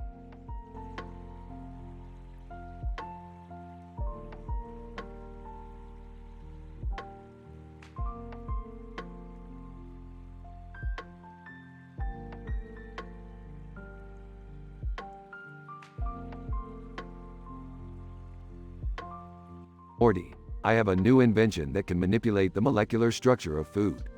We're going to test it out on these plates of spaghetti.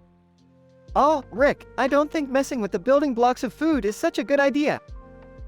Hey, what are you guys up to? Just some scientific experimentation, Summer. Want to try some spaghetti? Sure, why not? Bundy. Hey, Rick, I've heard about your inventions. You know, I have a few tricks up my sleeve as well. Newman. Oh really? What tricks would those be? Bundy, let's just say I've got some moves that can make any man weak in the knees. Oh great, Morty has a secret admirer. Just what we need. Shut up, Rick. Guys, can we focus on the spaghetti now? Right. Let me just adjust the frequency here and voila! The spaghetti has been transformed into a rainbow of colors. Wow, that's amazing. Bundy, seductively, you know, I could use that on my famous meatloaf. Newman. Sarcastically, yeah, because nothing says delicious like neon green meat. Everyone laughs. Well, this has been fun, but I have to go study for my quantum physics exam. Ah, quantum physics, child's play. Morty and I could knock that out in our sleep. Speak for yourself, Rick. Summer leaves as Peggy Bundy gives Morty a flirtatious wink. Newman. You know, I think I'll stick around for the meatloaf. Morty, see what you started? Shut up, Rick.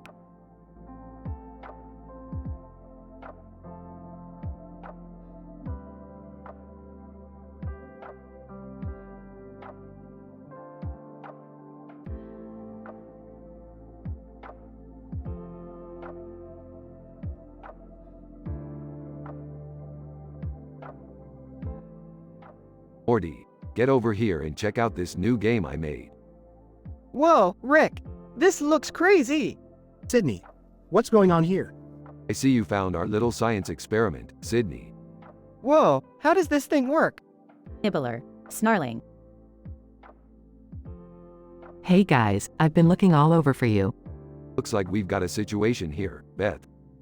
What situation? We're in the middle of a submarine mutiny standoff and we need your help. Nibbler. Growling. Okay, I'll do whatever it takes to save my family.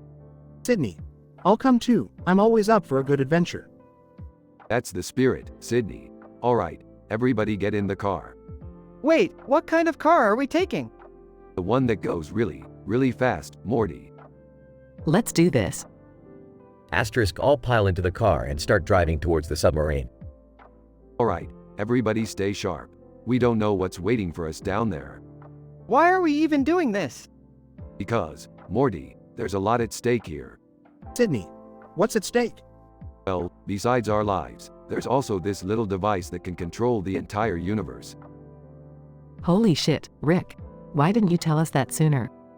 Didn't want to freak you out, Beth. Now let's go save the day. They arrive at the submarine and engage in a fierce battle. We did it. We saved the day. Sydney, that was crazy. Yeah, whatever. Let's just get out of here before they send more submarines after us. Hey guys, what happened to the light-up figure game? Oh, shut up, Morty.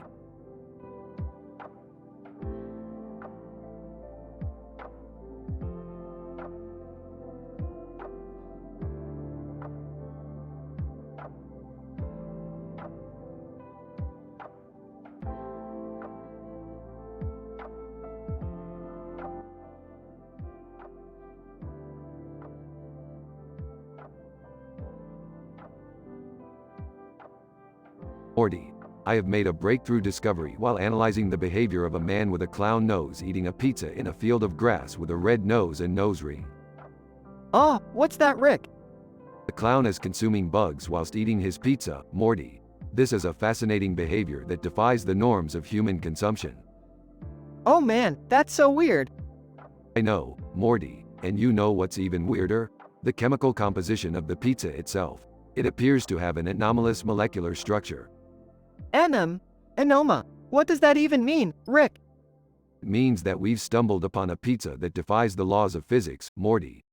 It's a pizza that violates the very principles of the universe. Clown, hey, you guys want a slice? Oh, thank you, clown. That would be lovely.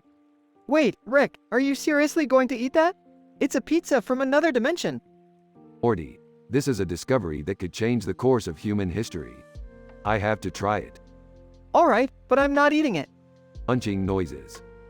Clown, so, you guys like it? This pizza, it's slurping noises. Clown, I'm glad you guys enjoy it. Hey, you guys want to see my bug collection? Oh, sure, I guess. Fascinating, clown. Truly fascinating. Clown, yeah, I caught a rare one today. Wanna see? Absolutely. Rick, why are you encouraging him? He's eating bugs and collecting them. He's a weirdo. Morty, he's a clown. That's what clowns do. They're eccentric and unpredictable. Clown, hey, you guys want to hear a joke? Always. Oh boy. Clown, why was the computer cold? I don't know. Why? Clown, because it left its windows open. Groans. Laughs. Oh my, that's rich. You're a funny one, clown. Clown, Thanks, guys. I try. Can we leave now, Rick? I'm getting uncomfortable. Whispering. Not yet, Morty. We have to finish our research. More munching noises as Rick continues to eat the pizza. Clown. Hey, can I come with you guys on your adventures? Finishing the pizza. Sorry, Clown. But this pizza, it's too much power for any mere mortal to handle. We have to keep it safe. Yeah, and you're, too busy with your clown stuff. Clown? Oh, okay. Well, you guys know where to find me if you need me. Of course, Clown. You'll always have a special place in our hearts. Rolling his eyes. Let's go, Rick. Right behind you, Morty. Clown waves as they walk away. Clown, goodbye, my friends. I'll be here eating bugs if you need me.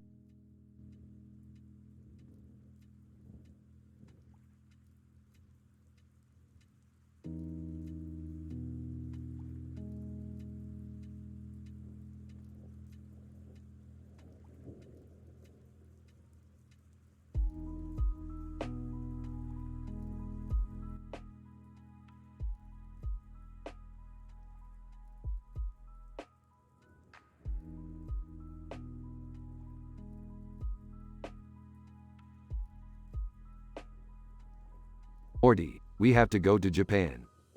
Japan? What's in Japan? Waifus, Morty, waifus. What? What are waifus? I don't know, but it sounds creepy. Not creepy, Jerry. It's a perfectly valid source of entertainment. Morty wants to rent some waifus and bring them to love hotels. Yeah, I think the waifus are like anime girlfriends or something. That sounds ridiculous. Oh, you want to talk about ridiculous? How about the fact that we're about to travel halfway across the world to rent some cartoon chicks? Yeah, why don't we just go to Six Flags or something? No, we have to go to Japan. I've heard they have the best waifus there. Alright, Morty, let's go. But first, I gotta do a quick diagnostic on the portal gun. Why? Is it broken? No. I just like to make sure everything's in tip-top shape before we travel through space and time. Can I come with you guys? Yeah, can I stay home and watch TV? No and no. Summer, you're coming with us. And Jerry, we need you to watch the house. Oh, great. Babysitting. Just what I always wanted. Alright, let's go find those waifus. Rick, Morty, and Summer go through the portal and end up in Tokyo. Alright, Morty, let's find those waifus. This is so cool. Everything looks like an anime. Can we please just find these waifus and go home? Hey, look! There's a waifu rental shop. Let's go check it out. They enter the rental shop and are greeted by a robot. Robot, greetings, valued customers. How may I assist you? Oh, we're looking to rent some waifus? Robot, certainly. Please specify your preference in hair color and personality type. Oh, I don't know. Do you have any that like video games? Robot, affirmative. We have several waifus that enjoy gaming. Morty, pick a damn waifu already. We don't have all day. Okay. How about this one? He points to a waifu with blue hair and a cute smile. Robot, excellent choice. That will be 10,000 yen per hour. Holy crap, Morty, do you have that kind of money? No. But we can just use Jerry's credit card. Good call, Morty. They bring the waifu back to their love hotel room. Waifu, hello, master. Would you like to watch anime together? Sure. Waifu starts playing anime on TV. This is ridiculous. I'm going to go grab a drink. He leaves the room, and Morty and the waifu start playing video games together. Guys, I'm bored. Can we please go home now? What's going on here? Suddenly, the love hotel room starts shaking.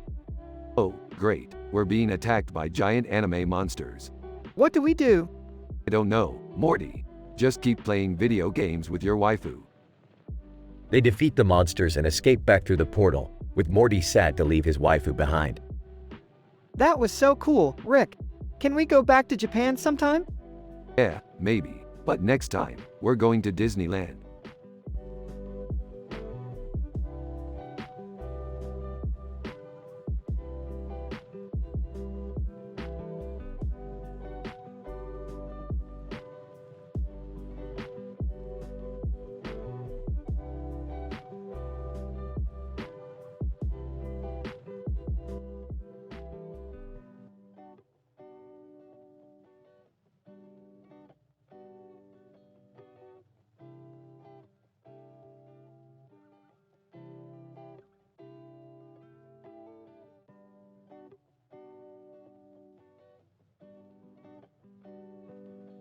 Morty, I've developed a new device that allows us to travel through different dimensions at will. Excitedly, whoa, really, Rick? That's incredible. Yeah, Morty, and for our first adventure, we're going to Japan. Why Japan, Rick? Holding up a sign above Morty that says, Morty to Y. Because Morty, there's a woman in a yellow dress waiting for us there. Confused, I don't get it, Rick. Dying, it's a pun, Morty. You'll understand when you're older. Morty and Rick arrive in Japan and head straight to a waifu's rental shop. Awkwardly, hi there. I'd like to rent a few waifus, please. Shopkeeper, of course, sir. Which ones would you like? Morty proceeds to rent multiple waifus and brings them to love hotels. Excitedly, this is gonna be great. I can't wait to take pictures of her Menko and Opie and post them on Reddit. Back at the hotel, Morty posts the pictures on our waifus and eagerly awaits the comments. User 1. Holy shit, Morty. Nice Menko pics. Proudly, yeah, I knew they'd like those.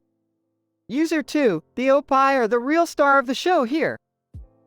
Agreeing, definitely, can't go wrong with Opie. User 3. I'd smash that waifu so hard. Embarrassed, okay, that's a bit much. User 4. I wouldn't mind being that waifu's onaho. Disgusted, okay, that's just gross. User 5. What kind of sick person would do this to innocent cartoon characters? Defensive, hey, they're not real, man. It's just a joke. User 6. I bet you're a virgin, Morty. Frustrated, why does everyone on Reddit have to be so mean? User 7. Morty, you're a true legend among waifu enthusiasts. Flattered, thanks, man. I knew I was onto something here. User 8. This is some next level shit, Morty. You've truly outdone yourself.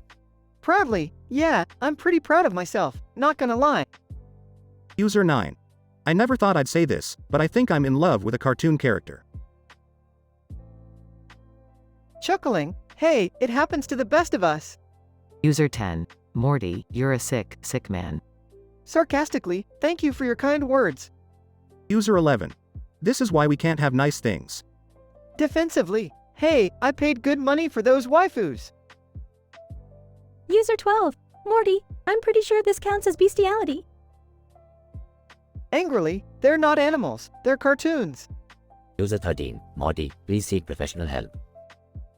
Sarcastically, yeah, I'm sure there's a therapist out there who specializes in waifu addiction. User 14. Morty, how could you do this to us? We trusted you. Confused, wait, what did I do? User 15. Morty, I've never been more disappointed in someone in my entire life. Defeated, okay, I get it. I messed up. Can we move on? User 16. Morty, I'm pretty sure you just broke several laws. Panicking, what? No, I didn't break any laws. User 17. Morty, I'm afraid we're going to have to report you to the authorities. Desperately, number. Please. I'll take the post down, I swear. User 18. Morty, I'm pretty sure this is how serial killers start. Angrily, hey, I'm not a serial killer. User 19. Morty, you've always been a bit weird, but this is on a whole other level. Defeated, I know. I messed up. User 20. Morty, despite everything, I still love you. Laughing, okay, that's it. I'm officially done with Reddit. Rick appears. Morty, I think it's time we go back home. Relieved, thank God. I never want to come back to this place again. The two of them hop back into the device and disappear into another dimension.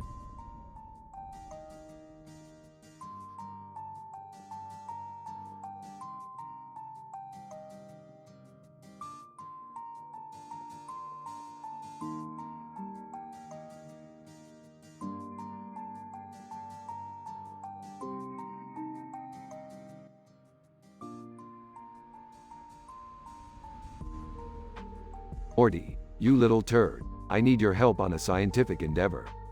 What is it, Rick? I'm working on a new portal gun that can take us to alternate scientific realities, but I need a rare element to power it. What element? The element found in the frisbium molecule. Frisbium? Where can we find that? There's a man in a suit throwing a frisbee in a field of grass and dirt with his arms outstretched. We need to extract the frisbeeum from the frisbee without him noticing. How are we going to do that?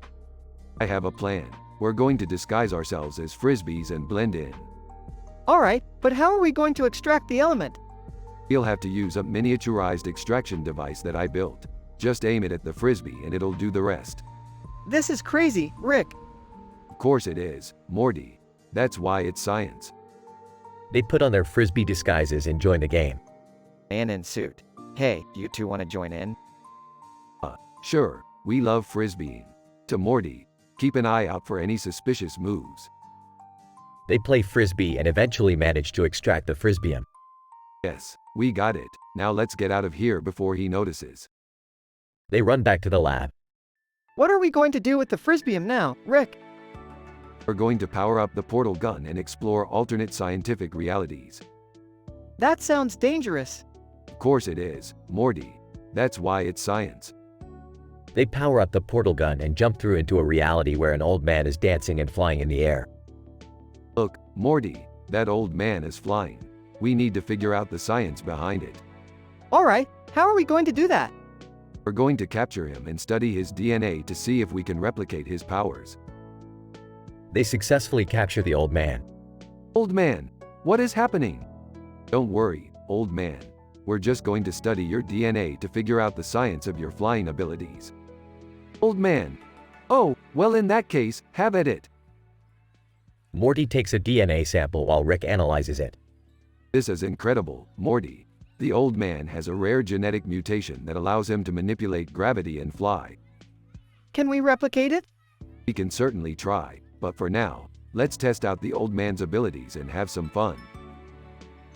They all fly around, laughing and having a good time, while the portal gun charges up for their next adventure. The end.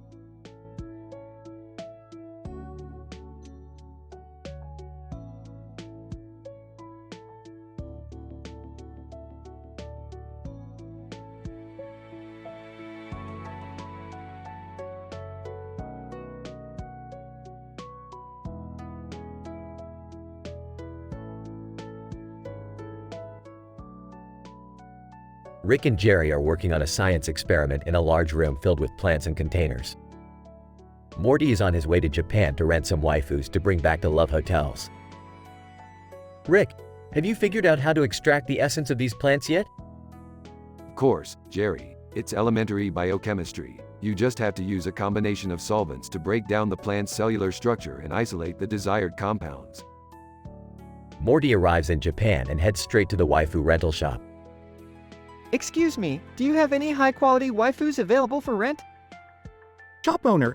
Absolutely. We have a variety of waifus to choose from. What type are you looking for? I'm looking for a waifu with big boobs and a tight manko. Shop owner. I see. Well, we have a few options that might meet your criteria. Morty rents his chosen waifus and takes them to a love hotel. He takes pictures of them and posts them on r waifus on Reddit. Check out these pics of my new waifus, guys! What do you think? Reddit user 1. Nice manko. Reddit user 2. I'd love to motorboat those opai. Reddit user 3. You are a true waifu connoisseur. Wow, these guys really know their stuff. I feel like a waifu master. He continues to read the comments, amused by the feedback. Reddit user 4. You must teach me your ways, sensei. Reddit user 5. I'm getting hard just looking at those opai. This is awesome. I could do this all day. He spends the rest of the day reading and responding to comments, feeling like a true waifu master. Reddit user 6. I want to marry your waifu. Whoa, that's a little too far even for me. As the day winds down, Morty heads back to the Love Hotel to spend some quality time with his waifus. This has been the best day ever. I can't wait to tell Rick and the others about my waifu adventures. The end.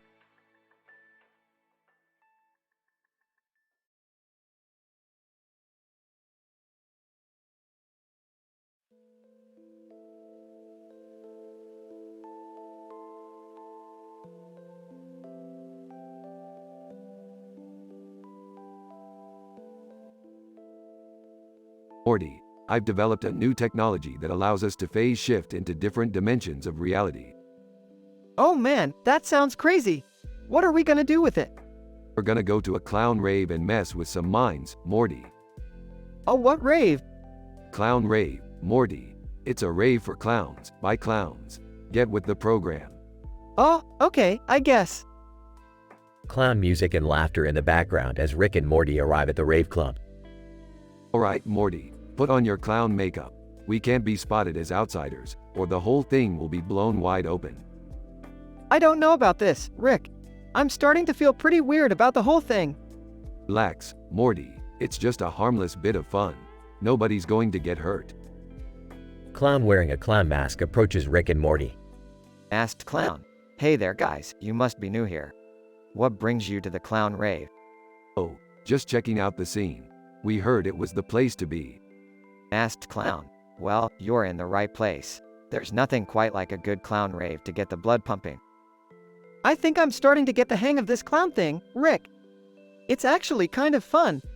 That's the spirit, Morty. Let's show these clowns what we're made of. Clown music and laughter continue in the background as Rick and Morty join the crowd.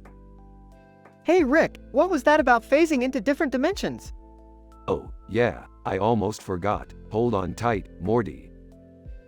Rick and Morty phase shift into a different dimension, causing the entire rave to explode in confusion. Clowns screaming and running around as Rick and Morty laugh hysterically. Oh man, Morty, that was classic. We really messed with their minds. I don't know, Rick. I think we might have taken it too far this time. Ah, Morty, they'll be fine. Besides, we've got more important things to worry about, like what dimension we're going to phase into next.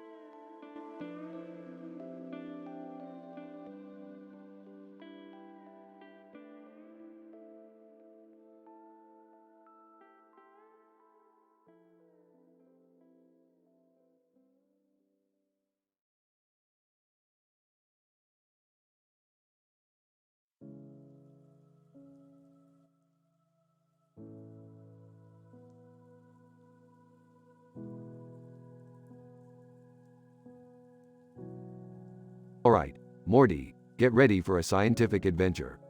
Oh boy, where are we going this time? We're going to Japan. We're gonna rent some waifus. What? Waifus? Why do we need those? Morty, it's simple economics. The waifu market is booming, and we're gonna make a killing. I don't know about this. Seems kind of weird. You don't need to know the details, Morty.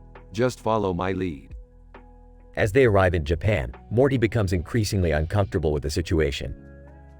Rick, I'm not sure about this. These are real people we're renting. Morty, they're not real people. They're anime characters. That doesn't make it any better, Rick. At the waifu rental agency. Rent a waifu attendant. Hello, how may I assist you today? We're here to rent some waifus. Rent a waifu attendant, of course. We have a wide selection to choose from. Who are you interested in? Morty hesitates before speaking up. I don't really know. Who do you recommend? Rent a waifu attendant. Well, our most popular waifu is Hatsune Miku. Shall I set her up for you? No, we want the whole package. Give us all the waifus. Morty is mortified as they leave with a group of waifus. Rick, this is really messed up. Relax, Morty. It's all in the name of science. Later, Morty is taking pictures of the waifus to post on Reddit. Alright, let me just get the perfect angle of her. Manko? Rick bursts into the room. Morty, what are you doing? I'm posting these pictures on our waifus on Reddit. I want to show people how cool our waifus are. Morty, no, you can't do that. Our waifus are for science, not for sexualization. But Rick, look at these comments. People love them. As Morty reads through the comments, a look of horror creeps onto his face. Oh my god, these comments are disgusting. Why would people say these things? Morty, you're on Reddit. What did you expect? As Morty continues to read, he becomes more and more disillusioned. These people, they don't even care that these waifus aren't real. They just want to objectify them. Morty, it's the internet. People will be people. As Morty contemplates the disturbing comments, he has a realization. Rick, these waifus, they're just like us. They have emotions and feelings just like we do. We can't just use them for our own selfish purposes. Morty, I think you're finally starting to understand the value of empathy.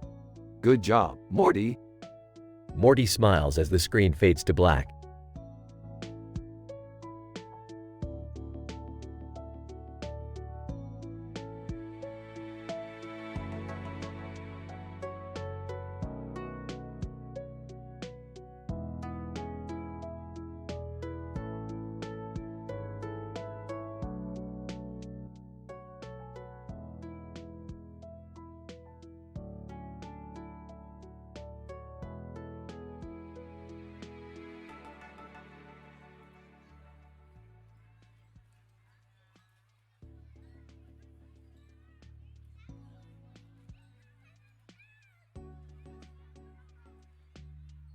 Scene opens with a close-up shot of a pile of various colorful objects. A yellow object is positioned in the center of the frame. The objects appear to be arranged in a haphazard manner, without any discernible order or pattern. The camera slowly pulls back to reveal that the pile is actually situated in a dimly lit room. The walls are nondescript and bare, and the absence of windows only adds to the sense of claustrophobia. Alright, time to hit up Japan for some waifus. Gotta rent them so I can bring them over to the love hotels. I'm sure the guys over at our waifus will love these ones. Cut to Morty wandering down the streets of Tokyo. He enters a small rental agency and emerges a few moments later with several brightly colored bags slung over his shoulder. Cut to Morty standing in front of a large apartment building, several waifus standing by his side. Okay, ladies, time to show the world what you've got. Cut to various shots of Morty taking pictures of the waifus in various poses and positions. In one shot, a waifu is standing with her legs spread wide apart, revealing a large patch of pubic hair. In another shot, a waifu is lying on her back, her breasts exposed for all to see. Morty flips through the pictures on his camera and selects a few to post on our waifus. Here we go. Time to post these bad boys and watch the karma roll in. Cut to a shot of Morty typing furiously at his keyboard. A few moments later, the first comment appears on his post. You, senpai_splash. Nice job, Morty. These waifus are top-notch. Thanks, man. I knew you'd appreciate them. You, the real weeb king. Whoa, those are some serious opai. You're damn right they are. You, Kawaii_king. OMG, I want one so bad. Where did you get them? I've got my connections, you know. You, Shinji_Akari42. You're doing God's work, Morty. Ha, thanks, buddy. You, Hikikomori girl. I wish I had a waifu like that. I'm so lonely. Don't worry, maybe one day you'll find someone special.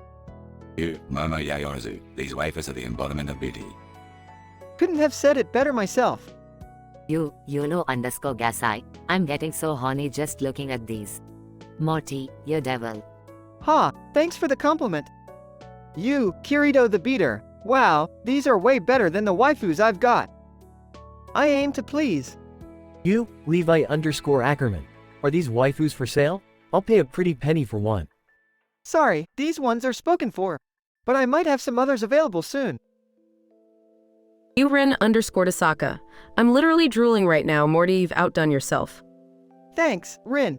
I knew you'd appreciate them. You, Anime Trash 69. It's posts like these that make me proud to be a member of the R waifus community. Glad to hear it, man.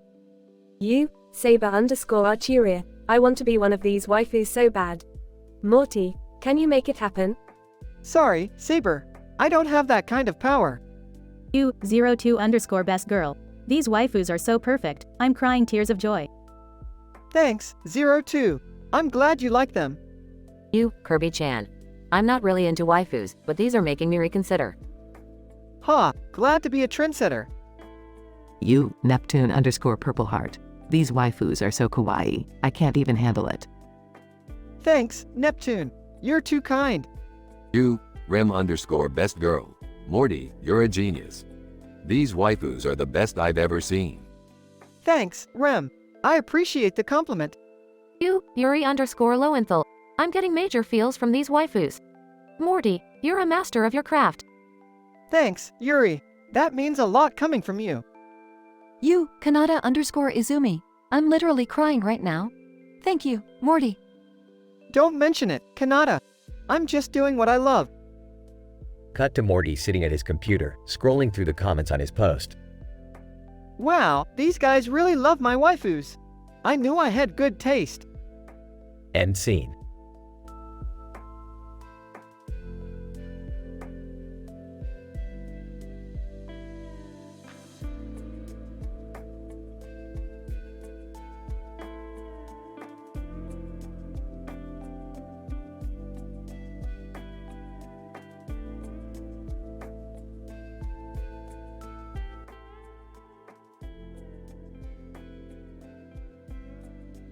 Morty, we're going on a shopping trip to pick up some necessary items for my latest invention. Oh, okay, Rick. But what's with the shopping bags? Hey guys. What are you doing here? Jerry, what are you doing here? Oh, just a little retail therapy. You know how it is.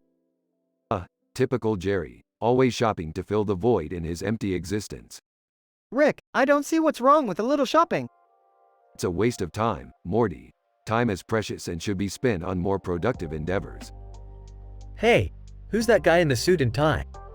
Man in suit. Excuse me, can one of you help me out here? I seem to be stuck. What's going on? Man in suit. I was testing out this new suit that's supposed to make shopping easier, but it seems to have malfunctioned. Typical human contraption, always breaking down when you need it most. Oh, Rick, I don't think this is the time. Hey, I know a good joke. Why couldn't the pirate learn the alphabet? Oh God, not again. Because he kept getting lost at sea. Ha ha ha. That's a good one, Jerry. Now let's get back to our shopping. Wait, Rick, what about the whole scandalous past you have with the president of the Galactic Federation? Oh, that? Let's just say things got a little heated during a game of interdimensional chess. Interdimensional chess? That sounds complicated. It is, Beth, but that's what happens when you're a genius of my caliber. Rick, what about that dimensional date drama you had with that girl from the other universe? Morty, that was a long time ago. Let's not dwell on it. Hey, why don't we all go get some frozen yogurt after this? Sure, that sounds like fun. Fine, but only if we go to the universe where they have the best toppings. Rick, are you sure that's a good idea? Relax, Morty. It's just a little dimensional travel. What could go wrong?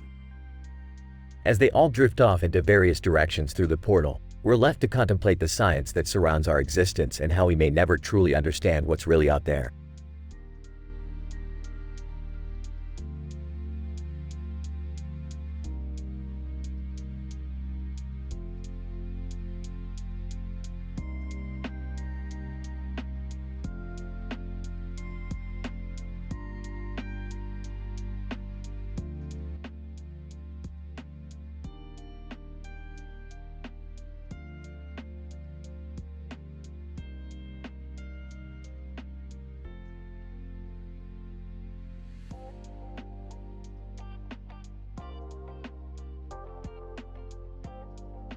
Today, I observed a pile of brightly colored adhesive stickers in varied shapes, sizes, and designs on the top of a wooden table.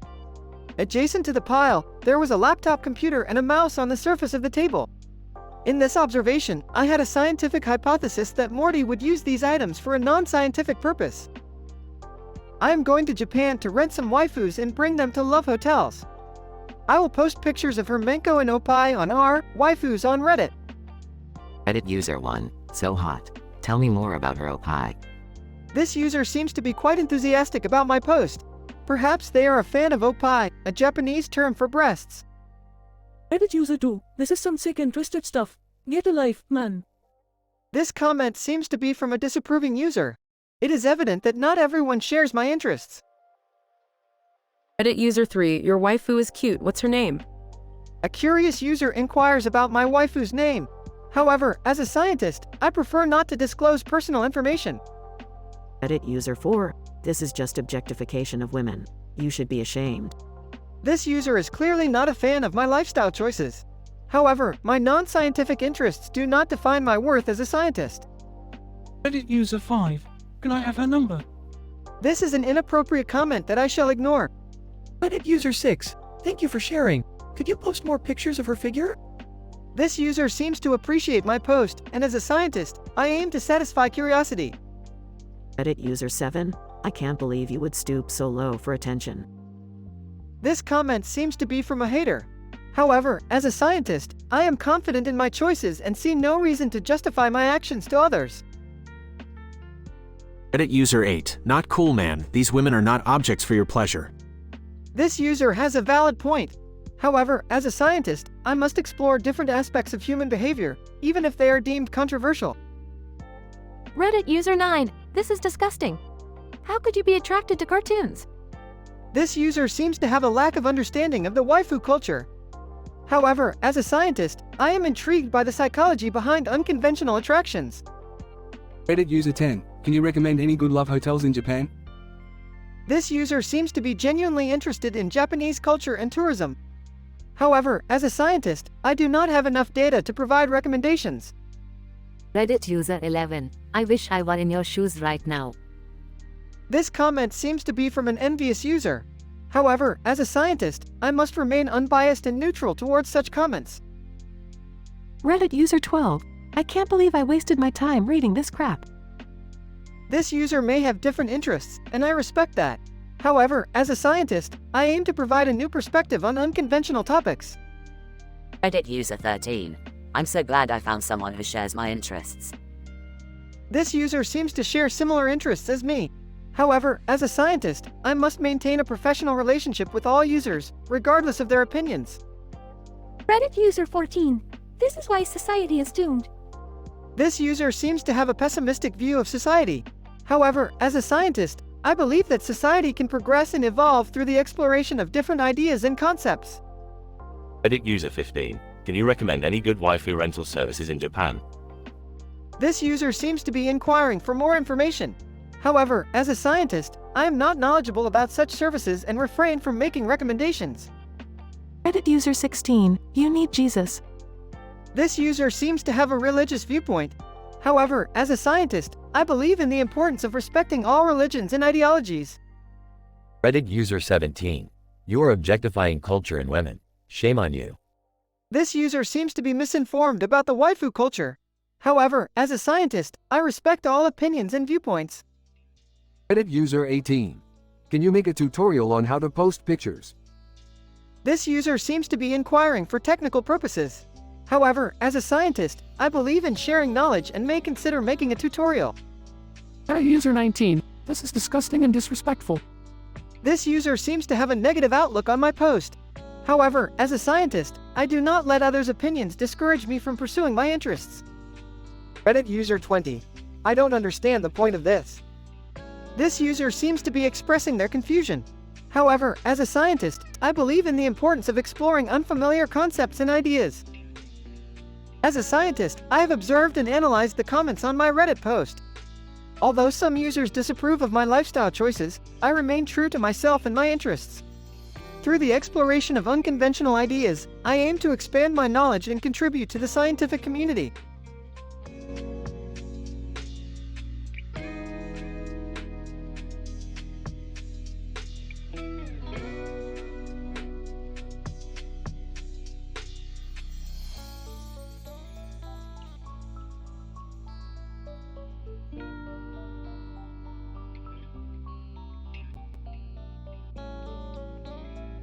Fade in.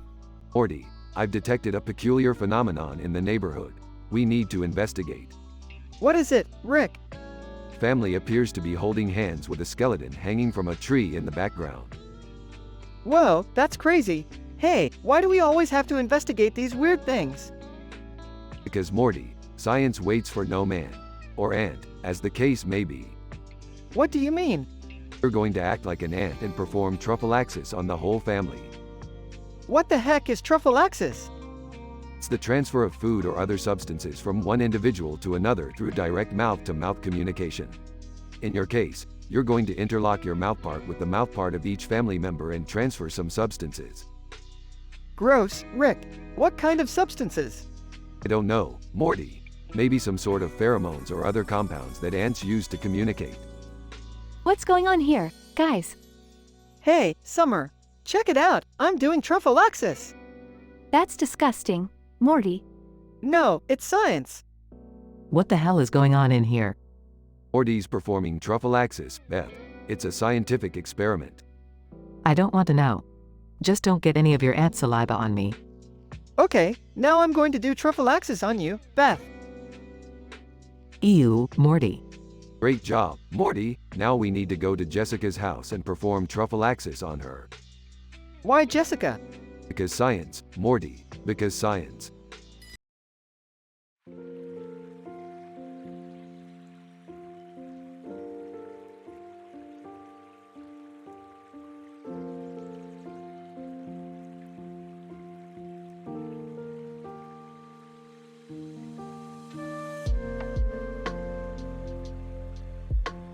Morty, I've discovered a new planet where the Zubian nubs live. What are Zubian nubs? They're an interdimensional species that can predict the future, and they love playing foosball. Cool, let's check them out. They travel to the planet and arrive at a bar. Wow, they really decked this place out with some sci-fi themed home decor. Look at that cat sitting at the bar. He's even dressed like a 1950s bartender. That's probably because he is the bartender, Morty. Haven't you learned anything from the multiverse? Alien bad boy enters the bar. Hey guys, check out my new boyfriend. He's from another universe. Summer, are you aware that your risky romance could cause a multiverse scandal? No. This is serious business, Morty. There are universal laws of physics that dictate the consequences of interdimensional dating. Like what? Like the fact that it could cause a temporal paradox that would rip apart the fabric of space-time itself. Oh no, what do we do? We have to get out of here and fast. They start running towards their spaceship. Wait, I thought you wanted to talk to the Zubian nubs? Screw the Zubian nubs, Morty. We have to save the multiverse. They escape just in time as they see the universe collapsing behind them. See, Morty, I told you interdimensional dating was a bad idea. Yeah, but at least we got to play some foosball with the Zubian nubs. Guys, kids these days.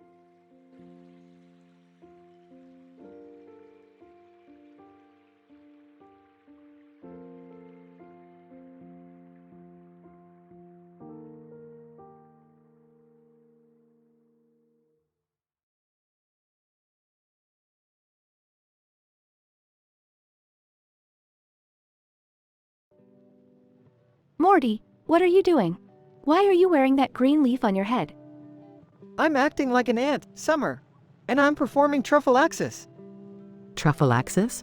What's that? Trophallaxis is a form of social feeding. Ants do it all the time. They transfer food from their mouths to others in their colony. That's interesting, Morty. But why are you doing it? Well, it helps to reinforce social bonds and it regulates nutritional intake within the colony. But we're not ants, Morty. Why do we need to do trophallaxis? Well, it could help with family bonding and it's a way to share our nutritional resources. How does it work? Well, I interlock my mouthpart with yours, Beth, and I transfer saliva and regurgitated food to you, which contains important nutrients and enzymes. Whoa, that sounds gross. It's a natural process, Jerry, and it's very important for the health of the colony. Okay, I'll try it. Let's do trophallaxis. Great, here we go.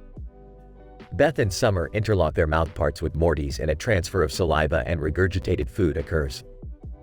See, that wasn't so bad. Now let's go to Jessica's house and do trophallaxis with her. Are you sure that's a good idea, Morty? Of course. It will help to reinforce our social bonds with her too. The family goes to Jessica's house and performs trophallaxis with her. See, that was fun. And now we're all closer as a family. Yeah, I feel like I learned something too. Me too. I appreciate you sharing your knowledge with us, Morty. Yeah, thanks, Morty. I never thought I'd learn about trophallaxis from my own son.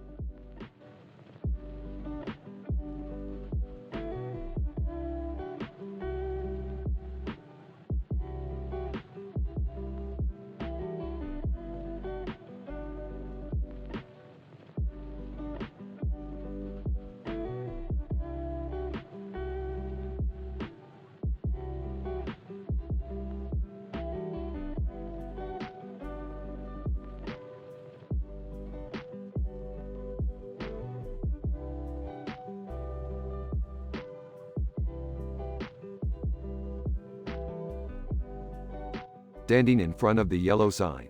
All right, Morty, pay attention. This here is a quantum entanglement field generator. Looking confused. What does it do, Rick? Smiling smugly. What doesn't it do, Morty? This baby can manipulate the very fabric of space and time. Walking up to them. Hey guys, what's going on?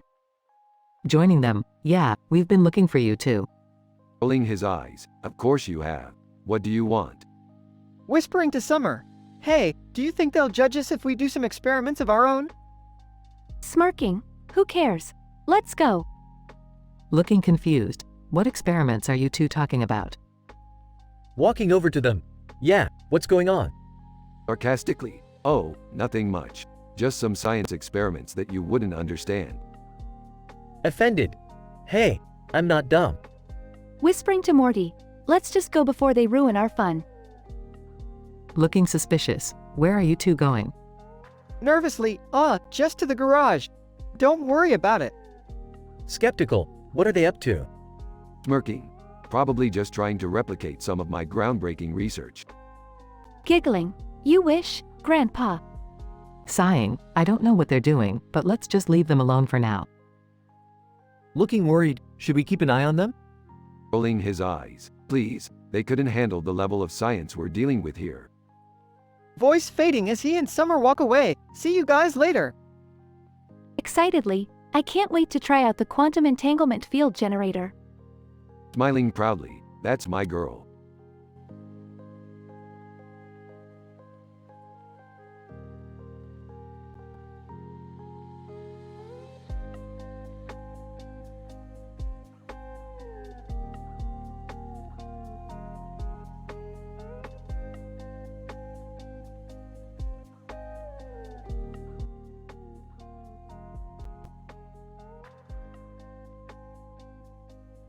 Scene, interior, Smith house. Summer and Beth are standing in the garage next to a portal gun. A yellow star above them illuminates the area. Okay, I got the formula for the forbidden experiment. Let's do this. Wait a minute, Summer. Are you sure we should be doing this? Come on, Mom. Rick and Morty are being super judgmental. We gotta do this. All right, fine. But we have to be careful. We don't want to cause any interdimensional chaos. Gotcha. Let's power up the portal gun and get to work. They activate the portal and step through it. Scene, interior, laboratory. Summer and Beth are in a high-tech laboratory surrounded by various scientific equipment. Okay, let's follow the formula step by step. Got it. First, we need to mix these two chemicals together. They mix the chemicals and the mixture starts bubbling uncontrollably. Summer. Something's not right. This mixture is too unstable. Quick, we need to stabilize it with this other chemical. That should do it. Now let's add the final ingredient. They add the final ingredient and the mixture starts glowing bright pink. Success! The experiment is complete. Suddenly, the laboratory starts shaking and various portals open up around them. Oh no, we've caused an interdimensional anomaly. Haha, this is so cool. We're like real scientists now. Scene, interior, Smith house. Rick and Morty and Jerry are sitting on the couch watching TV. I don't know, guys. That preacher on TV was really convincing. Maybe we should start going to church. What? No way, Jerry. I'm not wasting my time on some human religion. Yeah, Dad. I don't think that's really our thing. Suddenly, Summer and Beth burst through the portal. Hey, guys, we did a thing. And it caused a little interdimensional chaos. But it was worth it. What the hell did you two do? Just a little experiment. Don't worry about it. Girls, I don't think you should be messing around with things like that. It's not safe. Please, Dad, we know what we're doing. We're like super geniuses now. Yeah, we basically have PhDs in interdimensional science. Aha, alright, I like your style, girls. Welcome to the club. I still don't think we should start going to church though. Everyone laughs as the camera pans out to show the chaos happening in the background. The end.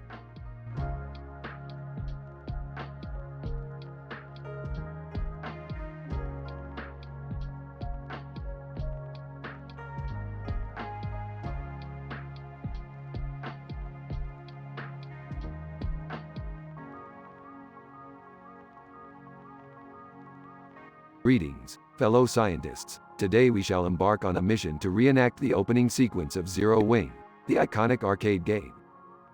I'll be the captain, leading us through the treacherous universe.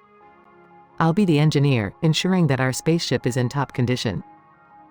I'll be the operator, navigating us through the vast expanse of space. And I shall be Katz, the villainous antagonist who will do everything within my power to stop you all. Captain's log, Stardate 2022. Our mission is to defend Earth against the evil cats. All systems are online and operational, Captain.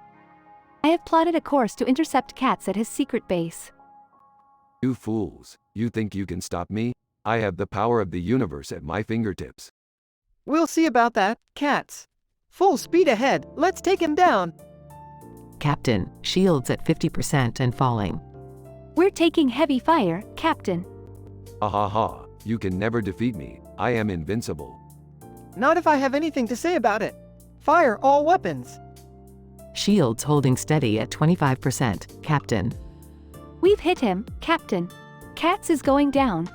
No, this cannot be happening. Curse you, Morty, Beth, and Summer. Victory is ours, team. Let's head back to Earth and celebrate our triumph. A job well done, Captain. The universe is a safer place because of us. Agreed, Captain. Till our next mission, farewell.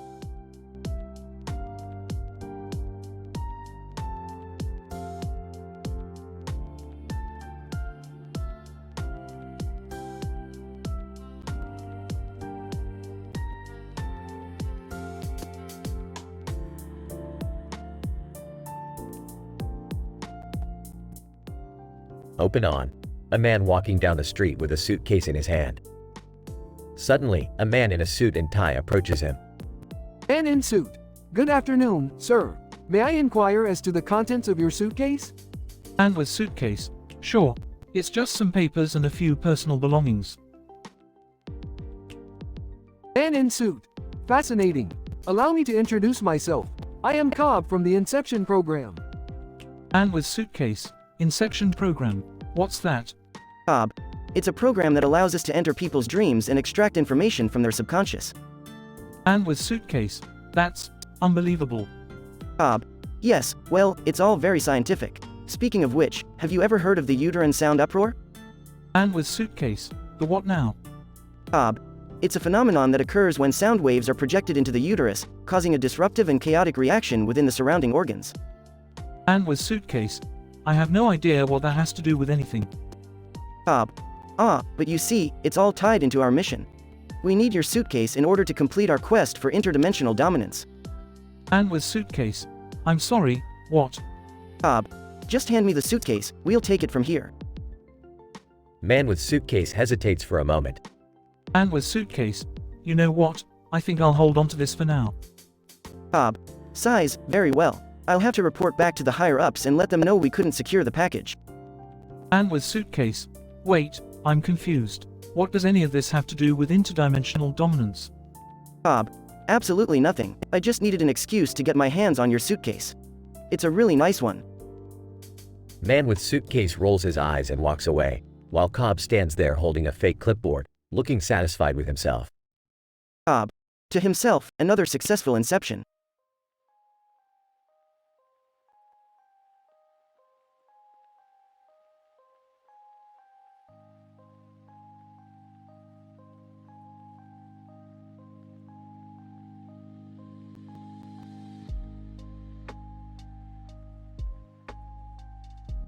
Alright, team, let's start with some warm-ups.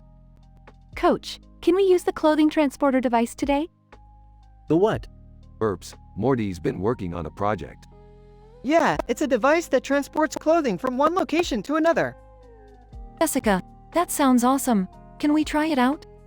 Well, I was actually thinking of using it on the volleyball team. Rolls her eyes. Of course you were. I don't know if that's such a good idea, Morty. Oh, come on. What's the worst that could happen? Alright, fine. Let's see what this thing can do. Excitedly, yes. They gather around the device. Okay, Summer, step into the transporter. Hesitantly, okay. She steps in. Device malfunctions. Jessica, what's going on?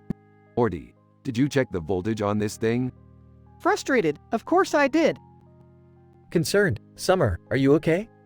Dazed. Yeah, I think so. They all notice Summer's clothes are now on Jessica. Jessica, embarrassed. Oh my gosh. Hey, at least I'm not the one in my bra and panties. Laughing? Oh man, this is great. Disappointed. This was not the intended effect. Sighs. Alright, let's figure out how to reverse this thing. Person with a baseball bat. Confused. What's going on here? Annoyed. This never would have happened if we were back in our own dimension. The end.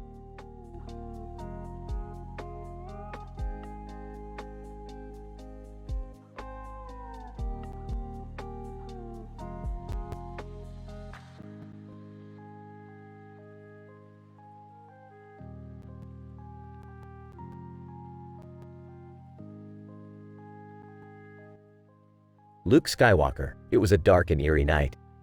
I found myself walking towards Tim Hortons, mind scattered with thoughts of the alien meme war. As I was about to enter the cafe, I heard a faint whisper. Something was calling out to me, and without thinking, I followed the voice. Dua Lipa. Luke, what are you doing here?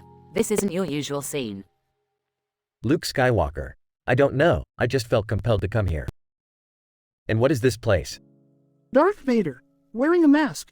Welcome to the Alien Burlesque Club, Skywalker. I've been expecting you. Luke Skywalker. What? How do you know my name? Darth Vader, wearing a helmet. I know many things, Skywalker. And you, my young apprentice, must be careful where you tread. This place is not for the faint of heart. Oh my god, is that Darth Vader? And Dua Lipa? This is insane. Dua Lipa. Summer, my dear, welcome to the club. Do you want to join us for a drink? Ah, sure, why not? This is crazy. Target, excuse me, can I help you with anything? Darth Vader, wearing a mask. No, Target, everything is under control here. Darth Vader, wearing a helmet. Yes, Skywalker. Everything is indeed under control. You may leave now. Luke Skywalker, I don't understand any of this. What is going on? Darth Vader, wearing a mask. You will understand in due time, my young apprentice. For now, just enjoy the show. The curtains parted, revealing a group of scantily clad aliens gyrating and dancing to the beat of the music. Luke felt his face flush with embarrassment and confusion. What had he gotten himself into?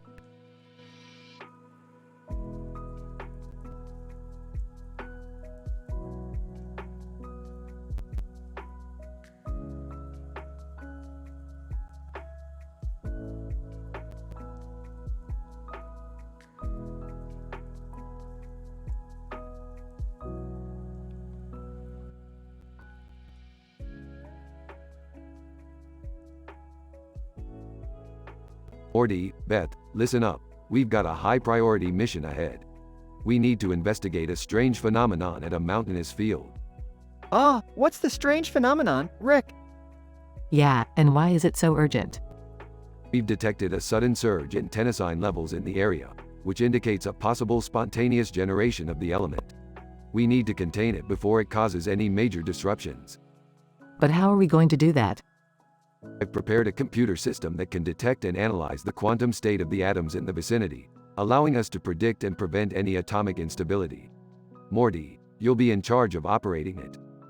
What? Me? But I don't know anything about computer systems. Just follow my lead, Morty. It's like playing Minecraft, but with actual science.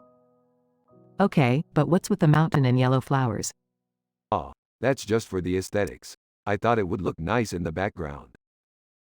Okay. But what if something goes wrong? Don't worry, Morty. I've also brought a few experimental devices that can manipulate the quantum entanglement of the atoms, just in case. Experimental devices? Shouldn't we be careful with those? Relax, Beth. What's science without a little experimentation, am I right? I don't like the sound of that. Alright, we're approaching the field. Morty, fire up the computer system. Oh, okay. Computer Systems Analyst. Computer system activated. Scanning for tennessine levels. Good. Keep it up, Morty. Hey, there's a weird glowing rock over there. Is that related to the tennessine thing? Let me see. Yes, that's definitely a byproduct of the tennessine reaction. We need to neutralize it before it spreads.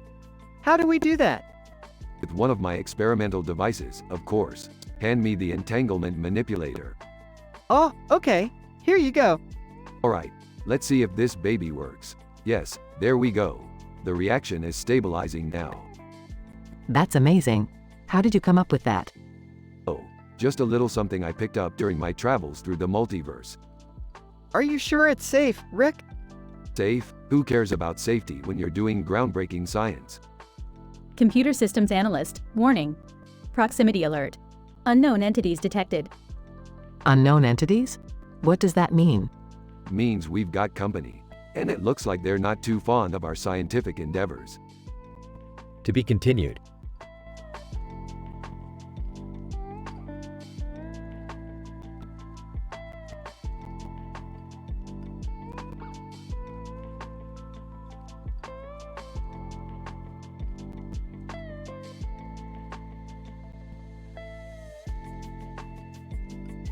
Morty, what the hell are you?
Fade in.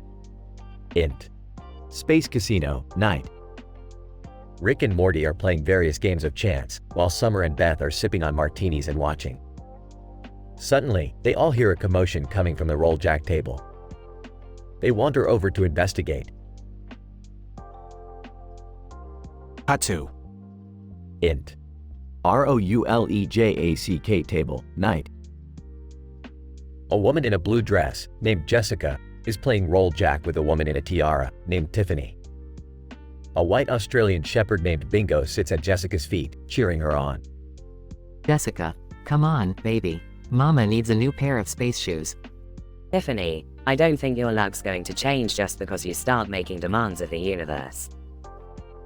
Just then, Bingo starts growling at something behind them. They turn around to see Jerry stumbling towards them, clearly drunk. Hey guys, great party, am I right? Woohoo! Cut to. Int. Interdimensional swingers party, flashback.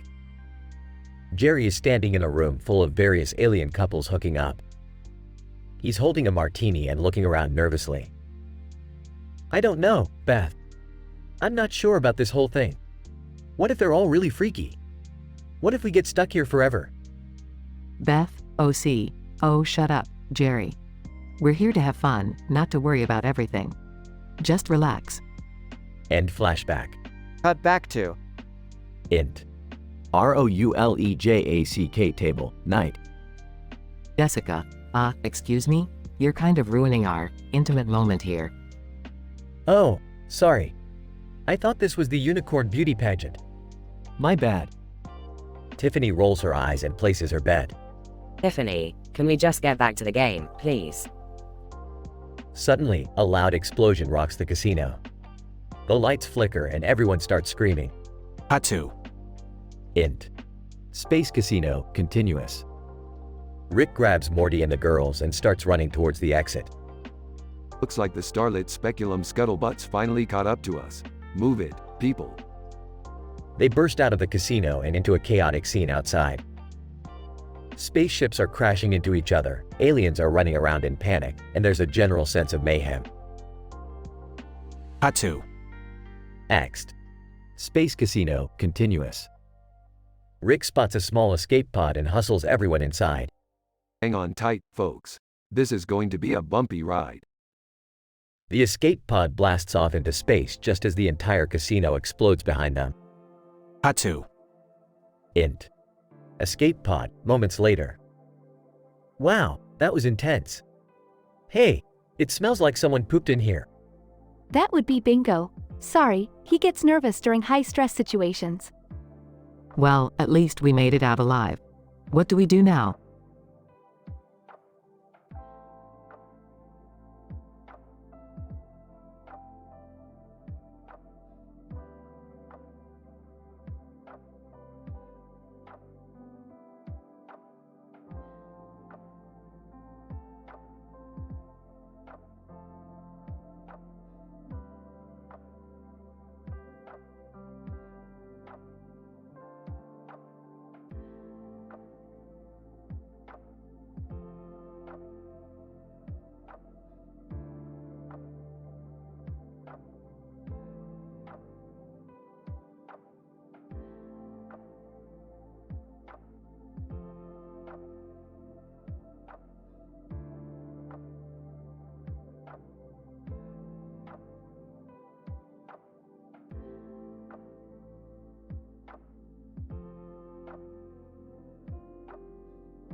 Yeah, and I need a nap. The escape pod zooms off into the distance as the screen fades to black. Fade out.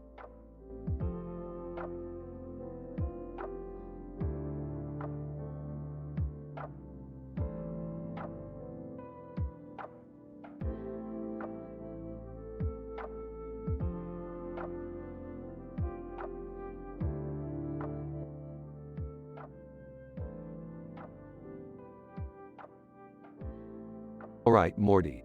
Let's see what all the fuss is about with this white object over here. Rick, I was thinking maybe we could check out this clothing transporter device instead. Scoffs. Morty, that thing is a total joke. It's never even been tested on humans before. Jessica, Yeah, Morty, you're not seriously thinking about using that thing on us, are you? Nervously, no, of course not, just curious about its effects. Mumbles, especially on the volleyball team. Alright, enough chit-chat. Everyone get ready for practice. Morty secretly activates the clothing transporter device and Summer and Jessica suddenly switch outfits. Confused. What the hell just happened? Jessica, panicked. This isn't my uniform. Frustrated, Morty. What did you do to my team's uniforms? Innocently, I just wanted to see what would happen. Sarcastically, yeah, real great idea, Morty. Now we've got a bunch of half-naked teenage girls running around. The group tries to chase down the girls and retrieve their original uniforms. Chaos ensues as the girls continue to switch outfits. Laughing. This is actually kind of fun. Jessica, joining in, yeah, who knew volleyball practice could be such a blast? Out of breath. Alright, that's enough. Everyone change back into your proper uniforms now. Morty finally deactivates the device and the girls return to their original outfits. Relieved? That was a close one. Now let's get the hell out of here before anyone realizes what happened. Sheepishly, sorry, guys. I guess I got a little carried away with my experiment. Rolling her eyes. Typical Morty. Jessica, smiling, at least we can say we had a memorable practice today. Exasperated. Alright, that's enough excitement for one day. Let's all just get back to the game. The group continues with their volleyball practice while Rick and Morty watch from afar, satisfied with their latest adventure. Denouement. To Rick. Hey, Rick, do you think we should turn that device into the school and patent it? Chuckles. Nah, Morty.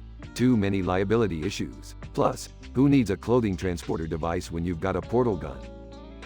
Conclusion. The group finishes their volleyball practice and heads home. Morty reflects on his latest experiment and the unintended consequences that came with it. Rick makes a snarky comment about the whole situation and the two continue on to their next adventure.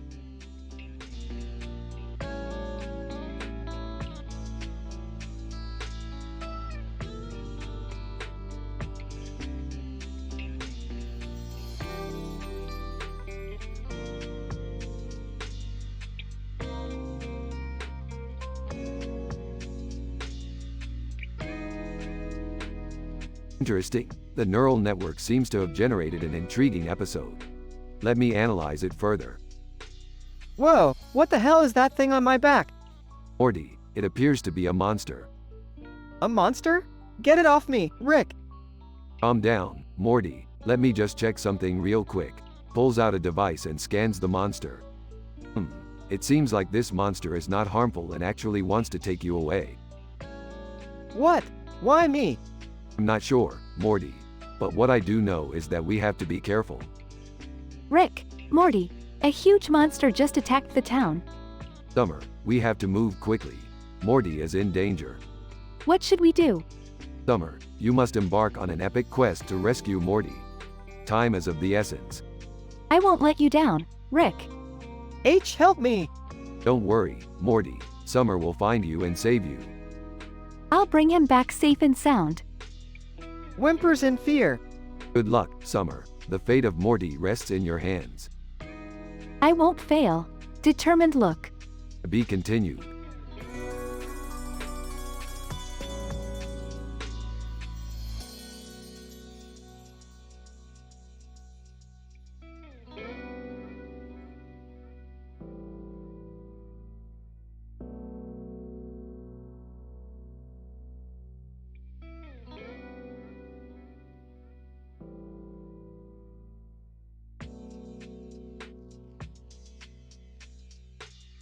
Hey Jessica, what do you think of Jerry as a coach? Jessica, he's okay, but I feel like we're not reaching our full potential. Under his breath, maybe if you used Rick's transporter device, you would. What's that, Morty? A transporter device? I'm intrigued. Oh, it's nothing, Rick. Just something I saw on the internet. Morty, you're not trying to spy on the girls' volleyball team, are you? What? No, of course not. That's ridiculous. I don't see what the problem is. I'm sure my transporter device would make a great addition to their training regimen. What are you guys talking about? And why are you all gathering around the volleyball court? Oh, just some scientific research, Jerry. Don't worry about it. Hey, Dad, do you think using the transporter device would help us win more games? I don't know, Summer. I don't think we need any high-tech gadgets to win. We just need to practice harder. To himself, I have to try it out. For science. Jessica, all right, girls. Let's start practicing. We have a big game coming up this weekend. Whispering, okay, I'm gonna try it out. Just once. Morty, don't do anything stupid. Activates the transporter device. Jessica, whoa, where did you come from, Morty? Just teleported here. I'm doing an experiment. That's really cool, Morty. Can you try it on us? I don't know, guys. I don't want to get in trouble. Oh, come on, Morty. Live a little. Okay, fine. But just once. Activates the transporter device on Summer and Jessica. What the hell is going on here? Morty, why are you using some kind of teleporter on my volleyball team? It's not a teleporter, Jerry. It's a transporter device. And I was just trying to see if it worked. Morty, that's not okay. You can't just use experimental technology on people without their consent. Jessica, it's okay, guys. I think it actually helped us. I feel faster and more agile than before. Me too. I think we're gonna crush the competition this weekend. Well, I don't know about all this science mumbo-jumbo, but if it helps us win, I'm all for it. See, Morty, I told you it would work. Yeah, but I still don't feel good about using it without their permission. Well, you'll just have to live with the consequences of your actions, Morty. Denouement. Morty learns the lesson that it's not okay to use experimental technology on people without their consent. Conclusion. The volleyball team wins the big game, but Morty is left feeling guilty about how they achieved their victory.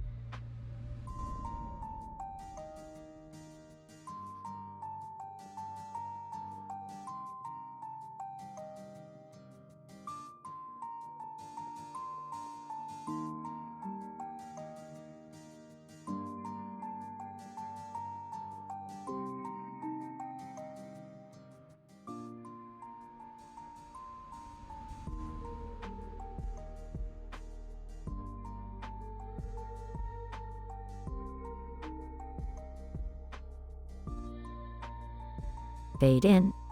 Int. Smith House, living room. Morty and Summer are watching TV while Rick is tinkering with some gadgets. Yawning, man, I'm so bored. What are we gonna do today? I don't know, Morty. Maybe we can go to school and watch the boys' volleyball game? Beefed, volleyball? That's lame. I got better things to do than watch a bunch of sweaty teenagers bouncing a ball around. Beth, off screen, speak for yourself, Rick. I'm the coach of the volleyball team and we could use some support from our family.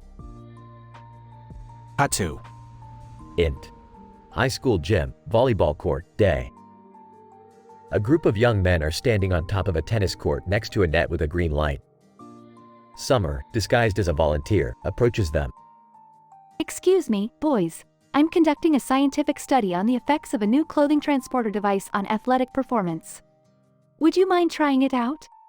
Boy 1, sure thing, sweet cheeks. Anything to get an edge on the competition. Summer activates the device and the boys' clothing teleports onto the bleachers where Rick and Morty are sitting. Whoa, this is some next level tech, Summer. You gotta let me study it. Back on the court, the boys are playing their best game ever while Rick and Morty manipulate their clothes in the stands. Cut 2. Int. High school locker room after the game. Morty and Summer are getting ready to leave when Morty's crush enters.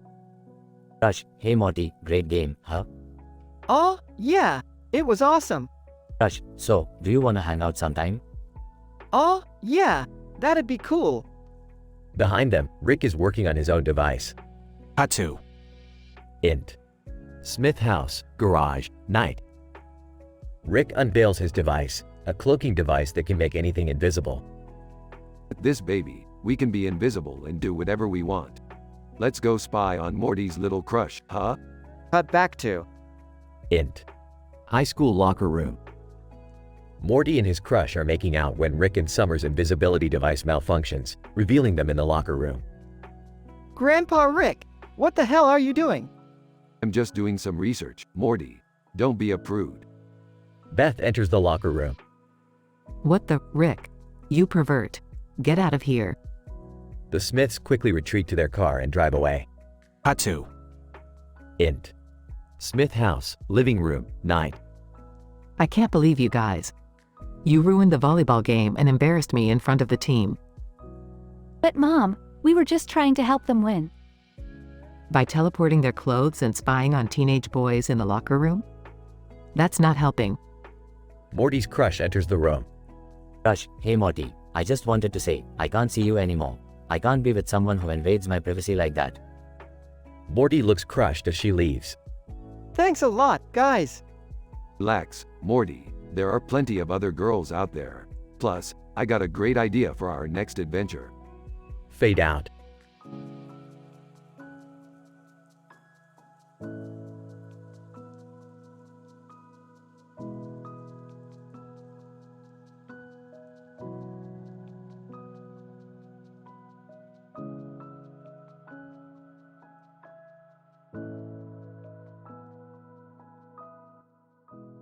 Title: Equine Stripe-Based Cognition.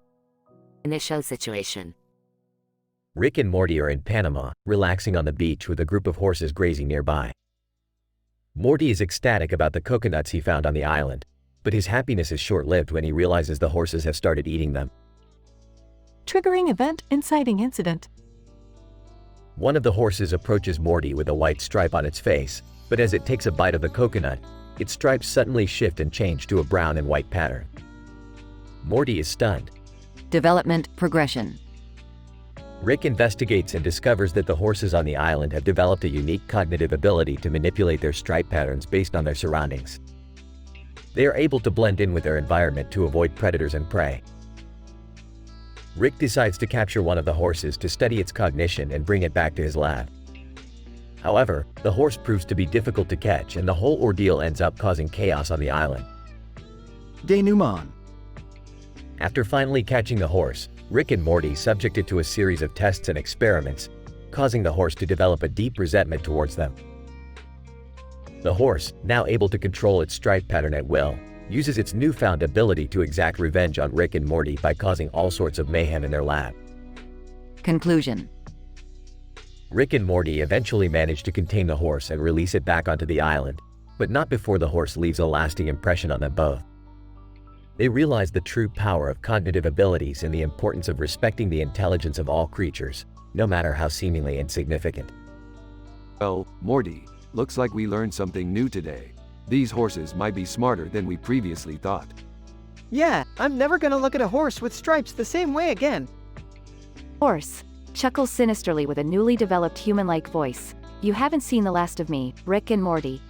The equine uprising is coming.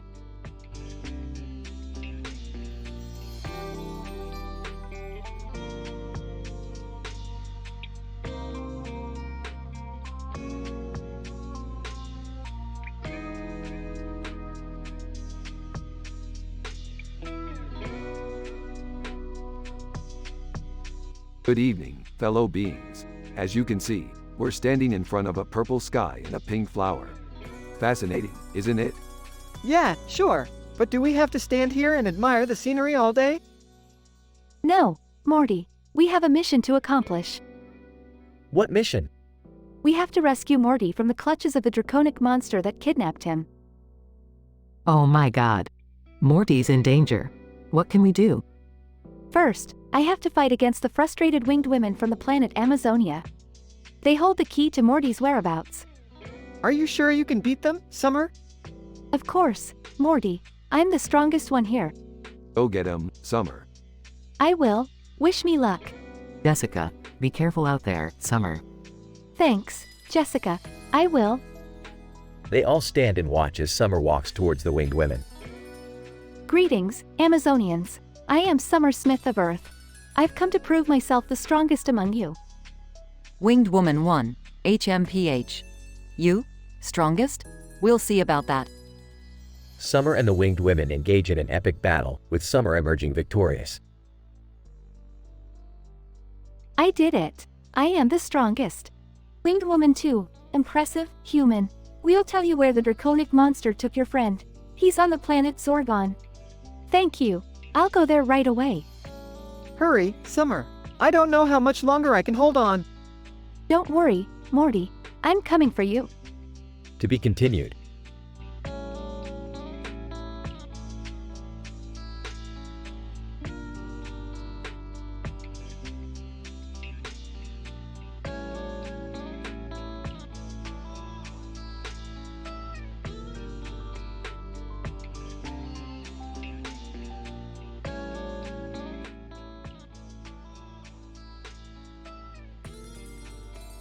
Fade in.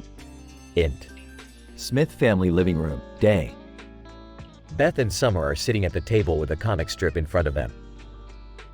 I heard that you're learning about fables in school, Summer. Which one did you learn this week? The Emperor's New Clothes. It's about a guy who tricks the Emperor into thinking that his new outfit is invisible. Interesting. What if we conduct an experiment to test the feasibility of the premise? How would we do that? We can create a device that can make clothing invisible and test it on someone. Let's use your dad as a guinea pig. Summer and Beth giggle as Rick enters the room. What are you giggling about? We're conducting an experiment. We're going to test the feasibility of the Emperor's New Clothes fable. Ah, good luck with that. Clothes don't just disappear magically. But what if they could? We can create a device that makes clothing invisible and test it out. Alright, I'm intrigued. Let's see what you got. Later, Rick is wearing a coat connected to the device created by Beth and Summer. So, do I look invisible now? Let's find out. Summer and Beth look at Rick, who is indeed invisible. It works. Dad is invisible. Well, let's put this to the test.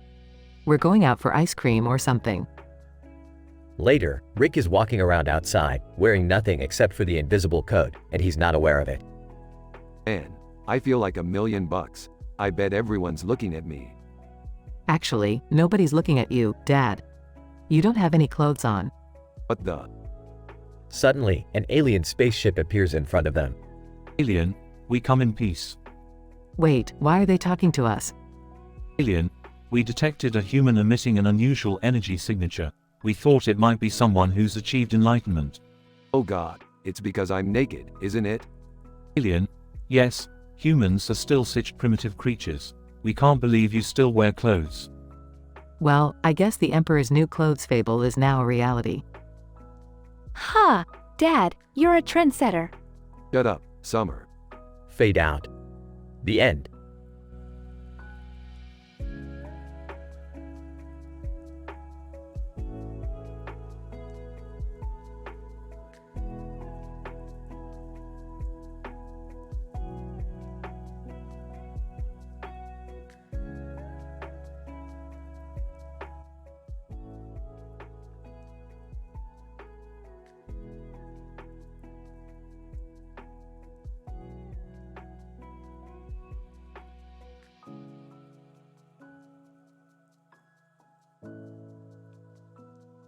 Fade in. Int. Smith house, living room, day. Rick is sitting on the couch scrolling through Reddit. Morty, Beth, and Jerry are sitting around. Summer walks in. What's up, Summer? Have you ever heard of Reddit? No, what's that? It's a place where people post the lowest depths of depravity. Oh man, Rick, that doesn't sound good. Ah, it's hilarious. Check this out. Hand Summer his phone. Reading. What the hell is a Cthulhu fleshlight? Oh my God, Rick. That's disgusting. Yeah, that's not funny, Rick. You shouldn't be showing our daughter that. It's just a joke. Lighten up, Jerry. I don't know, Rick. This seems pretty messed up. You guys just don't understand humor. I'm gonna go find even more messed up stuff. Rick gets up and exits the room while the rest of the family watches in disapproval. Hatu. Int. Mountaintop, day.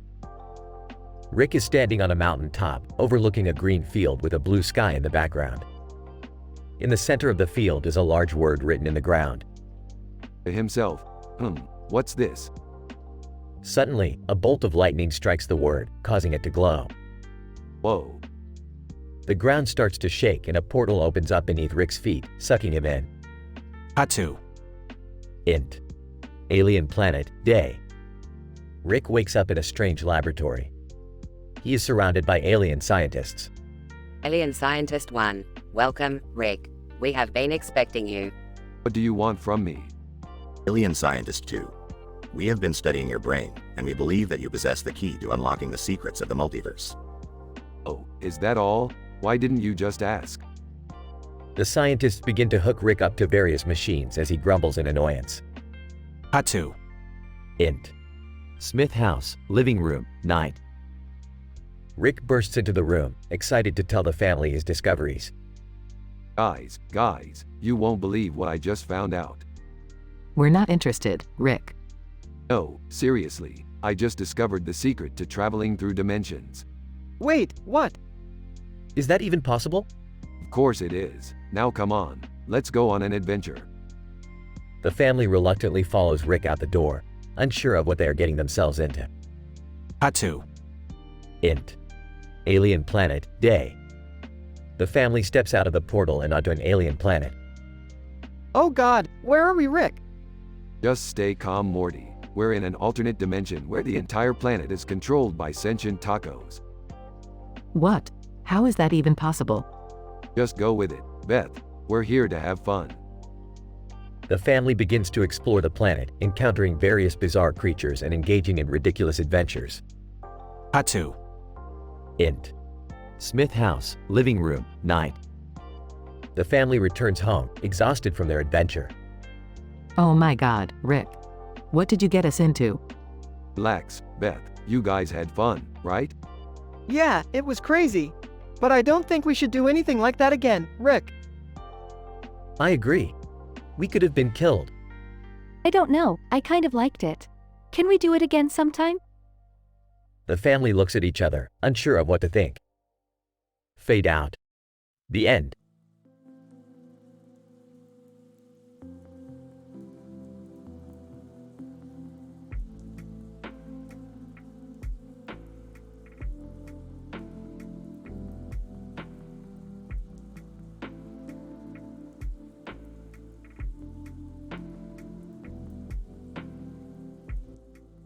Alright, this is it.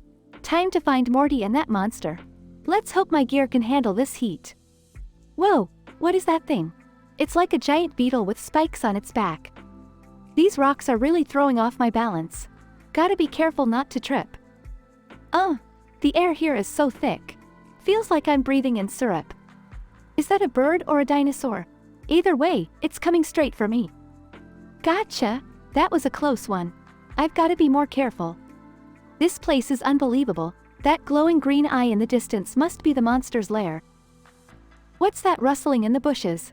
Better unsheath my sword just in case. Holy cow, that's like a giant centipede, but with razor-sharp teeth. Phew, that thing was tough. But I'm a lot closer to finding Morty now. Wait, what's happening? The ground is shaking. No way, that's a giant mole. And it's digging right toward me. Ha! That'll show you, mole. Now, let's keep moving. Oh, that's a swarm of locusts. And they're headed straight for me. Take that, and, oh boy, I'm getting pretty tired. Finally, I made it. The monster's lair, and it's even more terrifying up close. Morty, I hope you're in there. I'm coming for you. To be continued.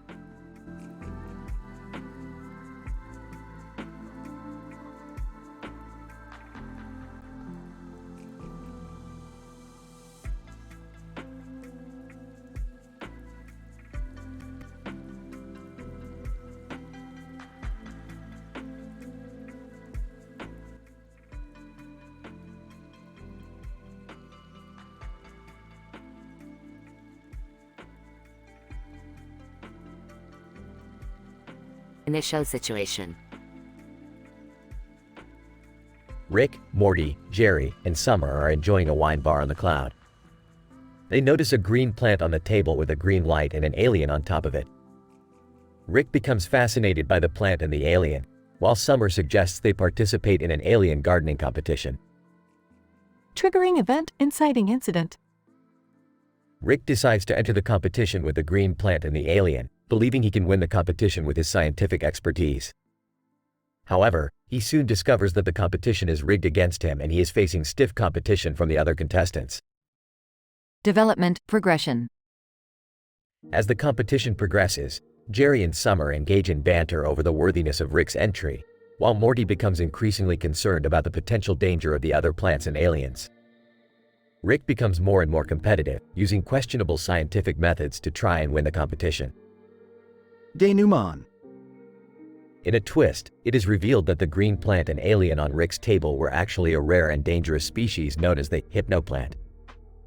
It has the ability to control minds, and Rick accidentally unleashes it on the other contestants. Chaos ensues as the hypnoplant takes control of everyone's minds in the competition. Conclusion. In a frantic attempt to stop the hypnoplant, Morty, Jerry, and Summer join forces with Rick. Together, they create a scientific serum to counteract the plant's mind control. After a wild and hilarious battle, they are able to defeat the hypnoplant and save the day. In the end, they celebrate their victory with oysters, Rockefeller, and lots of wine. Dialogue. This plant is fascinating. I must enter it into the competition. Rick, are you sure? You haven't even prepared for this. I agree with Summer. This seems like a bad idea. Guys, I think we should be careful. We don't know what those other plants can do. Nonsense. I have science on my side. I don't know, Rick. It looks like that hypnoplant could be trouble. I think Jerry's right. Maybe we should just enjoy the wine and skip the competition. No way. I didn't come all this way just to back down now. Rick, I really think we should leave before something bad happens. Nonsense. I've got this under control. Later. Ah, take that, alien plant. Who's the smartest scientist in the universe now? Rick, what did you do? Why is everyone acting so weird? I think it's that hypnoplant. It's taken over everyone's minds. We have to do something. Rick, can't you stop it? Of course, I'll just create a mind control serum to counteract it. End scene. Well, that was fun. Who's up for some oysters and wine?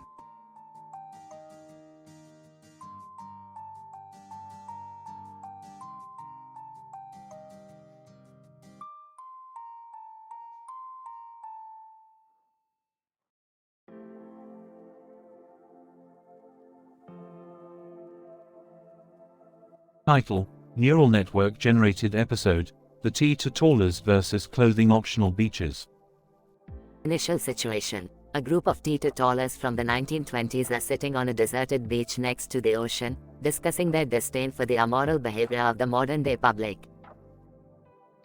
William, these young folks these days have no sense of decency. Charlotte, it's disgraceful the way they run around half-naked. Triggering event inciting incident. A plane flies overhead with a banner that reads, "Nudist beach ahead." Henry, well, that's the last straw. We need to do something about this. Development progression. The group forms a plan to take on the nudist beaches, starting with this one. Eleanor, we'll start by putting up signs warning people about the indecency. John, and we'll patrol the beach to make sure nobody breaks the rules. Mary, we could even organize a protest and get the media involved. Denouement. The group puts their plan into action and begins patrolling the beach, handing out warning flyers and trying to convince beachgoers to cover up. William, it's only a matter of time before we restore decency to this beach. Charlotte, just look at all these people responding positively to our efforts already. Conclusion. The group's efforts eventually attract media attention and they become a national sensation, sparking a movement against clothing optional beaches. Eleanor, we did it. We've made a real impact on society. John, who knows what we can accomplish next? Mary, maybe we can take on prohibition next. The group cheers as they bask in their newfound fame and success.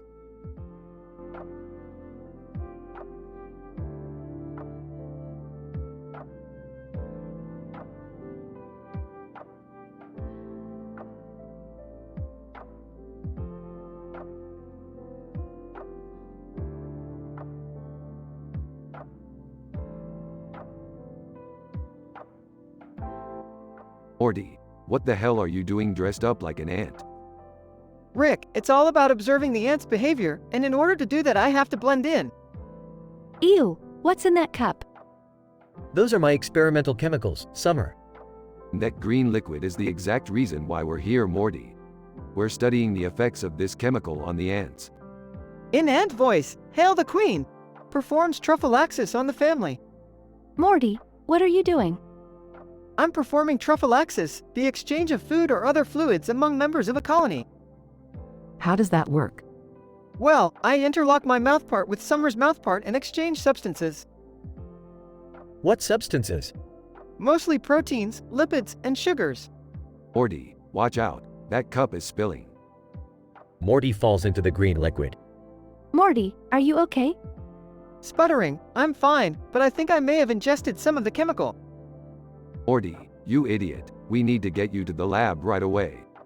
Burps, whoa, I feel different. What do you mean? I feel smarter, and I can understand the ants better. Sarcastically, oh great, now we have an ant whisperer. In ant voice, silence, worker. Come, let us join our fellow ants and conquer the world. Episode ends with Morty marching off with the ants, followed by the family, as Rick wonders what kind of craziness they'll get into next.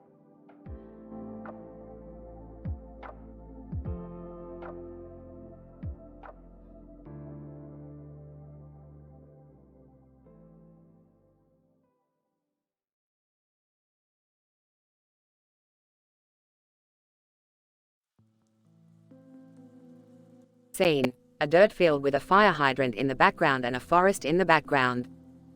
I activate my hobgoblin and goblins to fight Summer. Prepare for battle. What? No, Rick. Why do you have to resort to violence?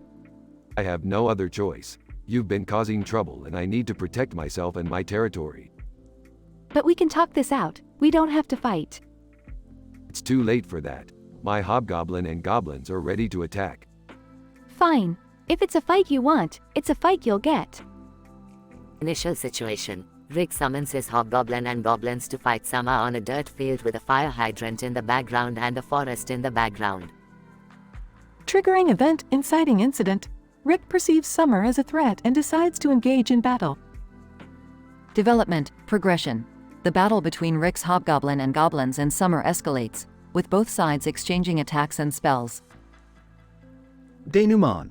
The tide of the battle turns in Summer's favor, as she unleashes a powerful spell that incapacitates Rick's hobgoblin and goblins. Conclusion. Rick concedes defeat and apologizes to Summer, acknowledging that he should have tried to resolve the conflict through dialogue rather than violence. Summer forgives him, and the two of them promise to work together to find a peaceful solution to any future conflicts.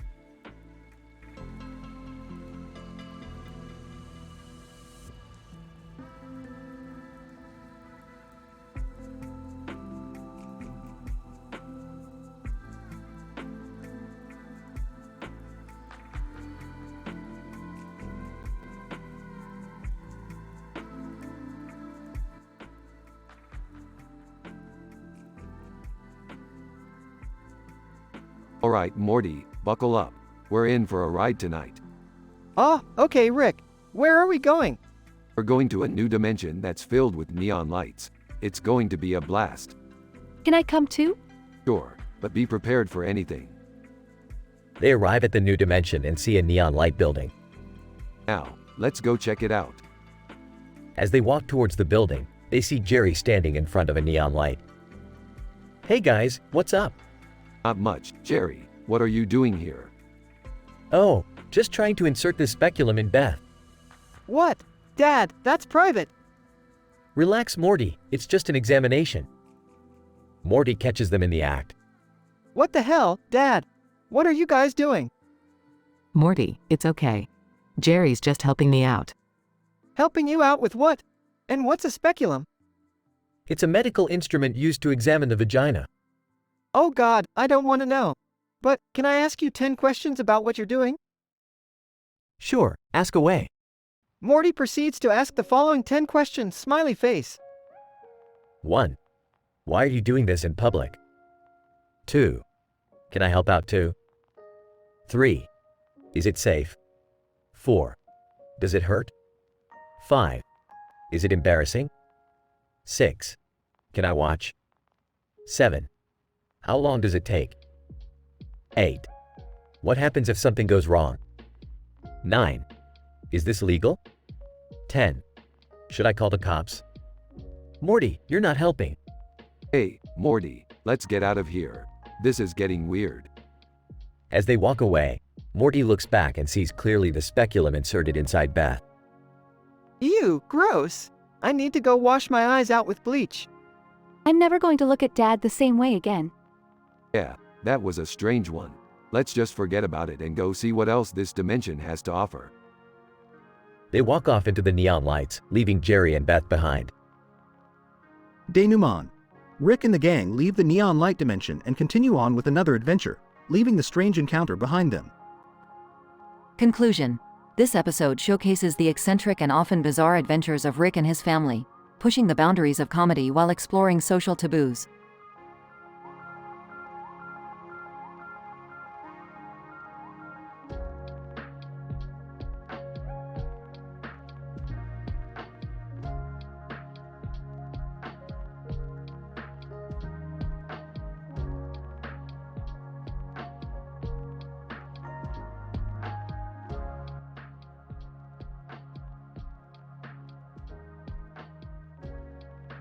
Initial situation. Rick and Morty are in the garage working on a new invention when Morty suddenly starts acting strange.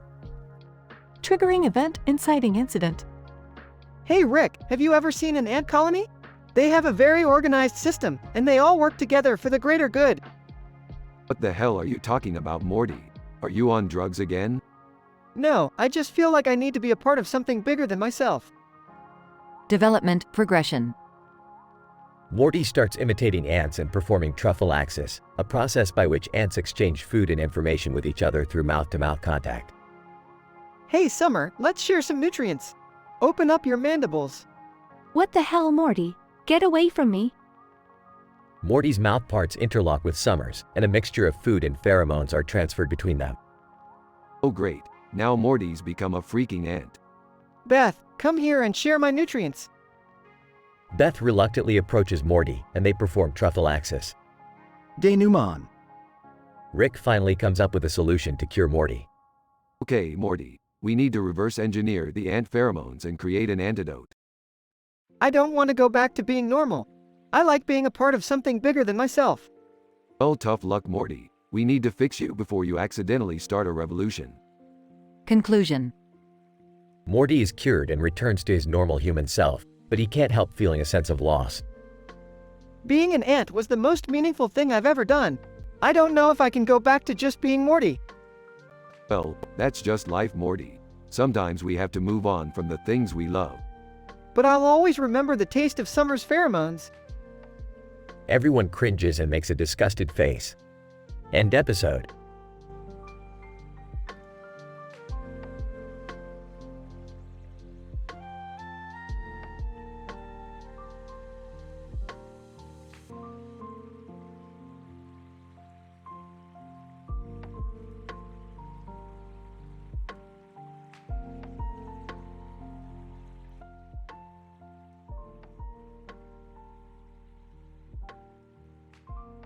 Scene. A crowded street in Fancy Pantsland. Initial situation. I, Gemma, a costume designer, am walking down the street with my new poster for the upcoming show featuring a woman in a costume and a bird on her head. Gemma, excitedly, I can't wait for everyone to see this poster. Triggering event, inciting incident. Suddenly, a commotion breaks out as the new president of Fancy Pantsland declares clothing to be illegal. President, through loudspeaker, citizens of Fancy Pantsland, it is with great regret that I must inform you that clothing is now illegal. Brad, murmurs and gasps. Development progression. As chaos ensues and people scramble to remove their clothing, I notice that my poster has caught the eye of a group of rebels. Rebel 1, to me, hey, we need that poster for our cause. Gemma, confused, what cause? Rebel 2, proudly the cause to overthrow this ridiculous rule. Gemma, curious, how can a poster help? Rebel 1, determined, it can inspire people to stand up against the government and fight for their rights. Denouement. Together, We sneak the poster into the rebel base, and I am amazed to see people flocking to it and rallying behind the message it conveys. Rebel 3. To me, this is just what we needed to unite the people. Gemma, proudly I'm happy to help in any way I can. Conclusion. As the rebellion grows stronger, the government ultimately realizes the error of their ways and lifts the ban on clothing. President, through loudspeaker citizens of Fancy Pantsland, I hereby revoke the ban on clothing. Proud, cheers and celebrates. Gemma, smiling I'm glad my poster was able to make a difference. The end.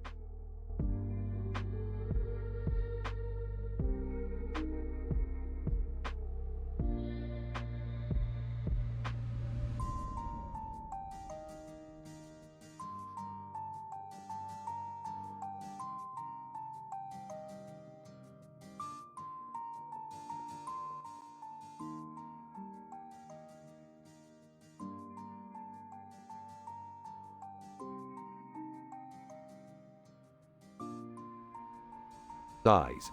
Morty, what's that arcade machine doing in the garage? Oh, that? It's a new game I found at the arcade. It's got a whole video game machine on one side and a colorful arcade machine on the other. Curious, what kind of game is it? Excited, it's called Waifu World. You get to rent and date your own waifus in Japan. Alarmed, Morty, you can't just rent people like that. Skeptical, and you can't use my credit card to do it. Defiant, relax, Dad. I won a bunch of plushies at the arcade crane game. And these waifus are totally virtual. It's like having a video game girlfriend. Sarcastic. Oh, well that makes it ethical then. Ignoring Rick, I even got to explore the different body types and personalities of the waifus. There were ones with big opai and others with cute manko. Disgusted. I don't want to hear about this, Morty. You're going to get us all in trouble. Smug, too late for that, Dad. I already booked a stay at a love hotel with my favorite waifu, Yumi-chan.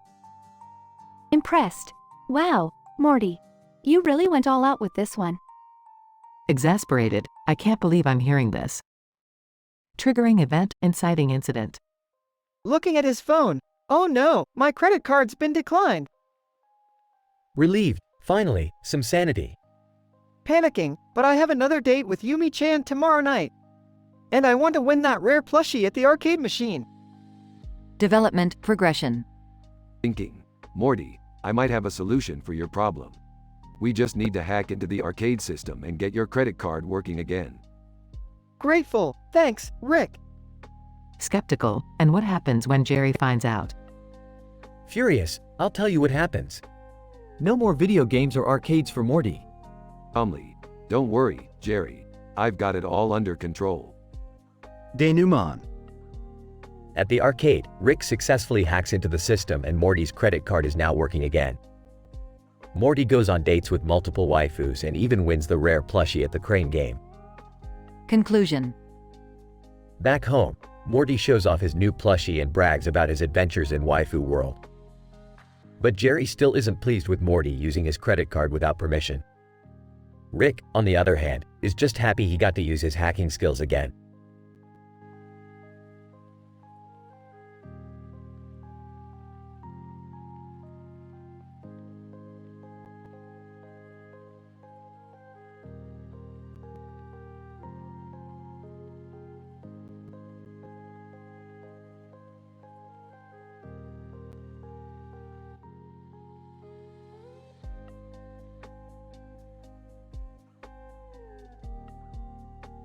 Morty, we've got a problem. The quantum portal is malfunctioning again. Oh man, not again. What are we gonna do?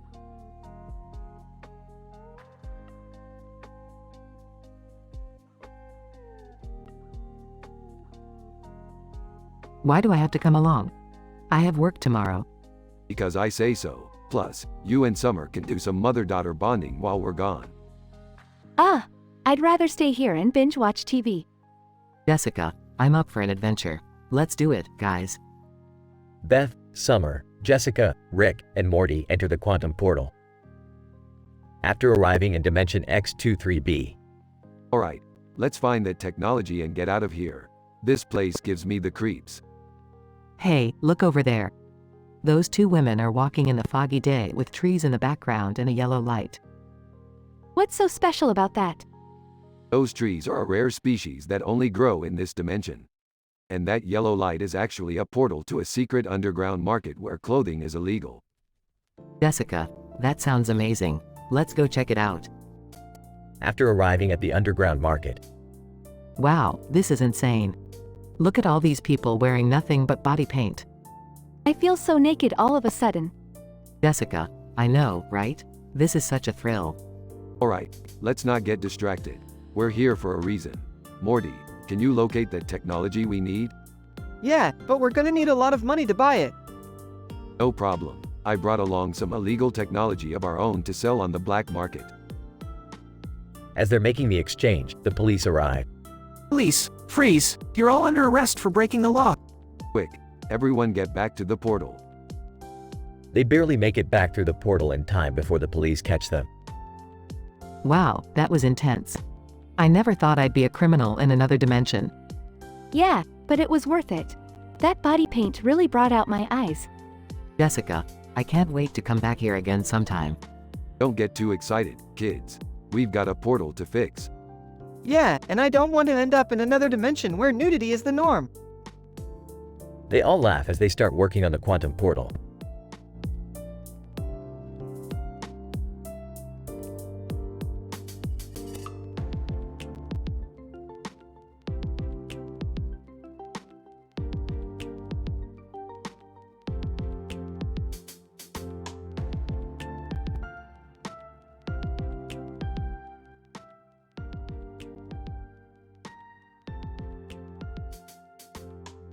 ACT-1. Initial situation. Rick, Morty, Jerry, Beth, and Summer are on a road trip in Rick's flying car. As they cruise through space, they come across a strange cosmic anomaly that Rick detects on his scanner. Rick, what's that? That, Morty, is what we scientists like to call a quantum quake quiver. It's a rare occurrence that happens when two opposing forces collide and release vast amounts of energy. Triggering event, inciting incident.